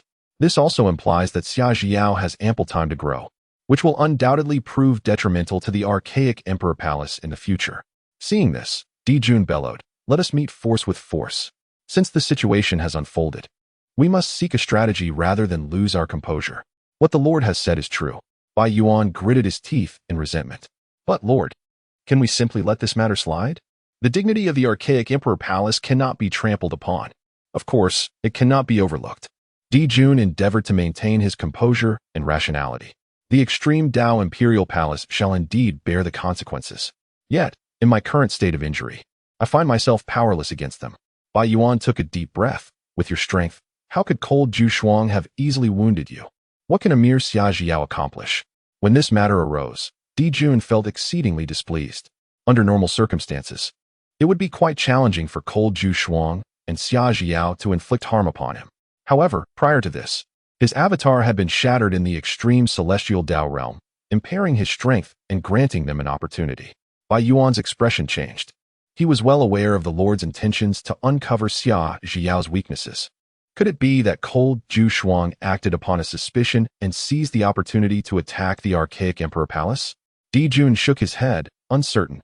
I too suspect that Cold Zhu may have been aware beforehand and exploited the situation to assault the archaic emperor palace. Yet, she seems oblivious to this matter. Di Jun reflected on Cold Zhu's previous demeanor, leaving him in a state of indecision. Bai Yuan speculated, could there be others involved? Who possesses such power? Although the Lord's avatar may not match his true form, it is still formidable. Yet, even so, it was annihilated, providing Cold Zhu with an opportunity. If others are indeed involved, it is difficult to fathom who would be willing to assist the extreme Dao Imperial Palace. Di Jun naturally considered this possibility, but merely replied, I do not know. Perhaps Lang Zhu deliberately chose to deny the ruse she had released, intending to keep me on guard and thus divide my focus. Regardless, even if there are others involved, anyone daring to act against me is an enemy of the Huangdi Palace. Shattering his clone already renders him an adversary. Bai Yuan was naturally aware of this possibility. It is regrettable that I was absent from the Huangdi Palace. Otherwise, how could I have allowed them to succeed? One can only imagine that had he been within the palace, he could have mitigated some of the damage, and the palace master might not have suffered so grievously. Lang Zhu and Xia Jiao certainly know how to seize an opportunity. This matter is not your fault. Di Jun did not take it to heart. As Bai Yuan had his own affairs to attend to, it can only be said that Lang Zhu and Xia Jiao were fortunate. Bai Yuan remained resentful that the plans developed over the past few days had been disrupted. Our strategy regarding the palace master must certainly be executed. Di Jun's gaze flickered with determination. The more they believe we will concede, the more resolute we must be in our actions. We shall catch the extreme Dao Imperial Palace off guard. Upon hearing this, Bai Yuan's eyes ignited with fervor. He implored the palace master for guidance. A forced marriage? Dijun concluded, looking intently at Bai Yuan. Since the alliance has faltered, we shall resort to coercion. Is it not said that the Su family is already under your control?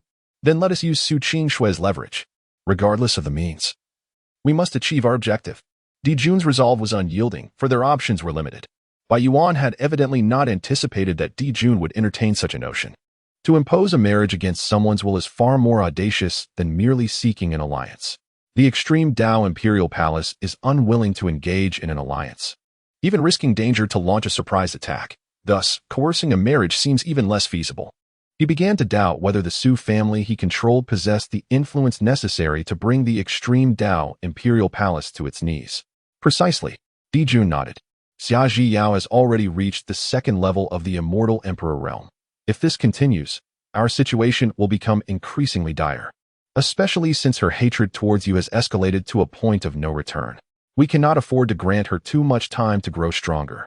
Since they are determined to fight to the death, we must also respond with utmost resolve. We shall strike back unexpectedly. Let us use the Su family to enforce the marriage and gamble on it. Gamble that the Su family can compel them to yield. He now needed to recover from his injuries. Yet, unwilling to remain idle, he could only take the risk. Otherwise, waiting for everything to spiral out of control would mean it is too late. He understood this principle all too well. The second level of the Immortal Emperor realm. Bai Yuan had not anticipated that Xia Zhiyao would break through so swiftly. No wonder the palace master made such a decisive choice. It seems we must proceed with the plan and ensure its success. Otherwise, given Xia Zhiyao's animosity towards him, there is indeed a possibility that everything could slip beyond control. Thus, we must take the gamble. Bet that Su Qingshui can persuade the extreme Dao Imperial Palace and Xia Zhiyao to relent. The risks are immense, but should it succeed, the rewards would be unfathomable. With this thought, Bai Yuan's gaze hardened. Very well, Palace Master. I shall prepare the betrothal gifts and head to the extreme Dao Imperial Palace to enforce a marriage with Xia Zhiyao.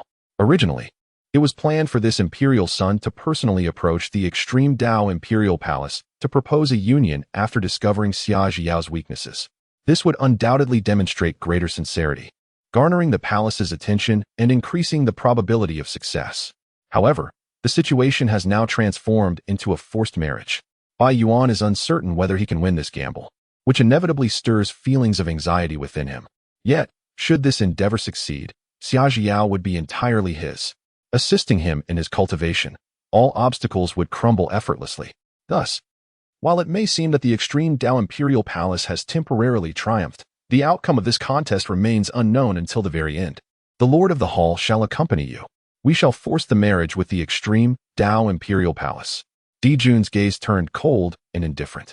Long Zhu would never anticipate that he would dare to step forward at this moment, but this was precisely the effect he sought. For the sake of the ruins Emperor Hall, for the imperial son, he was willing to take a significant risk. Personally overseeing the situation for Bai Yuan would undoubtedly apply greater pressure on the extreme Dao Imperial Palace, thereby enhancing the likelihood of success. As long as the plan succeeds, even in a state of injury, he need not worry about his safety. How could Lung Zhu pose any threat to him? This was a choice born of necessity. They had no alternatives. Additionally, he would inform the Fuda Holy Land. The existence of the Fuda Holy Land is yet another source of confidence for him. It would undoubtedly improve the chances of success and also serve as a safeguard against the entity that previously annihilated his avatar. Regardless of whether it truly was Lung Zhu. Yes, Lord. Bai Yuan's eyes ignited with fervor. With the Lord personally overseeing the matter and the assistance of the Fuda Holy Land, they would surely catch the extreme Dao Imperial Palace off guard. As he turned away, Bai Yuan murmured, Xia Zhiyao, you shall undoubtedly be mine. Upon witnessing Bai Yuan's departure, Dijun finally felt a sense of calm. Lung Zhu, this is your doing. Chapter 52.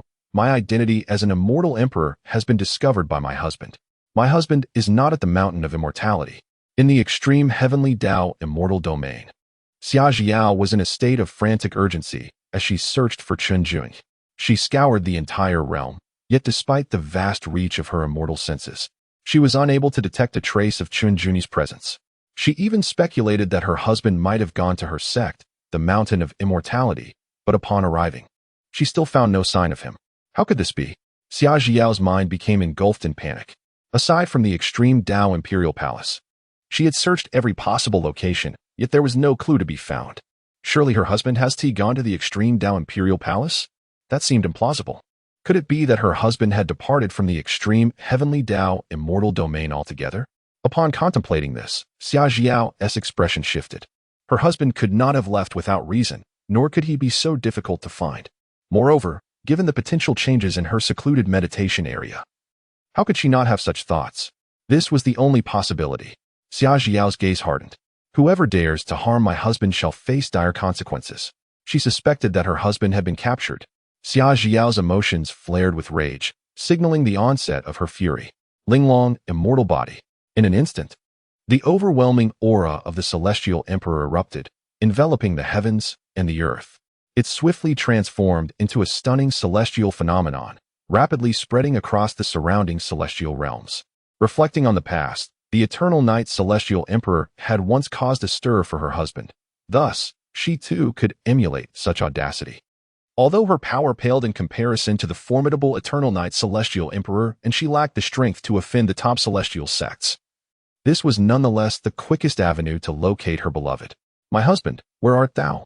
murmured Xia Jiao, gazing down upon the world.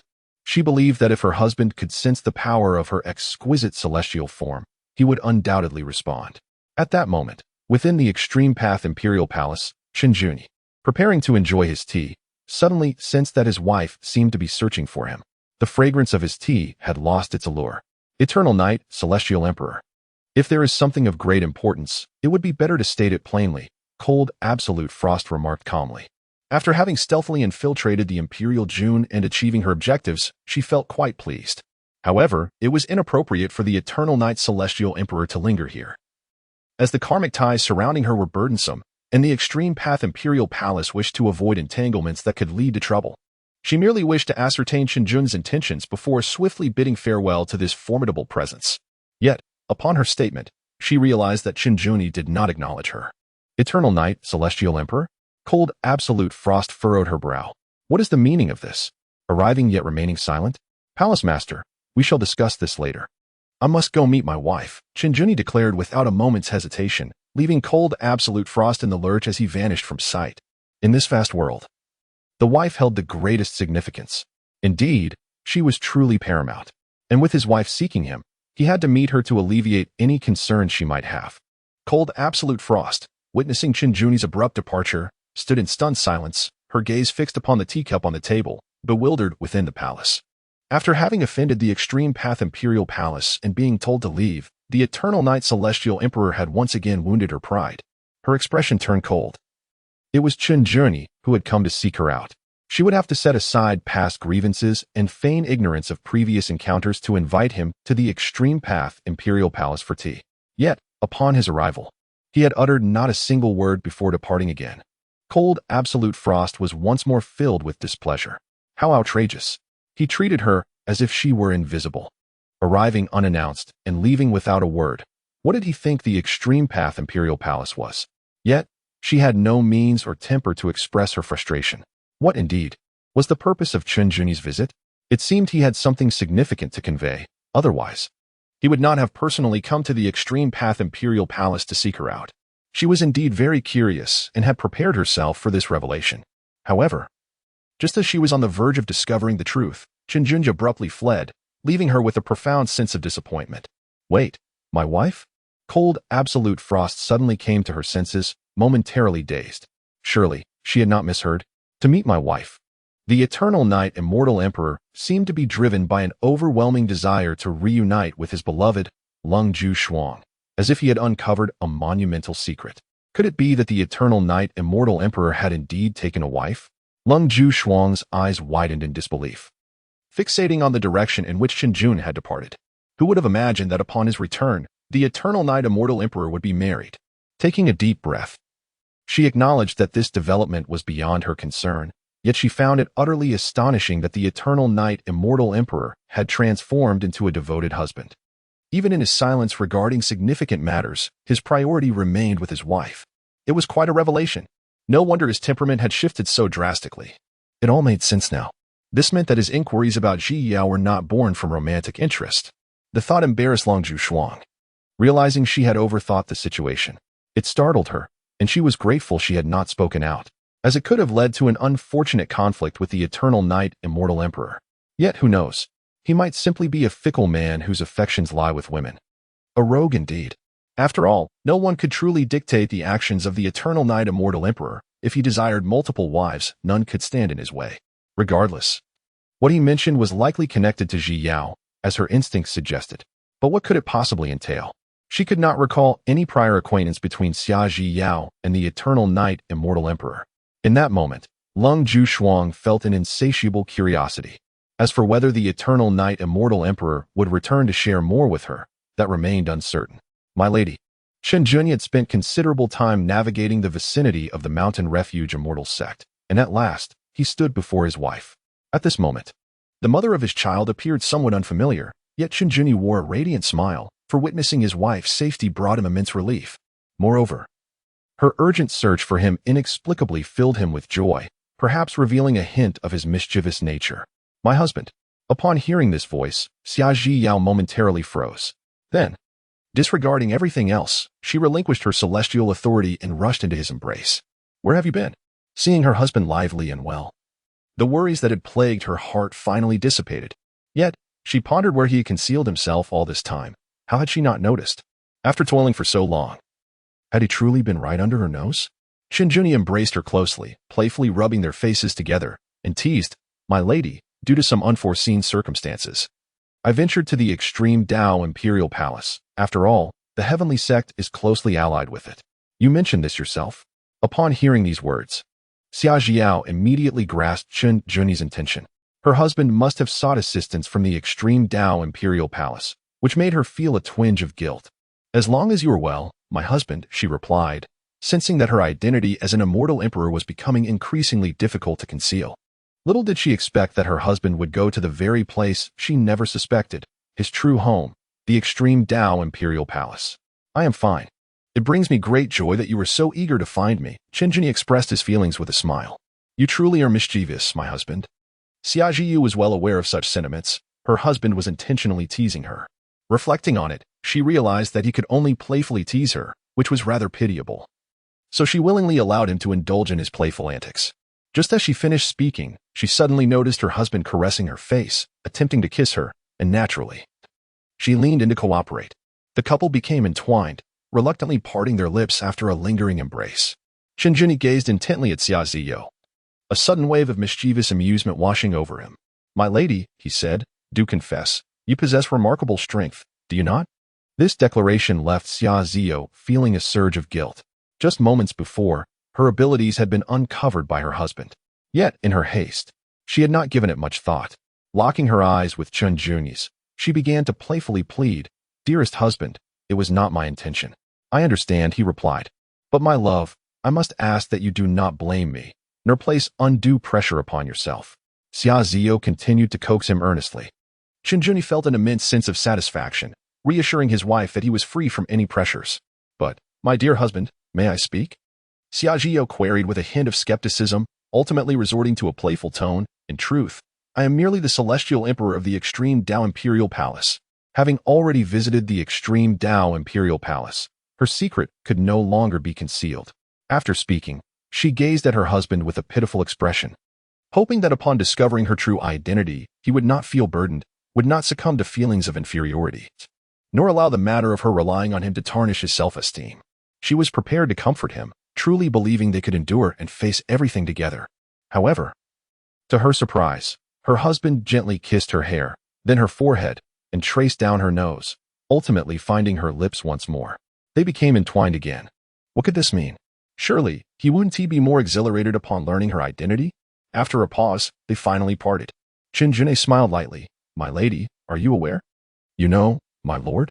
Xia Ji Yang was utterly dazed by the kiss. Her husband's kiss was both decisive and assertive, a sensation that felt as though she were lost in her own heart. Chen Jun was about to explain, but noticed the change in his wife's expression. He heard her say, My lord, someone from the Huangdi Palace has gone to the extreme Dao Imperial Palace. Chapter 53, My lord, I must return to the extreme Dao Imperial Palace for a moment. said Xia Yuan, her delicate face suddenly becoming exceedingly serious, rendering her previously dazed demeanor non-existent. This was due to the message she had just received from the palace master. She and T anticipated that the Huangdi Palace would act so swiftly at this moment. It was surprisingly quick. One could easily infer that the Huangdi Palace's intentions were driven by a desire for vengeance, unwilling to accept their previous ambush. Although the Emperor Jun had been wounded by them, she had assumed they would have ample time to delay matters. If the Huangdi Palace did not possess some form of confidence, would they have sought them out so soon? The Emperor Jun was certainly no fool.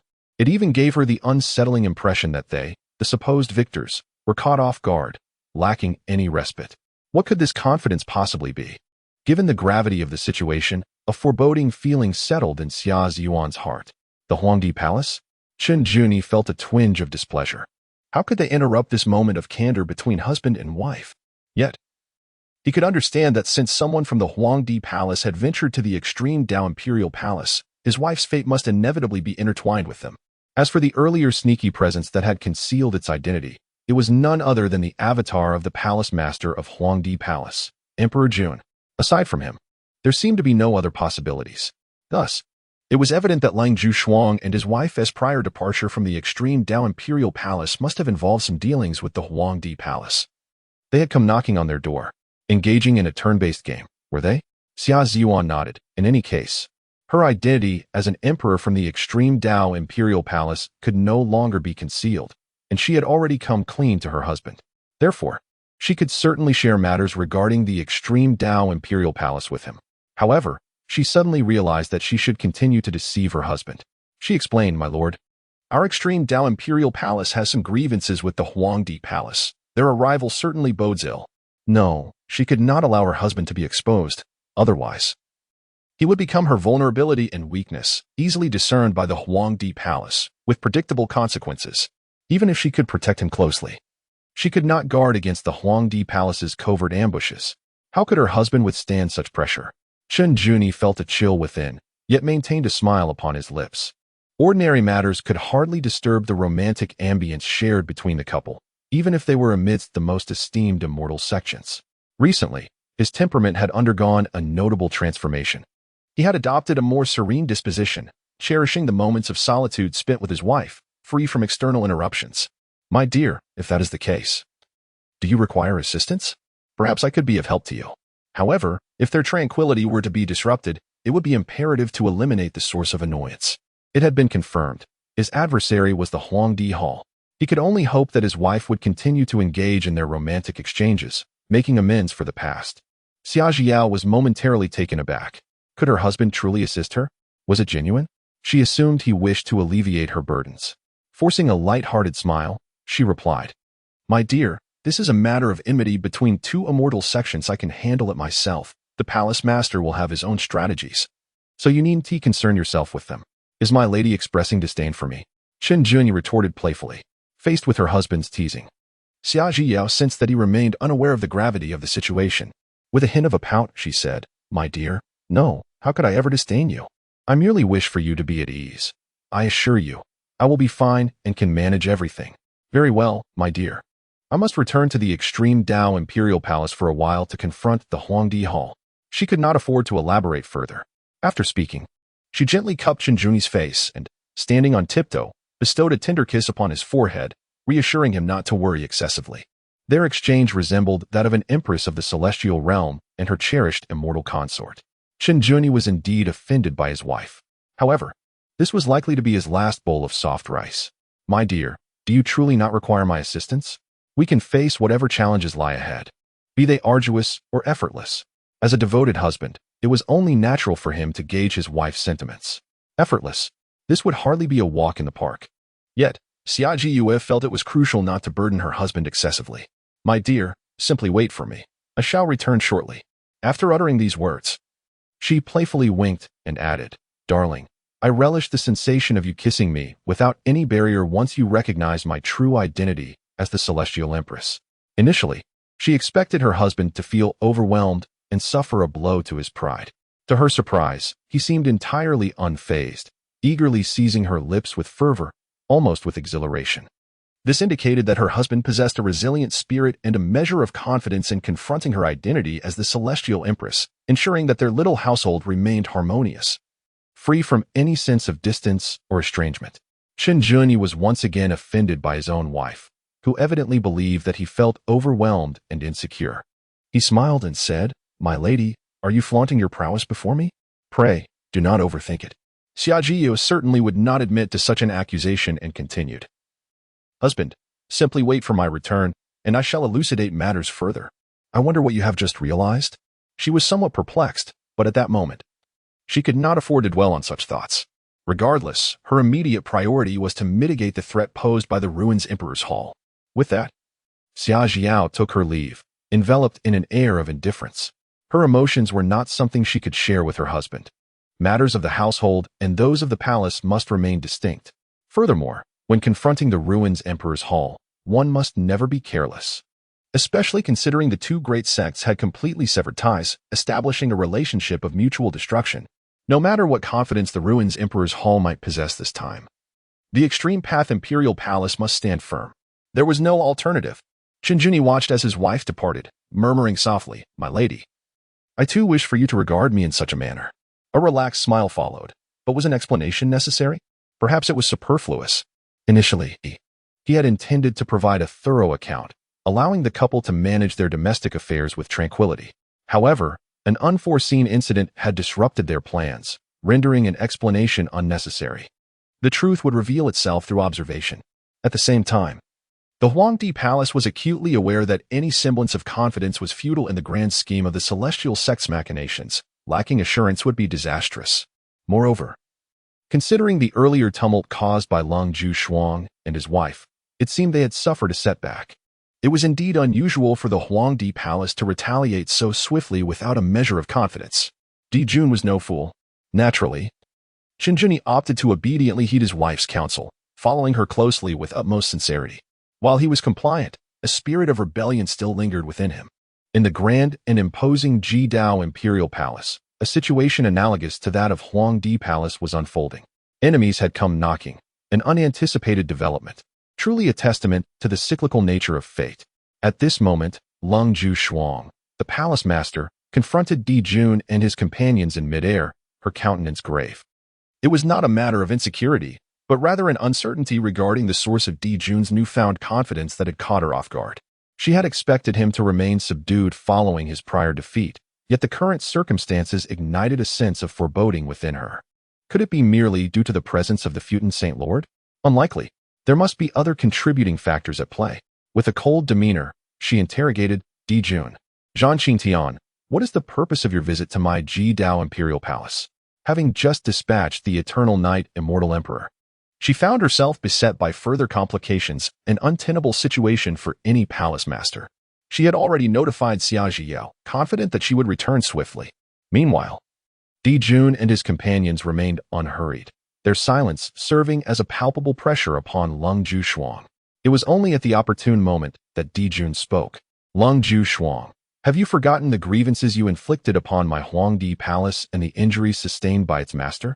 Chapter 54, Forced Marriage.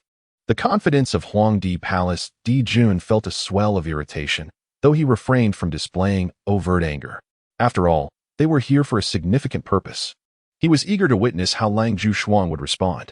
By compelling Xiaojiao into a marriage, they could achieve their objectives and settle past scores without concern for the present. Bai Yuan stood aside, searching for Xiaojiao, only to discover she was absent from the Jidao Imperial Palace. Had she, like him previously, departed due to pressing matters? This was not favorable for their aims, as their target was none other than Xiaojiao herself. The leverage held by the Su family was far more damaging to her. The Futon Saint Lord, Zhan Qingtian, was undoubtedly seizing this opportunity to exert pressure on the Jidao Imperial Palace and reclaim his standing.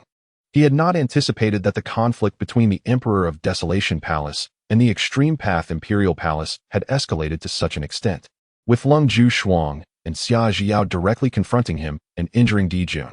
This was not a sight he wished to behold. Thus, when Dijun sought assistance, he would naturally extend some measure of courtesy, leaving behind a favor. Upon hearing this, Long Zhu replied indifferently, "Of course, I have not forgotten." Our extreme path Imperial Palace does not shy away from our actions, but what of it if we have injured you? Faced with Lang Zhuxuang's scorn, Di Jun's expression turned furious, clinging to this matter with tenacity. Humph, since you acknowledge it, our Emperor of Desolation Palace will certainly not let this matter rest. Speak plainly, or be gone at once. Lang Zhuxuang was in no cheerful mood. Initially in good spirits, her mood plummeted to rock bottom after the encounter with the Eternal Knight Immortal Emperor, compounded by the current unforeseen circumstances. Had she not been wary of Di Jun and his associates, she would have expelled them immediately.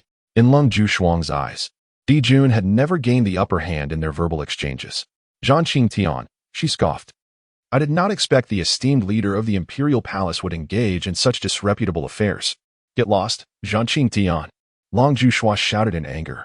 Their ambush on the Emperor of Desolation Palace and the injury inflicted upon Di Jun had been a last resort. There was no need to explain themselves to an outsider like Zhanqing Tian. Zhanqing Tian was left to simmer in frustration. In a fleeting moment, Di Jun's expression morphed into a cold smile. Since the extreme path Imperial Palace does not welcome us, we shall not impose upon you.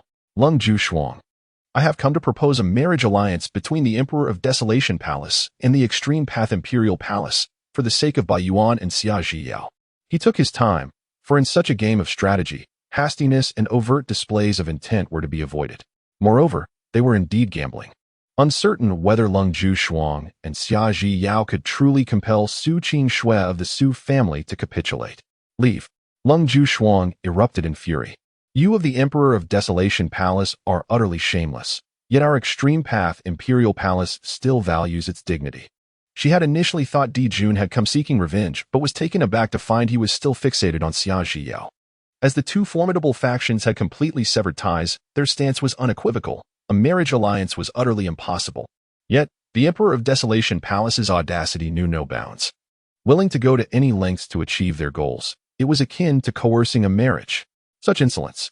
Lang Zhuxuang realized that this matter was no longer within her control. Cold and indifferent, Di Jun stated firmly. Meanwhile, Baiyuan seethed with rage. The extreme path Imperial Palace had previously attacked them, injuring their palace master, and now they dared to speak in such a manner. How could he remain calm? Lang Zhuxuang, summon Xia Zhiyao to see me at once. Today's proposal is not up for discussion. She has no choice but to return with me to the Emperor of Desolation Palace. At this juncture, there was no concern for mutual dignity. It was solely about achieving their aims, nothing more.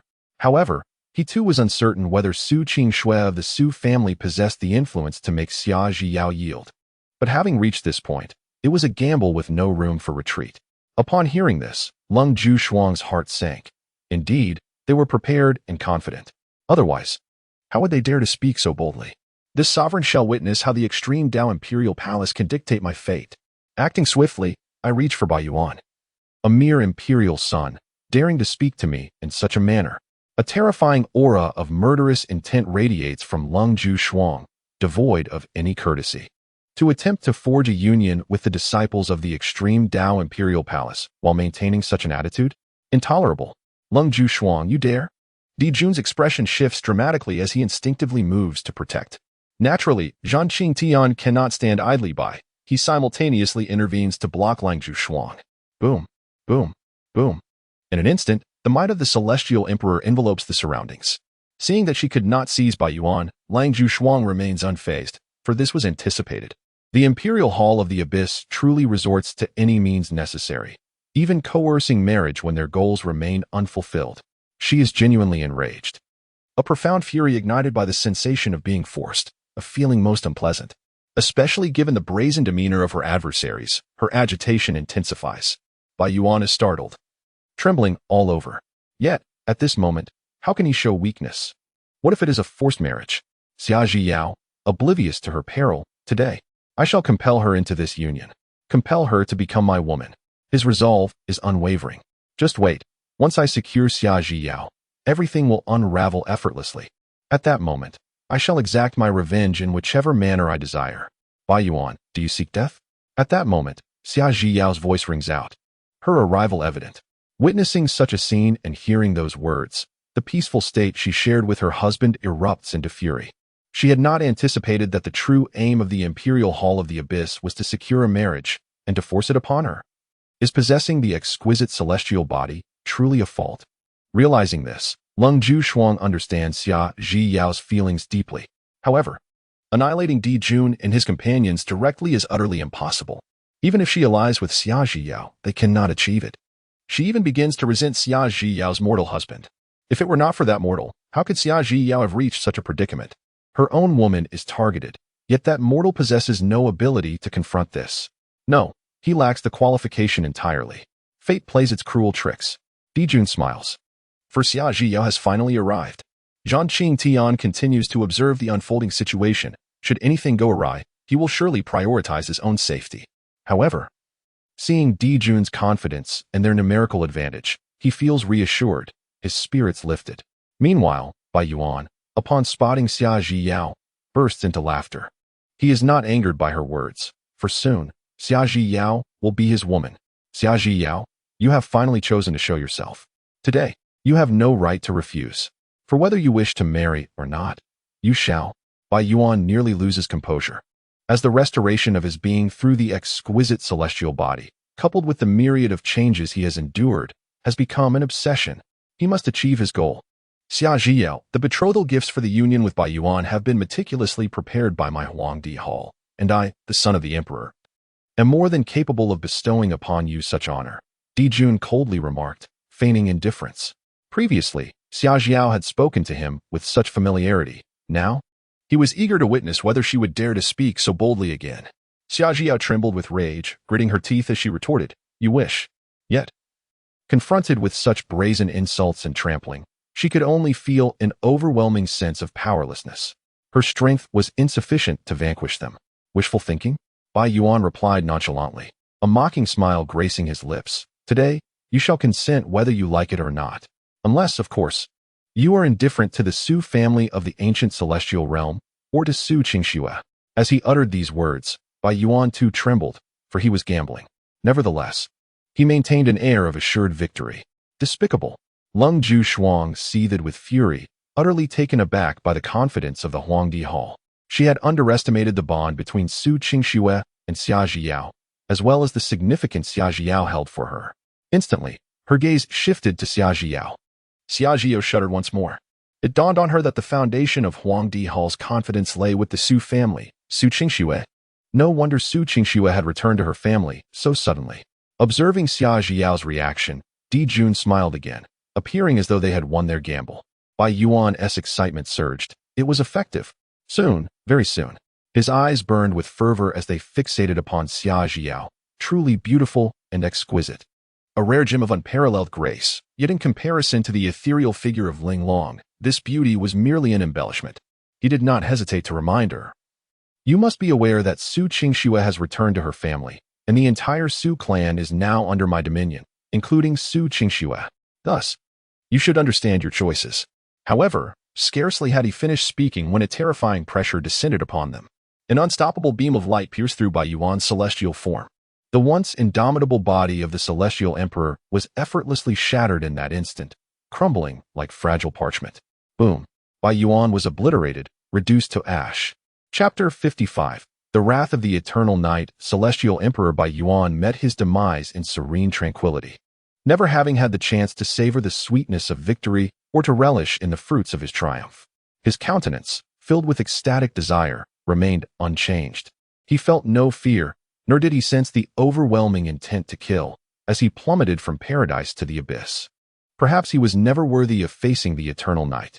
Yet, the furious Chen Juni understood that the celestial emperor possessed numerous means. Even a fragment of his soul could facilitate resurrection. He certainly did not wish to witness such a phenomenon, nor would he allow it. Almost simultaneously, Chen Juni locked onto an escaping celestial soldier. A chilling coldness enveloped his eyes as the eternal night descended, shrouding the entire Jitian Dao celestial realm in an endless darkness. Curiously, the eternal night represented the essence of darkness. Once upon a time, someone had inquired of him why he did not choose to tread a more suitable path in the realm of sorcery. Then, Chen Juni grasped the void, conjuring a colossal phantom hand that reached towards the celestial weapon. Was it the soul of Bai Yuan? Or perhaps a fragment of the legacy power belonging to the Emperor of the Desolate Heavens, attempting to whisk Bai Yuan away? It no longer mattered. For even if the Emperor of the desolate heavens were to rise from his coffin and confront them in person, his fate would be but death. The sudden turn of events left everyone utterly unprepared, their expressions frozen in astonishment. The contest between them had not yet yielded a definitive outcome, yet an ominous presence emerged, shattering the delicate balance with overwhelming force. In that instant, time appeared to slow to a crawl. They understood that a terrifying power had infiltrated the fabric of space and time. The silence enveloping them was akin to the buzzing that follows a thunderous roar, eerily quiet. Suffocatingly so. The expression on Emperor Jun's face stiffened as he turned to gaze at Xia Zhiyao, awaiting her response, only to discover that Bai Yuan had vanished. A shiver coursed through him, and rage erupted uncontrollably at that moment. Bai Yuan. Just as victory seemed within their grasp, the Emperor's form had been obliterated before his very eyes. Yet, upon seeing the descending figure, an inescapable dread began to spread within him. The Eternal Night Emperor. War Qiantian's countenance transformed dramatically. How could the Eternal Night Emperor be here? And why would he slay Bai Yuan? A chilling realization dawned upon him, and fear surged anew as he beheld the sudden harbinger of death, trembling uncontrollably. This was beyond his desires. It was an uncontrollable fate. The Eternal Night Emperor. Not only he, but Lung Ju Shuang, upon witnessing the familiar figure's arrival, was left utterly stunned. She had previously hosted the Eternal Night Emperor. Yet now he had departed without a word to seek his lady, only to return with lethal intent against Bai Yuan. What could possibly explain this turn of events? Meanwhile, Xia Zhiyao, tormented by Bai Yuan's threats, found herself utterly bewildered at that moment. She no longer cared about Su Qingshue's fate or whether Bai Yuan lived or died. She stared, dazed, at the unstoppable and familiar figure. Her once resolute gaze now brimmed with tears. My husband. At this juncture, how could she not realize that her husband was, in fact, the Eternal Night Emperor? She was bewildered, truly astonished, unaware that the father of her child was so formidable and legendary. Yet, amid her confusion, an unprecedented sense of security washed over her. Do not fear, my lady. Allow me to sever this path of calamity. Qingjuni offered his reassurance. As for this path of calamity, it was the karmic burden upon his lady that hindered her steps. Xia Zhiyao nodded obediently. The Eternal Night Emperor? My husband? Amidst the fleeing celestial soldiers, a fragment of Bai Yuan's soul was equally bewildered.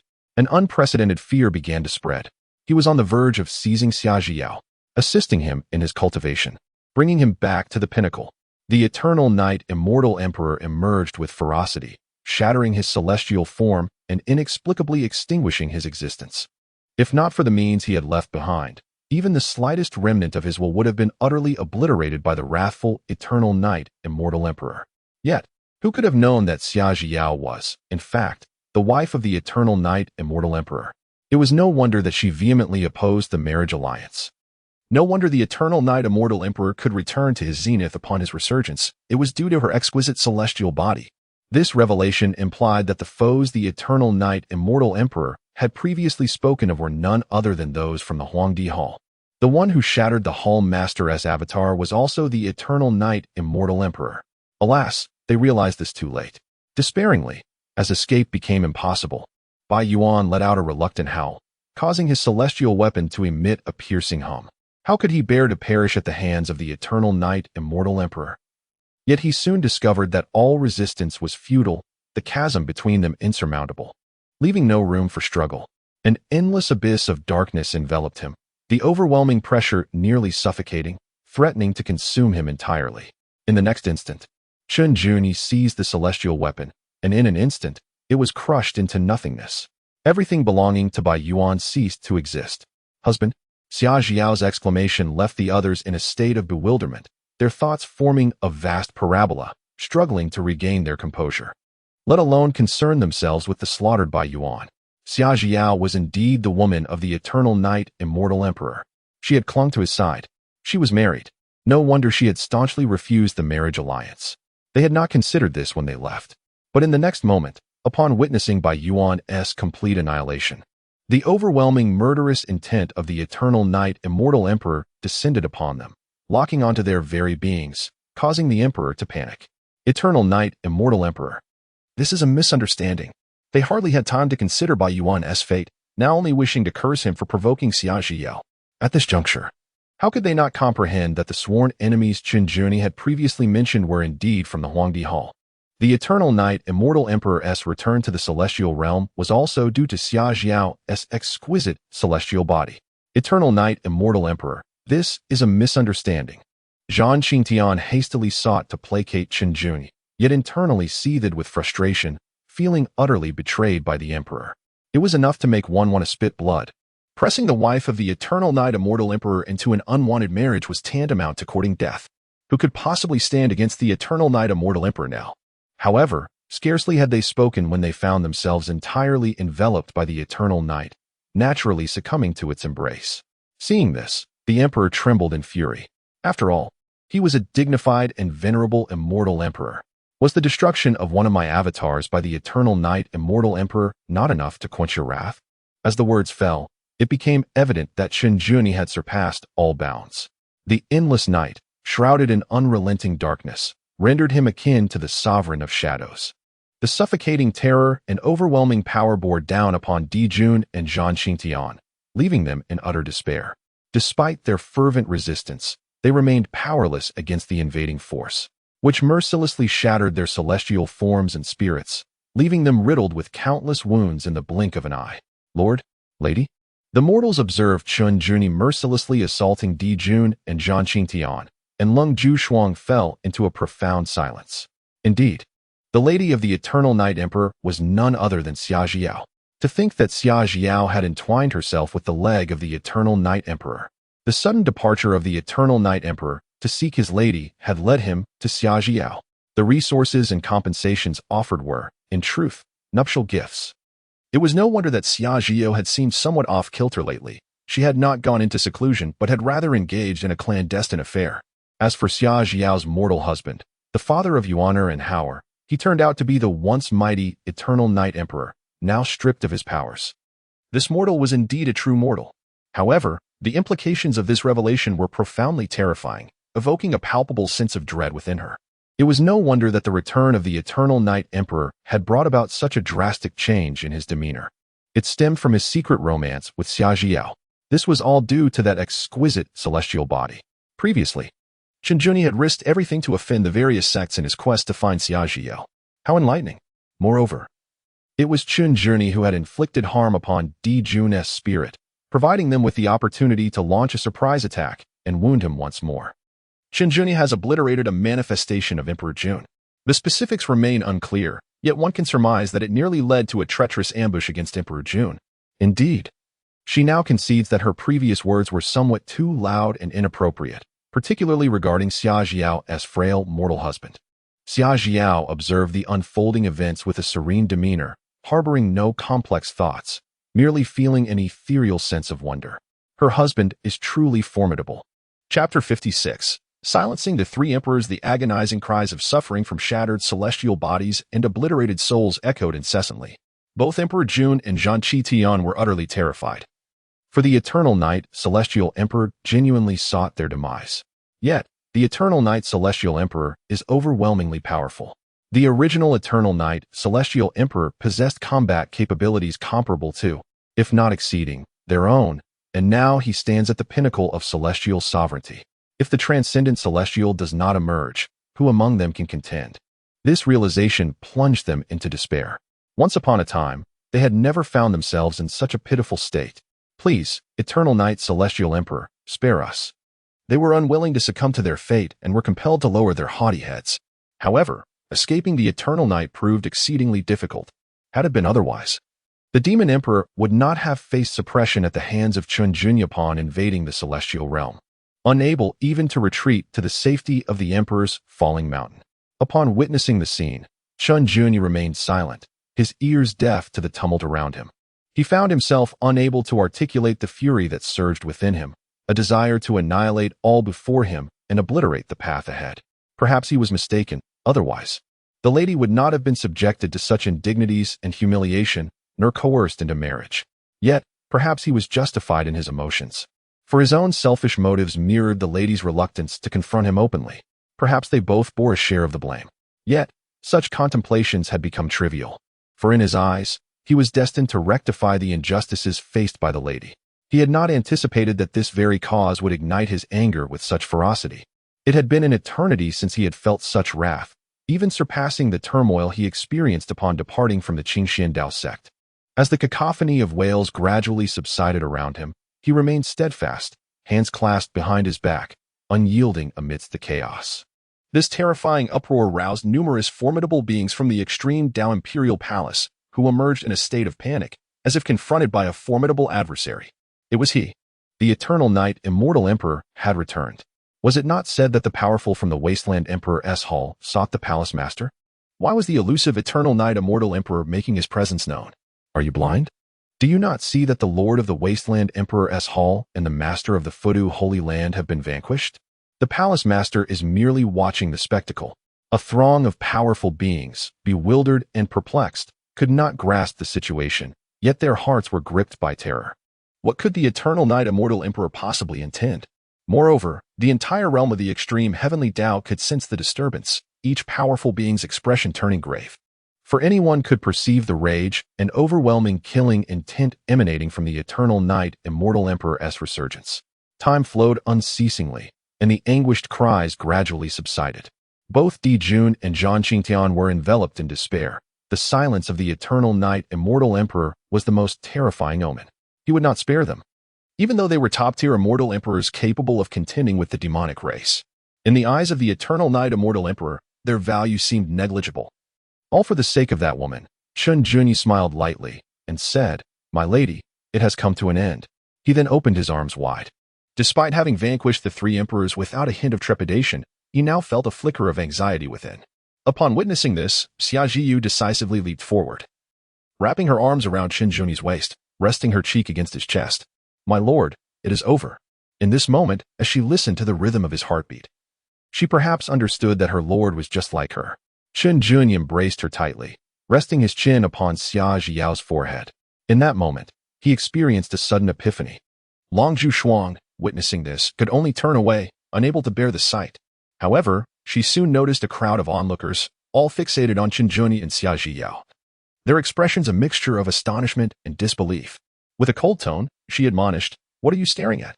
Hurry and attend to the subsequent matters." Upon hearing her words, many formidable beings from the extreme Dao imperial palace quickly retracted their jaws and hastily departed. Chen Junyi gently caressed the long hair on his beloved wife's back. "My dear, do you remember what you once told me? I too cherish this sensation." Xia Jiyao, of course, was aware, having only recently shared such sentiments with her husband. There existed no distance, no strangeness, regardless of their identities or powers. "My husband, you are not the eternal knight, immortal emperor. You are merely my cherished consort." Thus, despite the unfamiliarity, she would continue to interact with him just as before. She relished this feeling, and surely, her husband did as well. "Indeed, my beloved wife." Suddenly, Chen Junyi felt a twinge of guilt. "My dear, do you harbor resentment towards me for not being forthright? Perhaps, if I had been honest, you would not have had to endure such troubles. My husband, I do not blame you. Your presence is enough. Moreover, have you not also refrained from disclosing your own truths?" Xia Jiao consoled him, alluding to her own reticence regarding her identity and the matters of the Abyssal Emperor's Hall. Regardless of the reasons, silence remained silence. Yet, recalling the time she had overwhelmed her husband for 7 days and nights made her feel even more embarrassed. She could not bear to lift her gaze, her face flushed, burying herself in the moment. "My dear, I do not hold any grievances against you." Chen Junyi understood that feeling. He too wished that, regardless of any obstacles, his wife could share her heart with him, even if he were an ordinary man. In truth, he himself had failed to do so. Then Xia Jiao remarked, "Perhaps we lack a sense of trust between us." "What do you mean, my dear? Consider your experiences. Perhaps they instinctively foster a lack of trust in all things. You fear I will discover your true identity, creating a sense of estrangement and distance. Similarly, I fear that should you learn everything, it may burden you or lead to impulsiveness that could harm either of us. We still have some growing to do." "You speak wisely. We do indeed require growth. But how shall we grow, my dear? Let us embark on a romance, my husband. To mend the past is the finest form of growth." "Agreed. My dear, let us love each other and make amends for the past." The couple gazed deeply into each other's eyes, longing to share a kiss. Their lips met once more, intertwining for an extended moment. Yet this time, the circumstances were different. and the significance profound. Long Jushuang did not wish to intrude, nor did she want to inquire excessively at that moment. But she could no longer bear to witness such behavior. After all, they were parents. Have you forgotten about Su and Qingxue? Xia Zhiyou's eyes widened. Oh no. Qingxue. Chapter 57. Shun Juni's fury destroys 3 emperors, shocking the world. Upon hearing Long Jushuang's reminder, Xia Zhiyou suddenly realized she had nearly forgotten about Su Qingxue. My husband. We must go to the ancient sky, immortal domain. It is not entirely her fault. She had been pondering the words her husband had spoken to her in the past. It is no wonder he would express such sentiments, nor is it surprising that she forbade him from wandering aimlessly, resulting in his persistent rebelliousness. It seems this was her husband's subtle way of alerting her, yet regrettably, she had not dared to consider it. As for Qin Juni, he remains oblivious to the circumstances surrounding Su Qingxue and the Su family. However, with Bai Yuan deceased and the emperor fallen, it is likely they will face no significant issues. He then turned his attention to Long Jushuang, entrusting her with the remaining affairs. As it would be a burden for the emperor's palace master, Long Jushuang dared not speak loudly, wearing a smile, assuring the eternal night immortal emperor that he need not worry. The unexpected arrival was indeed quite sudden. Who would have thought that Xia Zhiyou would cling to such a formidable figure? Consequently, the karmic ties surrounding Xia Zhiyou could be easily erased, making the handling of the wild emperor's palace and the Futu sacred land exceedingly manageable. How unpredictable life can be. However, eternal night immortal emperor, I am curious to know the purpose of your previous visit to my extreme Dao imperial palace. Her heart remained tinged with intrigue. Qin Juni remarked, for the sake of Zhiyou, I wish to gauge your disposition, esteemed lord of the imperial palace, as I may inadvertently bring you some trouble. Xia Zhiyou, now transformed into a delicate wife, remained silent, refraining from interjecting. Yet, it was evident that her husband had indeed visited the extreme Dao imperial palace and met with the lord. Upon hearing this, Long Jushuang appeared to grasp the situation. It was something she had contemplated previously. However, at this moment, she felt she possessed no voice in the matter. For severing ties with Xia Zhiyou was evidently not an option. Furthermore, with Xia Zhiyou having brought back a formidable son-in-law from the imperial palace, she deemed such an investment exceedingly worthwhile. Thus, it became clear. Nevertheless, the eternal night immortal emperor need not worry. Zhiyou is an immortal emperor nurtured with utmost dedication by our extreme Dao imperial palace. For her sake, the entire realm stands as our strongest bastion. Moreover, our imperial palace willingly bears the consequences tied to your existence. Curiously enough, it seems we owe a debt of gratitude to the Qinglian Dao sect. How fickle fate can be. Qin Juni nodded, acknowledging the sentiment. It felt as though he had been lured back to the imperial palace of the extreme path by his lady. As for the matter concerning Su Qingxue, I shall leave it to the eternal night celestial emperor, Long Jushuang remarked. Qin Juni clasped his hands in response. Xia Zhiyou remarked, my lord, we shall take our leave now. The scene resembled that of a beloved being spirited away by her husband. Upon finishing her words, the couple prepared to depart. My dear, you came to the extreme Dao imperial palace because you cared deeply for my feelings, did you not? Xia Zhiyou inquired eagerly. Otherwise, given your prowess, there would be no need for you to acknowledge the palace master at all. If you had taken me away, I dare say the palace master would hardly dare to speak up. Qin Juni certainly would not deny his affection for you, my lady. Hence, he cares for everything that concerns you. Xia Zhiyou, embodying the joy of a devoted wife, gently acknowledged with a soft reveling in her happiness. Long Jushuang felt a twinge of offense. Here we go again. Unable to suppress a roll of her eyes, she pondered how they had transformed into such a nauseatingly affectionate pair. However, it was understandable, for Xia Zhiyou was, after all, the benefactor of the eternal night celestial emperor, and more importantly, his wife and the mother of his 2 children.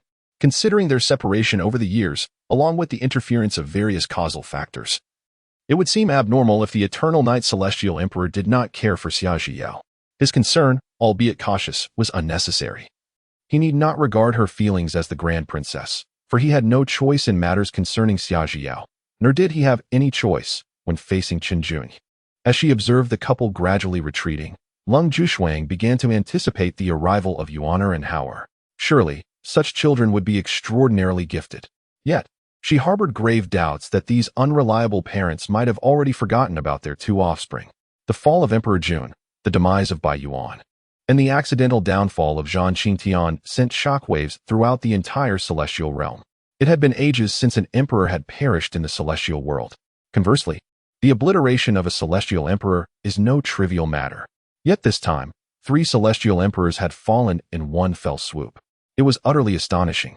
The loss to the celestial realm was tremendous, signifying that the major celestial sect, the Hall of the Wasteland Emperor, would inevitably decline, and the pinnacle of power would be lost, similarly affecting the Futu sacred land.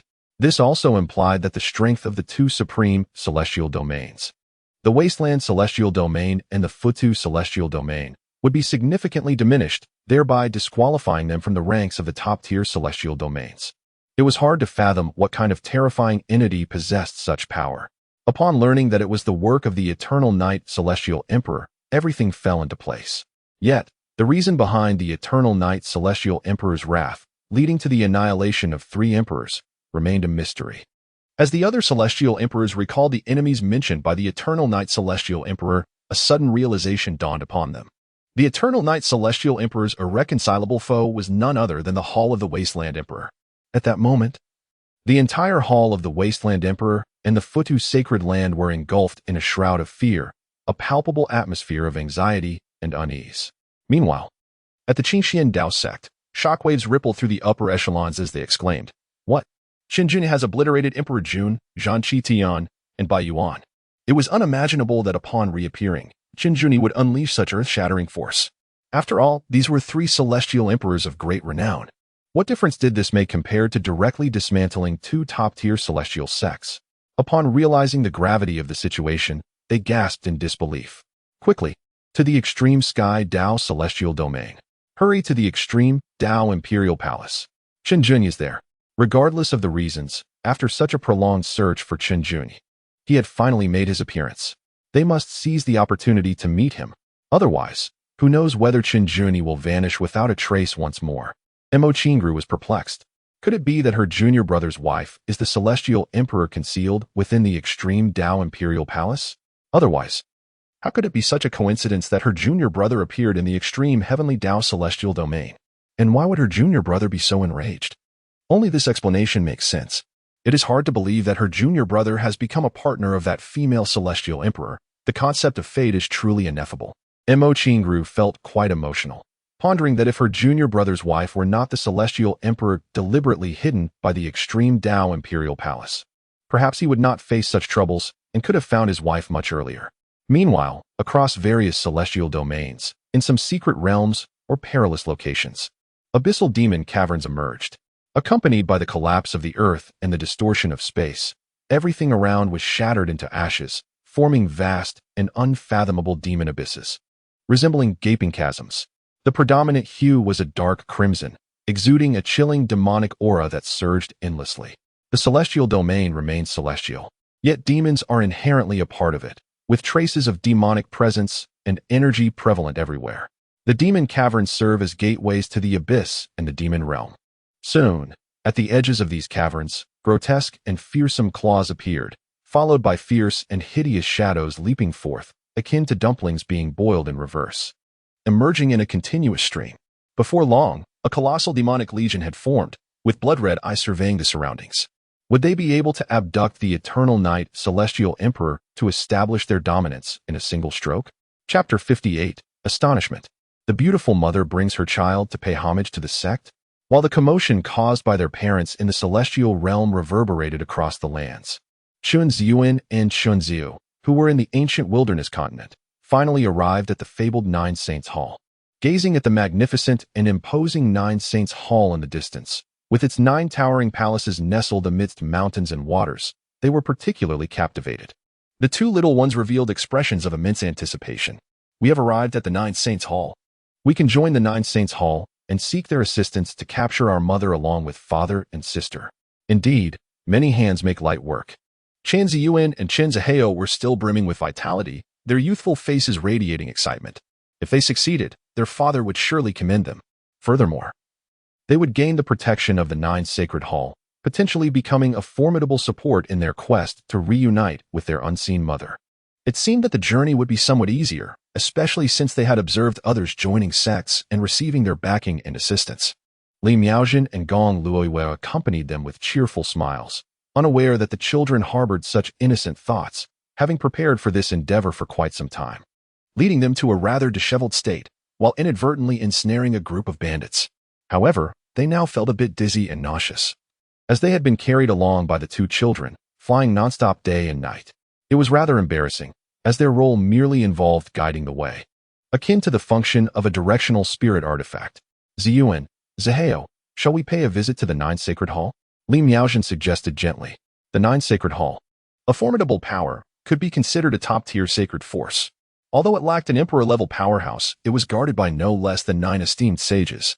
Under normal circumstances, she would prefer to avoid such a place, as the immense pressure would render her quite uncomfortable and restrained, making it difficult to engage. Had it not been for the purpose of accompanying the two children and repaying a debt of gratitude, she might never have ventured here. At least not until her strength permitted it.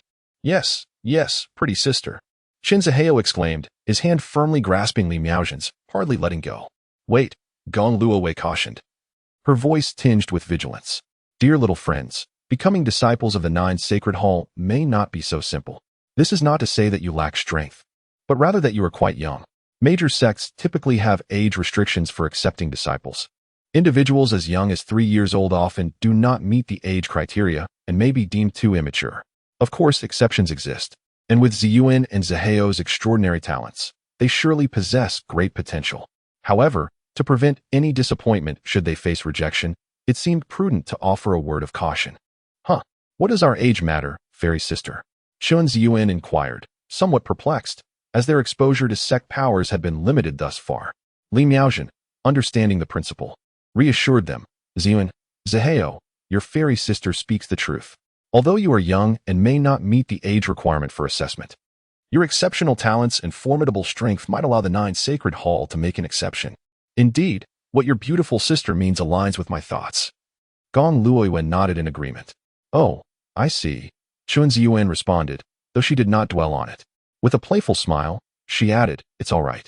If the Nine Sacred Hall is unwilling to assist us, we can simply establish our own sect. Exactly. We can form our own sect and recruit many little friends as disciples. The intention remains the same. Qin Zaheo exclaimed with enthusiasm. Such clever children surely had a backup plan in mind. Establish a sect? Recruit numerous little friends as disciples? Why does it sound reminiscent of a kindergarten? The meaning is the same, yet the distinction is vast. Li Miaojin and Gong Luoyue found themselves at a loss for words. Very well, since you are prepared, let us proceed to the Nine Sacred Hall. Alas, as long as they are content, it matters not. Our responsibility is merely to care for the children. Indeed, let us go. As they spoke, they made their way towards the Nine Sacred Hall. However, this combination seemed rather peculiar.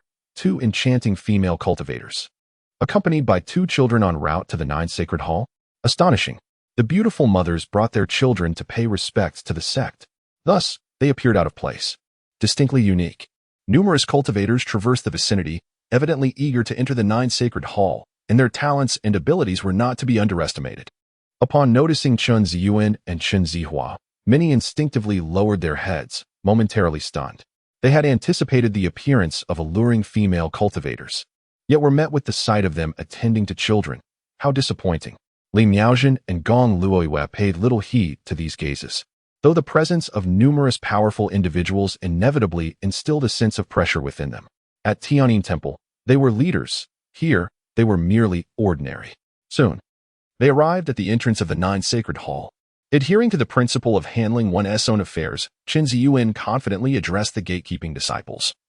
Esteemed brothers of the Nine Sacred Hall, my brother and I are here to partake in the entrance examination and wish to join your esteemed sect. She held Qin Zihua's hand tightly, her gaze unwavering. Li Miaojin and Gong Luoyue watched quietly. If the children could manage on their own, they would certainly refrain from intervening. However, the Nine Sacred Hall was indeed formidable.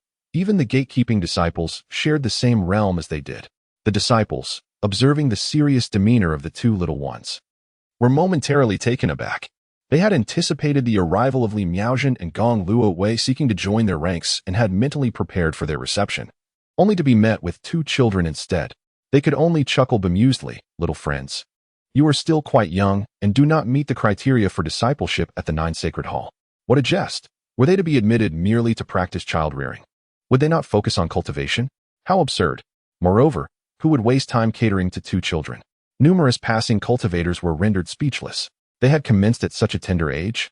Their own children lacked such awareness. They would certainly need a good talking to later. The 2 little ones, upon hearing this, inwardly acknowledged the truth, realizing that it was indeed as the beautiful sisters had said. Chun Zaheo exuded confidence as he addressed his fellow disciples. Although we are still young, we are indeed formidable, he declared. Without a doubt, my brother and I will pass the entrance examination. Chun Ziyuan retorted, feeling underestimated. The gatekeeper disciple was taken aback, perplexed by such an unprecedented situation. The onlookers exchanged glances, uncertain of how to respond. The entrance examination of the 9 sacred hall is fraught with peril. It may not be suitable for you, he cautioned. However, the children remained unconvinced, unwilling to yield to the gravity of the situation. The onlookers, observing the 2 children who appeared no older than 3, could hardly suppress their incredulity. Would they truly not be pursued by the examination? It was audacious for such young ones to boast in this manner, especially when even the strongest among them hesitated to guarantee safety. Given the formidable challenges posed by the 9 sacred halls entrance examination, fear not. The examination will not be overly difficult, they insisted. We will not face any danger. There is nothing inappropriate about our participation. The gatekeeper, utterly bewildered, realized he was dealing with 2 remarkably stubborn children, oblivious to the true horrors of the entrance examination. He turned to Li Miaojin and Gong Luoyue, who had brought the children, and gestured respectfully, requesting them to escort the children away until they were of suitable age to enter the 9 sacred hall. Li Miaojin, fully aware of the situation, recognized the politeness of the gatekeeper. Yet, she sought to negotiate. As far as I know, the 9 sacred hall does not impose absolute age restrictions on disciples. If these children are favored by a powerful figure within the hall, they may bypass the entrance examination and directly become disciples under a formidable master. The 2 children, gifted beyond their years, piqued the interest of the onlookers. Please, I implore you to recommend them, so they may meet a powerful figure of the 9 sacred hall. I assure you, they will not disappoint. Gong Luoyue echoed her sentiment. Rules are merely guidelines for the ordinary, and they are often meant to be broken. They firmly believed in Chun Ziyuan and Chun Zaheo's extraordinary talent, yet they understood that, given their own limitations, it would be challenging to facilitate an introduction to the esteemed masters of the 9 sacred hall. Otherwise, the children's prospects would be significantly brighter. Upon hearing this, Chun Ziyuan and Chun Zaheo felt a surge of hope, sensing the support of the beautiful elder sister and the enchanting fairy sister. The gatekeeper disciple furrowed his brow. He understood the logic behind their words. If the children were favored by the masters, regardless of their youth, they could indeed bypass the entrance examination, gaining not only admission to the 9 sacred hall, but also the rare opportunity to become direct disciples of the great powers. Such a prospect was indeed extraordinary. For what immense abilities did these masters possess? How could one regard 2 children without any notable lineage, background, qualifications, or innate talent? Such a notion is undoubtedly implausible. Otherwise, it would be exceedingly unjust to the other ordinary disciples. After all, many of these disciples have undergone rigorous entrance examinations and a relentless process of selection and enhancement before they could ever hope to attract the attention of formidable figures at the level of the Sovereign Lord, who might then consider accepting them as their personal disciples. Nevertheless, one must inquire about the origins of these 2, given their unwavering confidence. What if they are indeed scions of a prestigious family? Such an opportunity should not be overlooked, for they may possess extraordinary talents. Conversely, if they do not belong to such esteemed lineages, and the disciples hastily inform the powerful beings of the 9 holy halls, it could lead to a most embarrassing misunderstanding, and they might find themselves in dire straits. Upon hearing this, Li Miaojin and Gong Luoyue fell into an awkward silence, as it was evident that they were being questioned about their background and origins. However, they were utterly unaware of the identities of the children's parents. As for their own affiliation with the Tianyin Temple, it was evidently a matter too delicate to disclose in a setting such as the 9 holy halls. In that moment, they found themselves entangled in a dilemma, uncertain of how to proceed, for any misstep could yield counterproductive results. We hail from the Pure World Valley. They blurted out almost instinctively, without much thought. The mention of the Pure World Valley left the gatekeeping disciples perplexed. They had never heard of such a place. What could possibly be so formidable about it? Was it indeed impressive, yet unknown to them? The surrounding cultivators, who were merely spectators, displayed expressions of confusion. They had initially believed that the children were brimming with confidence and possessed some form of background, only to discover that they were referencing a completely unfamiliar location, which rendered the atmosphere rather uncomfortable for all involved. Chun Ziyuan and Chun Zihao nodded repeatedly, their little faces brimming with anticipation. Just as the crowd was left in bewilderment, a dissonant voice suddenly pierced the air. "Humph, what nonsense is this Pure World Valley? I've never even heard of it. Who are you wild children, daring to come to the Nine Saints Palace?" A boy of merely 6 or 7 years appeared, his youthful visage already marred by an arrogant demeanor, as if he was oblivious to everything around him. Clad in remarkably noble attire, he was flanked by numerous formidable protectors, riding fearsome beasts, clearly of an illustrious lineage. Upon noticing his arrival, the onlookers, filled with trepidation, hastily parted to make way. The gatekeepers exchanged solemn glances. Though the Nine Saints Palace was not intimidated by such a presence, it was not deemed worth their while to intervene on behalf of 2 unknown children. Nonsense about Pure World Valley? Wild children? Li Miaojin and Gong Liyue's expressions shifted dramatically, their hearts ignited with indignation. Though the identity of the boy was unknown, the reactions of the crowd indicated his significant status. However, upon discovering he was merely a slightly older youth, their retorts faltered. It seemed rather inappropriate to meddle in the affairs of children. Do you lack hands and feet? Do you not have tongues? Cannot you teach them manners? Li Miaojin could only direct her cold inquiry towards the strong figures by the boy's side. Or are you merely the gatekeepers? Gong Liyue's face bore a frostiness. How could they so brazenly hurl insults? It was utterly preposterous. Yet, they found themselves at a loss on how to confront the boy. Meanwhile, Chun Ziyuan and Chun Zihao were momentarily taken aback, but upon turning to face the situation, their tempers flared. With a displeased expression, Chun Ziyuan retorted, "We've never even heard of your Pure World Valley. You are the real nonsense. You are the wild child. Your entire family consists of wild children." Her face flushed with anger, small fists clenched. Though they were not adept at cursing, they could certainly learn on the spot. Impudence! The group of strong protectors, incensed after being insulted, seethed with rage. "How dare you show disrespect to our young master of the Wang family? Do you seek death?" They were merely escorting the young master to the Nine Saints Palace and had no authority to discipline anyone. Yet, to their astonishment, the 2 little children dared to retort. The young master, after being scolded by Chun Ziyuan and Chun Zihao, felt his face flush with anger. "Impudence! I am Wang Tianjiao, the heir of the ancient Wang family. How could I be insulted by wild children like you?" His tone was one of condescension, clearly accustomed to such a posture. He then reached out towards Chun Ziyuan and Chun Zihao, exuding an air of absolute authority. "Let me teach you a lesson. Punish you for your disrespect." He had come to the Nine Saints Palace to seek the guidance of the 3 Saints Master, a connection arranged by his family. Little did he expect to encounter 2 children, just like himself, at the Nine Saints Palace. In his eyes, ordinary children did not possess such qualifications. Otherwise, it would be an affront and a trampling of his dignity. His pride forbade him from turning a blind eye. Moreover, how dare 2 younger children retort against him? How absurd! They must be taught a lesson. Witnessing such a scene, many cultivators were astonished. How did the situation devolve into this chaos? Parents scolding parents, children fighting children, and provoking a fearsome family like the Wang clan was tantamount to courting death, especially when it involved the young master of the Wang family.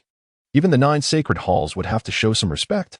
To avoid being embroiled in trouble, they quickly stepped aside. However, those 2 little children were likely to face a beating. There was no doubt it would be brutal. The gatekeepers were dumbfounded. Typically, they dealt with conflicts among disciples. But now children were fighting. What were they to do? This was a first. They could only pretend not to see it, dismissing it as a jest, and later find excuses to brush it off. Yet, the timing for the 2 little ones was unfortunate. It seemed they were about to be disciplined by the young master of the Wang family. They had no recourse. Li Miaojin and Gong Liyue felt their pupils contract, fear spreading within their hearts. The ancient family, the Wang clan, such a colossal and terrifying lineage, even the 9 sacred halls had to grant them some measure of respect. How could they possibly contend with such a formidable family? Considering Chun Ziyuan and Chun Zihang's parents, they might possess some strength. But could they truly handle a family of this magnitude? That remained uncertain. Fortunately, this was the 9 sacred halls. Disputes among children could be overlooked as mere trifles. They would not engage in battle with the Wang clan's strong or else the 9 sacred halls would surely intervene, indicating that they were temporarily safe. As Wang Tianjiao reached out toward Chun Ziyuan and Chun Zihong, they were not overly concerned. The Wang clan strong showed no intention of stopping Wang Tianjiao from reprimanding the two little ones, nor did they dare to intervene.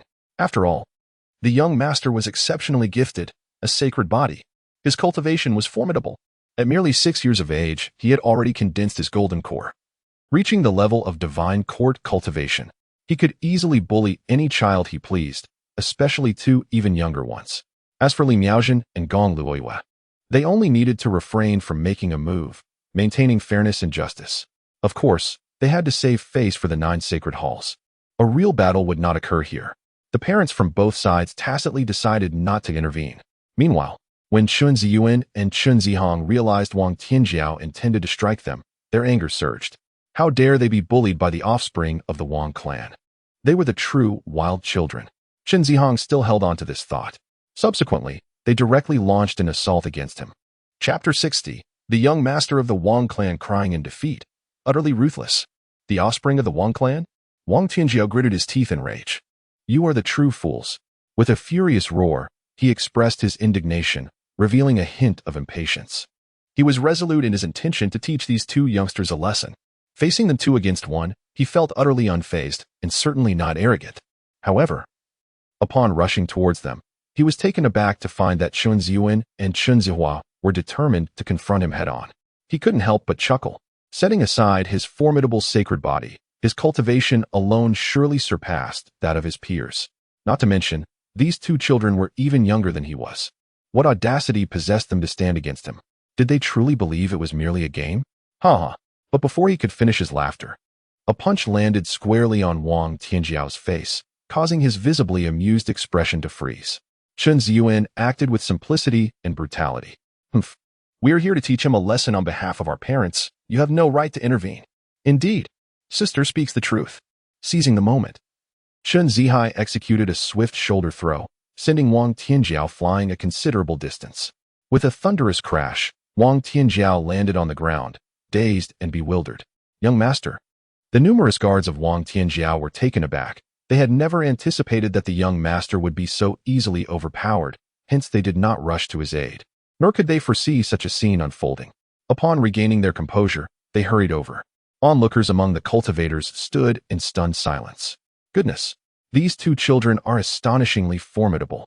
They have effortlessly subdued the young heir of the Wang family. It was utterly unexpected. Who would have thought that the Pure World Valley possessed such incredible prowess? The gatekeeping disciples were equally bewildered. Could it be that these two youngsters indeed have some terrifying background? They remained oblivious to the true might of the Pure World Valley. Li Miaozhen and Gong Luoyue exchanged knowing smiles, as if Chun Ziyuan and Chun Zihai were their own offspring. Young master? The various powerful figures trembled. If anything were to happen to the young master, they would have to face the family head. But who could have imagined that these two little rascals could surpass the young master in strength? Wang Tianjiao remained in a daze for quite some time before realizing he had been struck. It must have been an accident. I refuse to accept this. Ignoring the accompanying strong warriors, he leaped again, aiming to seize Chun Ziyuan and Chun Zihai. He had to retaliate. With the manifestation of the primordial heavenly body, a brilliant golden light erupted from him. The powerful figures dared not intervene. They too believed that the previous incident was merely a fluke. The young master possessed the primordial heavenly body and was at the divine court stage. How could he possibly be defeated? The onlooking cultivators marveled in awe. What a terrifying sacred body. The primordial heavenly body. At such a young age, possessing the cultivation of the divine court stage is truly extraordinary. No wonder he is the favored son of the Wang family head. With unwavering confidence, Wang Tianjiao charged forward, proclaiming, I possess the primordial heavenly body. You cannot be my match. However, as soon as his words fell, he received another punch to the face. Immediately following, he felt his body spiraling out of control. And yet again, he was subjected to a simple yet brutal shoulder throw. Not this move again. Boom. Even with the primordial heavenly body and his divine court cultivation, Wang Tianjiao was once more sent flying. Is the primordial heavenly body truly impressive?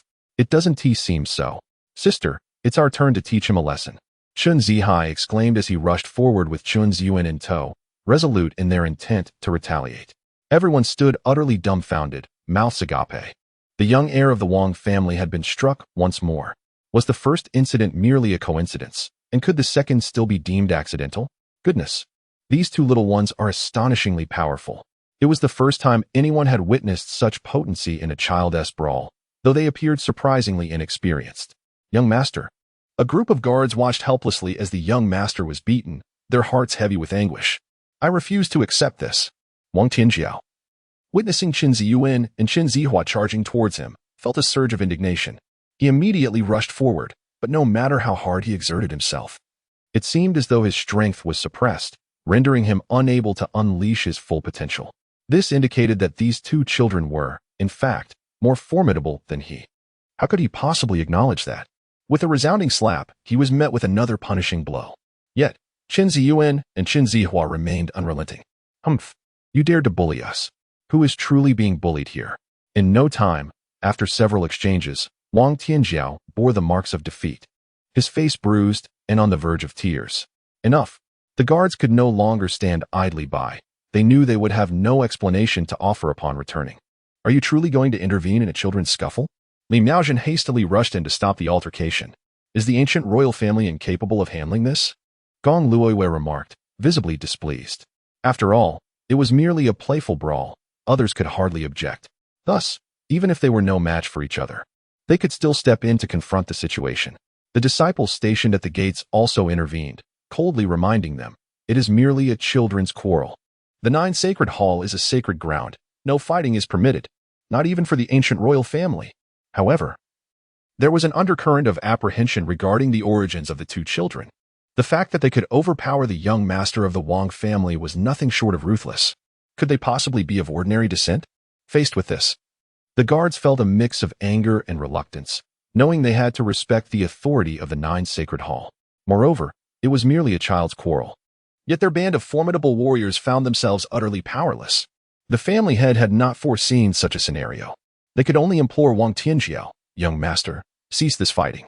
But Wang Tianjiao was unwilling to relent. I refuse to accept this. His resolve was unwavering, as they realized their attempts to persuade him were in vain.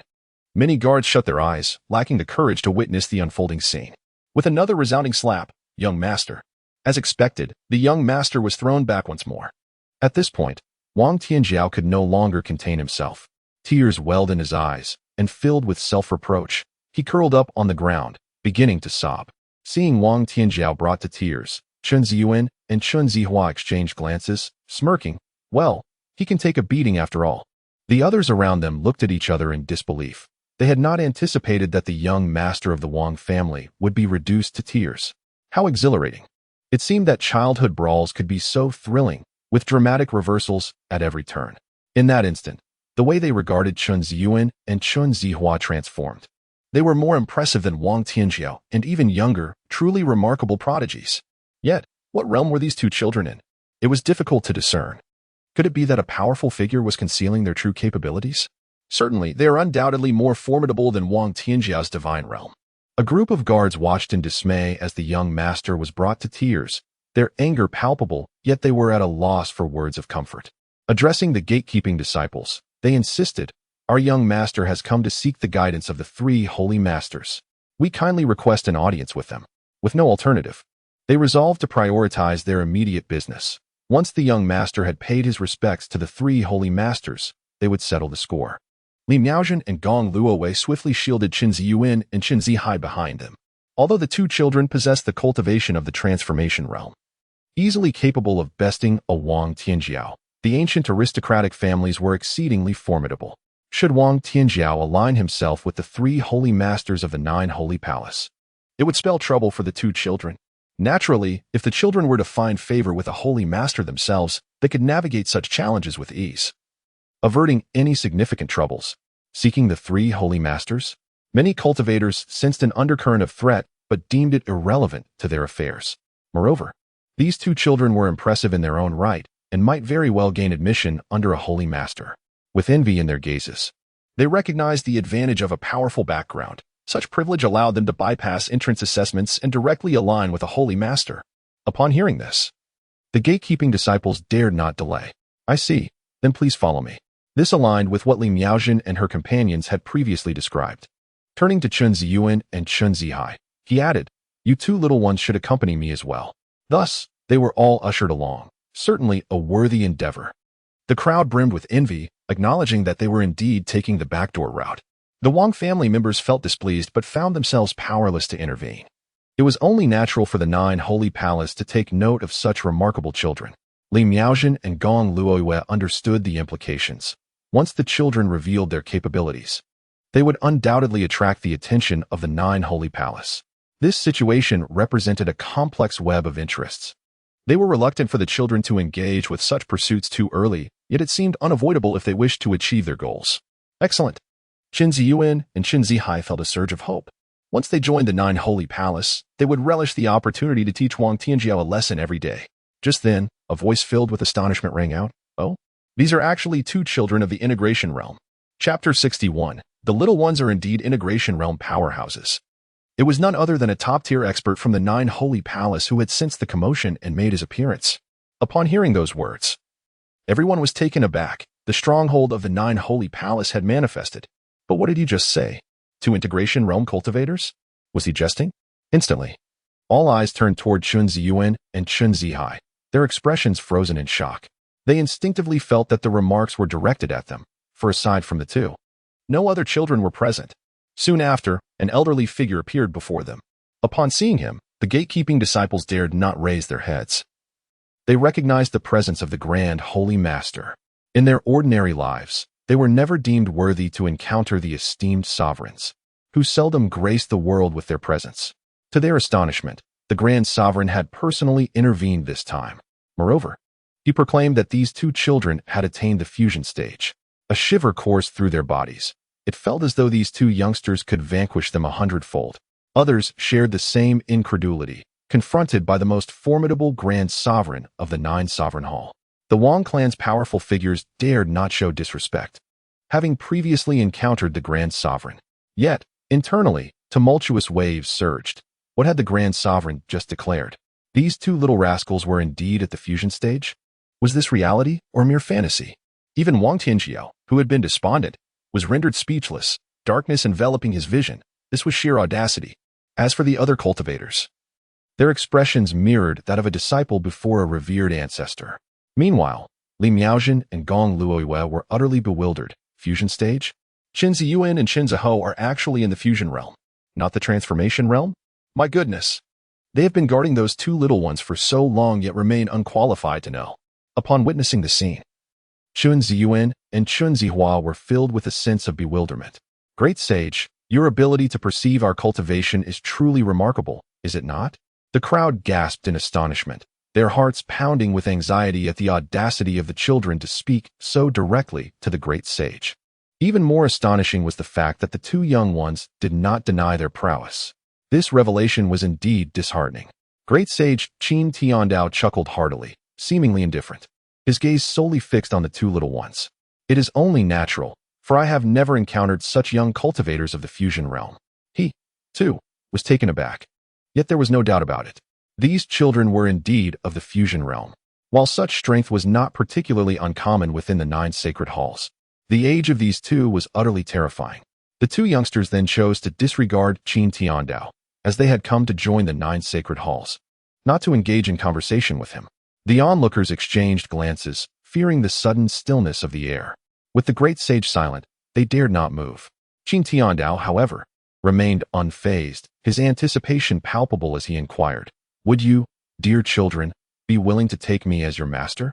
The prospect of the great sage seeking disciples filled the crowd with envy. Yet, considering the extraordinary talent of such young prodigies, it was only natural. It was almost unbelievable, leading to renewed speculation about the origins of these children from the Pure World Valley. The members of the Wang family appeared increasingly dismayed, as it was clear that Qin Tiandao intended to protect these 2 little ones. Li Miaojin and Gong Luoyue were overjoyed. This is it. Once the children become disciples of the great sage, all issues will be resolved. Yet, their hopes were dashed when they heard Chun Ziyuan and Chun Zihua respond, "Great sage, we are not inclined to do so. We have come to join the 9 sacred halls, not to take you as our master." "Indeed, great sage. You need not overthink it," they asserted, directly rejecting the notion of having a master, as they believed no one could surpass their father. They were merely seeking the assistance that the 9 sacred halls could provide. Not willing, the crowd was once again taken aback. They could hardly believe that the children were refusing. Li Miaojin and Gong Luowei were left utterly speechless, wondering why they had gone to such lengths only for the children to disregard their words. Do not overthink it. Qin Tiandao chuckled in disbelief. It seems I have been mistaken. I am not anxious for your response. Then, great sage, may we join the 9 sacred halls? Chun Ziyuan retorted. Yes, great sage. Can we receive the protection of the 9 sacred halls? The crowd fell silent, perplexed by the juxtaposition of the children's outright rejection of the great sage, while simultaneously expressing a desire to join the 9 sacred halls. It felt somewhat contradictory, as though they sought to benefit without obligation. Qin Tiandao, of course, would not refuse. Certainly, the 9 sacred halls welcomes you both. He was not concerned. Enticing the 2 children to accept him as their master would be an easy endeavor over time. Splendid. We are joining the 9 sacred halls. Qin Ziyuan and Qin Zihua exclaimed joyfully, leaping with exhilaration. They could now look forward to teaching the Wang family a lesson in due time. Indeed, indeed. The expressions of the crowd darkened instantly, and many formidable members of the Wang family were so enraged that they spat blood. They were audaciously proclaiming their intention to discipline the young master of the Wang family before their very eyes. They found themselves unable to refute such claims. Furthermore, Wang Tianjiao felt personally affronted. Was the Wang family merely a ripe persimmon for the picking? Qin Tiandao then turned his gaze towards Wang Tianjiao and the others. It became evident that he was the young master of the ancient Wang clan. These 2 children, with their innocent banter and playful antics, were not to be taken too seriously. As for Wang Tianjiao's desire to apprentice under the 3 holy masters, he was certainly aware of it. The crowd perceived the holy master's blatant favoritism. The holy master had spoken, and the members of the Wang family dared not utter a word in protest. They were fully cognizant of the bias yet could only nod in acquiescence, utterly exasperated by the 2 children. Qin Tiandao acknowledged them with a sound and noted that the 3 holy masters had pressing matters at hand. Otherwise, they would have personally come to receive them. Very well. You may go to meet him now. The strong members of the Wang family cupped their hands in a gesture of respect, reluctantly leading the unwilling Wang Tianjiao to meet the 3 holy masters. Qin Tiandao looked at the 2 children, finding them quite endearing despite their mischievousness. What are your names? He inquired. I am Qin Ziyuan. I am Qin Zihai. Excellent. Ziyuan and Zihai, please follow me. All right, holy master. The children chimed. Beautiful sister, fairy sister, let us hurry. However, Li Miaojin and Gong Luowei appeared somewhat disconcerted. Qin Tiandao paid them no mind. You 2 disciples from Tianyin Temple, you may join as well. Uncertain of their relationship, he was nonetheless confident in recognizing the aura of the Tianyin technique. Perhaps by persuading these 2 children to take him as their master, he could coax Li Miaojin and Gong Luowei to speak favorably on his behalf. With the holy master's permission granted, Li Miaojin and Gong Luowei finally exhaled in relief. Thank you, holy master. It was impossible to avoid immense pressure. That Qin Tiandao could discern their origins was anticipated, after all. Evading the scrutiny of such formidable beings was exceedingly difficult. Watching them depart with Qin Tiandao, many cultivators were filled with envy, realizing that they were privy to a rare opportunity right before their eyes. Yet, envy would not change their circumstances. Nonetheless, witnessing the holy master in person made the journey worthwhile. Several gatekeeping disciples exchanged glances, realizing that had they known, they could have brought the 2 children inside directly, perhaps earning some merit in the process.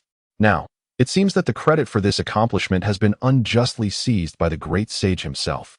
In the realm of immortals, the ancient Shao immortal domain is home to the Su family, a prominent clan with a certain degree of renown. Although not the most elite family, their standing is still commendable. At this moment, however, the entire Su family finds itself inexplicably besieged and shrouded in a pall of despair, rendered subservient to the will of others. Su Qingxue is also ensnared within this binding. Summoned back by her family, she finds herself unable to leave. Chapter 62. The Su family of ancient Shao immortal domain with a countenance as frigid as frost. Su Qingxue is acutely aware that the Su family has fallen under the dominion of the desolate Emperor's Hall, which summoned her back to serve as a pawn against the extreme Dao Imperial Palace. She is fully cognizant that both the Palace Lord and Xia Jiao have commenced their maneuvers against the desolate Emperor's Hall. Yet, at this critical juncture.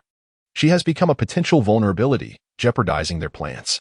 This could exacerbate an already perilous endeavor with low chances of success, should her presence lead to their failure. The repercussions would be dire, leaving her utterly ashamed before the palace lord and Xia Zhiyao. In torment, Su Qingshui closes her eyes, tears glimmering as she laments her situation. She had hoped to swiftly resolve matters concerning the Su family and return to assist, yet before she could even arrive, she found herself inadvertently complicating the situation. She understands that her own power is insufficient to break the seal, nor can she escape the confines of her family. Even the esteemed elders of the Su family lack such capabilities, as this is the handiwork of the desolate Emperor's Hall. 2 celestial beings have been dispatched to dominate their clan, rendering the Su family utterly powerless against them.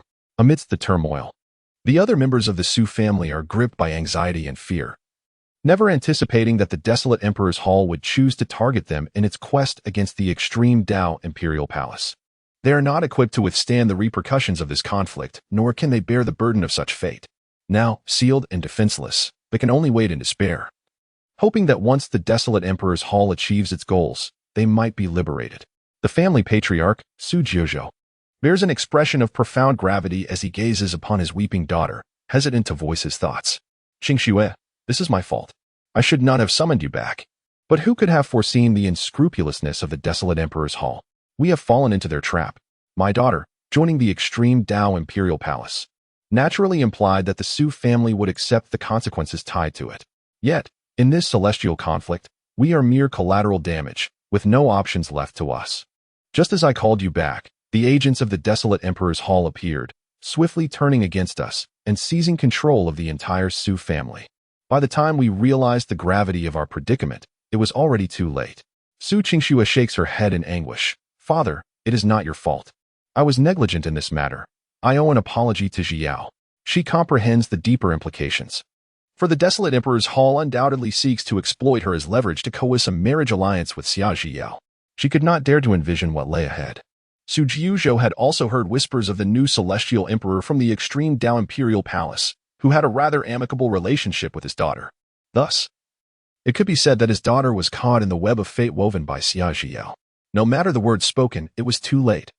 If they could not devise a response now, the consequences would be dire. Qingxue, I shall find a way to send you away, he urged. Father, if I leave, the Huangdi Palace will surely not spare the Su family. Moreover, with 2 celestial sovereigns guarding this place, I cannot escape. Su Qingshui shook her head in despair. No matter her choice, it felt irrevocably wrong.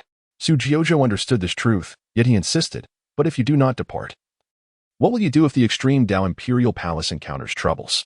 Or if the Huangdi Palace, unsatisfied with their aims, annihilates the entire Su family in anger? You would have no means of escape then.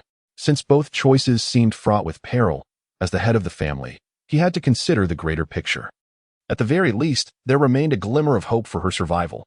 He had no certainty in his heart, yet he was of the celestial sovereign realm, albeit not as formidable as the 2 from the Huangdi Palace.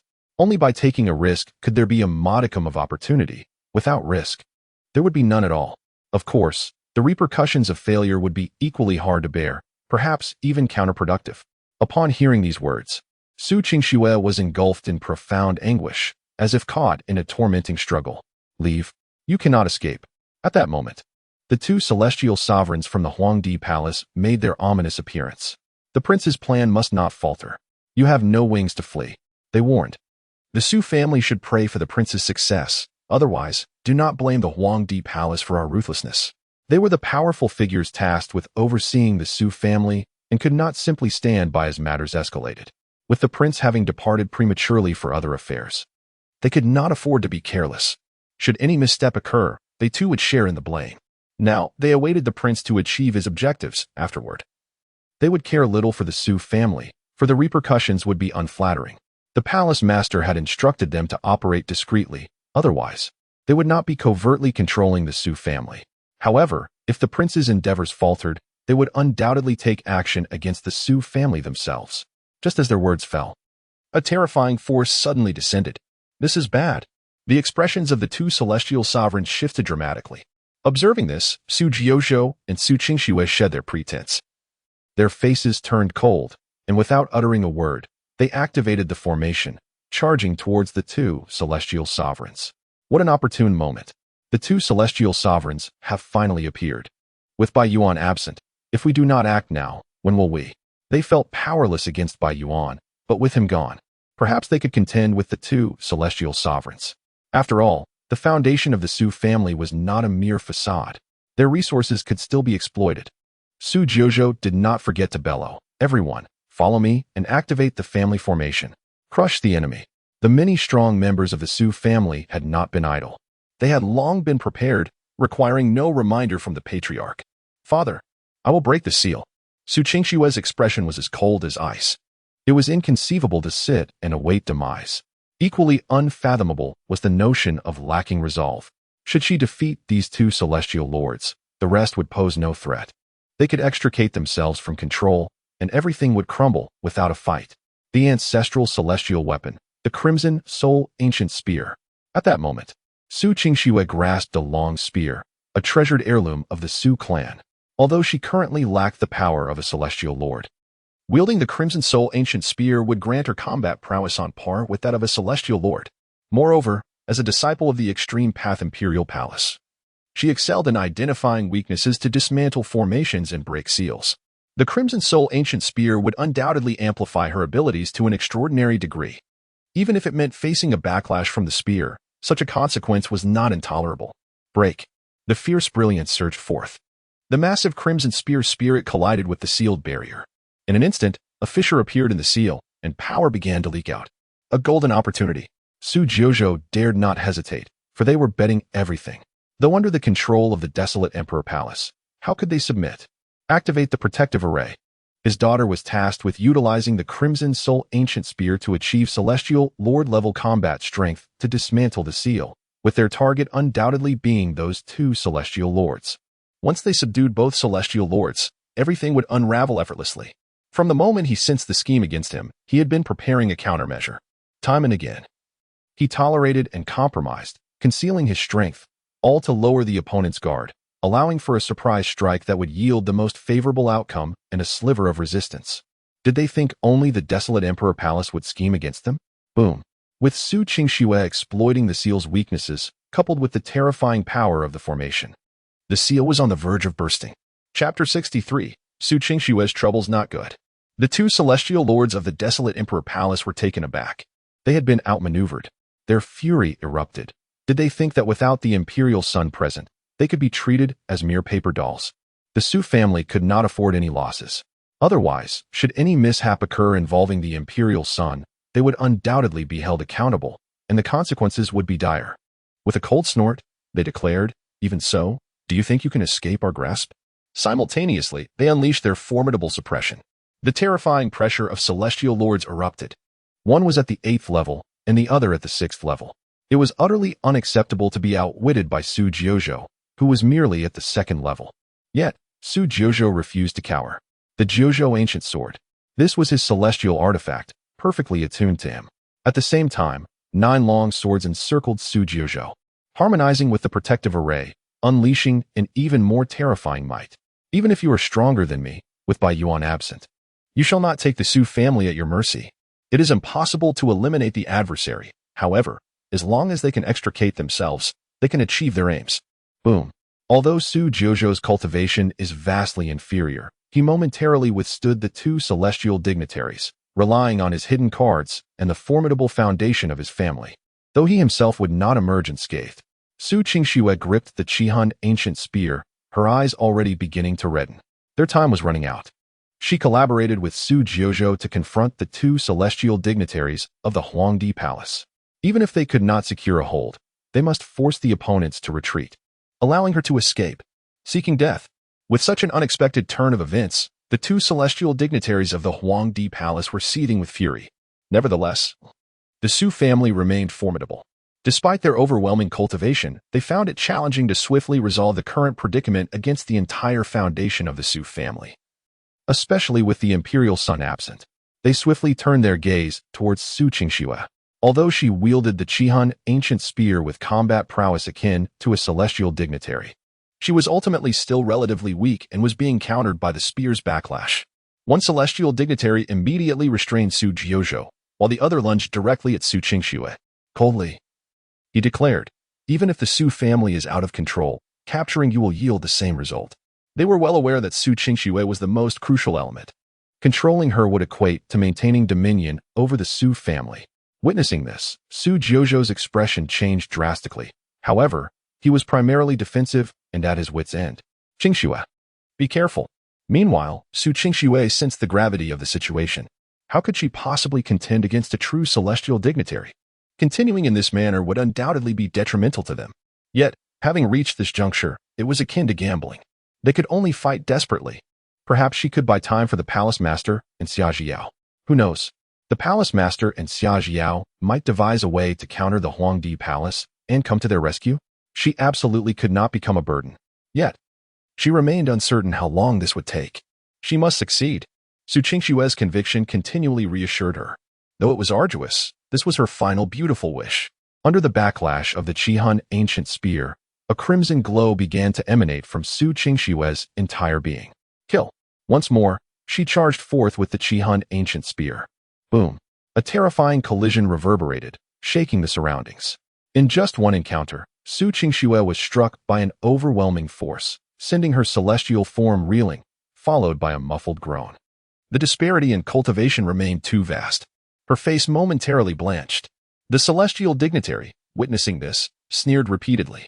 Ultimately, you rely solely on the power of that celestial weapon. How could you possibly be my match? And the extreme Dao Imperial Palace dares to attack my Huangdi Palace, even injuring the palace master.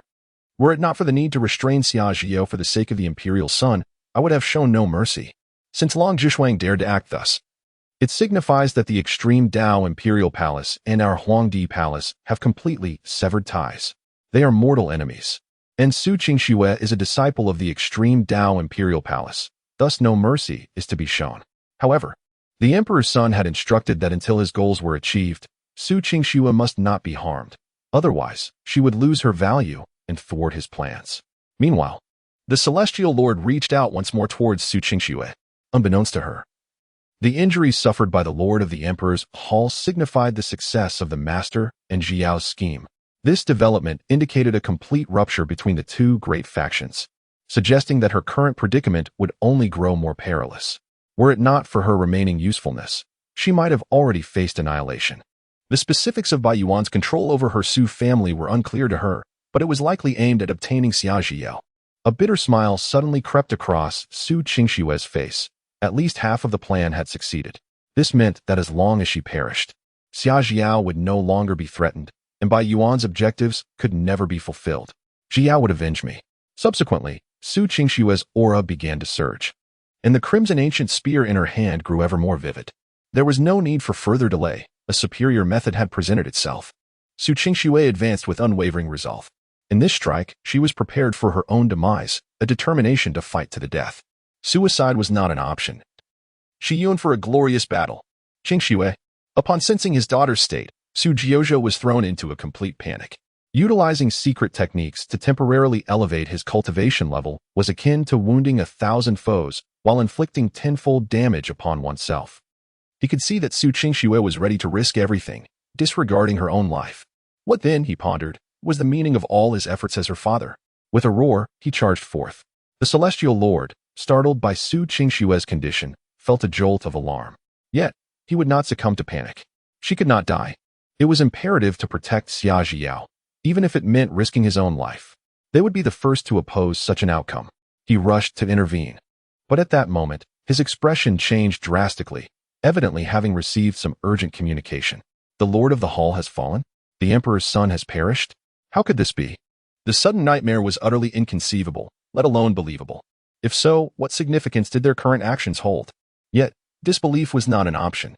The Eternal Night Celestial Emperor had re-emerged. This Celestial Lord was unaware of the specifics, but his countenance turned pale with terror.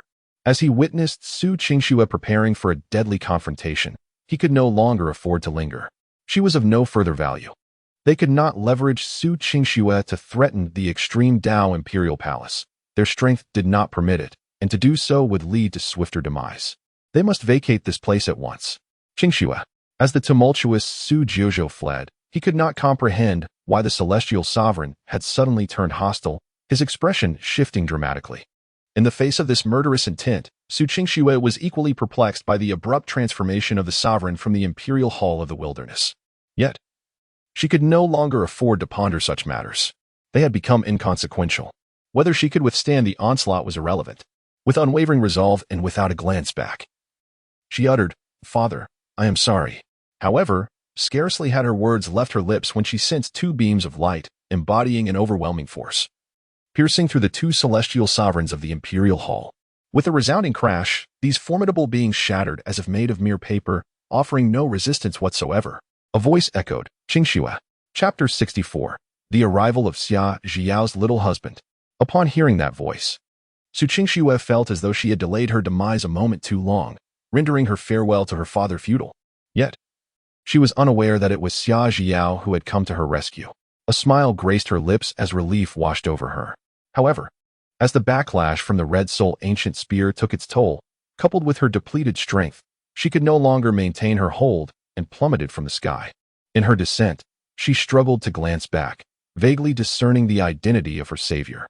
Indeed, it was Xia Zhiyao, who, known for her aversion to men, astonishingly accompanied by a male figure, piqued her curiosity immensely. Qinglian and Xia Zhiyao hastened to the scene, effortlessly vanquishing two celestial lords before immediately soaring towards the unfolding spectacle. Qingxue. Xia Zhiyao swiftly enveloped Su Qingxue in her embrace while simultaneously suppressing the formidable force of the Crimson Soul ancient spear to prevent any potential harm from its backlash. Fortuitously, they arrived just in time.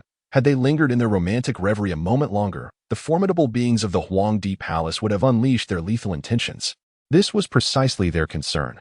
The fear that upon learning of the demise of Dijun Bai Yuan, these powerful entities would be driven by murderous intent, prompting their relentless pursuit. Meanwhile, Su Jiuzhou, witnessing the demise of his adversary, released a sigh of relief. Qingxue immediately set out to ascertain the condition of her daughter. It was evident to him, as a father, that Su Qingxue had fought with unwavering resolve. The outcome could have been tragically different. Fortunately, she had been rescued in time, allowing for the possibility of recovery. Turning to Xia Zhiyao and Qinglian, he expressed his gratitude, stating, "I appreciate your timely assistance."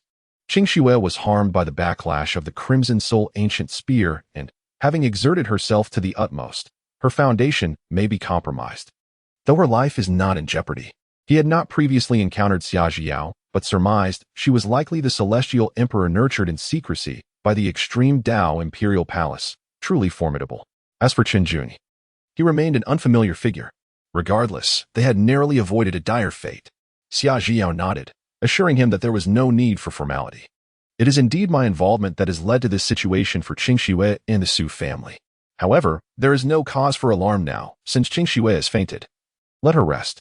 Qinglian had intended to inquire about Su Qingxue's ailments, but upon witnessing her current state, he decided against it. In the next moment, he noticed Su Qingxue struggling to open her eyes, her voice frail. "Zhiyao, I haven't fainted." "Who is he?" Xia Zhiyu replied with exasperation. "You must prioritize your rest and not concern yourself with my husband." She refrained from offering excessive comfort, fully aware that Su Qingxue had little choice in her predicament. "Oh, I'm fine. It's just that the Crimson Soul ancient spear does not resonate with my essence." "Your husband!" Su Qingxue exclaimed, nearly shouting as clarity returned to her mind, her eyes wide in astonishment. "Jiyao's charming husband has arrived. How could this be? I must hold on." Determined, she gritted her teeth to persevere. "Qingxue, you must rest," Su Jiuzhou interjected, unable to bear witnessing his daughter's injuries while she still worried about others. "Bring forth some maidservants immediately to carry Su Qingxue away." However, the marriage of a celestial emperor undoubtedly piqued curiosity, though none dared to inquire further. "Father, wait. Su Qingxue's voice faded into the distance as she was taken away to recuperate. Qinglian and Xia Zhiyue found themselves at a loss for words, indicating that Su Qingxue was not gravely injured after all. It was then that Su Jiuzhou spoke. "Ladies, I kindly invite you to my Su family for a discussion." Given the arrival of the celestial emperor from the extreme Dao imperial palace, he undoubtedly had numerous inquiries to clarify. After all, they had been cut off from information during this period and were unaware of the events that had transpired. Subsequently, Qinglian and Xia Zhiyue chose to remain temporarily at the Su residence, as it mattered little where they indulged in their romance. At the extreme Dao imperial palace, Long Zhishuang was diligently attending to subsequent affairs. With the fall of Emperor Jun and Bai Yuan, the archaic Emperor Hall no longer posed a significant threat to them. However, it was still imperative to uproot the archaic Emperor Hall to prevent any resurgence.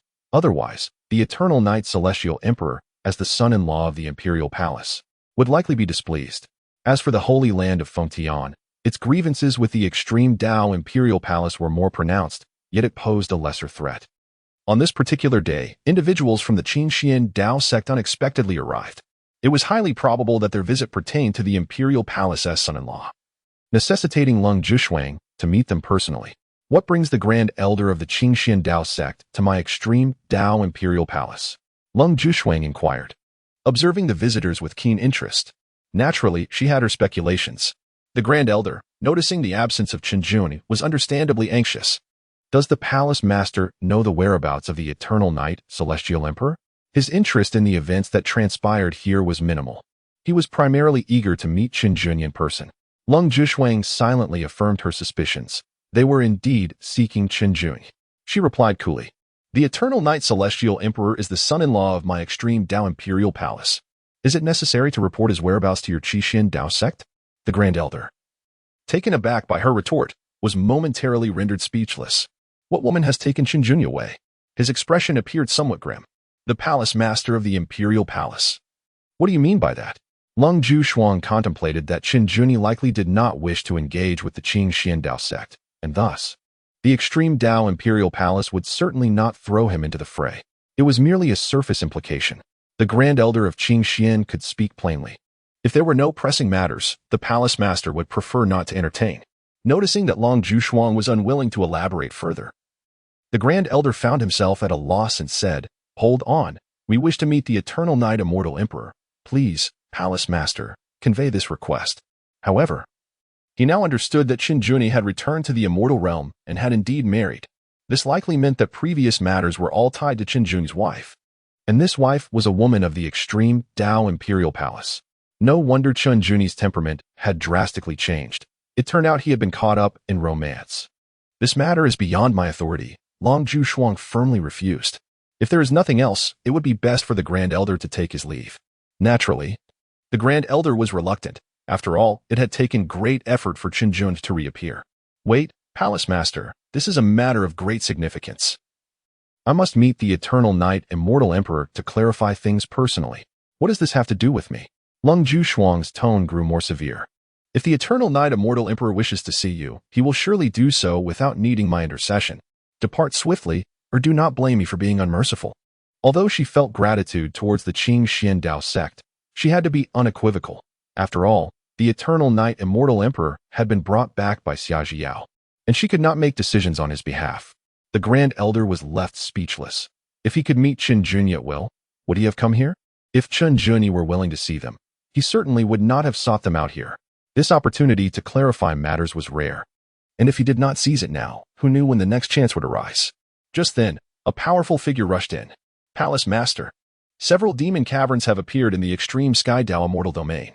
Chapter 65, The Emergence of Demon Caverns, Invasion of the Demon Clan? What? Long Zhishuang could no longer pay heed to the Grand Elder, her face now frozen with ice. The emergence of demon caverns, could it be that the demon abyss was poised to invade our 33 immortal domains again? What audacity! It should be known that the demon emperor had been suppressed and sealed by Qinjun, even though there were other formidable demon clans in the demon abyss. They clearly would not be a match for the 33 immortal domains. What is the current situation? The strong figure replied, "Demon caverns have emerged, and many shadows of the demon abyss legions are present. However, they seem to be refraining from rashly invading the immortal domain." Long Zhishuang's eyes narrowed. Refraining from rash actions? Could it be that the demon clan is plotting something? Regardless, we must send people to suppress them. We cannot allow the demon clan to expand within our extreme sky, Dao immortal domain. The invasion of the demon clan is undoubtedly aimed at seizing the resources of our immortal domain. Consequently, it would inevitably harm the interests of the extreme Dao Imperial Palace. And we cannot stand idly by. Additionally, notify the other major sects to respond with full force. Other celestial sects, of course, cannot merely stand by. They must unite formidable powers to suppress the threat. Indeed, Palace Master. After this formidable being departed, the Grand Elder's expression darkened significantly. Was this not an unfortunate reminder of past grievances? How could such an unexpected turn of events occur? It is essential to recall that when Qinglian was forced to leave the sect due to his diminished powers, it was closely tied to the invasion of the demon race into the 33 celestial domains. Now, upon visiting Qinglian, such a situation arises. Was it not akin to pouring salt into an open wound? Consequently, their meeting was rendered impossible. What? Is the Grand Elder of Qinglian still not leaving? I fear that your southern celestial domain may also fall victim to the demon race's invasion, Cold Jushuang cautioned. Although the meaning behind this sudden emergence of the demon lair remains unclear, it has yet to spiral out of control. The Grand Elder felt awkward. Indeed, such a possibility could not be dismissed. However, he did not wish to make the journey in vain. The Palace Master is correct. The emergence of the demon lair and the demon race's renewed invasion of the celestial realm is undoubtedly an ominous sign. Coincidentally, I have encountered the Eternal Knight Celestial Emperor, who is poised to elucidate this matter. Depart. Cold Jushuang could no longer contain her frustration. It was imperative to clarify their stance with the Qinglian Dao sect.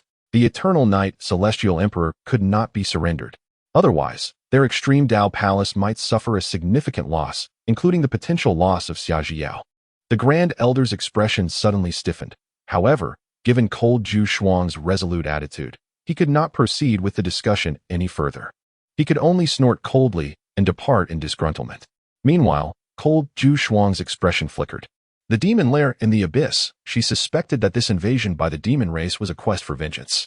With the Eternal Knight Celestial Emperor's re-emergence, the demon race must have taken notice. Thus, it was plausible that they would not let bygones be bygones regarding past grievances. This was a pursuit of revenge against the demon emperor, with Qinglian as the target. Yet, Qinglian had evidently grown even stronger. Would the demon race dare to seek retribution against him? Was this not akin to courting death? This aspect seemed somewhat illogical. What confidence did the demon race possess? Or had a more powerful demon arisen from the abyss? Upon contemplating this, Cold Jushuang's expression shifted slightly. It was not beyond the realm of possibility. Currently, since the Eternal Knight Celestial Emperor was within their extreme Dao palace, the repercussions of this causality would inevitably come to bear. Should this indeed be the case, it was evident that their extreme Dao palace would become a thorn in the demon race's side due to Qinglian, leading to further complications. Additionally, Qinglian had previously offended several top celestial sects in his quest to locate Xiaojiao, while they might not dare to voice their discontent. Their attitudes towards the extreme Dao palace would inevitably shift. Since they have arrived, they must make the best of it. Cold Jushuang could not predict the outcome. But with Qinglian present, it was surely not a grave concern. Simultaneously, demon lairs began to manifest in various celestial domains. The renewed invasion of the demon race into the celestial realm rendered the atmosphere tense and agitated. Numerous powerful beings were dispatched to investigate. Meanwhile, the smaller celestial sects were gripped by anxiety. This is dire news. The demon lair has emerged. The demons from the abyss are poised to invade our celestial domain. The demon clan remains as relentless as ever. What is there to fear? The demon emperor was already subdued by the Evernight Celestial Emperor in our celestial domain. What waves can they possibly stir with another invasion? Furthermore, the Evernight Celestial Emperor has grown immensely powerful since then, having made quite an uproar. Even if the demon clan dares to invade, the many celestial domains will undoubtedly stand firm. Such reasoning is sound. However, this incursion by the demon clan is alarmingly sudden. Could it be that an even more formidable demon emperor has emerged? Otherwise, how could the demon clan possess such audacity? It is uncertain. Yet, the timing of their appearance seems too coincidental, especially considering that the Evernight Celestial Emperor has only recently returned. Perhaps this time, the demon clan seeks vengeance specifically against him. In that case, the Qinglian Dao sect is doomed. Incorrect. It is the extreme Dao Imperial Palace. Rumors have long circulated that the Evernight Celestial Emperor has severed ties with the Qinglian Dao sect, while the extreme Dao Imperial Palace appears to have some connection to him. Then the extreme Dao Imperial Palace is in peril. That too is mistaken. It is said that the Evernight Celestial Emperor is on the verge of attaining the absolute celestial realm, capable of annihilating the three emperors, far surpassing his former strength. The demon clan's quest for revenge will not be easily realized, let alone implicating the extreme Dao Imperial Palace. Similar sentiments have begun to proliferate. Meanwhile, in the southern celestial domain, similar circumstances unfold. At the Qinglian Dao sect, the disciples are increasingly anxious. The emergence of the demon abyss and the invasion of the demon clan pose significant threats. If they cannot respond effectively, it would be a tremendous blow to even the top celestial sections. Not to mention, their Qinglian sect has long-standing ties to the Evernight Celestial Emperor. Who knows if the demon clan's invasion will seek retribution and unleash their wrath upon them. Even if they are capable of coping, the potential for severe consequences is something they wish to avoid. Upon learning of these events, Imo Qingro's expression turned grave. This day arrived much sooner than anticipated. Could this be what the sect master and the others have been preparing against? Yet, given her junior's current prowess, it seems that their worries may be unfounded. Even if the demon clan seeks vengeance against her junior, it would not be an easy task. Sect Master Yi Qingxian felt a deep sense of reflection. This day has indeed come. For a moment, he believed that expelling Chen Juni from the sect was an exceedingly wise decision. At the very least, it could mitigate the causal ties, preventing the invading demon clan from targeting the Qinglian sect and causing greater calamity. However, with Chen Juni now so formidable, that decision seems increasingly questionable. Human hearts are complex, and the cycle of cause and effect continues unabated.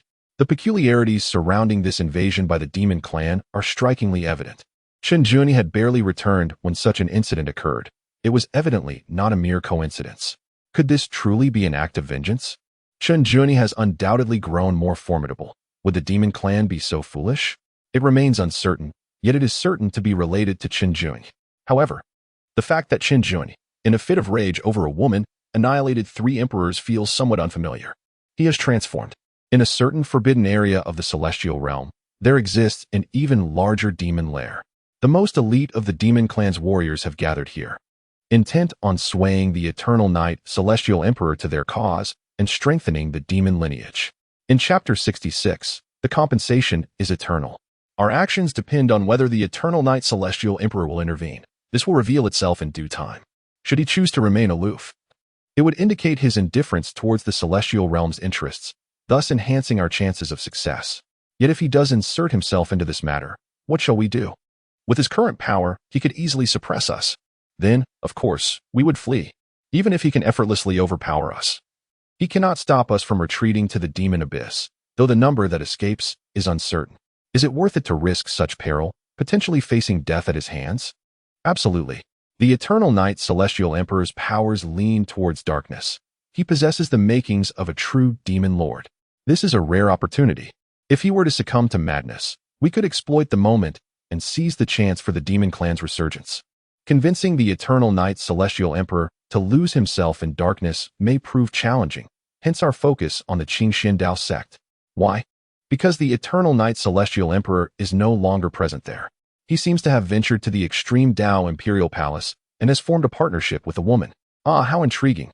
In this scenario, we could achieve 2 objectives with one stroke, sway one and obtain the other.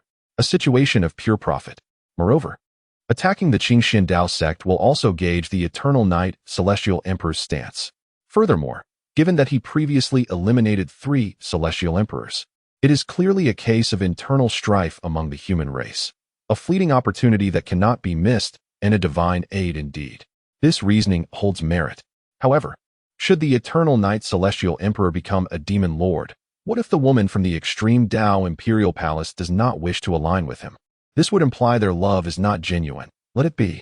Besides, once the Eternal Night Celestial Emperor ascends to our ranks, if she is unwilling, we shall simply take her by force. That seems inappropriate. A forcibly obtained fruit is never sweet, and this could easily ruin any affection. Nonsense. Where are your thoughts wandering? We must act swiftly. A cadre of demons engages in spirited discussion, strategizing their plans. At the Su family residence, tranquility has returned. Yet the members appear to bear the weight of having survived a calamity. They narrowly averted disaster. The young lady almost met her end. The memory brings a shudder. But thankfully, the troubles have subsided. The Celestial Emperor from the extreme Dao Imperial Palace has come to their aid. Meanwhile, Chen Juni and his wife, Xia Jiao, after apprising Su Jiuzhou of certain matters, proceed to visit Su Qingxue. At this moment, Su Qingxue remains in a deep slumber. Perhaps it was the after-effect of a previous moment of mental strain, as she fainted once more upon regaining her senses. This clearly indicated that her body had endured significant trauma. Xia Ziyou, by her side, felt a pang of guilt as she gazed upon the unconscious Su Qingxue. Fortunately, her husband had arrived. Had he not, Su Qingxue might have met a dire fate, and the burden of such a calamity would haunt her for the rest of her days. Noticing that Su Qingxue showed no signs of awakening, she resolved to join her husband instead. With that, she stepped out from behind the curtains. Chen Jun reassured, "My dear, do not fret. Although she has sustained some injuries, it is not beyond the point of no return. Once she awakens, with the aid of rare herbs and treasures of the earth, she can be restored." He then embraced Xia Zhiyou, realizing that with such an incident befalling Su Qingxue, it was imperative to comfort his own wife. Upon hearing this, Xia Zhiyou revealed a faint smile, saying, "Husband, I am not worried. Since you have said so, Su Qingxue will surely be fine." Furthermore, though it may seem callous, she felt a sense of gratitude that Su Qingxue had fainted. After all, this was their first time interacting in such a capacity, and it would have been disingenuous to claim there was no sense of unfamiliarity as her husband suddenly exhibited such formidable strength. With Su Qingxue's current predicament, it provided an opportunity for the couple to navigate this newfound dynamic together. Chen Jun certainly shared this sentiment. It was indeed their first encounter in such a manner since revealing their identities as a couple. Perhaps in solitude, they may have felt a touch of unfamiliarity and restraint. However, in this setting, especially with the presence of Su Qingxue, their interactions became noticeably more harmonious, enriched by the addition of another topic of conversation. For this, they were indebted to Su Qingxue. "My dear, after this, let us return and reunite with Yuaner and Hauer, a family gathering," he suggested, suddenly recalling their children at home. After all, he had made promises to those two little ones, and it was essential that his seclusion did not extend too long. Now that some time had passed and he had addressed the karmic matters concerning his wife, it was only reasonable for him, as a father, to conclude his retreat. At the mention of their children's names, Xia Zhiyao's delicate frame trembled slightly. Indeed, she had two little ones of her own, and after this, she would finally have the chance to see them. "My husband, I will finally be able to meet Yuaner and Hauer," she expressed, her face alight with tenderness and joy. Yet, she couldn't help but feel that their playful indulgence had evidently consumed a considerable amount of time. Otherwise, her husband could have resolved matters sooner, allowing her to reunite with their children much earlier.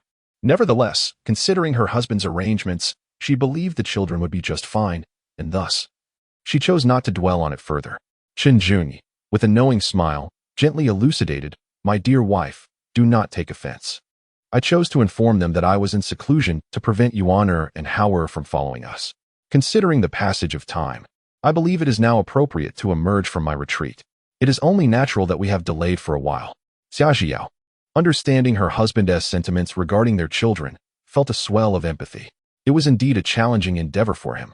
Yet, she soon found herself consumed with concern. Gazing intently at Chen Jun as she voiced her fears, "Dearest husband, do you think Yuaner and Hauer will find me a stranger? Will they ever forgive me?" Although it was not her first encounter with her children, the years apart had been numerous. She dreaded the thought of estrangement and the accompanying feelings of guilt and unease. Rest assured, Chen Jun comforted her, "Blood is thicker than water. They will not view you as a stranger. In fact, they eagerly anticipate reuniting with their mother, yearning to feel the warmth of your presence. Moreover, I have been diligent in preparing them mentally over the years. I have often spoken of you, ensuring that your name remains a cherished part of their lives. Thus, in a sense, you have been a constant companion to them." Spiritual companionship? Xia Zhiyou blinked, her heart lightened by her husband's words. His reassurances brought her solace, signifying that he had long intended to seek her out and felt confident in resolving any challenges. In retrospect, it did seem as though she, the mother, had whimsically departed, only to be reclaimed by her husband after 3 long years. Indeed, spiritual companionship is still companionship, Chen Jun remarked with a smile. Upon hearing this, Xia Zhiyou felt a wave of guilt dissipate, replaced by an overwhelming sense of gratitude towards her husband. "My dear husband, you have borne the burden of caring for them alone all these years. Your strength is commendable." Chen Jun said earnestly, "Indeed, it is arduous. Pray tell, how shall you compensate me, my lady?" The compensation her husband desired seemed insatiable. Xia Zhiyou pouted. Ever since their reunion, the compensation had scarcely ceased. Naturally, no amount would suffice. Therefore, this compensation shall bind you for a lifetime. Chen Jun asserted confidently. "Would my lady consent to that?" A flutter of emotions surged within Xia Zhiyou, as if her heart raced in response to her husband's declaration. I would, if such compensation were eternal. Although her husband embraced her, it did not hinder her from tilting her face to seek his lips. Likewise, it did not deter Qinglian from leaning in to explore her rosy lips beneath her pristine brow.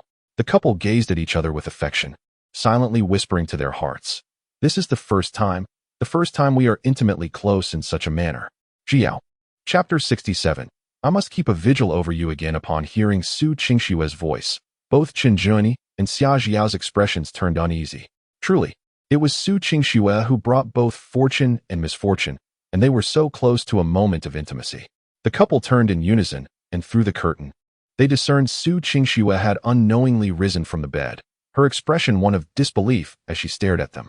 "Qingxue, you are awake," Xia Jiao exclaimed, feigning surprise as she approached.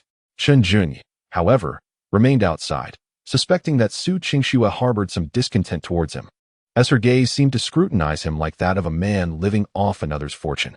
As Su Qingxue noticed Xia Jiao's arrival, she continued to peer at Qinglian through the curtain. Xia Jiao's little husband. He truly has come. Just moments ago, while she was unconscious, she had thought it merely a dream, and if her eyes had not deceived her, the couple had indeed been on the verge of a kiss. Oh, but that was not the crux of the matter.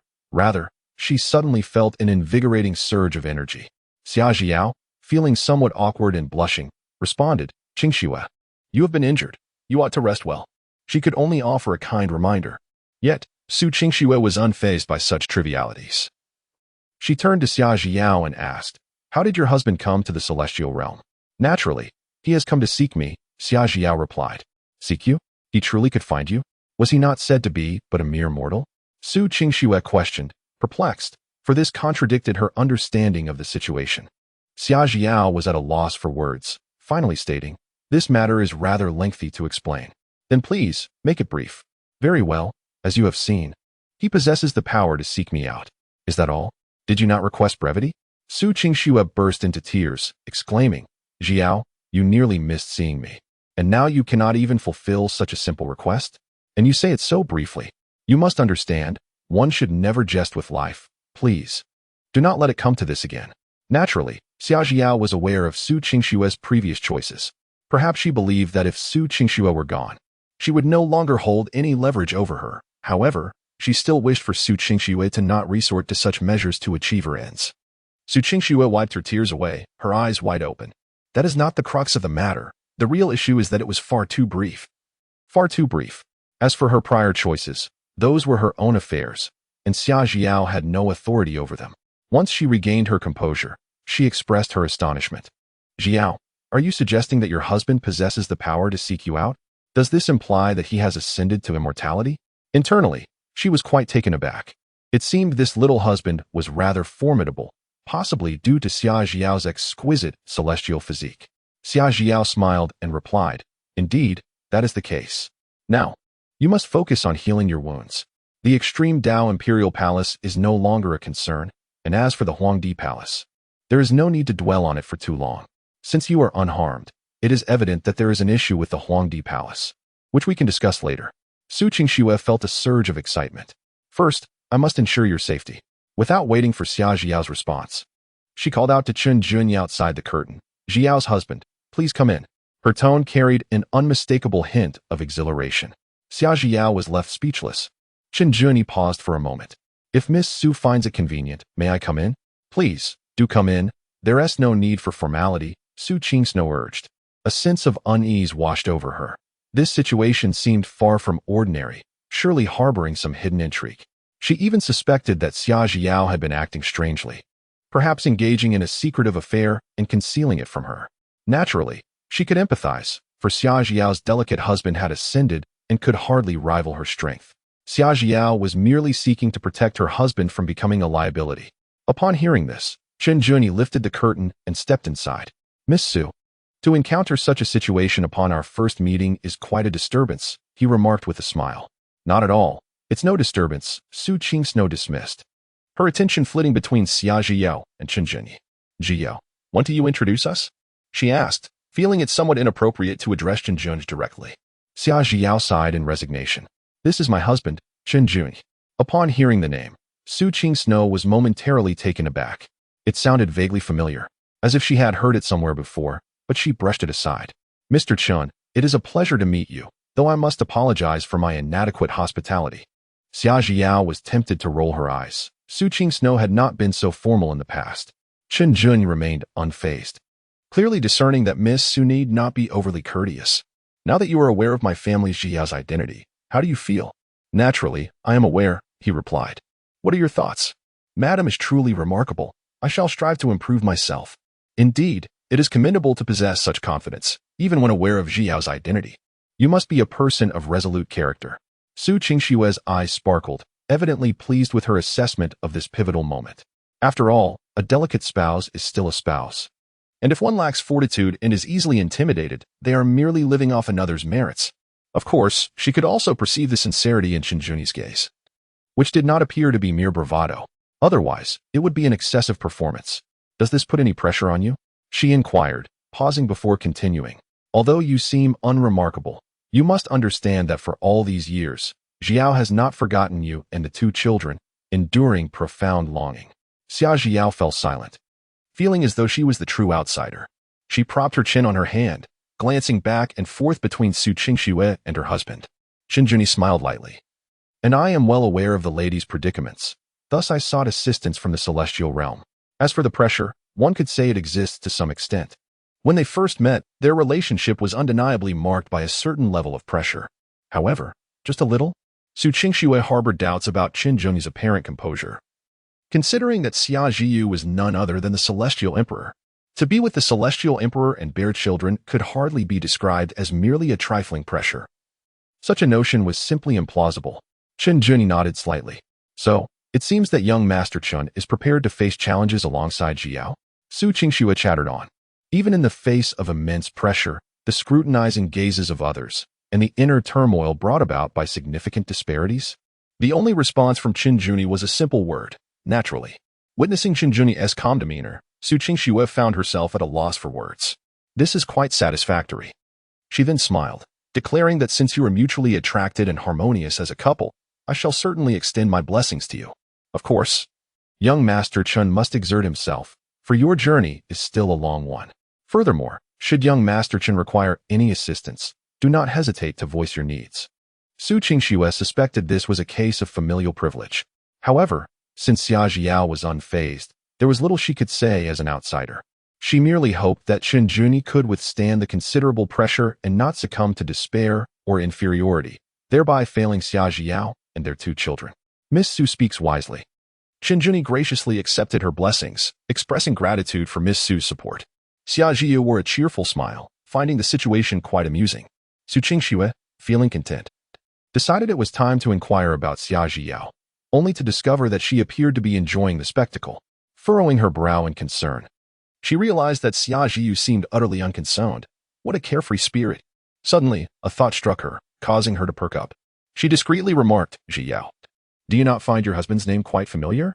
Of course, it is quite familiar. He is my husband, Xia Zhiyu replied quietly, not giving it much thought. That is not what I meant. Su Qingxue found Xia Zhiao adorably oblivious and continued, I meant that the name Qin Juni sounds familiar. It seems that the Evernight Immortal Emperor bears the same name. Xia Zhiao remained indifferent, I know. Yet at that moment, a voice interrupted them. Esteemed ladies, within the immortal realm, a demonic cave has appeared, indicating possible signs of a demon invasion. Please prepare accordingly. Upon hearing this, the faces of the three changed simultaneously. A demon invasion. Su Qingxue grew serious.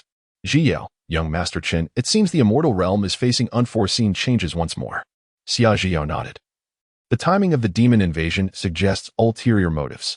After all, her husband had suppressed the demon emperor long ago. What confidence do they have to invade the immortal realm so swiftly, unless a more powerful demon has emerged? Moreover, if her husband had reappeared to find her, she suspected that this invasion might be an attempt to trouble him. Yet her husband had seemingly grown stronger. Would the demons be foolish enough to act so recklessly? Nothing seemed to add up. She cast a puzzled glance at her husband. Qin Juni found himself somewhat perplexed, yet he did not allow excessive worry to consume him. The emergence of the demon race was indeed suspicious. Nonetheless, it was prudent to prepare in advance. My dear, let us investigate, he said, prompting Xia Zhiao to offer a reminder to Su Qingxue. Qingxue, you should rest for now.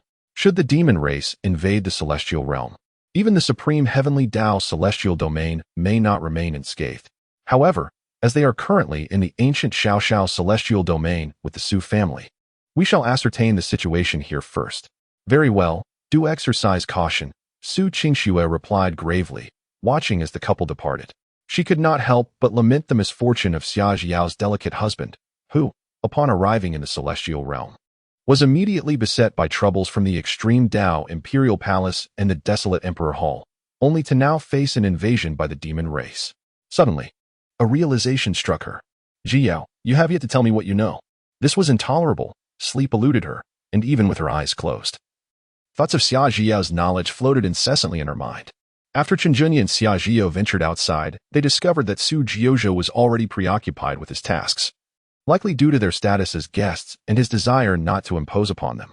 Subsequently, the couple paid it little mind and proceeded to investigate their surroundings. Before long, they began to discern peculiarities. My dear, Xia Zhiyu remarked, the emergence of this demonic lair undoubtedly signifies a passageway to the abyss of demons. Yet, it seems these demonic beings are not acting recklessly. They appear to be harboring some ulterior motive. Xia Zhiao found herself perplexed, for this atmosphere resembled a siege without assault. Qinjuni nodded. Indeed, my lady. It seems the demonic tribe has ulterior motives in their recent emergence. We shall observe the developments with patience. Xia Zhiao, of course, would not dwell on such matters for long. Then, my husband, let us take a stroll. Since no conflict has erupted yet, they might as well indulge in romance. Moreover, ever since your arrival, troubles have been incessant, leaving us no respite, and they require some time for themselves. Very well. With that, Chen Juni took his wife by the hand and began to meander leisurely. In a certain part of the celestial realm, there exists a majestic mountain known as Di Luo Mountain. This mountain stands impressively tall and vast, stretching endlessly, perhaps even larger than many esteemed celestial sections. However, due to the presence of the demon emperor being sealed here, the area within Di Luo Mountain is barren, shrouded in a faintly released demonic aura that renders it a forbidden zone. The terrifying energy leaks out, causing the rugged stone walls to appear even more menacing. Even if any living beings were to exist here, they would inevitably begin to mutate, evolving into sinister and horrifying forms, constantly warning that celestial beings should not tread here. Ordinary folk would retreat in trepidation at just a glance. Within the confines of Di Luo Mountain, surrounded by towering walls, there lies a chamber. Powerful seals and restrictions suppress a terrifying demon within. This is the demon emperor of yore. The eternal night demon emperor's expression is one of fury. Evidently his wrath has not diminished during the years of his confinement. You shall suffer for sealing me. Back then, the eternal night celestial emperor managed to imprison him here with his 6th-tier celestial power. How could he accept such indignation? Though he is wounded, his adversary is now powerless. Once he regains his strength, he will surely shatter the seal. At that time, who could possibly stand in his way? The demon emperor vents his pent-up rage. Although the eternal night celestial emperor is formidable, he is ultimately just a 6th-tier celestial being. Had he not been injured at that time? How could the eternal night celestial emperor have confined him here? As long as he can restore his power and return to his zenith, he will undoubtedly break the seal laid by the eternal night celestial emperor and escape from Di Luo Mountain. At that moment, what could the eternal night celestial emperor do to impede him? What could any other celestial emperor do? Soon, very soon, the demon emperor felt a surge of excitement at this thought. How could he have remained idle during the years of his suppression? He has perpetually contemplated breaking the seal set by the eternal night celestial emperor, whether it takes a long time or a short while, with the restoration of his power. The erosion of the seal will undoubtedly shorten that duration significantly. One day he shall reclaim his freedom. When I return to the abyss of demons, in the realm of the 33 immortal domains, the demon emperor roared with a deep, resonant fury. On the ancient continent, 2 young ones, who had only recently been recalled by their parents and then forgotten once more, had made their way to the 9 sacred hall. In recent days, they have been exploring the interior of the hall, resembling 2 inquisitive children, darting about with boundless curiosity.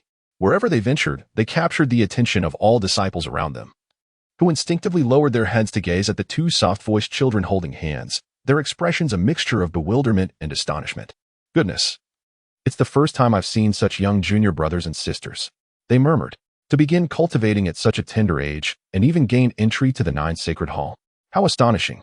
After all, The disciples permitted entry to the nine sacred hall are not of an ordinary caliber. They exchanged glances, watching as the two little ones scampered off, leaving behind their diminutive silhouettes. At this moment, Chun Ziyuan and Chun Zihua were on their way to participate in the entrance assessment of the Nine Holy Temple. "Little Hao, the Nine Holy Temple is truly magnificent," exclaimed Ziyuan. "Indeed, sister, with its vastness and the multitude of people, it must surely assist us and father in locating mother." "Precisely, but before that, we must first pass the entrance examination of the Nine Holy Temple. Once we complete the assessment, we shall surely teach that arrogant Wang family a lesson." "Yes, little Hao, let us hasten our steps." "All right, sister." Nearby, Li Miaojin and Gong Luoyue watched the two children with a sense of helplessness. They clearly had the option to take shortcuts, yet they insisted on striving for success through their own efforts. They had even turned down the great sage, who had offered to exempt them from the examination, stating, "This does not adhere to the rules." It was evident that they wished to avoid taking the great sage as their master while still following the conventional process to join the Nine Holy Temple. Faced with the children's unwavering principles, neither of them dared to speak up or inquire further. The revelation that these two children possessed the capabilities of a combined realm powerhouse lingered in their minds, leaving them restless for several days and nights. However, this very determination would undoubtedly earn the children the Nine Holy Temple's heightened attention, even prompting the ancient Wang family to reconsider their stance. Consequently, the two temporary guardians could feel a sense of reassurance. As for the Nine Holy Temple, it was indeed vast, imposing, and formidable. Until they could ensure Chun Ziyuan and Chun Zihua's stability, they found themselves unable to depart. Soon, they arrived at the designated area for new disciples to undertake the entrance assessment. Chapter 69. The determination to participate in the entrance assessment. This was the assessment ground specifically established by the Nine Holy Temple, as attracting fresh talent was of paramount importance to its continued prosperity. Selecting disciples with exceptional potential was undoubtedly the key. Those who qualified would naturally ascend the ranks with ease, while their abilities would determine their classification. Or they might be taken under the wing of esteemed figures from the Nine Holy Temple. Conversely, those who did not meet the requirements would have no choice but to leave. At this moment, the atmosphere was exceptionally quiet, with no one daring to raise their voice. Upon witnessing the scene, Chun Ziyuan's eyes sparkled with excitement as she softly reminded her brother, "Xiao Hao, we have arrived at our sister's place. What shall we do now?" Chun Zihu, suppressing his inner exhilaration, pondered whether they could indeed teach the Wang family's young master a lesson, contingent upon their performance.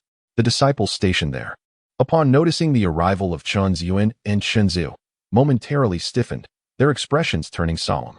They lowered their heads and urged, "Junior brother, junior sister, this is a crucial assessment area, not a place for you to be." It was no jest. Even the Grand Master had declared that the two children were exempt from the entrance examination. Given the circumstances, such younglings were unprecedented in their experience. Upon hearing this, Chun Ziyuan replied sternly, "Senior brother, you must not show favoritism. Allowing them to participate while excluding us contradicts the established rules. Indeed, senior brother, we are here for the assessment. Otherwise, how could we chastise the young master of the Wang family daily?" Chun Zihu echoed in agreement. Favoritism?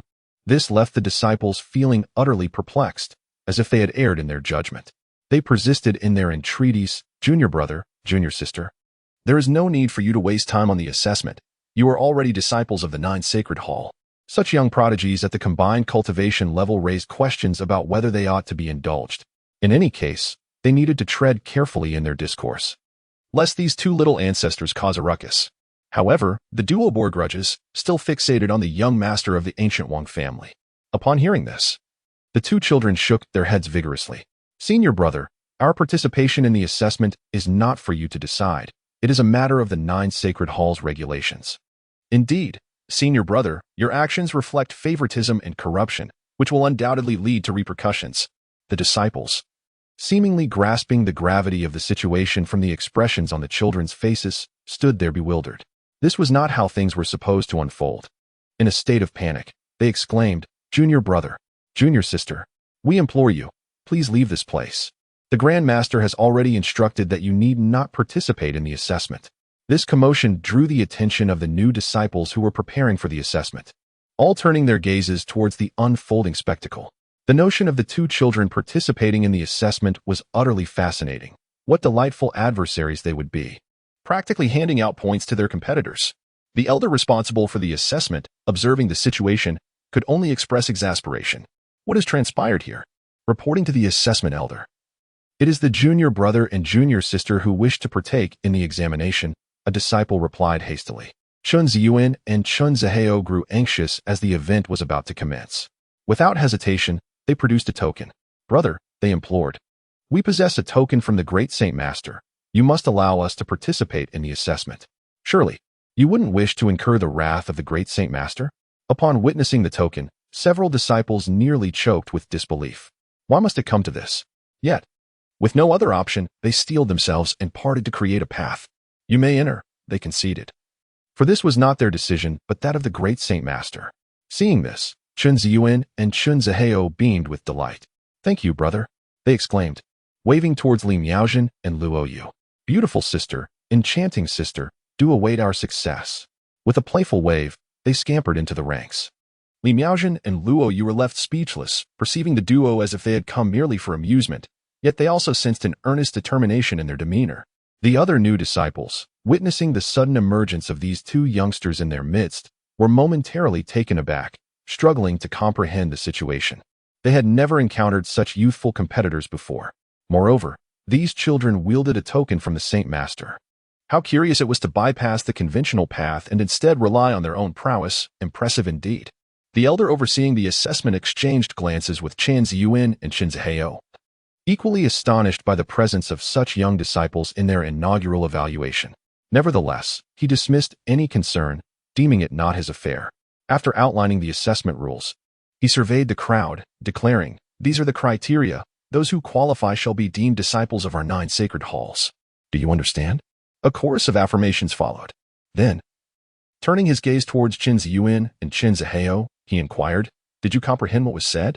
He sought to ascertain their understanding before addressing anyone else, for he needed to ensure their grasp of the rules before proceeding. Chun Ziyuan and Chun Zihao wore serious expressions as they replied to the elder, "We understand." They likely comprehended the instructions with a high degree of certainty. "Very well, exercise caution during the assessment," the elder advised, slightly exasperated at having to worry about new disciples for the first time.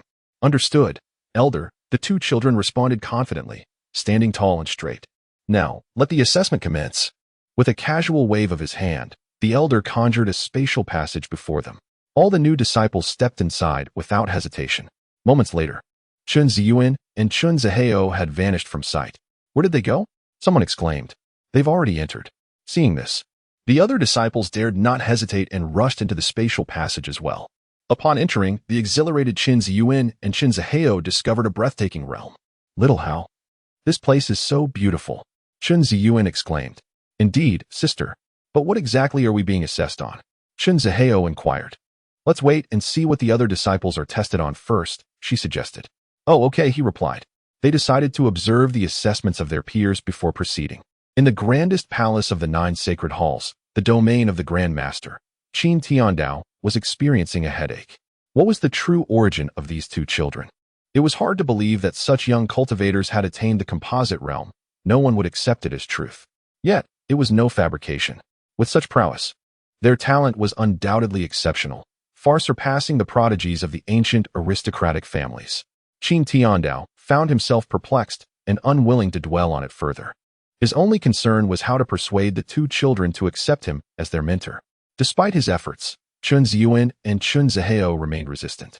Even after he had presented the Master-S token, it seemed that, despite their youth, they possessed their own convictions. Otherwise, they would not behave as they did. Perhaps they will reconsider in due time. There is no need to rush, he mused. Suddenly, he realized that the two children had gone off to participate in the entrance assessment, and he couldn't help but chuckle at the irony. Meanwhile, on another front, Wang Tianjiao had finally achieved his goal of meeting the 3rd sacred master and formally becoming his disciple. However, the humiliation of being bested by Chun Ziyuan and Qin Zihao left a deep bruise on his pride, causing him to lose sleep for several nights. "This is outrageous," he fumed. "Master, I refuse to accept this. I want to compete with them again." Chapter 70. Are you not here to be undercover? Wang Tianjiao was filled with indignation. The 3rd sacred master, Jing Guao, was a robust middle-aged man. As Wang Tianjiao's mentor, he was well aware of the boys' sentiments. Rivalry among children was inevitable, especially given their previous altercations. Compete in what? Your cultivation is vastly inferior to theirs. At the tender age of 3, he had never encountered the realm of unity, save for the occasion when the Grand Master would personally come to retrieve him. In comparison to others, my cultivation may not match theirs, however. In the arts of alchemy and talisman crafting, I am undoubtedly their superior. Wang Tianjiao clenched his fists. My family, the ancient royal clan, is a prominent lineage, teeming with diverse talents and countless formidable subordinates. Having been immersed in various disciplines of alchemy and array formation since childhood, I am certain I can defeat them. I implore you, Master, to grant me this opportunity. Wang Tianjiao brimmed with confidence. Though my cultivation may be lacking, I am sure to excel in other aspects. Jin Guo chuckled upon hearing this. Tianjiao, failure is not to be feared. Your enthusiasm is commendable. If you desire it, then pursue it on your own. He was fully aware of the ancient royal clan's formidable foundation, which could only be described as terrifying. The clan boasts a plethora of powerful alchemists, talisman makers, puppet masters, and array masters. It is certain that Wang Tianjiao has been exposed to these disciplines. Thank you, Master. Wang Tianjiao felt invigorated. Jin Guo reminded him once more. Although I have not prevented you, you must promise me one condition. What condition, Master? If you are to be defeated again, you must apologize to those 2 children. Master, why should I apologize to them? Wang Tianjiao protested, unwillingly. Jin Guo replied, since you have entered my tutelage, it is my responsibility to guide you in all matters, even against your family's wishes. Acknowledging one's mistakes and recognizing one's opponents is rare and invaluable. It is the path to greater heights. Ultimately, Wang Tianjiao was still a child, and Jin Guo believed there was room for growth. The gifts bestowed by his lineage required further refinement. With a reluctant grit of his teeth, Wang Tianjiao thought, they are merely 2 3-year-old children. 3-year-old children are still your opponents, regardless of age. Can you rise to the occasion? Jin Guo deemed it necessary to conduct the first lesson in his apprenticeship, and the timing could not be more perfect. Wang Tianjiao wrestled internally for a while. Setting aside his pride to apologize to others was an unbearable burden. Master, I accept your condition. Furthermore, I will surely defeat them this time. Apologizing is out of the question. Ha ha ha, splendid. Your confidence is commendable, and we shall see what unfolds. With that, Jin Guo refrained from further commentary. This world is one that a mere 6-year-old like Wang Tianjiao cannot fully comprehend. Matters between children are not something the Grand Master would involve himself in excessively. Then, Master, I shall go prepare. Go ahead. At the assessment grounds, Qin Ziyuan and Qin Ziho have successfully completed the first segment of their assessment. However, they find themselves somewhat perplexed. Thus, they must await the arrival of their fellow disciples to observe their methods and learn accordingly. The primary objective of this initial evaluation is to resist distractions from the external environment and not to lose oneself amidst such surroundings. Failure to do so upon entering the assessment area could result in immediate disqualification. Several disciples have already been sent away. This evaluation is not particularly arduous. Qin Ziyuan feels no pressure whatsoever. Although she initially found the beauty of the surroundings captivating, she quickly regained her composure. Indeed, sister, I have heard it said that this first part of the assessment is a test of one's state of mind. If one cannot overcome this mental challenge, returning home is the only option. Qin Zihua felt at ease, unperturbed by any distractions. Well then, let us proceed to the next assessment, said his sister. All right, sister. But what does this next evaluation entail? I have no idea. We shall wait and see once we arrive. With that, the 2 young ones dashed off. Before long, they arrived at a peculiar location. Upon witnessing the towering celestial ladder before them, both Qin Ziyuan and Qin Zihua displayed expressions of bewilderment. How can there be such an enormous ladder here? Indeed, it is quite large. I wonder where it leads. Sister, should we move this ladder? It seems to be obstructing our path. You make a valid point. Let us relocate it. Thus, the 2 children commenced their efforts to clear the hindrance. Each took hold of one end of the ladder leg, perspiration streaming down their brows. As the disciples hurriedly approached, they were dumbfounded to find the celestial ladder had vanished. Was it not stated that the second part of the assessment involved climbing the celestial ladder? Where has it gone? It ought to be right here. Could there be an issue with the evaluation? Suddenly, one disciple shouted, "Look! The celestial ladder has fled." Finally, a few disciples began to piece together the puzzle. Fled? The celestial ladder can run? Quick, pursue it. Without hesitation, they rushed after the content of their assessment. Having barely cleared the first part, they could not allow the celestial ladder to escape so easily. Upon getting closer, they discovered the two children were in fact carrying the celestial ladder away. What are you two little friends up to? Why are you moving the celestial ladder? It is meant for climbing, not for relocation. Are you attempting to cheat? By moving it away, you intend to climb it yourselves and prevent us from passing the assessment? You ought not to behave in such a manner. It was nearly laughable, as they suspected the pair might be sent by the 9 sacred halls to create chaos and increase the difficulty of the evaluation. Upon hearing this, Qin Ziyuan and Qin Zihua finally grasped the misunderstanding. We had no intention of cheating. They promptly set the celestial ladder down and began their ascent. Hurry up. Little brother, sister, I'm coming. The assembled disciples were left utterly speechless. It appeared that they had completely disregarded any rules. Once they comprehended the situation, they were astounded. Could they really have moved such a precious artifact as the celestial ladder? This was preposterous. Without further ado, they too rushed to climb the celestial ladder. As they ascended, exhaustion began to set in, and they felt the weight of the pressure bearing down upon them. Yet, they soon realized the two children had already vanished from sight. Moments passed. Qin Ziyuan and Qin Zihu have ascended the heavenly ladder, arriving at a place that holds a unique charm. It becomes evident that this grand staircase leads to another realm. A sudden realization dawns upon Qin Ziyuan. Of course. Qin Zihu glanced at the heavenly ladder and noticed that some disciples could not endure the challenge and fell directly down. Sister, they appear so exhausted. Should we not lend them a hand?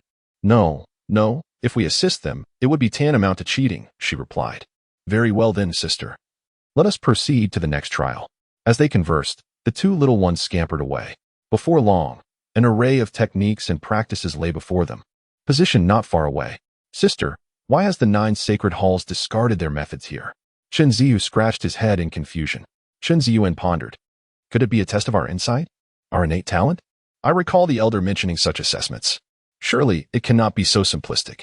Perhaps they wish to see if we can manage household chores and maintain cleanliness? That seems plausible. Shall we commence our tidying? Certainly, sister. Though perhaps we ought to take our time next time. I always rush over first, unsure of what to do. Very well. Subsequently, they embarked on a thorough cleaning spree. Before long, the impatient disciples who arrived discovered that the assessment tasks had already been addressed, their expressions darkening with dismay. Chapter 71. A horde of beasts emerges. Dear little friends, what are you so diligently occupied with? Observing the industrious pair, the other disciples felt their spirits dampen. This was proving to be even more challenging than the first segment of the assessment. They harbored serious suspicions that these two might be undercover agents sent by the 9 holy halls. We are organizing the cultivation texts. Indeed, please do not disturb us. Qin Ziyuan and Qin Zihao diligently tidied up. Managing their own children was never this overwhelming. The other disciples were rendered speechless. Dear little friends, do you think there exists a possibility for us to attain enlightenment? Enlightenment? Is it truly that simple? The two youngsters turned back in puzzlement. Simple? The disciples were at a loss for words. Perhaps it was somewhat straightforward, yet it undeniably led us to enlightenment. Oh, I see. Qin Ziyuan and Qin Zihao were also quite receptive to advice. Very well, let us embark on this journey of enlightenment. They then commenced their assessments with great earnestness. The other disciples observed in silence. What else could they do but join in the play? They too began their pursuit of enlightenment. This segment was a test of fundamental understanding. Before long, Qin Ziyuan and Qin Zihao had completed their task. Sister, I have comprehended it. This is so simple. Not challenging at all. Indeed, Xiaohao, let us wait for the others. All right. Subsequently, the two youngsters squatted to the side, quietly watching their fellow disciples seek enlightenment. Just as they were on the verge of dozing off, a voice interrupted. Dear little friends, is it simple? Have you encountered difficulties? It was a challenge indeed. Usually, the two children would dart away in a flash. Yet now, they had finally been outpaced. They were even on the brink of slumber. Qin Ziyuan suddenly felt invigorated. No. We are merely waiting for you. Otherwise, we remain oblivious to the next segment of the assessment, she remarked. Her sister's words resonated with wisdom. The other disciples felt increasingly affronted. Heavens, which mischievous child is tormenting us? It seems even our fellow disciples are not spared. As the conversation unfolded, some disciples struggled to comprehend, their mental state spiraling out of control, resulting in their immediate transportation away. Clearly, their understanding was deemed inadequate. Ultimately, Qin Ziyuan and Qin Zihua advanced to the final segment of the assessment. Observing their fellow disciples begin to slay the demonic beasts, they felt a pang of compassion. Xiaohao. It appears this round is a test of combat prowess. If we can break through, we shall be deemed qualified. Sister, must we slay the demonic beasts? We are only skilled in consumption, not in destruction. Qin Zihua expressed his concern. With a playful smile, Qin Ziyuan reassured, it's all right. It is said that each disciple must slay 10 ferocious beasts to pass through. Riding on 10 beasts ourselves serves the same purpose. Indeed, sister, let us commence. With that, the two young ones charged forward. Observing this, several beasts instinctively rushed to intercept them, thinking them mere human cubs, easily subdued. However, in mere moments, they were rendered docile, dazed and frothing at the mouth. My goodness, whose offspring are these? They are even more formidable than those cultivators. Qin Ziyuan and Qin Zihao successfully captured 20 demon beasts. All neatly organized. They were bubbling with excitement. Yay, sister, we did it. Little Hao, let's hurry. The two little ones leapt onto the back of one demon beast and began their swift escape. 19 other demon beasts followed closely behind. Unable to resist the terrifying force that compelled them forward, effectively being dragged along. There was a strong suspicion that this was the work of two human children. Other disciples, wielding their swords, were embroiled in fierce battles with numerous demon beasts, some even sustaining injuries. Those severely wounded were automatically teleported away, marking their elimination. The remaining disciples, caught in the struggle, were left dumbfounded by the spectacle before them. Slaying 10 demon beasts was an arduous task. Unexpectedly, these two children had simply ridden away with the examination's requirements. They watched helplessly as the two youngsters galloped off, dragging along 20 demon beasts, which were rendered utterly powerless, resembling a fabricated wave of beasts. For a moment, there was nothing to say. Stay calm. They still have a chance. Perseverance is key to victory. These demon beasts were not exceptionally powerful. As long as they could slay 10 and safely make their exit, they would qualify. The quicker they accomplished this, the stronger their abilities and the better their results. On the other side of the examination space, the exit was located high above a mountain peak. Disciples who passed the examination could emerge from this exit and soar on their swords for a final dash, landing in the open space before the hall. Not far away, some strong figures from the Nine Holy Hall were already waiting. After all, the Nine Holy Hall frequently recruited fresh talent and often saw the emergence of exceptionally gifted disciples. If a remarkable prodigy appeared, they would naturally strive to secure them to strengthen their lineage. Before long, they sensed some spatial fluctuations and their expressions filled with anticipation. It seemed a disciple was about to pass the examination. Haha, given the timing and performance, it surely must be impressive. I wonder which family's prodigy it is. They began to engage in casual conversation. In just a few breaths, a massive head suddenly emerged from the examination exit. The strong figures gazed at the entrance in the sky, their expressions frozen, and their inner anticipation dwindled significantly. A pig demon? This was bad. Their faces changed entirely. You beast! How dare you emerge? A furious shout escaped, igniting a desire to slay the creature. The examination area was specifically designed for new disciples, and the presence of demon beast was normal, as they were either captured or bred by the Nine Holy Hall for the purpose of testing disciples. However, these demon beasts had never dared to venture out before. Who would have thought that a pig demon would be the first to charge out? Such audacity was intolerable. To prevent casualties among other disciples, it must be slain. Upon witnessing the commotion, the pig demon's expression shifted to one of sheer terror, its eyes widening in an unmistakable desire to retreat. No, it did not wish to emerge. It was being prodded forth by two human children behind it. Ultimately, the pig demon was unable to return and was compelled to dash out instead. Following closely behind, a tumult of 20 beastly creatures, their resistance utterly futile, were likewise forced into the open. Observing this unexpected turn of events, the formidable figures of the Nine Sacred Hall were momentarily taken aback, sensing something amiss. Wait. It appeared that these demonic beasts were summoned against their will, not by choice. A sense of confusion enveloped the scene. Just then, a voice rang out, declaring, "We have completed the assessment." The diminutive figures of Qin Ziyuan and Qin Zihong emerged, a remarkable feat indeed. As they successfully pushed forth these demonic beasts which were initially reluctant to comply. Without delay, they mounted the beasts to embark on the final sprint, only to discover that the creatures remained obstinate and unwilling. Each of them seized 10 demonic beasts and commenced their dash. The 20 beasts, in a state of utter dismay, found themselves being dragged along, unable to resist, even as they struggled to retreat, their hindquarters ablaze with discomfort. Witnessing this spectacle, all the powerful individuals present were left in a state of astonishment. Chapter 72. I wish to compete with you once more. They have actually dragged the demonic beasts out? The expressions of the formidable figures darkened as they exchanged bewildered glances. Upon realizing it was Qin Ziyuan and Qin Zihong, their incredulity deepened. They were merely 2 children. While the powerful beings were momentarily stunned, the 2 youngsters had already dragged a throng of demonic beasts to stand before them. Elders, have we passed the assessment? Qin Ziyuan and Qin Zihong inquired eagerly. Behind them, the group of demonic beasts trembled, huddled together as if they had suffered immense grievances and were subjected to torment. The assessment elder and the assembly of demonic beasts exchanged bewildered glances, perplexed by the situation. What are you 2 up to? It's an assessment. We didn't wish to harm the demonic beasts, so we merely brought them out. It conveys the same intent, does it not? Indeed, indeed. Elder, have we qualified? Qin Ziyuan and Qin Zihao awaited the results, leaving everyone speechless. They had truly astonished their peers. The elder in charge of the assessment awkwardly remarked, I see. I suppose you have completed it. Despite the great master's leniency, they insisted on causing a stir. Upon hearing this, the 2 children exuberantly leaped with joy. Hooray! This is wonderful, Xiaohao, we passed, exclaimed one. Yes, sister. Now we can teach those unruly Wang family brats a lesson every day.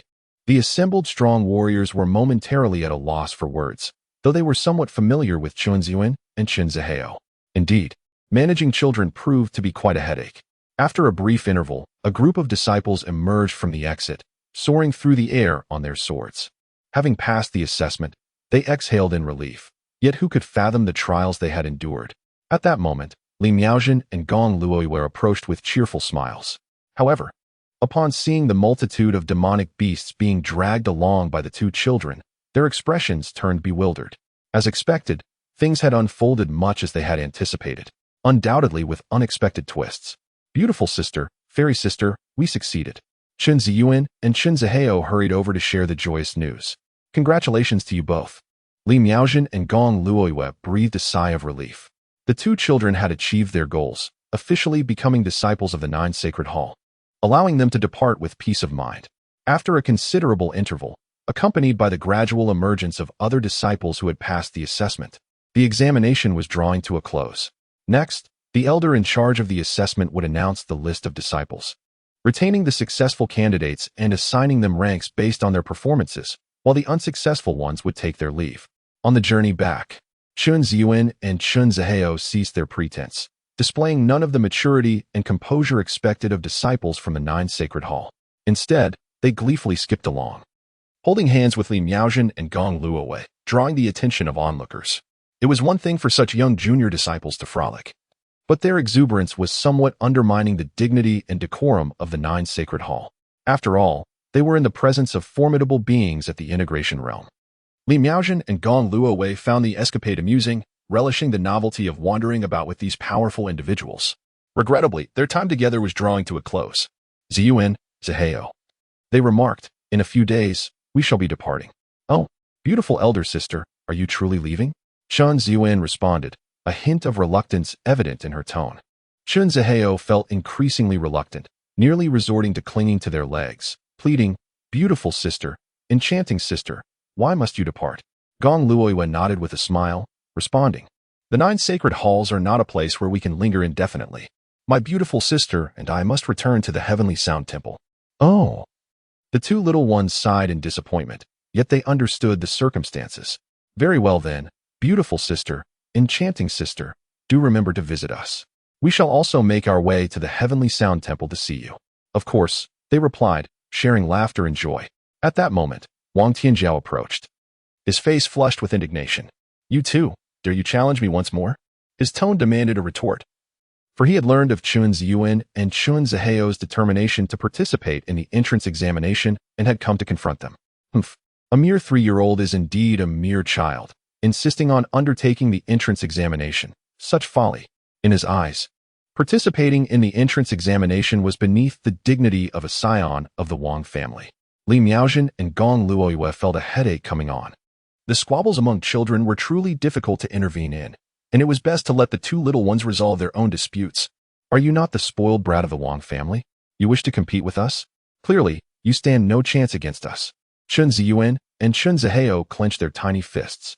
They had yet to teach a lesson to the Wang family's pampered child, yet here he was, delivering himself to them. Wang Tianjiao's face turned crimson with suppressed rage. However, he indeed lacked the strength to match them. Humph, we will compete in other ways. You are certainly no match for me. He was determined to reclaim his honor. Failing to do so would bring shame upon his family. Qin Ziyuan curled her lips, questioning. What are we comparing? Indeed, what are we comparing? Don't cry if you can't measure up to us. Qin Zihua placed his hands on his hips, brimming with confidence. Having passed the entrance assessment with ease, feeling quite inflated in spirit, Wang Tianjiao chuckled, cry? Just ensure that you don't weep when the time comes. We excel in alchemy, talisman crafting, and formations. We can conquer all. I shall undoubtedly defeat you. Upon hearing this, Li Miaojin and Gong Luoyue exchanged peculiar glances. Sensing that perhaps this was all rather favorable, Chun Ziyuan and Chun Zihua contemplated for a moment, realizing that they too possessed this skill. In their pursuit of joining the Nine Sacred Hall, they had diligently studied for several days to ensure their success. To their surprise, however, their efforts had gone unutilized. Very well, let us engage in a contest. They declared. We agree. It is imperative that we teach you a lesson. This became yet another minor objective for them upon entering the Nine Sacred Hall. Wang Tianjiao gritted her teeth in frustration. Who will teach whom a lesson is yet to be determined. She retorted. Tomorrow. Yes, tomorrow we shall compete in the Alchemy Hall. The Nine Sacred Hall. A place of notable talents, naturally harbored exceptional individuals from various domains. Yet, compared to those solely dedicated to the cultivation of their skills, such talents were relatively rare. For instance, while the Alchemy Hall attracted disciples in the art of alchemy without much fanfare, it still organized competitions that significantly contributed to the overall prestige of the Nine Sacred Hall. Very well then, we shall settle this matter tomorrow in the Alchemy Hall. Qin Zihua reluctantly acquiesced to Wang Tianjiao's demand. Qin Ziyuan undoubtedly supported her brother, nodding repeatedly in affirmation. Wang Tianjiao nearly stumbled but, dismissing further conversation, turned to leave. He needed to return and prepare, determined to reclaim his dignity. Li Miaojin and Gong Luoyue found themselves at a loss for words, unable to intervene. Especially considering they were no match for the two children. All right, Ziyuan, Zihong, let us also return and prepare. Let this be a spirited competition among the young. As long as the Huanggu royal family did not interfere, there was little for them to fear. All right, beautiful sister, fairy sister, you will assist us, won't you? Of course. They replied, before gradually walking away. Not far off, a pair of eyes observed them intently, focusing primarily on Li Miaojin and Gong Luoyue. A faint smile crept across his face. Bewitchingly enchanting, the two were indeed a striking pair of sisters, quite impressive. Chapter 73. At such a young age. You dare to compete in alchemy? A glimmer ignited in the eyes of the man as he watched the retreating figures of Li Miaojin and Gong Luoyue.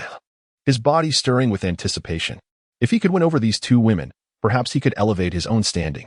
He was Ming Yi, a prince from the ancient kingdom of Shanhai, who, unable to secure the throne due to his lesser talents compared to other princes and often ridiculed as a failure, had fled to the Jiuxing Palace for survival. Yet, he was unwilling to accept this fate. He still aspired to rule the Shanhai kingdom. Without formidable strength, his ambitions remained out of reach, and he understood that only by rapidly enhancing his abilities could he return to vie for power. By chance, he had stumbled upon a dual cultivation secret technique. Engaging in intimate relations with women could expedite his training and elevate his cultivation. This prospect filled him with hope. Although currently down on his luck, he was still a prince and would not resort to desperate measures. Naturally, he preferred the young and beautiful. The more exquisite they were, the more seamlessly the dual cultivation technique would work. He had no interest in the unattractive. There was no need to compromise for the sake of power. Li Miaojin and Gong Luoyue appeared quite appealing, at least enough to stir his masculine instincts at first glance, as if they were temptresses. They are not disciples of the Jiuxing Palace, Ming Yi mused with a grin. That makes it even easier. It is not uncommon for female disciples to mysteriously disappear during their journeys, and few would pay attention, especially if they are not even from Jiuxing Palace. Naturally, he would not target those with exceptional talents or notable backgrounds, but rather, His focus would be on beautiful women of average strength and no connections. Indeed, they were perfect candidates. This left Ming Yi exceptionally impressed with both Li Miaozhen and Gong Luoyu, thoroughly satisfied. It would be best for them to be perceptive. With his identity as a prince from the ancient kingdom of Shanghai, he could easily captivate numerous women, thereby facilitating his ambitions for mutual cultivation. However, he could not help but ponder the significance of the two children. Their presence seemed excessive and might hinder his pursuit of Li Miaozhen and Gong Luoyu. After all, their constant companionship with the two beauties would undoubtedly impede their shared cultivation efforts. Nevertheless, it appeared that there was no familial connection among them, which alleviated his concerns. The ancient kingdom of Shanghai was a celestial dynasty, far from being an ordinary royal lineage, possessing formidable strength. Furthermore, the sovereign of Shanghai, his father, was also a revered sage of his generation. The Nine Sacred Hall was unlikely to intervene for the sake of disciples from other sections. It simply was not worth the trouble. If Li Miaozhen and Gong Luoyu were indeed relatives of the two children, the situation would certainly differ. Ming Yi smiled briefly before turning away. The following day, Chun Ziyuan and Chun Zihua had arrived at the pill hall as agreed, and their intention was undoubtedly to teach Wang Tianjiao a lesson. The beautiful sister and the enchanting sister were about to depart, and before their departure, it was imperative for them to showcase their prowess. Wang Tianji was also present, seeking to regain his dignity and that of his family. He was determined to defeat the two little ones today. At that moment, two 3-year-old children stood defiantly against 6-year-old Wang Tianjiao, their faces brimming with defiance. This peculiar scene was quite exasperating. The elder in charge of managing the pill hall found himself at a loss, having never encountered such a situation. The fact that children were competing in alchemy made the other talented alchemists feel rather inadequate. Yet, on one side were the two children of the fusion realm, and on the other, the young master of the ancient royal family, who naturally deserved some respect. The elder, named Dan Heezy, was one of the most esteemed alchemists in the 9 sacred halls, commanding great respect. He glanced between the children and reminded them, "If you wish to compete, I shall personally serve as your judge. Alchemy can be rather dull. Why not find some amusement in observing something different?" The other disciples of the pill hall exchanged bewildered glances, utterly astonished. "Are you joking? They are so young, yet they are already beginning to practice alchemy?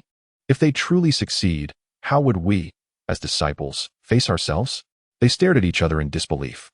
"Thank you, Elder Dan," Chun Ziyuan and Chun Zihua replied earnestly, bowing in gratitude, which elicited a wave of astonishment from the onlookers. If they succeeded, having such young alchemists join their pill hall would be a delightful spectacle. That would be quite a trouble for Elder Dan, Wang Tianjiao added. While his family indeed possessed formidable alchemists, none compared to Elder Dan, whom he revered greatly. "Very well." Dan Heezy responded with a smile, then produced the materials for their competition. "To ensure fairness, all materials will be provided by our pill hall, including identical alchemical furnaces. Under equal conditions, whoever can produce a pill of superior color and quality shall emerge victorious." Wang Tianjiao, however, was not pleased. "Elder Dan, this competition seems rather tedious. Why not allow us to demonstrate our skills freely, and you can then determine the outcome?" Dan Heezy understood Wang Tianjiao's intent, recognizing that alchemists possessed different ranks. If one side produced a pill of sufficiently high grade, the equality of conditions would become less significant. This indicated that Wang Tianjiao was quite confident. Dan Heezy turned to Chun Ziyuan and Chun Zihua, asking, "What do you two little ones think?" Though he wished to smile, he maintained a serious demeanor, needing to encourage the two children in their alchemical pursuits. Chun Ziyuan and Chun Zihu widened their eyes in astonishment. What does this mean? They did not comprehend the situation. However, they must teach the Wang family a lesson. Nodding earnestly, Elder Dan replied, "We concur. It was best to agree first and address matters later." The other disciples were taken aback. The situation was becoming increasingly intriguing. Dan Heezy, observing the competitive spirit among the children, chuckled, finding it amusing. "Very well. You may express your creativity freely. The outcome will soon be evident." Nonetheless, he held little confidence in Chun Ziyuan and Chun Zihu, as they were quite young and appeared rather bewildered, not to mention the complexities of alchemy. Whether they could grasp the control of spiritual energy and the process of preparing herbs was uncertain. It seemed somewhat challenging for them.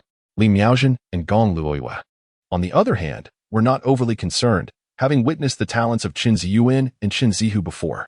"Go for it, Ziyuan and Zihu. Rest assured, beautiful sister." Enchanting sister, the two little ones replied confidently, sharing a mischievous smile. Wang Tianjiao, witnessing this, also broke into laughter. Still at ease?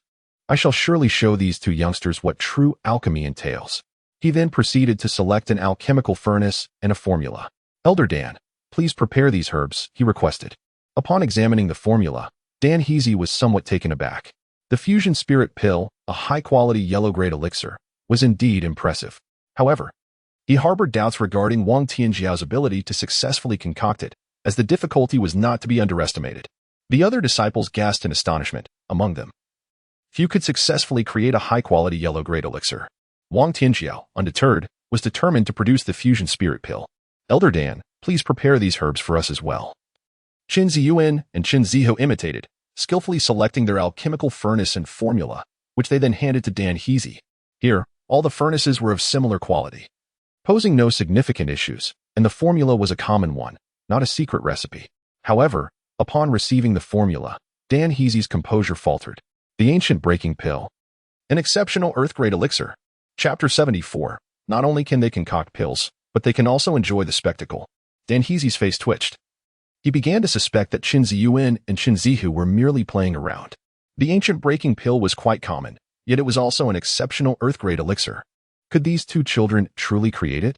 Never had he anticipated that they would choose such a high-level pill to attempt. Feeling an uptick in his blood pressure, he found that caring for children was no easy task. Upon hearing this, the other disciples were left bewildered. What? The two children wished to concoct the ancient breaking pill? They nearly burst into laughter but stifled themselves, wary of speaking too loudly. Wang Tianjiao's eyes widened in disbelief. After a moment, they all began to laugh. Is there a problem, Elder Dan? Qin Ziyuan inquired, puzzled. Indeed, Elder Dan, my sister and I are set to concoct this not-so-difficult ancient breaking pill, Qin Zihu chimed in. Not so difficult? Everyone was on the verge of losing their composure. Ha ha. Wang Tianjiao could no longer contain himself and burst into laughter. Gupadon is a superior earth-grade elixir. Do you intend to squander such precious herbs? Indeed, these two little brats are rather dim-witted, merely here to create a disturbance, rather than to compete with him. Qin Zihu's little face puffed up as he said, Don't speak while Wang Jia is standing up. Wang Tianjiao paused momentarily. Dan Heezy, feeling helpless, remarked, Wasting medicinal herbs is a minor issue, but are you too certain about this? Qin Ziyuan smiled and said, Indeed, Elder Dan, we are certain of this. My brother and I will refine this so-called ancient broken pill. This left everyone speechless, as they had never even heard of the ancient broken pill, making their endeavor seem like a mere jest. Very well, Dan Heezy thought, rendered speechless himself. What could he do other than prepare the herbs? As long as they were happy, that was enough. Before long, disciples had been dispatched to gather the necessary herbs for both the soul fusion pill and the ancient broken pill. Then the competition commenced. Wang Tianjiao seated himself before the alchemical furnace, channeling his own power to begin the refinement of the soul fusion pill. He was not in a hurry, eagerly anticipating the moment when the two young children would cause an explosion in their furnace. If they were able to successfully refine the ancient broken pill, it would truly be a marvel. They had no regard for their own level of skill, daring to select such a high-grade pill, displaying a remarkable ignorance. Meanwhile, Qin Ziyuan and Qin Zihu sat before their own furnace, diligently commencing their endeavor. Though they had never refined the ancient broken pill before, they felt it would not be overly difficult. Naturally, they were free to unleash their creativity. Observing this, the crowd maintained a respectful silence, refraining from any disturbances. As time passed, it became evident that Wang Tianjiao was meticulously refining the soul fusion pill, his process unfolding in an orderly manner, and perhaps, just perhaps, he would achieve success. This ignited a sense of anticipation among the onlookers. After all, Wang Tianjiao was still so young. Yet he could control his mental energy to such an extent, successfully refining the soul fusion pill, a feat indeed remarkable. He was truly a prodigy of the ancient royal clan. In stark contrast, Qin Ziyuan and Qin Zihu's progress evoked astonishment among the spectators. While their actions appeared quite ordinary, the more normal they seemed, the more unsettling the situation became. Dan Heezy's expression shifted. Such formidable mental energy was truly impressive. Qin Ziyuan and Qin Zihu not only possess formidable cultivation, but their mental fortitude is equally astonishing. However, alchemy requires more than just exceptional mental strength. How could they have mastered it at such a tender age? Everyone held their breath, yet their hearts ignited with fervor, including Li Miaozhen and Gong Luower, who were witnessing this for the first time. If they could truly concoct a top-tier Earth-grade elixir, those two little prodigies would transcend the mere description of being extraordinary. After a considerable pause, Chun Ziyuan turned her head and chuckled. Xiaohao, my ancient broken elixir is about to be refined. Chen Zihua, of course, was not convinced. Sister, mine is about to succeed as well. The onlookers, rendered speechless, were nearly driven to despair. Astonishingly, they were even boasting to one another. Truly remarkable. It was no surprise that they were siblings, perfectly synchronized. Yet, the more they displayed this camaraderie, the more alarmed everyone became, and a sense of unease began to permeate the atmosphere. Meanwhile, Wang Tianjiao, who was waiting for the explosion from Chun Ziyuan and Chun Zihua's alchemy furnace, noticed the change and her expression shifted dramatically. How could this be? The ancient rupture pill was a top-tier medicinal pill of the earth rank. Only formidable alchemists could concoct it. How could these two mere toddlers possibly accomplish such a feat? It was utterly unfathomable. Naturally, Wang Tianjiao was unwilling to accept this reality. Boom. In the next moment, Wang Tianjiao's furnace erupted.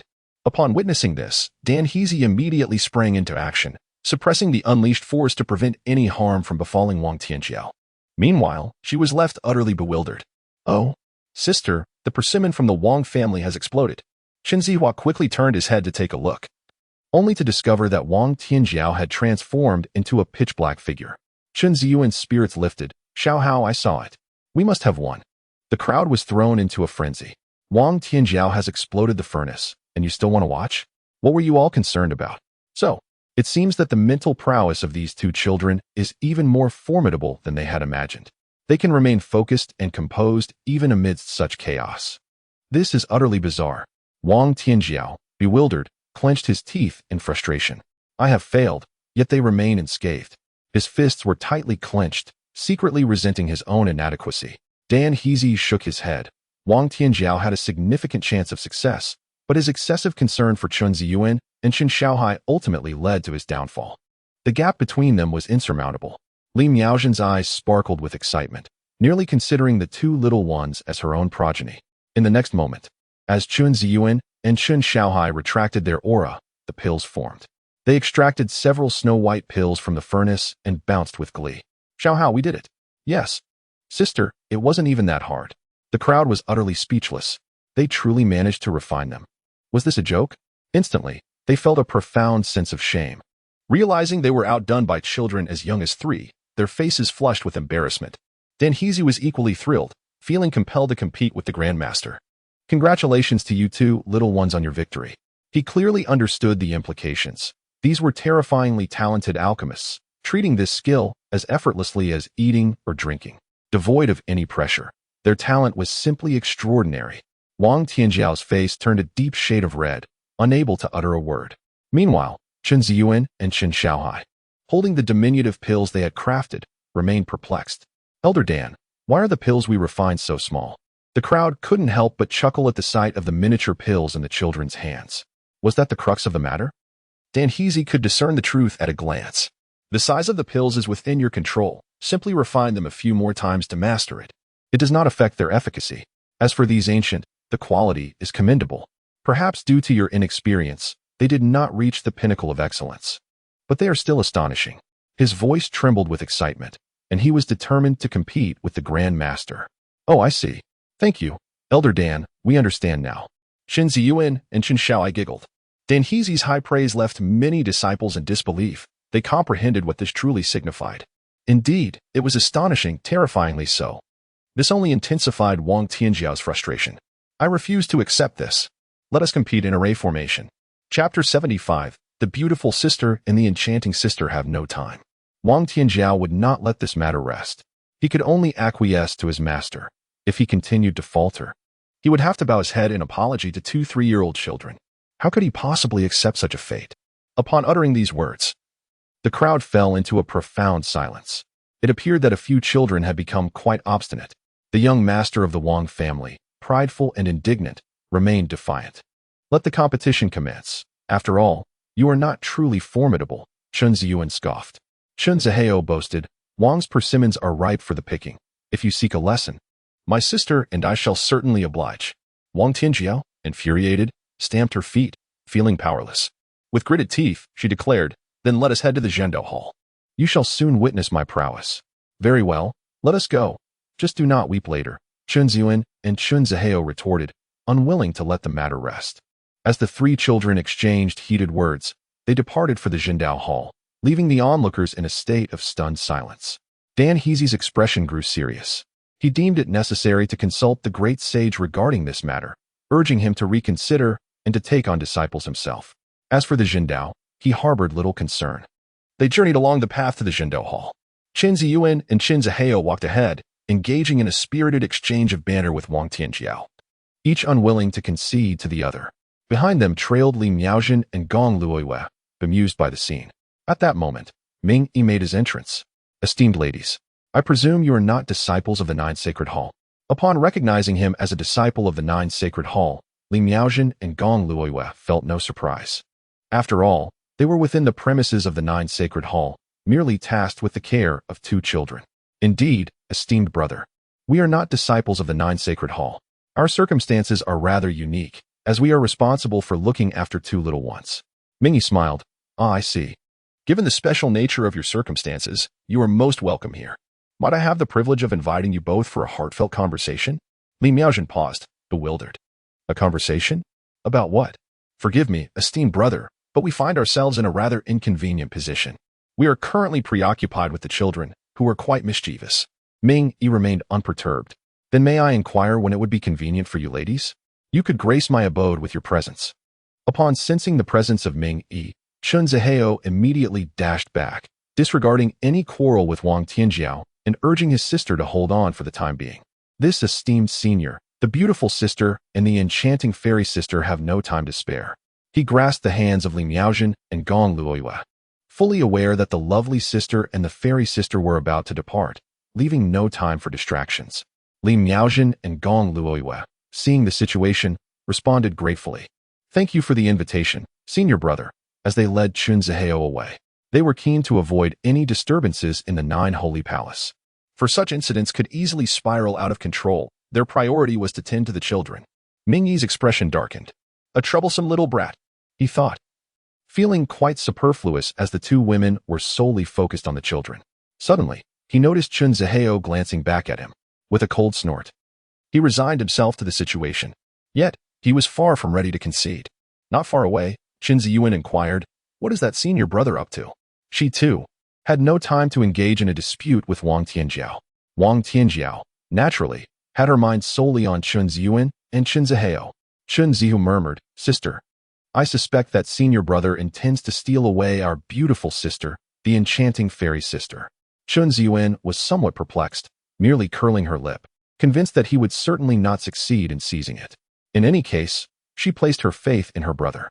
Indeed, Chun Zihua was brimming with confidence, especially as he gazed upon the enchanting elder sister.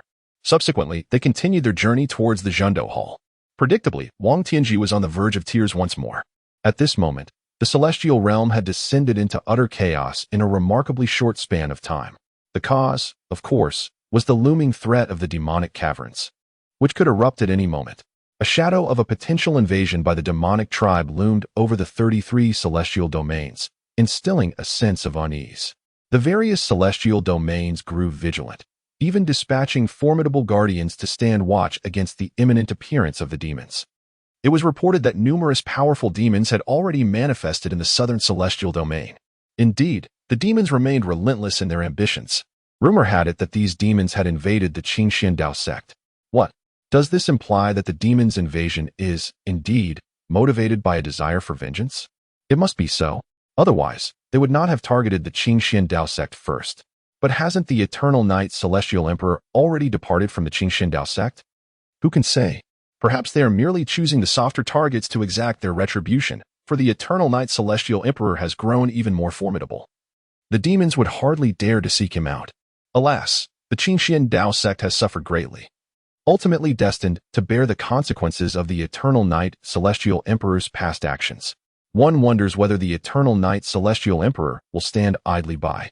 Should he choose to ignore the situation, the Qinglian sect may find themselves utterly helpless. There is wisdom in this assertion. Yet, The thoughts of such a powerful being are beyond our comprehension. In the meantime, similar sentiments began to circulate. However, they were all guardians of their respective domains, too preoccupied to concern themselves with others. Meanwhile, within the Qinglian Dao sect, chaos reigned supreme. It was clear that the invasion of the demons was far from a fortunate occurrence. Who could have anticipated that the demons would strike at them first? In an instant, numerous disciples and powerful figures found themselves in dire straits. Witnessing the onslaught of the demonic legion, compounded by the rising casualties, they felt a profound anguish. All disciples united to form a formation, resolutely determined to thwart the demon invasion. The esteemed elders each took up a position to guard one direction, while the remaining disciples rallied to slay the demons. In a moment, the scene was nothing short of astonishing, stirring commotion from all directions. The surroundings of the Qinglian Dao sect had transformed into a vast battlefield. Moreover, other celestial factions within the southern heaven celestial domain were also maneuvering at the fringes. To resist the invasion of the demonic forces, they could not afford to remain indifferent. Otherwise, their own sects would descend into chaos. Presently, they could only seek opportunities, for failure would equate to death. On another front, Qinglian found herself amidst the ranks resisting the demonic incursion. Her complexion was far from pleasant. The day they had dreaded had finally arrived. The demons were advancing towards the Qinglian Dao sect with clear intentions of vengeance, an expectation that had long been anticipated. Yet, confronting the reality still bore immense pressure. Should they fail to repel the demonic legion, the repercussions would be dire, potentially leading to the decline of the Qinglian Dao sect itself. The only solace was that, as of now, the most formidable demonic leaders had yet to appear, remaining under control. Nevertheless, even so, the Qinglian Dao sect would incur substantial losses, damaging the sect's fortune. Disciples around her sprang into action. Kill, slay these demons, and protect our sect. Blades of radiant light shot forth. Many disciples had already suffered grievous wounds, or even perished. Some were left demoralized, fear seeping into their hearts. These demons were undoubtedly targeting the Eternal Night, Celestial Emperor. They were surely seeking revenge. Cursed be it. The Eternal Night Celestial Emperor was no longer within our Qinglian Dao sect. This was a consequence of his past actions.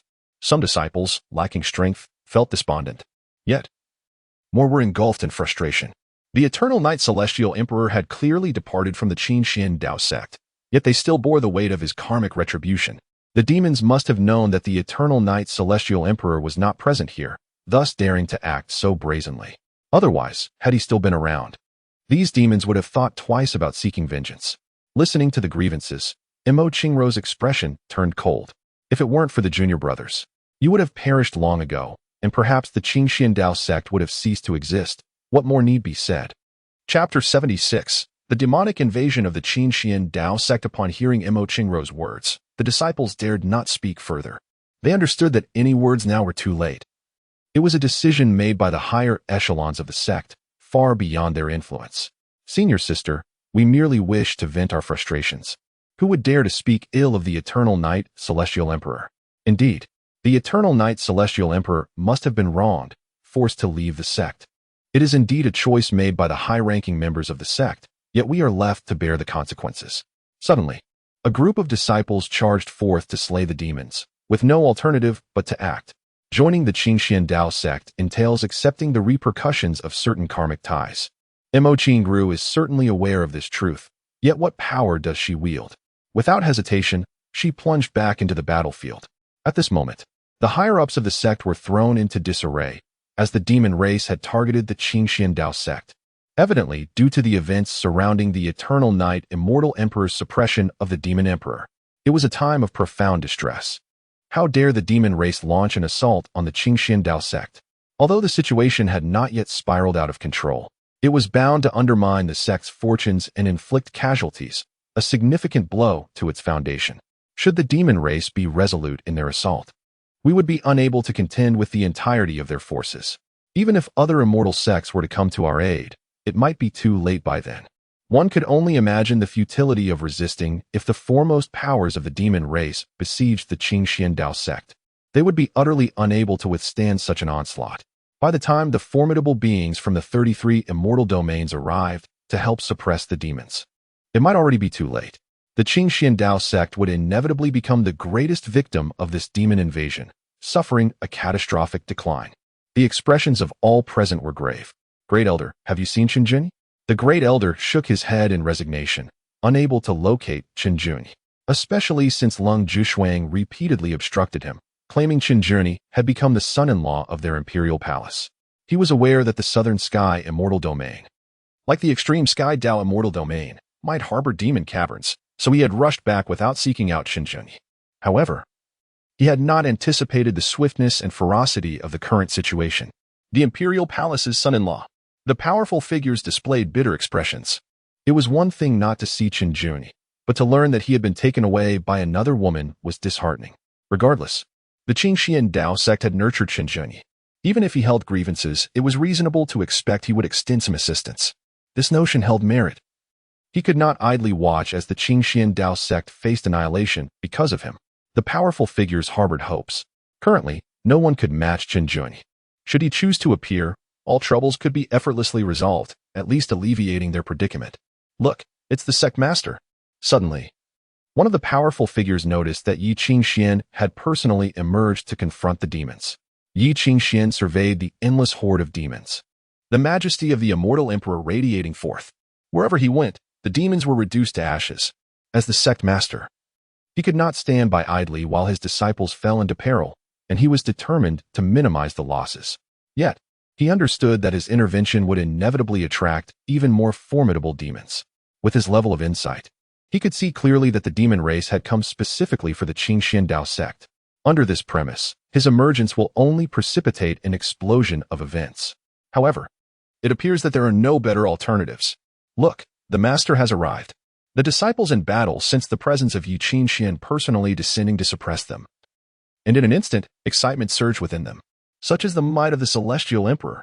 The vast majority of disciples have never witnessed the sect master's prowess, nor have they beheld the might of the immortal emperor. How could they possibly remain unshaken now? The spirit of battle has been ignited. With the sovereign present, the safety of our Qinglian Dao sect is assured, and our fortune will endure. Slay. Cut down these demonic beings. At this moment, a sinister aura spread across the sky, rising ominously as a terrifying pressure descended, rendering one breathless. This is dire. All disciples displayed expressions of terror, their faces turning pale. Under the looming presence of this formidable power, they found themselves utterly powerless to resist. This undoubtedly signified the emergence of an even more terrifying fiend. The feeble disciples felt that even a mere glance at themselves could lead to uncontrollable madness. Boom, boom, boom. Some disciples were directly caught in the explosion, reduced to ashes. Ha ha ha. Yi Qingxian, you remain unscathed. Accompanied by a hearty laugh, the dark band and the vengeful puppet made their entrance. They awaited the arrival of the eternal night celestial emperor, yet he had not yet appeared. Instead, Yi Qingxian emerged. This could not be overlooked. Witnessing such a scene, the numerous elders of the sects were visibly shaken, for two celestial emperor-level fiends had directly arrived. The infamous Dark Prison and Vengeful Puppet are renowned figures within the demon clan. Ordinary disciples gaze upon those two grotesque fiends, their hearts enveloped in terror. Yet, Yi Qingxian remains unfazed by the sight. Dark Prison, Vengeful Puppet, do you seek your own demise? As the leader, he could not possibly take a step back. With a thunderous roar, Jin declared, Yi Qingxian, you alone are no match for us. Without the eternal night, immortal emperor, how could the Qinglian Dao sect possibly withstand our might? Qiukuei laughed heartily. Although this was their scheme to ensnare the eternal night, celestial emperor, it was unlikely that they would genuinely stake their lives against Yi Qingxian. Nonetheless, one must maintain an appropriate demeanor. Yi Qingxian stood with his hands clasped behind his back. Since you dare to challenge the Qinglian Dao sect, you shall undoubtedly pay the price. Having spoken, Yi Qingxian suppressed the dark forbidden puppet and departed. The dark forbidden one let out a cold snort, vowing that the vengeance for the ancient feud with the eternal night, celestial emperor, who had once subdued the demon emperor of his demonic clan, would be avenged today. Then let us take aim at your Qinglian Dao sect. Qiukuei similarly advanced towards Yi Qingxian. Their actions were intended to gauge the attitude of the eternal night, immortal emperor. Naturally, they could not afford to engage in a life-and-death struggle. Otherwise, once the other immortal emperors reacted, they would undoubtedly be besieged, making it exceedingly difficult for them to retreat unscathed. Such an endeavor would be a futile risk. For now, Their objective was to achieve their aim and retreat promptly. As for the notion of avenging the demon emperor, it was merely a fade. There was no genuine need for vengeance, for they harbored ambitions of a far grander scale. In an instant, a fierce battle among the pinnacle of power erupted. Under the influence of this formidable force, the other disciples and the demonic clan were compelled to retreat a considerable distance. The realm of ancient celestials, Qinglian and Xiaojiao, the couple, remained leisurely at their post. They were crouched nearby, vigilantly observing a demonic cave, continuing their languid reverie. With no sign of activity from the cave, they felt no inclination to stir, rendering the scene remarkably tranquil. Uncertain of Su Jiuzhou's current endeavors, they simply gazed vacantly at the cave, surmising that no significant issues were at hand for the time being. Xiaojiao clasped Qinglian's hand and remarked, "My dear, this demonic cave remains silent. Our wait has turned rather tedious. With the demon clan not emerging, we, as celestial emperors, find ourselves devoid of purpose." Qinglian smiled gently, "My dear, the lack of commotion is indeed a favorable sign, sparing us from unnecessary troubles." Xiaojiao pondered for a moment and speculated, "My husband, do you think this sudden invasion by the demon clan is aimed at you?" "Perhaps," he replied nonchalantly, "but that is of little consequence." His primary concern at present was the safety of his beloved wife. Xiaojiao seemed to grasp her husband's sentiments. With a playful blink, she inquired, "Am I significant to you, my husband?" In response to her unexpected flirtation, Qinglian smiled affectionately, "My dear, you are indeed of utmost importance. Nothing holds greater value than you." He then drew her into his embrace. A warm feeling coursed through Xiaojiao's heart. She understood that her husband, having experienced certain trials, now held little interest in the troubles of the celestial realm, and she was more than willing to stand by him. "My husband, you are equally important to me. Therefore, if the target of this invasion by the demon clan is you, I find myself particularly concerned." Qinglian glanced at Xiaojiao, pondering her words. "What do you mean by that, my lady?" He suspected that the demon clan might be seeking vengeance, yet he also recognized the accuracy of a woman's intuition. "My dear husband, consider this. The demon clan is fully aware of your return, now even more formidable than before. Why would they choose this moment to invade the celestial realm?" Xiaojiao countered. Qinglian pondered for a moment before articulating, "The first possibility is that a more formidable demon has emerged within the demon clan, bestowing them with such audacity. However, as it stands, this possibility remains unproven. The second possibility suggests that there is an ulterior motive behind their actions." "Indeed." Xiaojiao nodded in agreement. "The likelihood of a more powerful demon arising within the clan is exceedingly slim, rendering the second scenario far more plausible. Moreover, the disturbances within the demon clan have only arisen subsequent to your appearance, clearly indicating that they are targeting you. Thus, it stands to reason that their ulterior motives must lie with you." Qinglian had a rough understanding. The lady pondered what the purpose might be. Xiaojiao, of course, could not ascertain. She remarked, "Perhaps it is to lure you out, or perhaps it is not intended to do so." Qinglian suddenly realized, "So you mean to say, my lady, that they believe their target is none other than myself? To draw him out? Such a possibility seems rather slim. Therefore, it follows that they do not wish to bring him forth. Rather, it equates to a test of him." Xiaojiao nodded, then regarded Qinglian with a peculiar expression. "Husband, I suspect they intend to sway you." Observing his wife's demeanor, Qinglian couldn't help but chuckle. "Sway me? What leads you to think such a thing, my lady?" Xiaojiao responded contemplatively, "Husband, they must be aware of your circumstances. In their eyes, it signifies turmoil within the celestial realm. Such an opportunity is ripe for employing a strategy of discord. Perhaps they seek to gain something from this. Moreover, your power leans towards darkness. They may wish to exploit that as well. Additionally, it is said that the demonic clan has been aggressively advancing against the Qinglian sect in the southern celestial realm, clearly testing your stance. Otherwise, why not target other celestial realms or sects?" Qinglian found his wife's words quite reasonable. "My dear, perhaps you are right.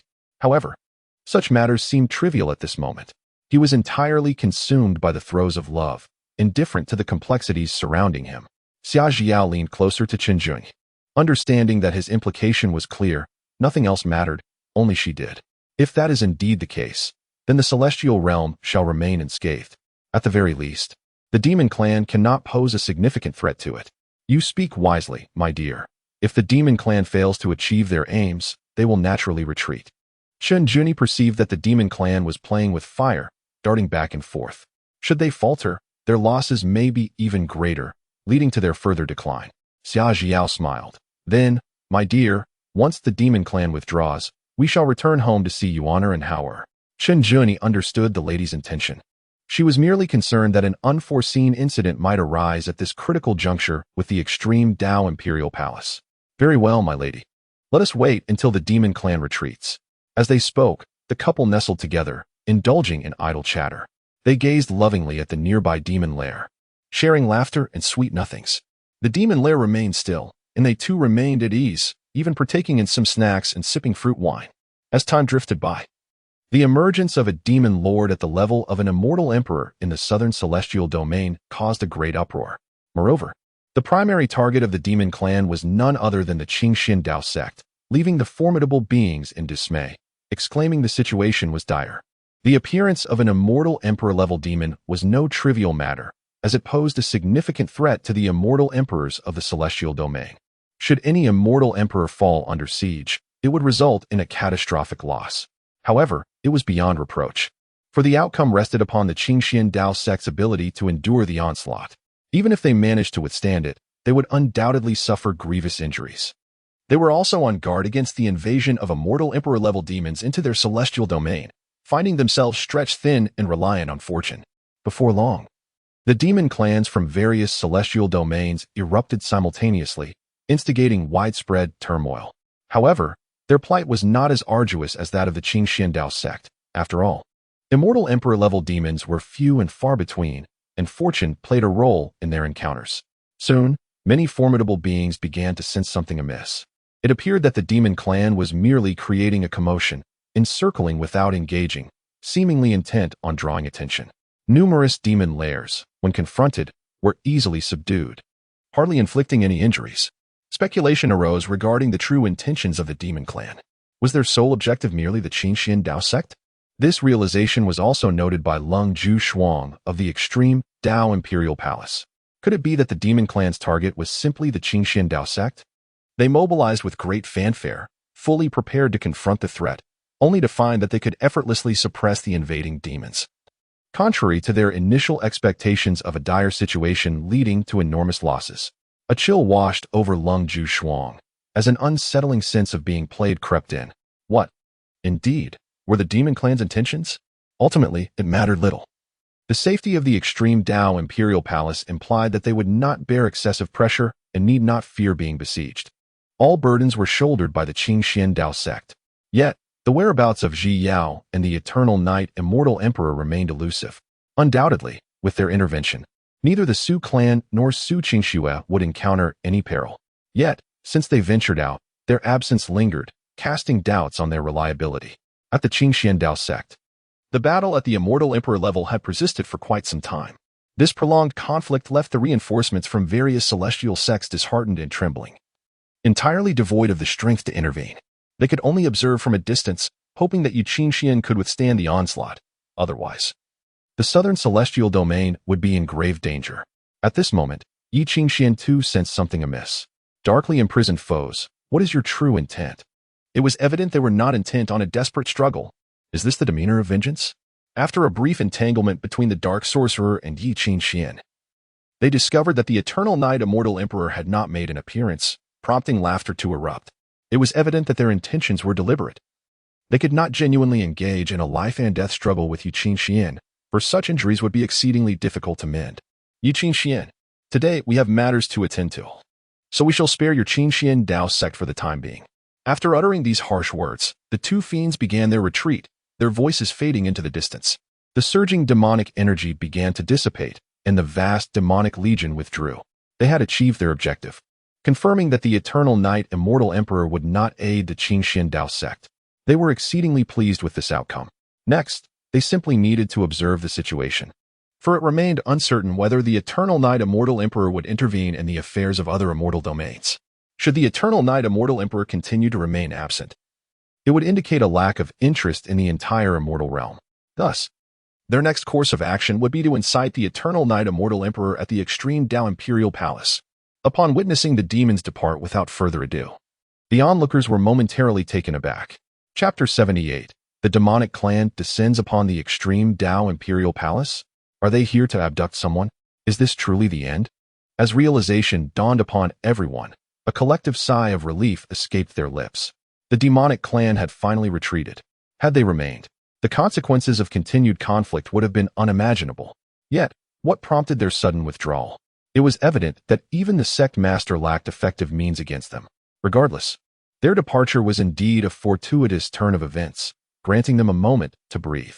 The surviving disciples, however, were still haunted by the ordeal, experiencing a profound sense of having narrowly escaped disaster. Naturally, they could not afford to ponder too deeply. The high-ranking members of various sects were also puzzled. Nonetheless, this was undoubtedly a favorable development. What, then, could be the demonic clan's true intentions? Perhaps they were wary of being besieged by powerful figures from other immortal domains. Otherwise, their escape would have been exceedingly challenging. This reasoning held merit. Aside from this explanation, no other plausible possibility seemed to exist. They swiftly issued a decree for all disciples to commence the cleanup of the battlefield. In an instant, everyone became busily engaged. Mo Qingru, clutching her injured arm, also exhaled a sigh of relief.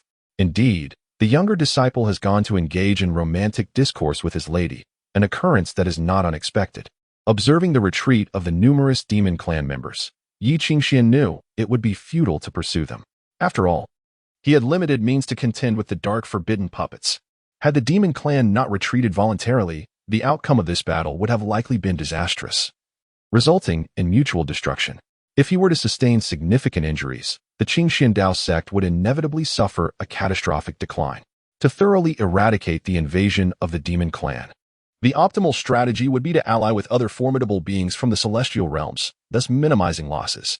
However, he found himself perplexed as to the true motives behind the demon clan's actions. Although they lacked the strength to invade the celestial realm again, had they attempted such a venture, they would have faced inevitable failure when the powerful beings responded, resulting in substantial losses for the demon clan. Yet, they approached with such audacity. It was difficult to believe they harbored no ulterior motives. Could it truly be mere vengeance? Vengeance? Qinjuni. Suddenly, Yi Qingxian seemed to grasp something, and his expression shifted dramatically. After a prolonged silence, he let out a deep sigh. He hoped it was not the case, for it would spell disaster for the 33 celestial realms. He dared not gamble on Qinjuni's temperament, as it had already undergone a profound transformation. Days passed, and the uproar surrounding the demon clan's invasion of the celestial realm persisted.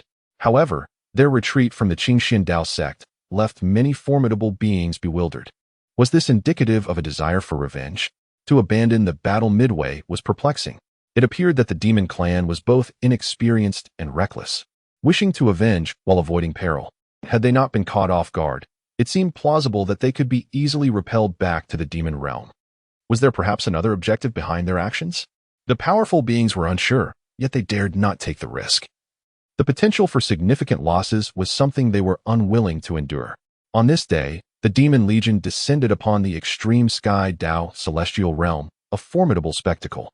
Several celestial emperors from within the demon clan made their appearance, including the dark forbidden and the vengeful puppet. Sensing such commotion, Lung Ju Shuang could not remain passive. She immediately manifested herself. Do you wish to perish? Without further ado, she launched her attack. Following the demon clan's assault on the Qinglian Dao sect, their swift arrival at the extreme sky Dao celestial realm was no mystery. It was undoubtedly due to Qinjun.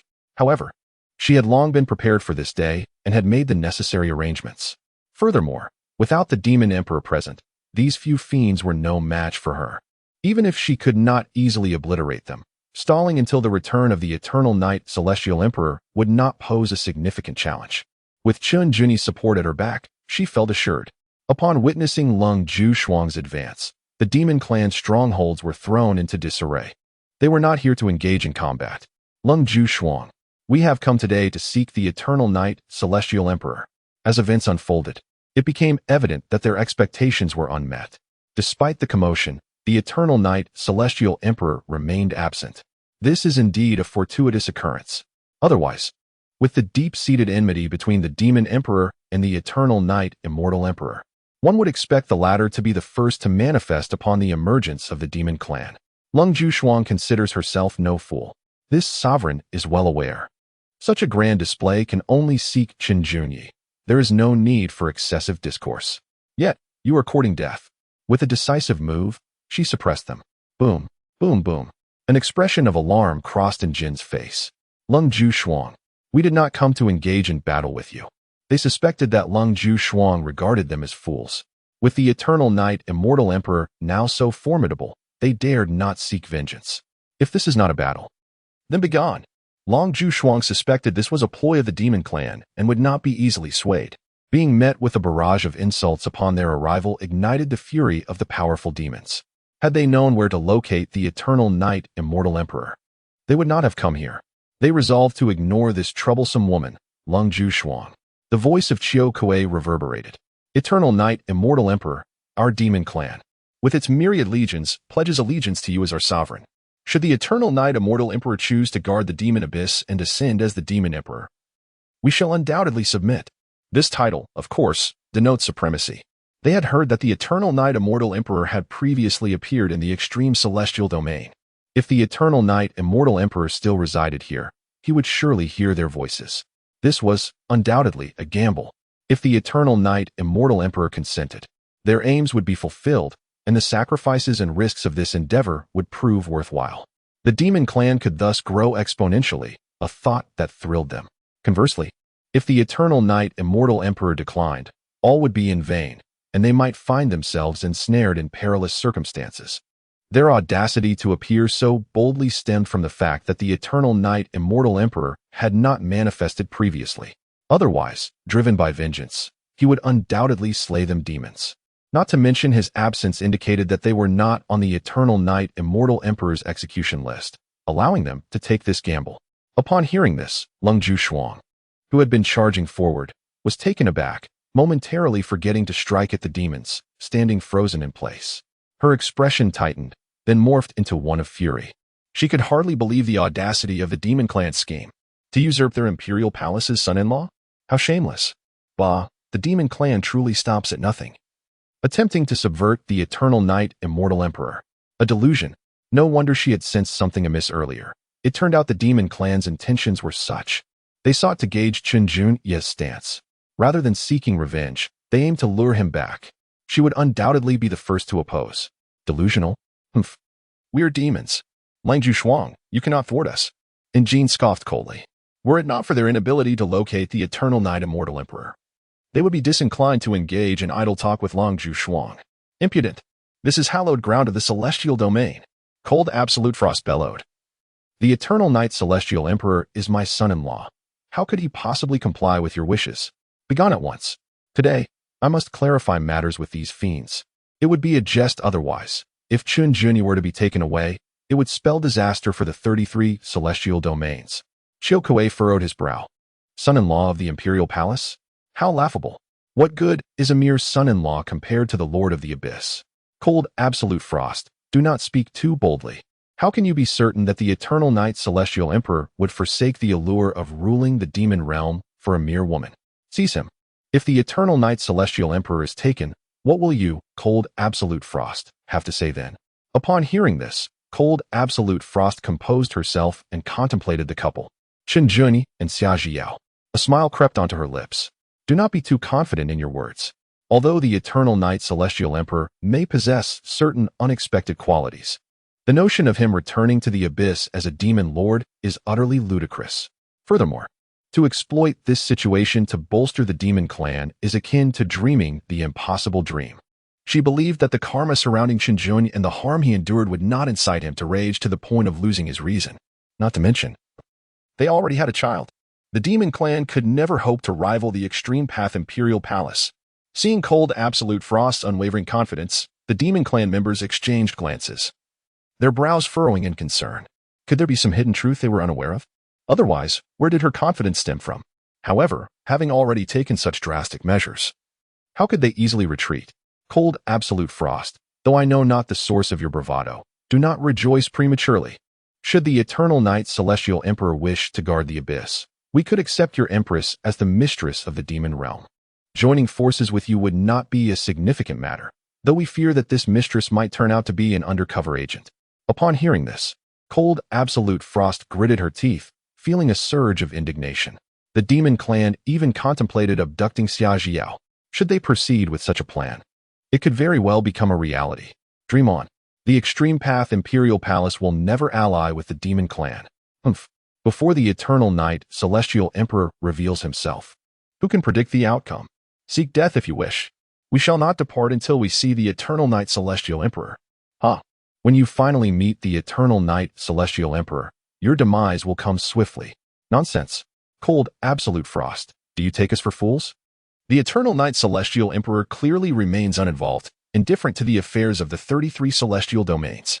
If he wished to intervene and eradicate us, he would have shown himself already. You are overthinking it. The Eternal Knight Celestial Emperor is merely indulging in marital affection, wasting time. Foolishness. Cold, absolute frost. Do not think to sway us into leaving. Today, we must see the Eternal Knight Celestial Emperor. Should you persist in this manner, do not blame this palace lord for her ruthlessness. Who fears whom? Both parties began to hurl insults at each other. Lung Zhishuang, of course, was unaware of Chun Juni's intentions. Nonetheless, this was an ominous sign.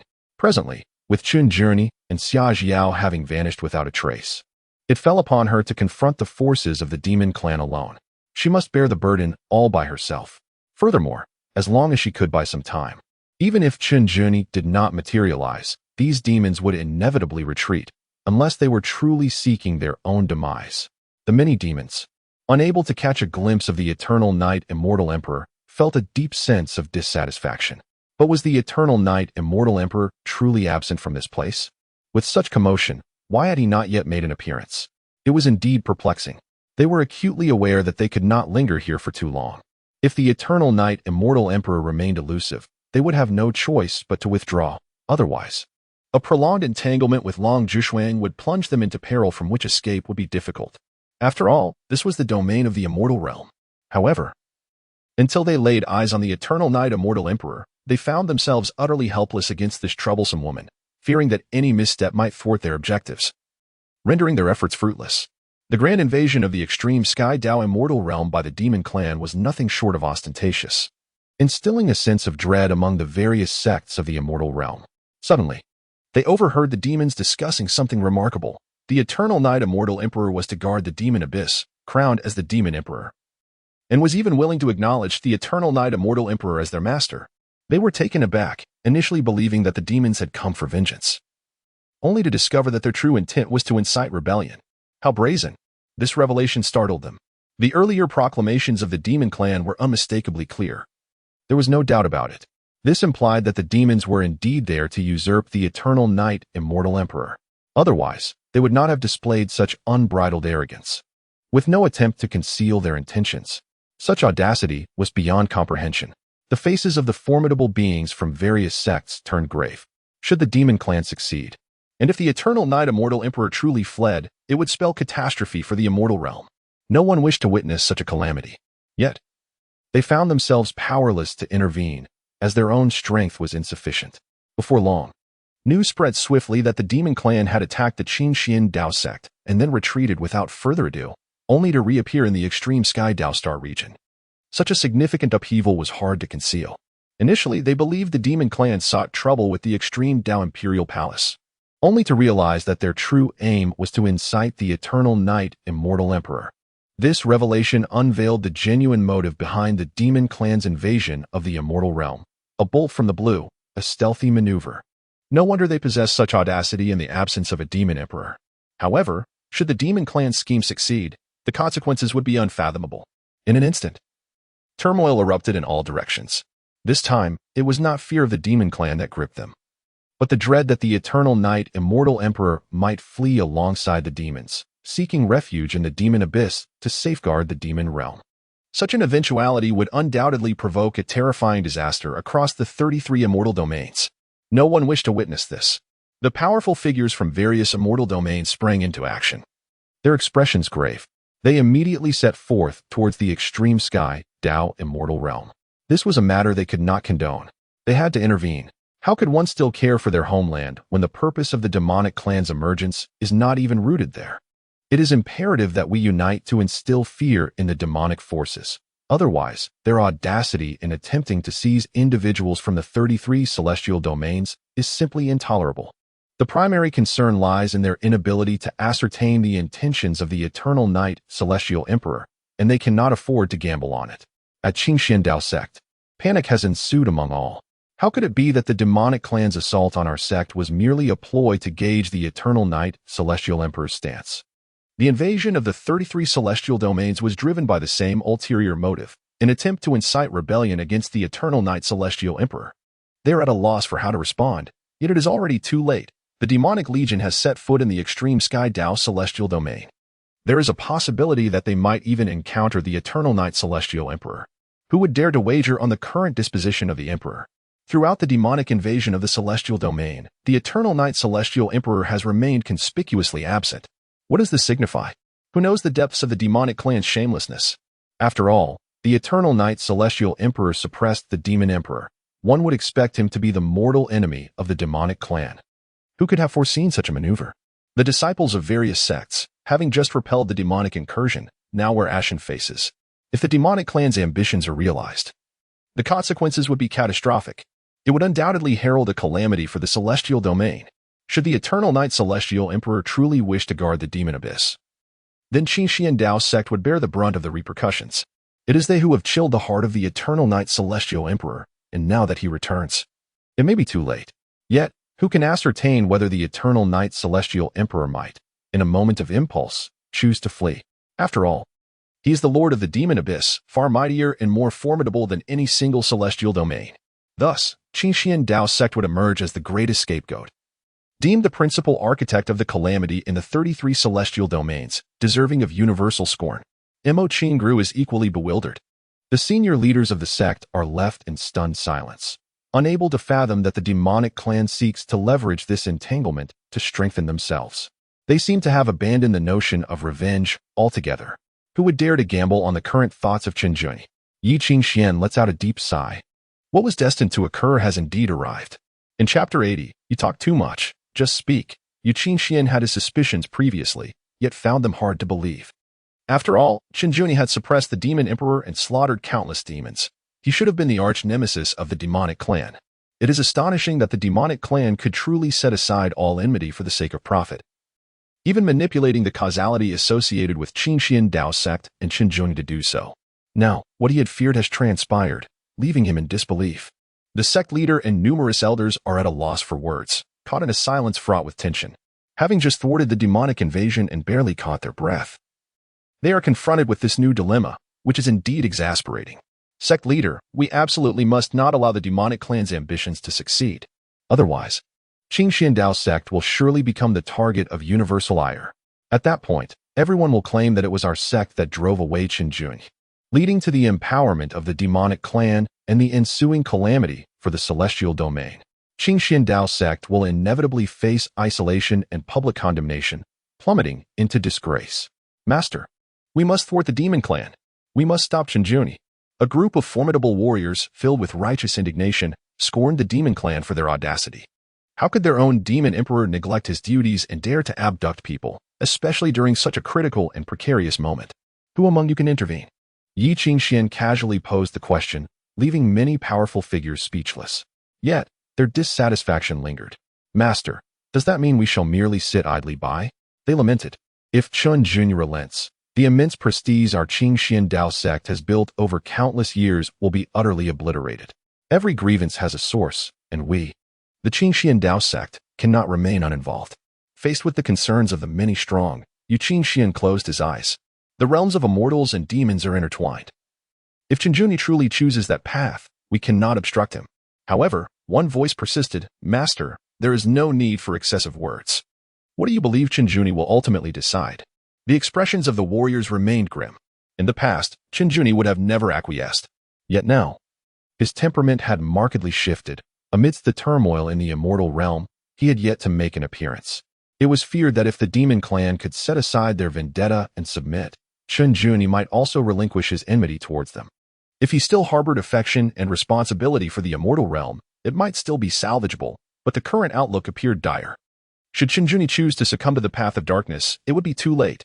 Master, there are numerous instances where individuals have fallen into darkness over such matters. We cannot gamble on Qingjun's inclinations.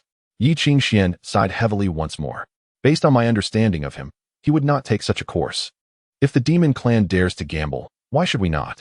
Upon hearing this, the assembled strong fell into a contemplative silence. The master's words must surely provide some solace to their troubled hearts.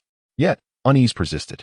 Master, perhaps you should personally visit the extreme heaven Dao immortal realm to assess the situation? This suggestion held merit. The various sects would undoubtedly join forces to suppress the audacious demon clan. It would be inappropriate for us to remain passive meanwhile, in the ancient Shao immortal realm. The Su family was consumed with thoughts of what Xia Jiao might know, leaving Su Qingxue unable to rest. Her eyes wide open, sleep eluded her. To her surprise, she overheard other gossip, which only heightened her alertness. At that moment, she leapt from her bed, her expression grave. What? Father? You mean the demon clan's invasion of the 33 immortal realms is an attempt to incite the eternal night immortal emperor? Su Qingxue nearly shouted. Why such a commotion? Su Jiuzhou glared. Though he was pleased that his daughter was well, her loud outburst was quite unbecoming. Qingxue, do not be so boisterous. As a lady, one must maintain composure and tranquility. Su Qingxue was taken aback. Her father had never spoken of her in such a manner before. However, she did not dwell on it. Father, this is my Su family. There is nothing amiss. But keep your voice down. You shouldn't disturb others. Su Jiuzhou admonished sternly. The eternal night immortal emperor resided within their Su family, and it was inappropriate for his daughter to discuss him so loudly. One should not assume that silence would prevent him from discerning the truth. The recent uproar surrounding the eternal night immortal emperor's arrival at the extreme Dao imperial palace and his slaying of the 3 emperors was well known. It was evident that the man beside Xia Jiao was none other than the eternal night immortal emperor. Fortunately, everything had been resolved in a rather inexplicable and easy manner, and the Su family had suffered no losses aside from nearly losing a daughter. He was astonished as well, yet he dared not speak further. During the recent demonic cavern outbreak, he refrained from summoning the eternal night immortal emperor lest it be deemed disrespectful to their guests. Who could possibly be disturbed? Su Qingxue pouted and muttered. What did you say? Nothing, father. I was merely wondering why the demon clan wishes for the eternal night immortal emperor to guard the demon abyss. Su Qingxue's eyes sparkled with intrigue. She sensed that this matter was far from simple. Su Jiuzhou's expression grew solemn. I do not know. Perhaps it is for profit? Then they might try to exploit the causality surrounding the eternal night immortal emperor to achieve their aims, Su Qingxue speculated. Su Jiuzhou nodded. Perhaps. Su Qingxue then became somewhat displeased. If the demon clan were to succeed in their objectives, the consequences could be dire. Should the eternal night immortal emperor fall into the path of darkness, guarding the demon abyss and becoming the demon emperor, it would be exceedingly difficult for the 33 celestial domains to withstand him. Su Jiuzhou acknowledged, indeed. We must prevent the eternal night immortal emperor from doing so. We must thwart the demon clan, Su Qingxue asserted. Su Jiuzhou furrowed his brow, but how can we stop him? That would be quite troublesome. Su Qingxue continued, Father. Do you think the eternal night immortal emperor might truly succumb to the path of darkness? After all, the demon abyss is more powerful than any celestial domain. And given that he has already lost faith in the Qinglian Dao sect, he likely harbors no lingering attachments to the 33 celestial domains. Su Jiuzhou pondered for a moment before hastily shaking his head. I do not know. Just be cautious with your words. Do not implicate him. Su Qingxue sighed in resignation. The thoughts of the eternal night immortal emperor were difficult to fathom. It might be possible or impossible. In any case, she hoped he would not enter the demon abyss, for otherwise, they too would suffer. Su Jiuzhou contemplated and thought perhaps there was no need for excessive worry in this regard. Perhaps. Su Qingxue frowned slightly and asked, Father, why are you so quiet today? Is your throat bothering you? You talk too much. You can speak for yourself, Su Jiuzhou replied evasively. I talk too much. Su Qingxue sensed something was amiss with her father. Just then, Xia Jiao and Qinglian returned. Qingxue, they said. Having returned after finding no purpose in guarding the demonic cavern, Jiao, young Master Qin, you have returned. Su Qingxue deemed it necessary to discuss significant matters with the couple. Upon observing this, Su Jiuzhou smiled and remarked that since they had returned, he would not intrude and would allow them to converse. He then discreetly withdrew. Feeling that the discussion was none of his concern, he preferred to remain uninformed and refrain from excessive speculation, for it was clear that the principal party present would have the final say. Noticing her father's departure, Su Qingxue paid it little mind. Though she found his unusual behavior today somewhat perplexing, as he had abruptly excused himself without a word. She then addressed Yan Jiao and Chun Gongzi with gravity. Are you aware that the demon clan's invasion of the celestial realm is, in fact, aimed at subverting the eternal Knight Immortal Emperor? Chapter 81. Su Qingxue, is there anything I am unaware of? Xia Zhiyu was momentarily taken aback. Qingxue, is this truly the case? Qin Juni was momentarily taken aback, evidently realizing that his wife had discerned the truth. Indeed, her assertion held weight. Su Qingxue glanced back and forth between the two, continuing, what my father said is undoubtedly true. However, if the demon clan has ulterior motives, then their invasion of the immortal realm serves merely as a pretext and a test. In such a case, the immortal realm is unlikely to descend into chaos for the time being. This, at least, is a piece of reassuring news. The couple exchanged glances. Xia Zhiao was uncertain of her husband's thoughts or choices regarding the matter. Nevertheless, given her husband's formidable strength, she felt little apprehension and naturally respected his decision. Qin Juni was at a loss regarding the expectations his wife had for his decision. In truth, none of this bore any significance for him, devoid of any vested interest. Everything appeared as mere ephemeral clouds.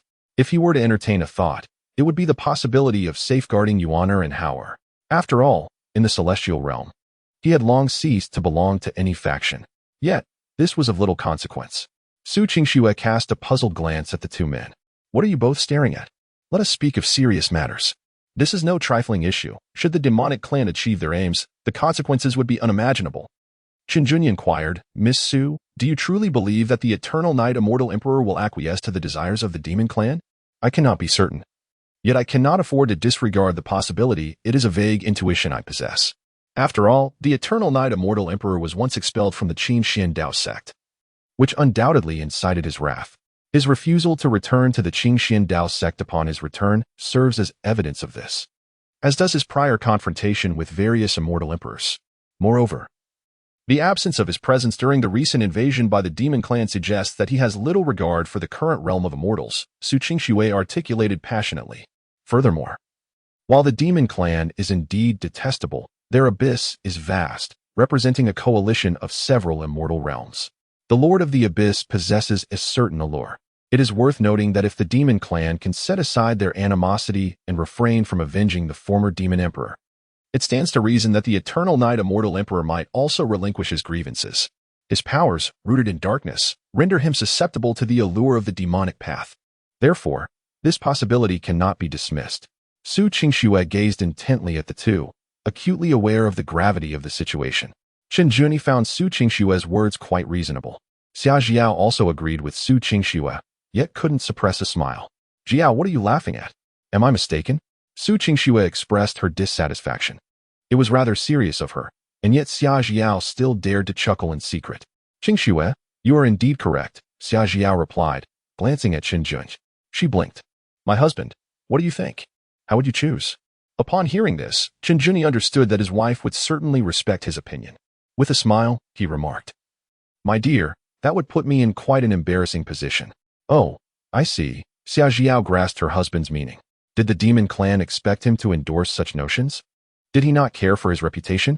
Hence, how he would choose was already evident, at least for the time being. My dear, there is still ample time. There is no need for haste. Once the demon clan retreats, we shall return to the lower realm, to the primordial continent. Qin Juni did not dwell on the matter too much. However, he thought this situation could be leveraged to their advantage. Excellent. Xia Zhiao displayed an adorable demeanor. Su Qingxue listened in bewilderment, utterly at a loss for words. Jiao, what do you mean by asking young Master Qin about his choices?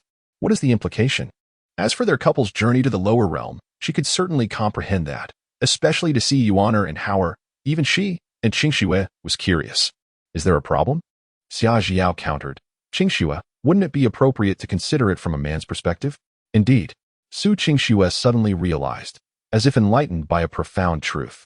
If viewed from this angle, the eternal Knight Immortal Emperor must certainly value his reputation. Young Master Qin is absolutely right. It cannot be that the demon clan seeks to sway the eternal Knight Immortal Emperor, and he would simply acquiesce. After all, he is a pinnacle immortal emperor. This implies that from the very outset, the demon clan's plan was destined to fail. Although the demon clan's intentions caught them off guard, upon reflection, it was somewhat acceptable. Precisely, Xia Zhiao nodded in agreement. Since my husband has spoken, it must indeed be so. Jiao, your ability to think from another's perspective is truly impressive. Su Qingxue praised. Of course, but you ought to extend your gratitude to my husband. Ah, your husband. Su Qingxue rolled her eyes. No wonder she had sensed a shift in Xia Zhiyao's demeanor. It appeared her husband had been nurturing her in secret. Indeed, I am grateful to young Master Qin. By the way, Zhiao, do tell me what you discovered earlier. And how did you and the palace master manage to thwart the ruined emperor's hall? Su Qingxue inquired eagerly. Xia Zhiyao, perplexed, replied, Qingxue, you are not aware? Emperor Jun Baiyuan has already fallen. What? Fallen? Su Qingxue's eyes widened in shock. What on earth had transpired while she had been asleep? The two immortal emperors of the ruined emperor's hall had perished. Indeed. Thus, there are no longer any troubles. Did your father not mention this to you? Not at all. Su Qingxue's expression stiffened. After a brief slumber, upon awakening, my father had already departed to address matters concerning the abyss. When we recently met, he spoke of the demon tribe but did not mention anything regarding the hall of the wild emperor. Xia Zhiyao realized that perhaps Su Jiazhou had already surmised her husband's true identity and chose to remain silent. Thus, it became clear. It's good that he is dead. Su Qingxue exclaimed with indignation. Regardless of the reasons, his death is certainly a blessing. However, Zhiyao, how did you and the palace master manage such a feat? After all, they are two celestial emperors. There must be something amiss. Otherwise, celestial emperors are not so easily vanquished. While the fall of Bai Yuan might be conceivable, the demise of Di Jun is truly hard to believe. Xia Zhiyao glanced at Qin Juni before solemnly stating, Qingxue, since you are unaware, allow me to explain. However, it is a lengthy tale, so I hope you are prepared for what is to come. Coughing lightly, she had initially thought Su Qingxue would be the one to divert attention. But it seemed that was not to be. Su Qingxue also regarded Qin Juni, puzzled as to why Xia Zhiyao kept looking at her delicate husband. Prepared? Is it really that serious? She questioned with curiosity. Xia Zhiyao solemnly nodded. Then I shan't inquire further of you. I shall ask young Master Qin instead. Su Qingxue turned her gaze towards Qin Juni. Young Master Qin, you must be aware of what transpired, correct? Xia Zhiyao fell silent. Qin Juni found himself momentarily at a loss for words, perplexed by the gravity of his wife's demeanor, which stirred a sense of unease within him. Was there something of which he was unaware? With a tinge of apprehension, he began, Miss Su. It appears that the eternal night immortal emperor and the demonic forces have descended upon the extreme Dao imperial palace. Just then, Su Jiazhou rushed in, visibly flustered. Chapter 82. The little darling of Xia Zhiyao's family is actually the eternal night immortal emperor. Su Jiazhou had come specifically to inform them that the formidable force of their ancient Xiaoxiao immortal domain, the Yunxiao heavenly court, had also ventured to the extreme Dao imperial palace. He believed that the eternal night immortal emperor's involvement was essential, given the connection to the troubles surrounding Xia Zhiyao and the imperial palace. Otherwise, it could lead to considerable turmoil. What? Before Qin Juni could respond, Su Qingxue exclaimed in shock. Their extreme Dao imperial palace seemed to be plagued with misfortunes. Just after the incident with the barbarian emperor hall, the demonic clan had now made an appearance, and other celestial emperors were arriving as well. Huh? What did you say? Qingxue, do refrain from speaking. Su Jiazhou admonished, clearly perturbed. He had come to discuss serious matters. However, Su Qingxue appeared to be oblivious, her eyes wide as she looked at Qin Juni. Then at Xia Zhiyao, who was clinging to her husband in a manner reminiscent of a delicate wife. She was utterly bewildered. Ah, my dear daughter, Su Jiazhou said sternly. Qingxue, one must not be impolite. Do not interrupt. Master Su, it's quite all right, Qin Juni replied with a smile. Acknowledging that it was only natural for Su Jiazhou to be aware of his identity, he continued, Miss Su, this matter is rather lengthy. He exhaled deeply, relieved that Su Jiazhou had come to their aid, as he was still trying to comprehend why his wife was so serious, which was rather awkward. Su Qingxue was in a state of shock. The little darling of Xia Zhiyao's family had not denied it. Could he truly be the eternal night immortal emperor? She wondered if she were still dreaming.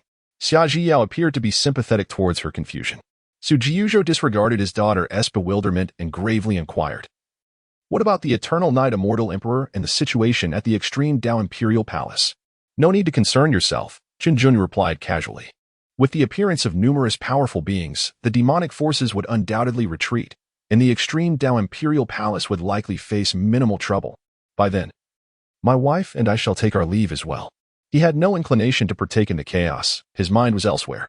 Upon hearing this, Su Jiazhou understood that the situation was manageable, for the demon emperor's absence meant the demonic forces would not pose a significant threat. Naturally, he could not say much more. However, it was evident that the Eternal Knight Immortal Emperor did not wish to publicly declare his stance, which only fueled speculation. Your reasoning is sound. Since the Eternal Knight Immortal Emperor has considered everything thoroughly, I shall not impose further. With a respectful gesture, he fixed his gaze on Su Qingxue before exiting the room. There was little for him to discuss with the Eternal Knight Immortal Emperor. Without his daughter, he would not have even encountered such an esteemed presence. As for gratitude, it has already been expressed, so there is no need for further trivialities. Merely acknowledging it suffices. After Su Jiazhou departed, the room fell into an overwhelming silence. Su Qingxue struggled to accept the reality, staring blankly at Qin Juni, the living Evernight Immortal Emperor. It turned out that Xia Zhiyu was not engaging in a thought experiment. She had merely inquired directly with the parties involved. How foolish of her to think Xia Zhiyu was being particularly clever when, in fact, she was merely taking shortcuts. It was no wonder that she had been advised to brace herself. After all, during her time with Xia Zhiyao, they often gossiped about the Evernight Immortal Emperor. And now that gossip stood before her. Nonetheless, the advantages were evident. At the very least, she could ascertain that the Evernight Immortal Emperor would not abscond with the demon clan. Seeing Su Qingxue silently gazing at her husband, Xia Zhiyao remarked, "Qingxue, as you can see, it is as such." Su Qingxue continued to dwell in silence. Without the need for further explanation from Xia Zhiyao, she could comprehend everything. The failure of the ruined Emperor Palace was undoubtedly linked to the Evernight Immortal Emperor, and the arrival of the demon clan at their extreme path Imperial Palace could be easily clarified. So it was. Furthermore, the fact that the Evernight Immortal Emperor was able to return to his former state must surely be attributed to Xia Zhiyao's exquisite celestial body. The only enigma that remained was how Xia Zhiyao's delicate husband was, in fact, the Evernight Immortal Emperor, a mere mortal. How did they come to meet? Now, in the presence of Qin Juni, she felt too embarrassed to inquire about such gossip with Xia Zhiyao. Xia Zhiyao smiled. "So you can rest assured now. In a while, we will be departing to meet Yuan and Howard." She acknowledged that her previous words had been somewhat loud. But now it was not the time for Su Qingxue to act contrary, especially since they already had 2 children. Su Qingxue wore a look of grievance, murmuring her agreement. It felt as though she had been played, discovering such significant news only now. However, at this moment, she felt a bit constrained and could only say, "Zhiao, I also wish to see Yuan and Howard." How ironic that it was someone who had spoken so loudly before. But now, in front of Qin Juni, she could not afford to tease Xia Zhiyao. "All right, once everything stabilizes, you will meet them," Xia Zhiyao replied, saying little more. After all, she had long warned Su Qingxue to prepare herself mentally. Su Qingxue had no choice but to accept reality, casting a rather complex glance at Qin Juni.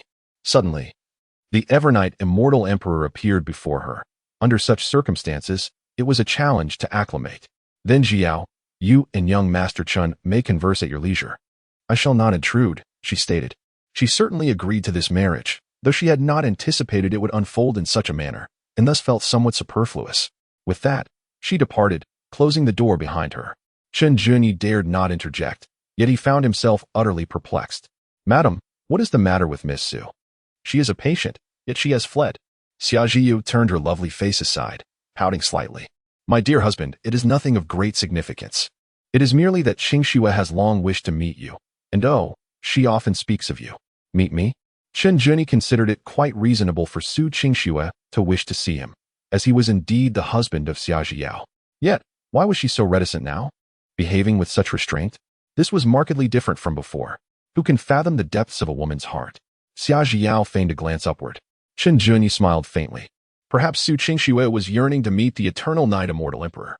He then embraced Xia Zhiyao's delicate form from behind and remarked playfully, "Perhaps she is momentarily unable to adapt. Since you are unaware, let us not concern ourselves with her."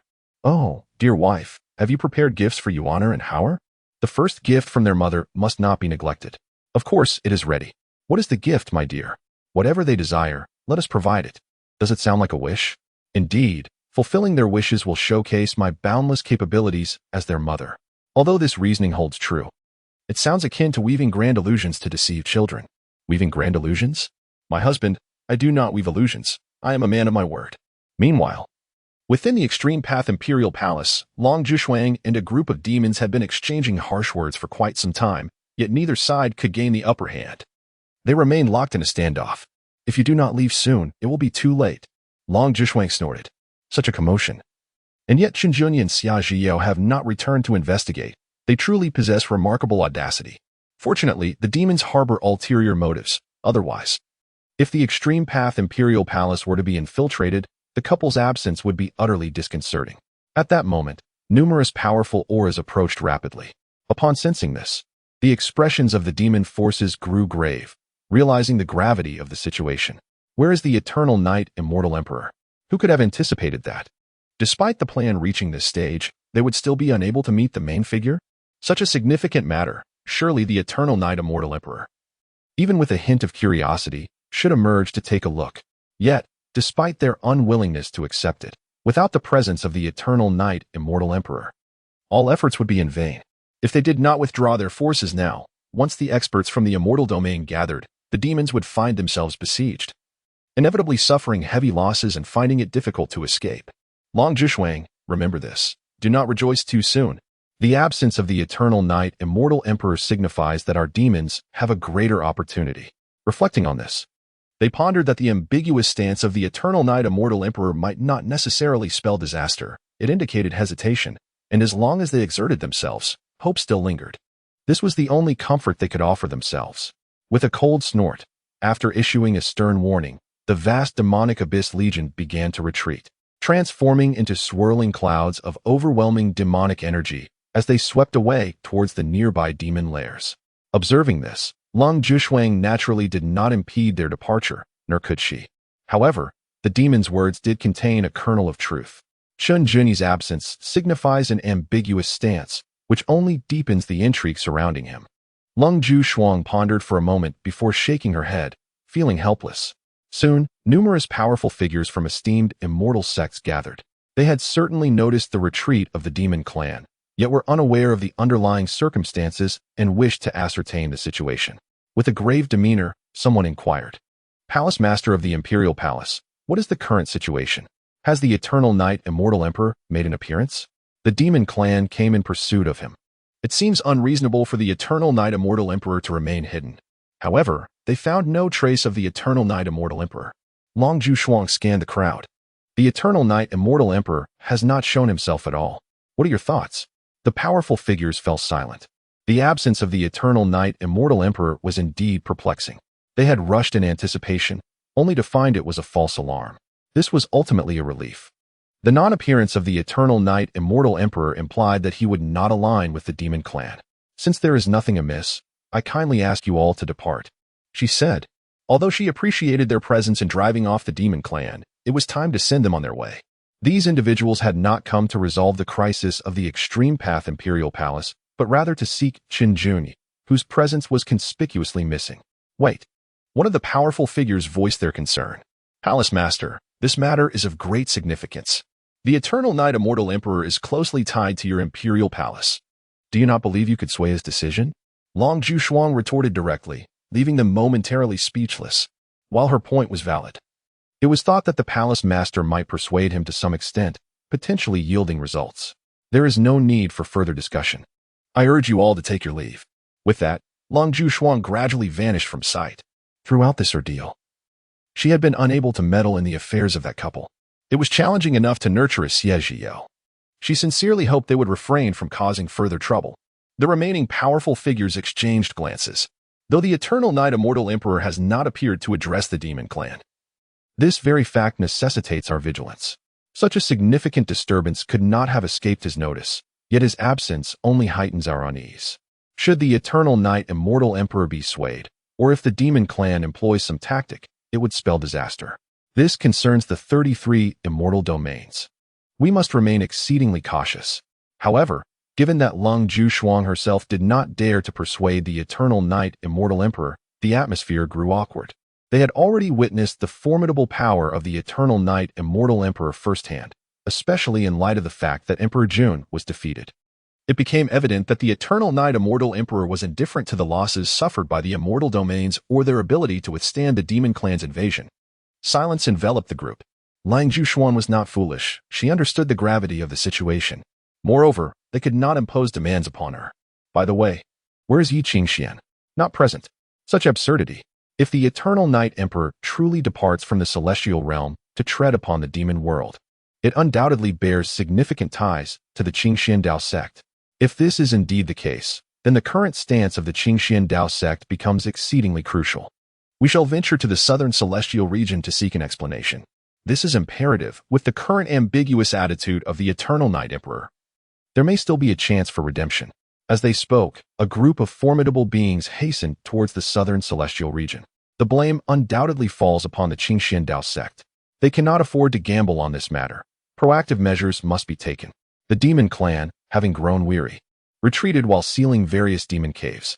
Although their actions caught the celestial realm off guard, they ultimately failed to achieve their objectives, suffering considerable losses in numerous battles, thus exacerbating their plight. An ominous atmosphere enveloped the room. "Is this your plan, Qiu? Dark Prison inquired, frustration evident. "In the end, we lost over 100,000 troops and yet caught not a glimpse of the Eternal Night Emperor. Not to mention being lectured by that woman, Lung Ju Xuan. For an eternity, Qiu was at a loss for words, yet he had been contemplating this for a long time. He replied, "The absence of the Eternal Night Emperor may not necessarily be detrimental to us. There are indeed some causal relations to consider. If the Eternal Night Emperor were to appear and truly wish to guard the demon abyss, it would render him a traitor in the eyes of the celestial realm. Perhaps he is mindful of this." Dark Prison furrowed his brow. Is that truly the case? Would the Eternal Night Emperor care about such matters? Of course, Qiu asserted. Even if he does not care, he must take certain considerations into account. After all, no one wishes to be labeled a traitor. This is something we have not fully contemplated. He continued with a serious tone. Next time, we must approach more discreetly, not so overtly. Discreetly? How so? Would secretly inciting the Eternal Night Emperor not lead to the same accusations of treachery? That is not the same. Subtlety can be effective, and indirect approaches are viable. Ultimately, we must patiently await the right opportunity. If we suffer such losses again, our demon clan can no longer afford to gamble. Otherwise, our situation will worsen. Do not be angered. At least we have gained something from this, proving that the Eternal Night Emperor does not wish to meddle in the troubles of the 33 celestial regions. This is a positive development. What sort of gain is this? This is a significant gain.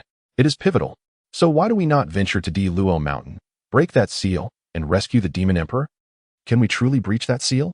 Furthermore, even if we could, would the Demon Emperor still stand a chance against the Eternal Night Emperor?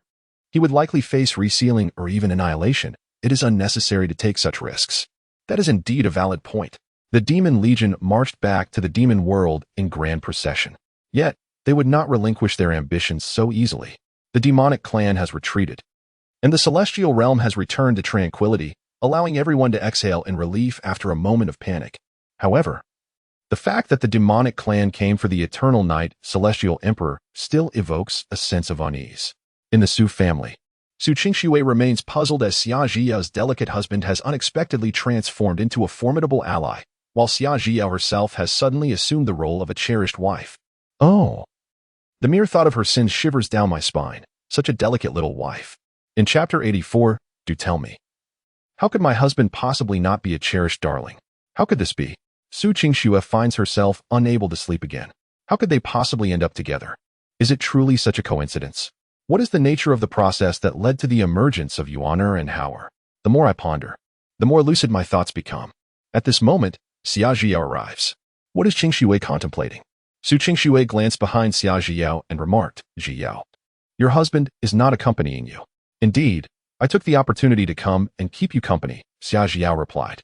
"An opportunity? Zhiyao, your words truly sadden me." Su Qingxue wore an expression of misallocated affection.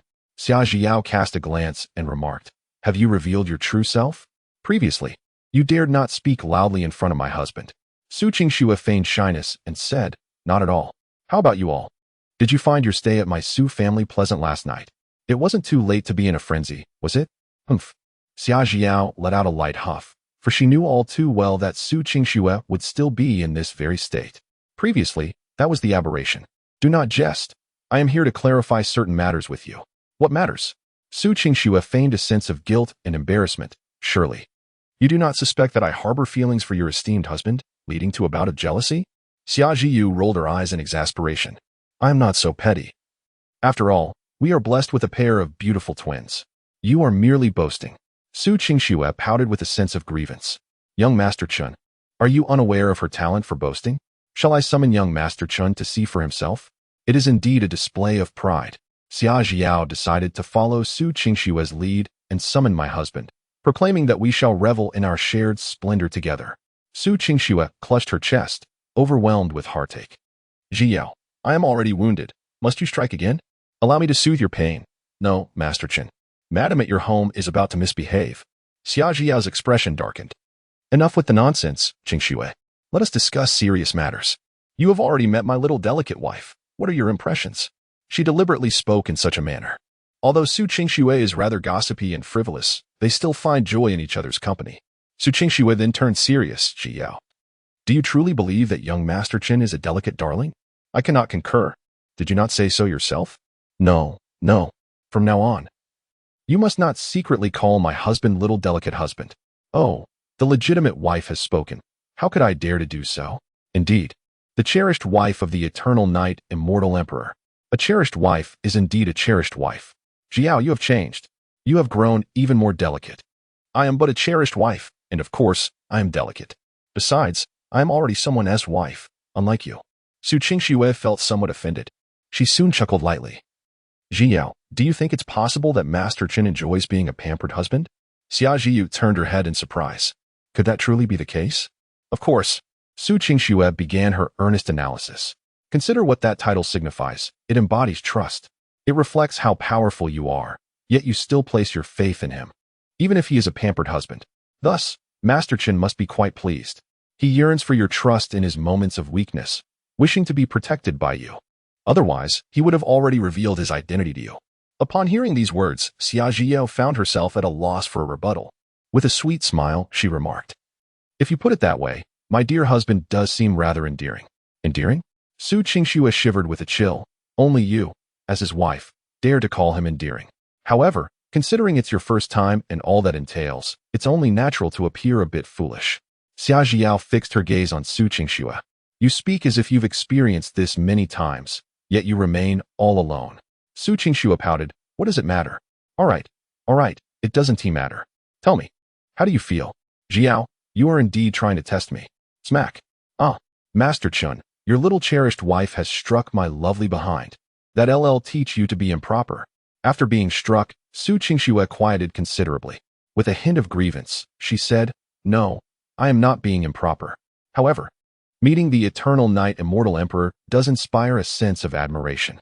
Upon hearing this, Xia Jiao decided to counter with a dose of her own medicine. Nearly on the verge of tears. You are the one being improper. That's not what I meant.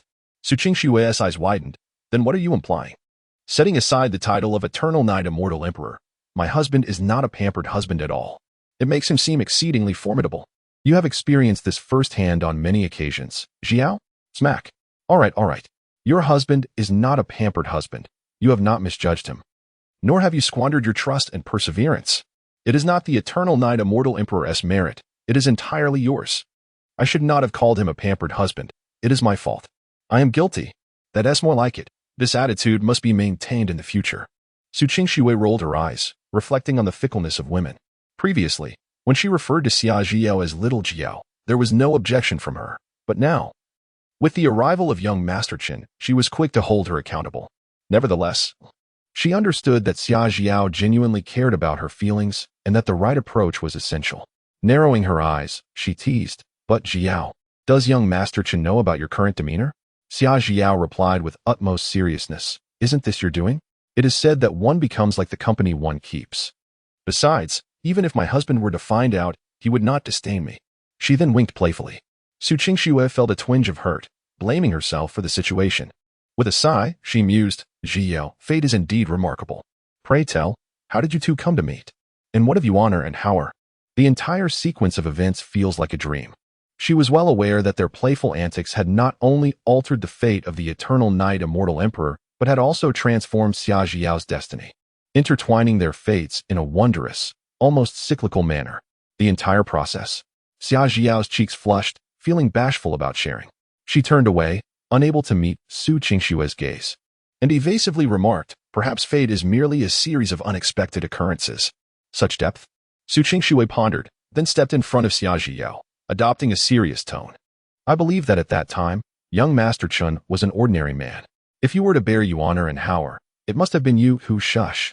Xia Jiao quickly pressed her hand against Su Qingshue's lips. You are the root of this mischief. With a flurry of exchanged glances, the two engaged in playful banter once more. Unbeknownst to them, the demon clan had retreated, and the immortal realm was momentarily at peace. Chen Juni and Xia Jiao were also preparing to return to care for their child. On this day of parting, Su Qingxue was eager to gossip about how Xia Jiao and Chen Juni interacted daily. However, Xia Jiao had already issued a warning, and she dared not pry further. Jiao, young Master Chen, until we meet again. In the future, I shall visit you both. The timing of their next encounter remained uncertain. Let us extend our blessings to them. Their journey has not been easy, even neglecting their own child. Young Master Chen, Miss Xia, until we meet again, Su Jiuzhou reflected with a sense of nostalgia. The sudden addition of such a significant presence in the household was indeed unexpected and left him quite astonished. Naturally, it was imperative to see them off personally. Xia Jiao noticed that Su Qingxue was not as earnest when they were alone. Her demeanor shifted entirely in public, appearing rather innocent. Ah, how capricious women can be. With a smile, she said, very well, we shall await your return. Qingxue, head of the Su family, until we meet again. Head of the Su family, Miss Su. Until we meet again. Chen Juni also gestured respectfully. Subsequently, the couple departed from the ancient celestial realm. Chapter 85. The couple returns to the primordial ancient continent. After Chen Juni and Xia Jiao departed from the Su family, they returned to the extreme Dao Imperial Palace for a brief inspection, discovering no significant issues. They then prepared to journey to the ancient wilderness continent. Of course, when descending to the lower realms, there was no need to traverse the Ascension Gate. They merely needed to create a spatial rift. After all, the entirety of the extreme heavenly Dao immortal domain was managed by the extreme Dao Imperial Palace. Even if they inadvertently caused a stir by tearing open a space, Lung Ju Shuang would not raise any objections, choosing instead to turn a blind eye. As for rules, the notion of suppressing cultivation in the lower realms was non-existent. Lung Ju Shuang had no authority over them.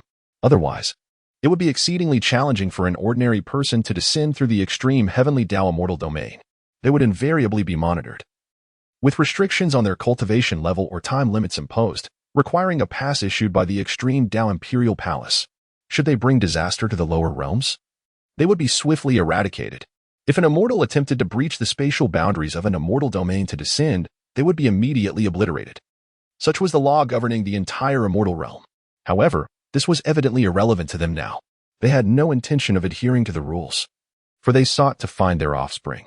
In the face of flesh and blood, all regulations became mere trifles, now and in the future, dispensable. My dear, what did the palace master convey to you? Chen Jun inquired. Upon their return to the extreme Dao Imperial Palace, Lung Jushuang had engaged Xia Jiao in an extensive conversation. Xia Jiu recalled the exchange, her expression shifting slightly. Husband. The palace master expressed that our unreliability has placed considerable pressure upon her. The palace master dared not confide in her husband. Thus she could only seek solace in Xia Jiao, recounting the troubles that had transpired during this period. With no alternative, Xia Jiao could only listen attentively. Chen Juni smiled knowingly, grasping the situation. Indeed, she felt a bit of a burden, but he assured her that there was no need for concern. Her worries were unfounded. He had spoken with the sect leader. By the way, my dear, the sect leader expressed a hope that Yuan and Hauer would one day visit the celestial realm. Rest assured, that is certainly a possibility. It is merely a matter of time, perhaps even sooner than one might expect. My dear, does this mean Yuan and Hauer have already reached great heights? Indeed, they have attained the realm of the Great Emperor. The Great Emperor. Xia Jiu was somewhat taken aback. Offspring of celestial beings are born within the celestial realm. Thus there are numerous cultivators beneath the true immortal level in the heavenly domain.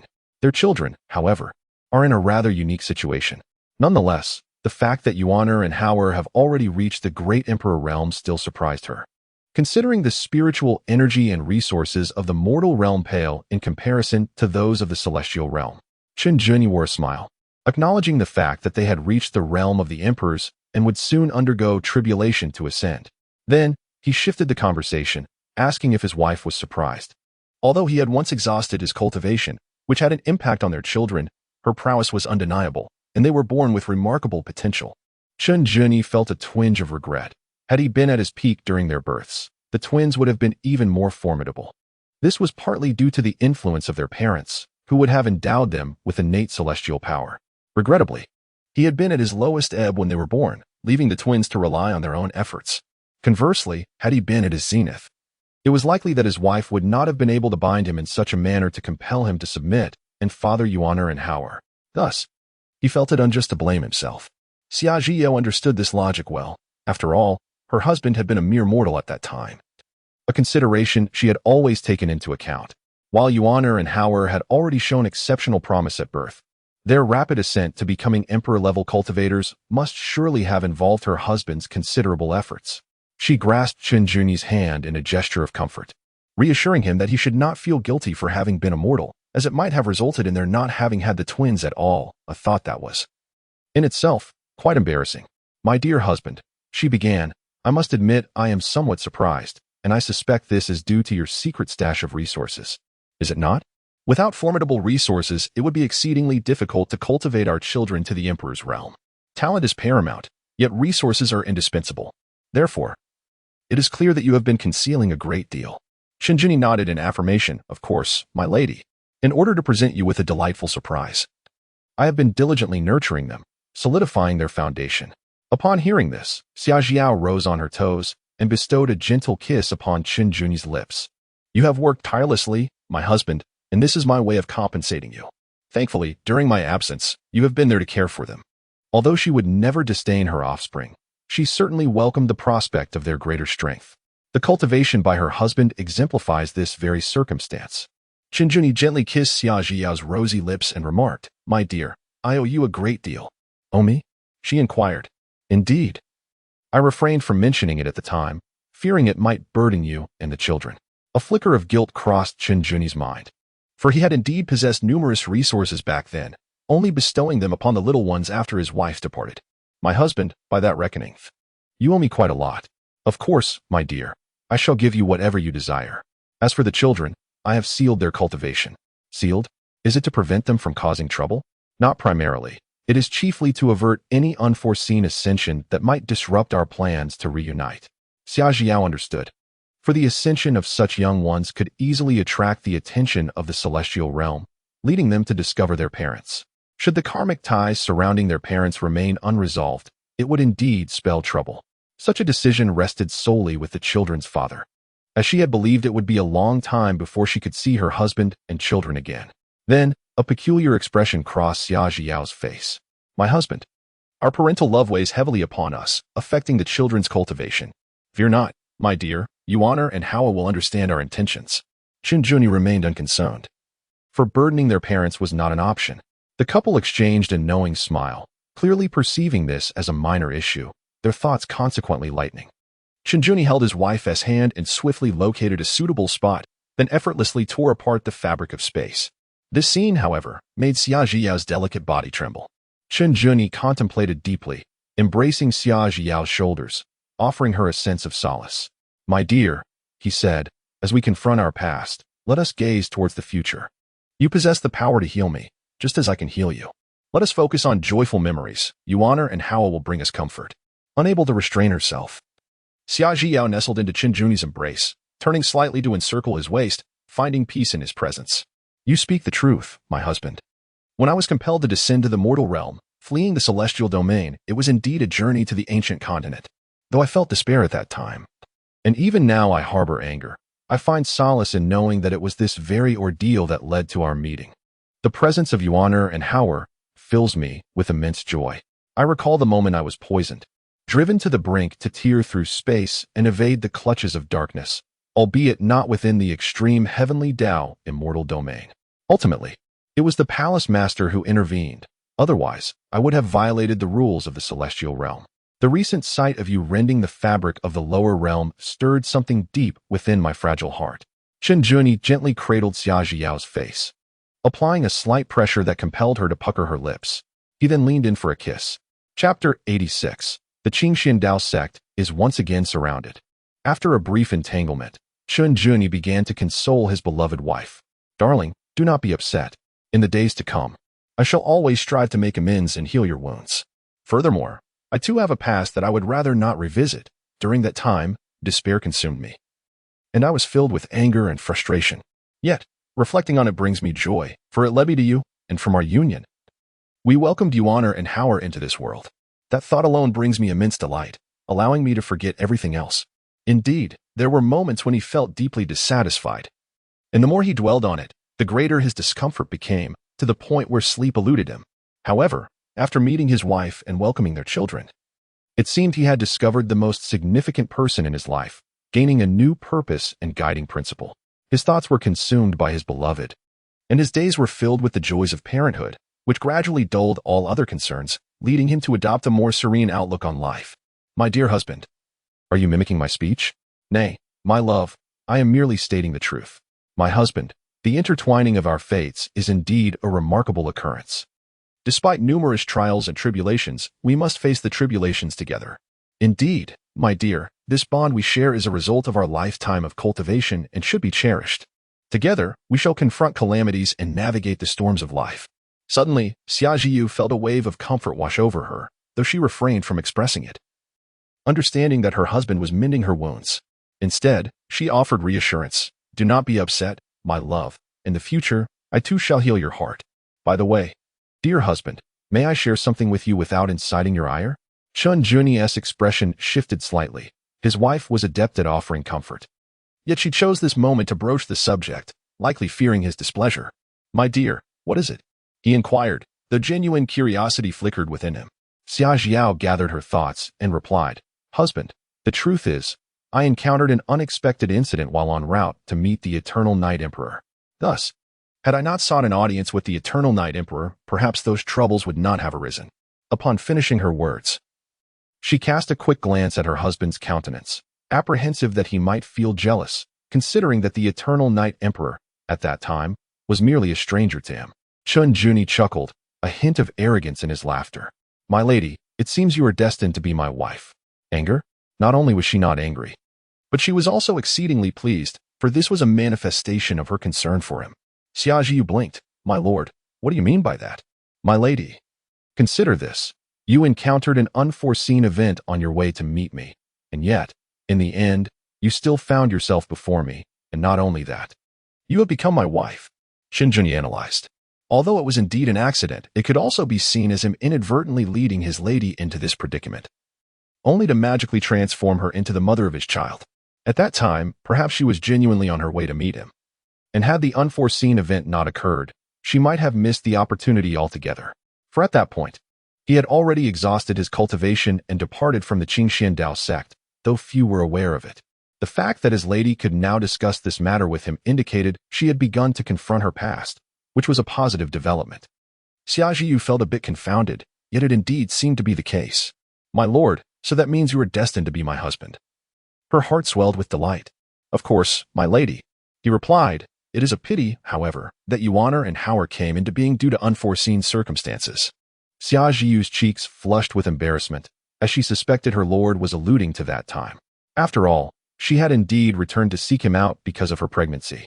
In truth, 7 days was hardly sufficient to cultivate any feelings. Otherwise, there would not have been a continuation. Her lord seemed to be pondering the notion of a child brings honor to the father. With a playful tone, she said, My lord, please do not compete for affection with your honor and power, and leaned closer to Qinjun. This filled him with satisfaction.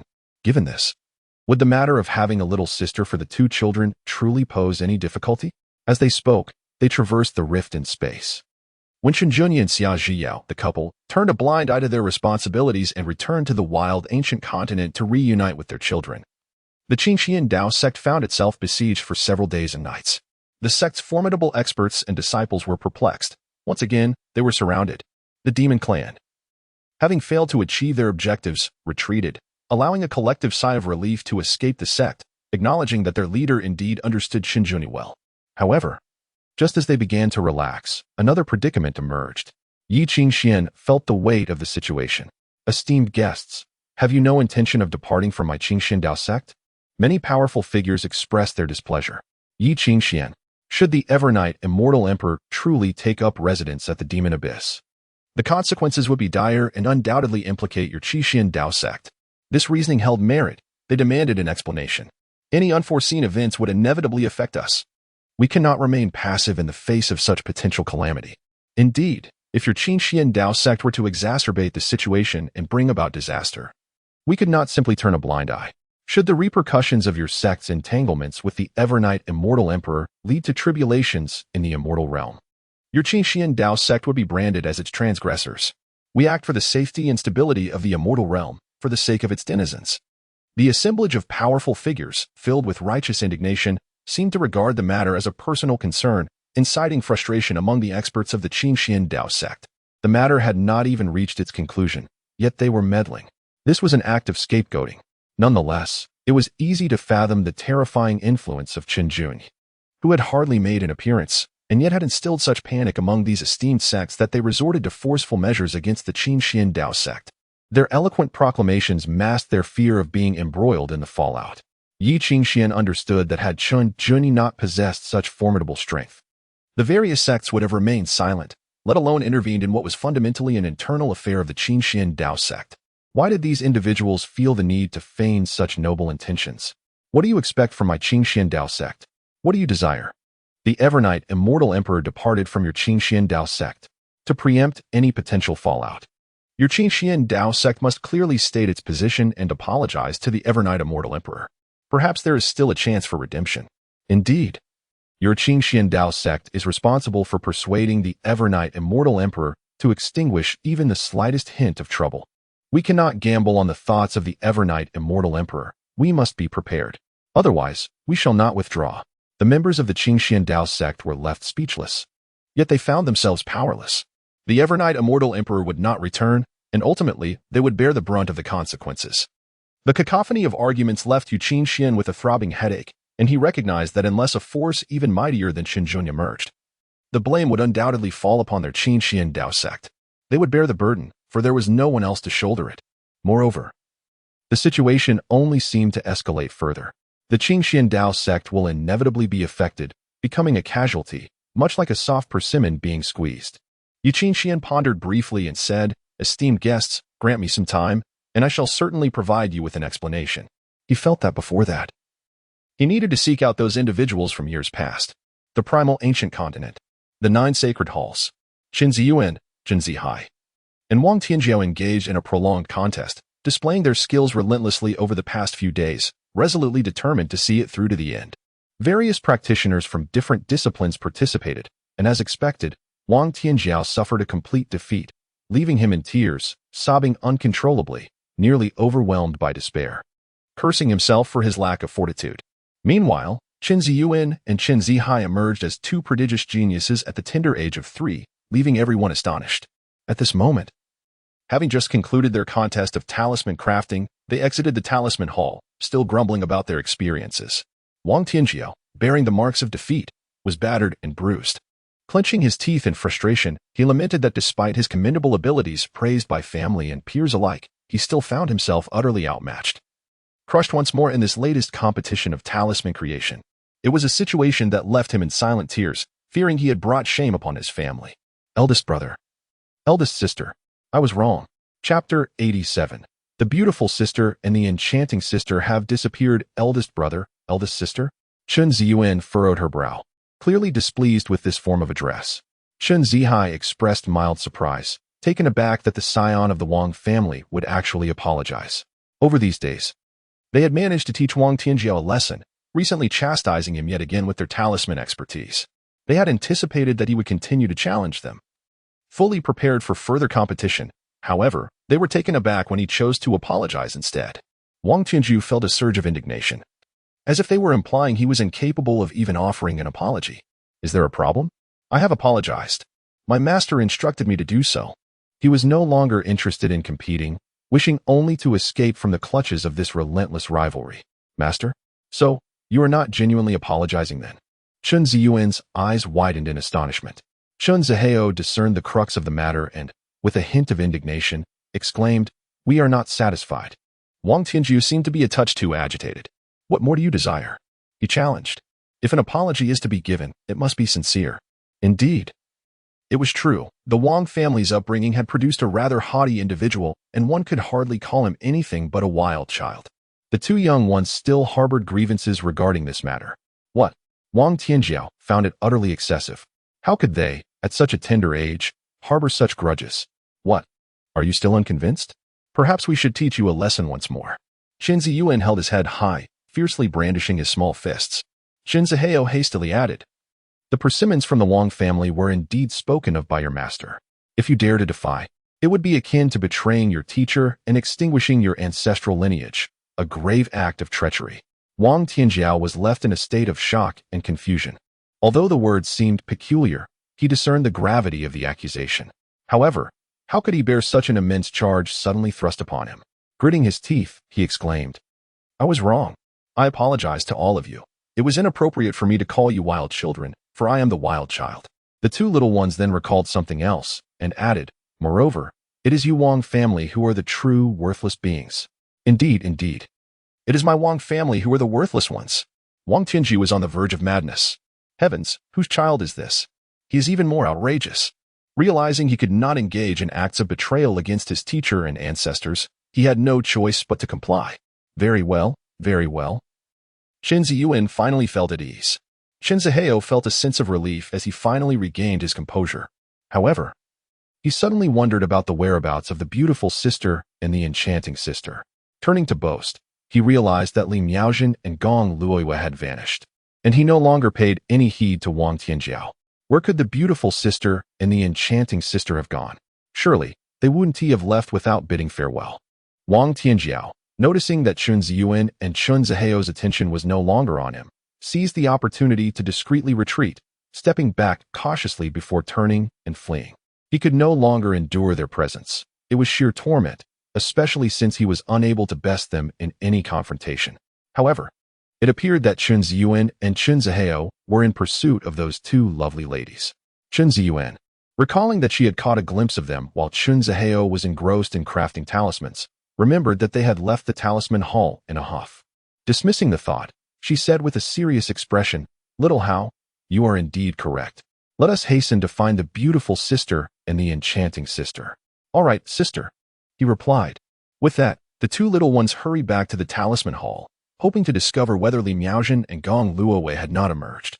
However, upon finding no trace of them, they dashed back out, searching frantically. The two small figures flitted about the Nine Sacred Hall, bustling with energy. Observing this, the disciples of the Nine Sacred Hall could only exclaim, "Little ancestors." Realizing they were no match for them, they decided to leave them be, thinking it wise to refrain from meddling in the affairs of the little ancestors. The powerful practitioners of the Nine Sacred Hall, upon sensing the commotion,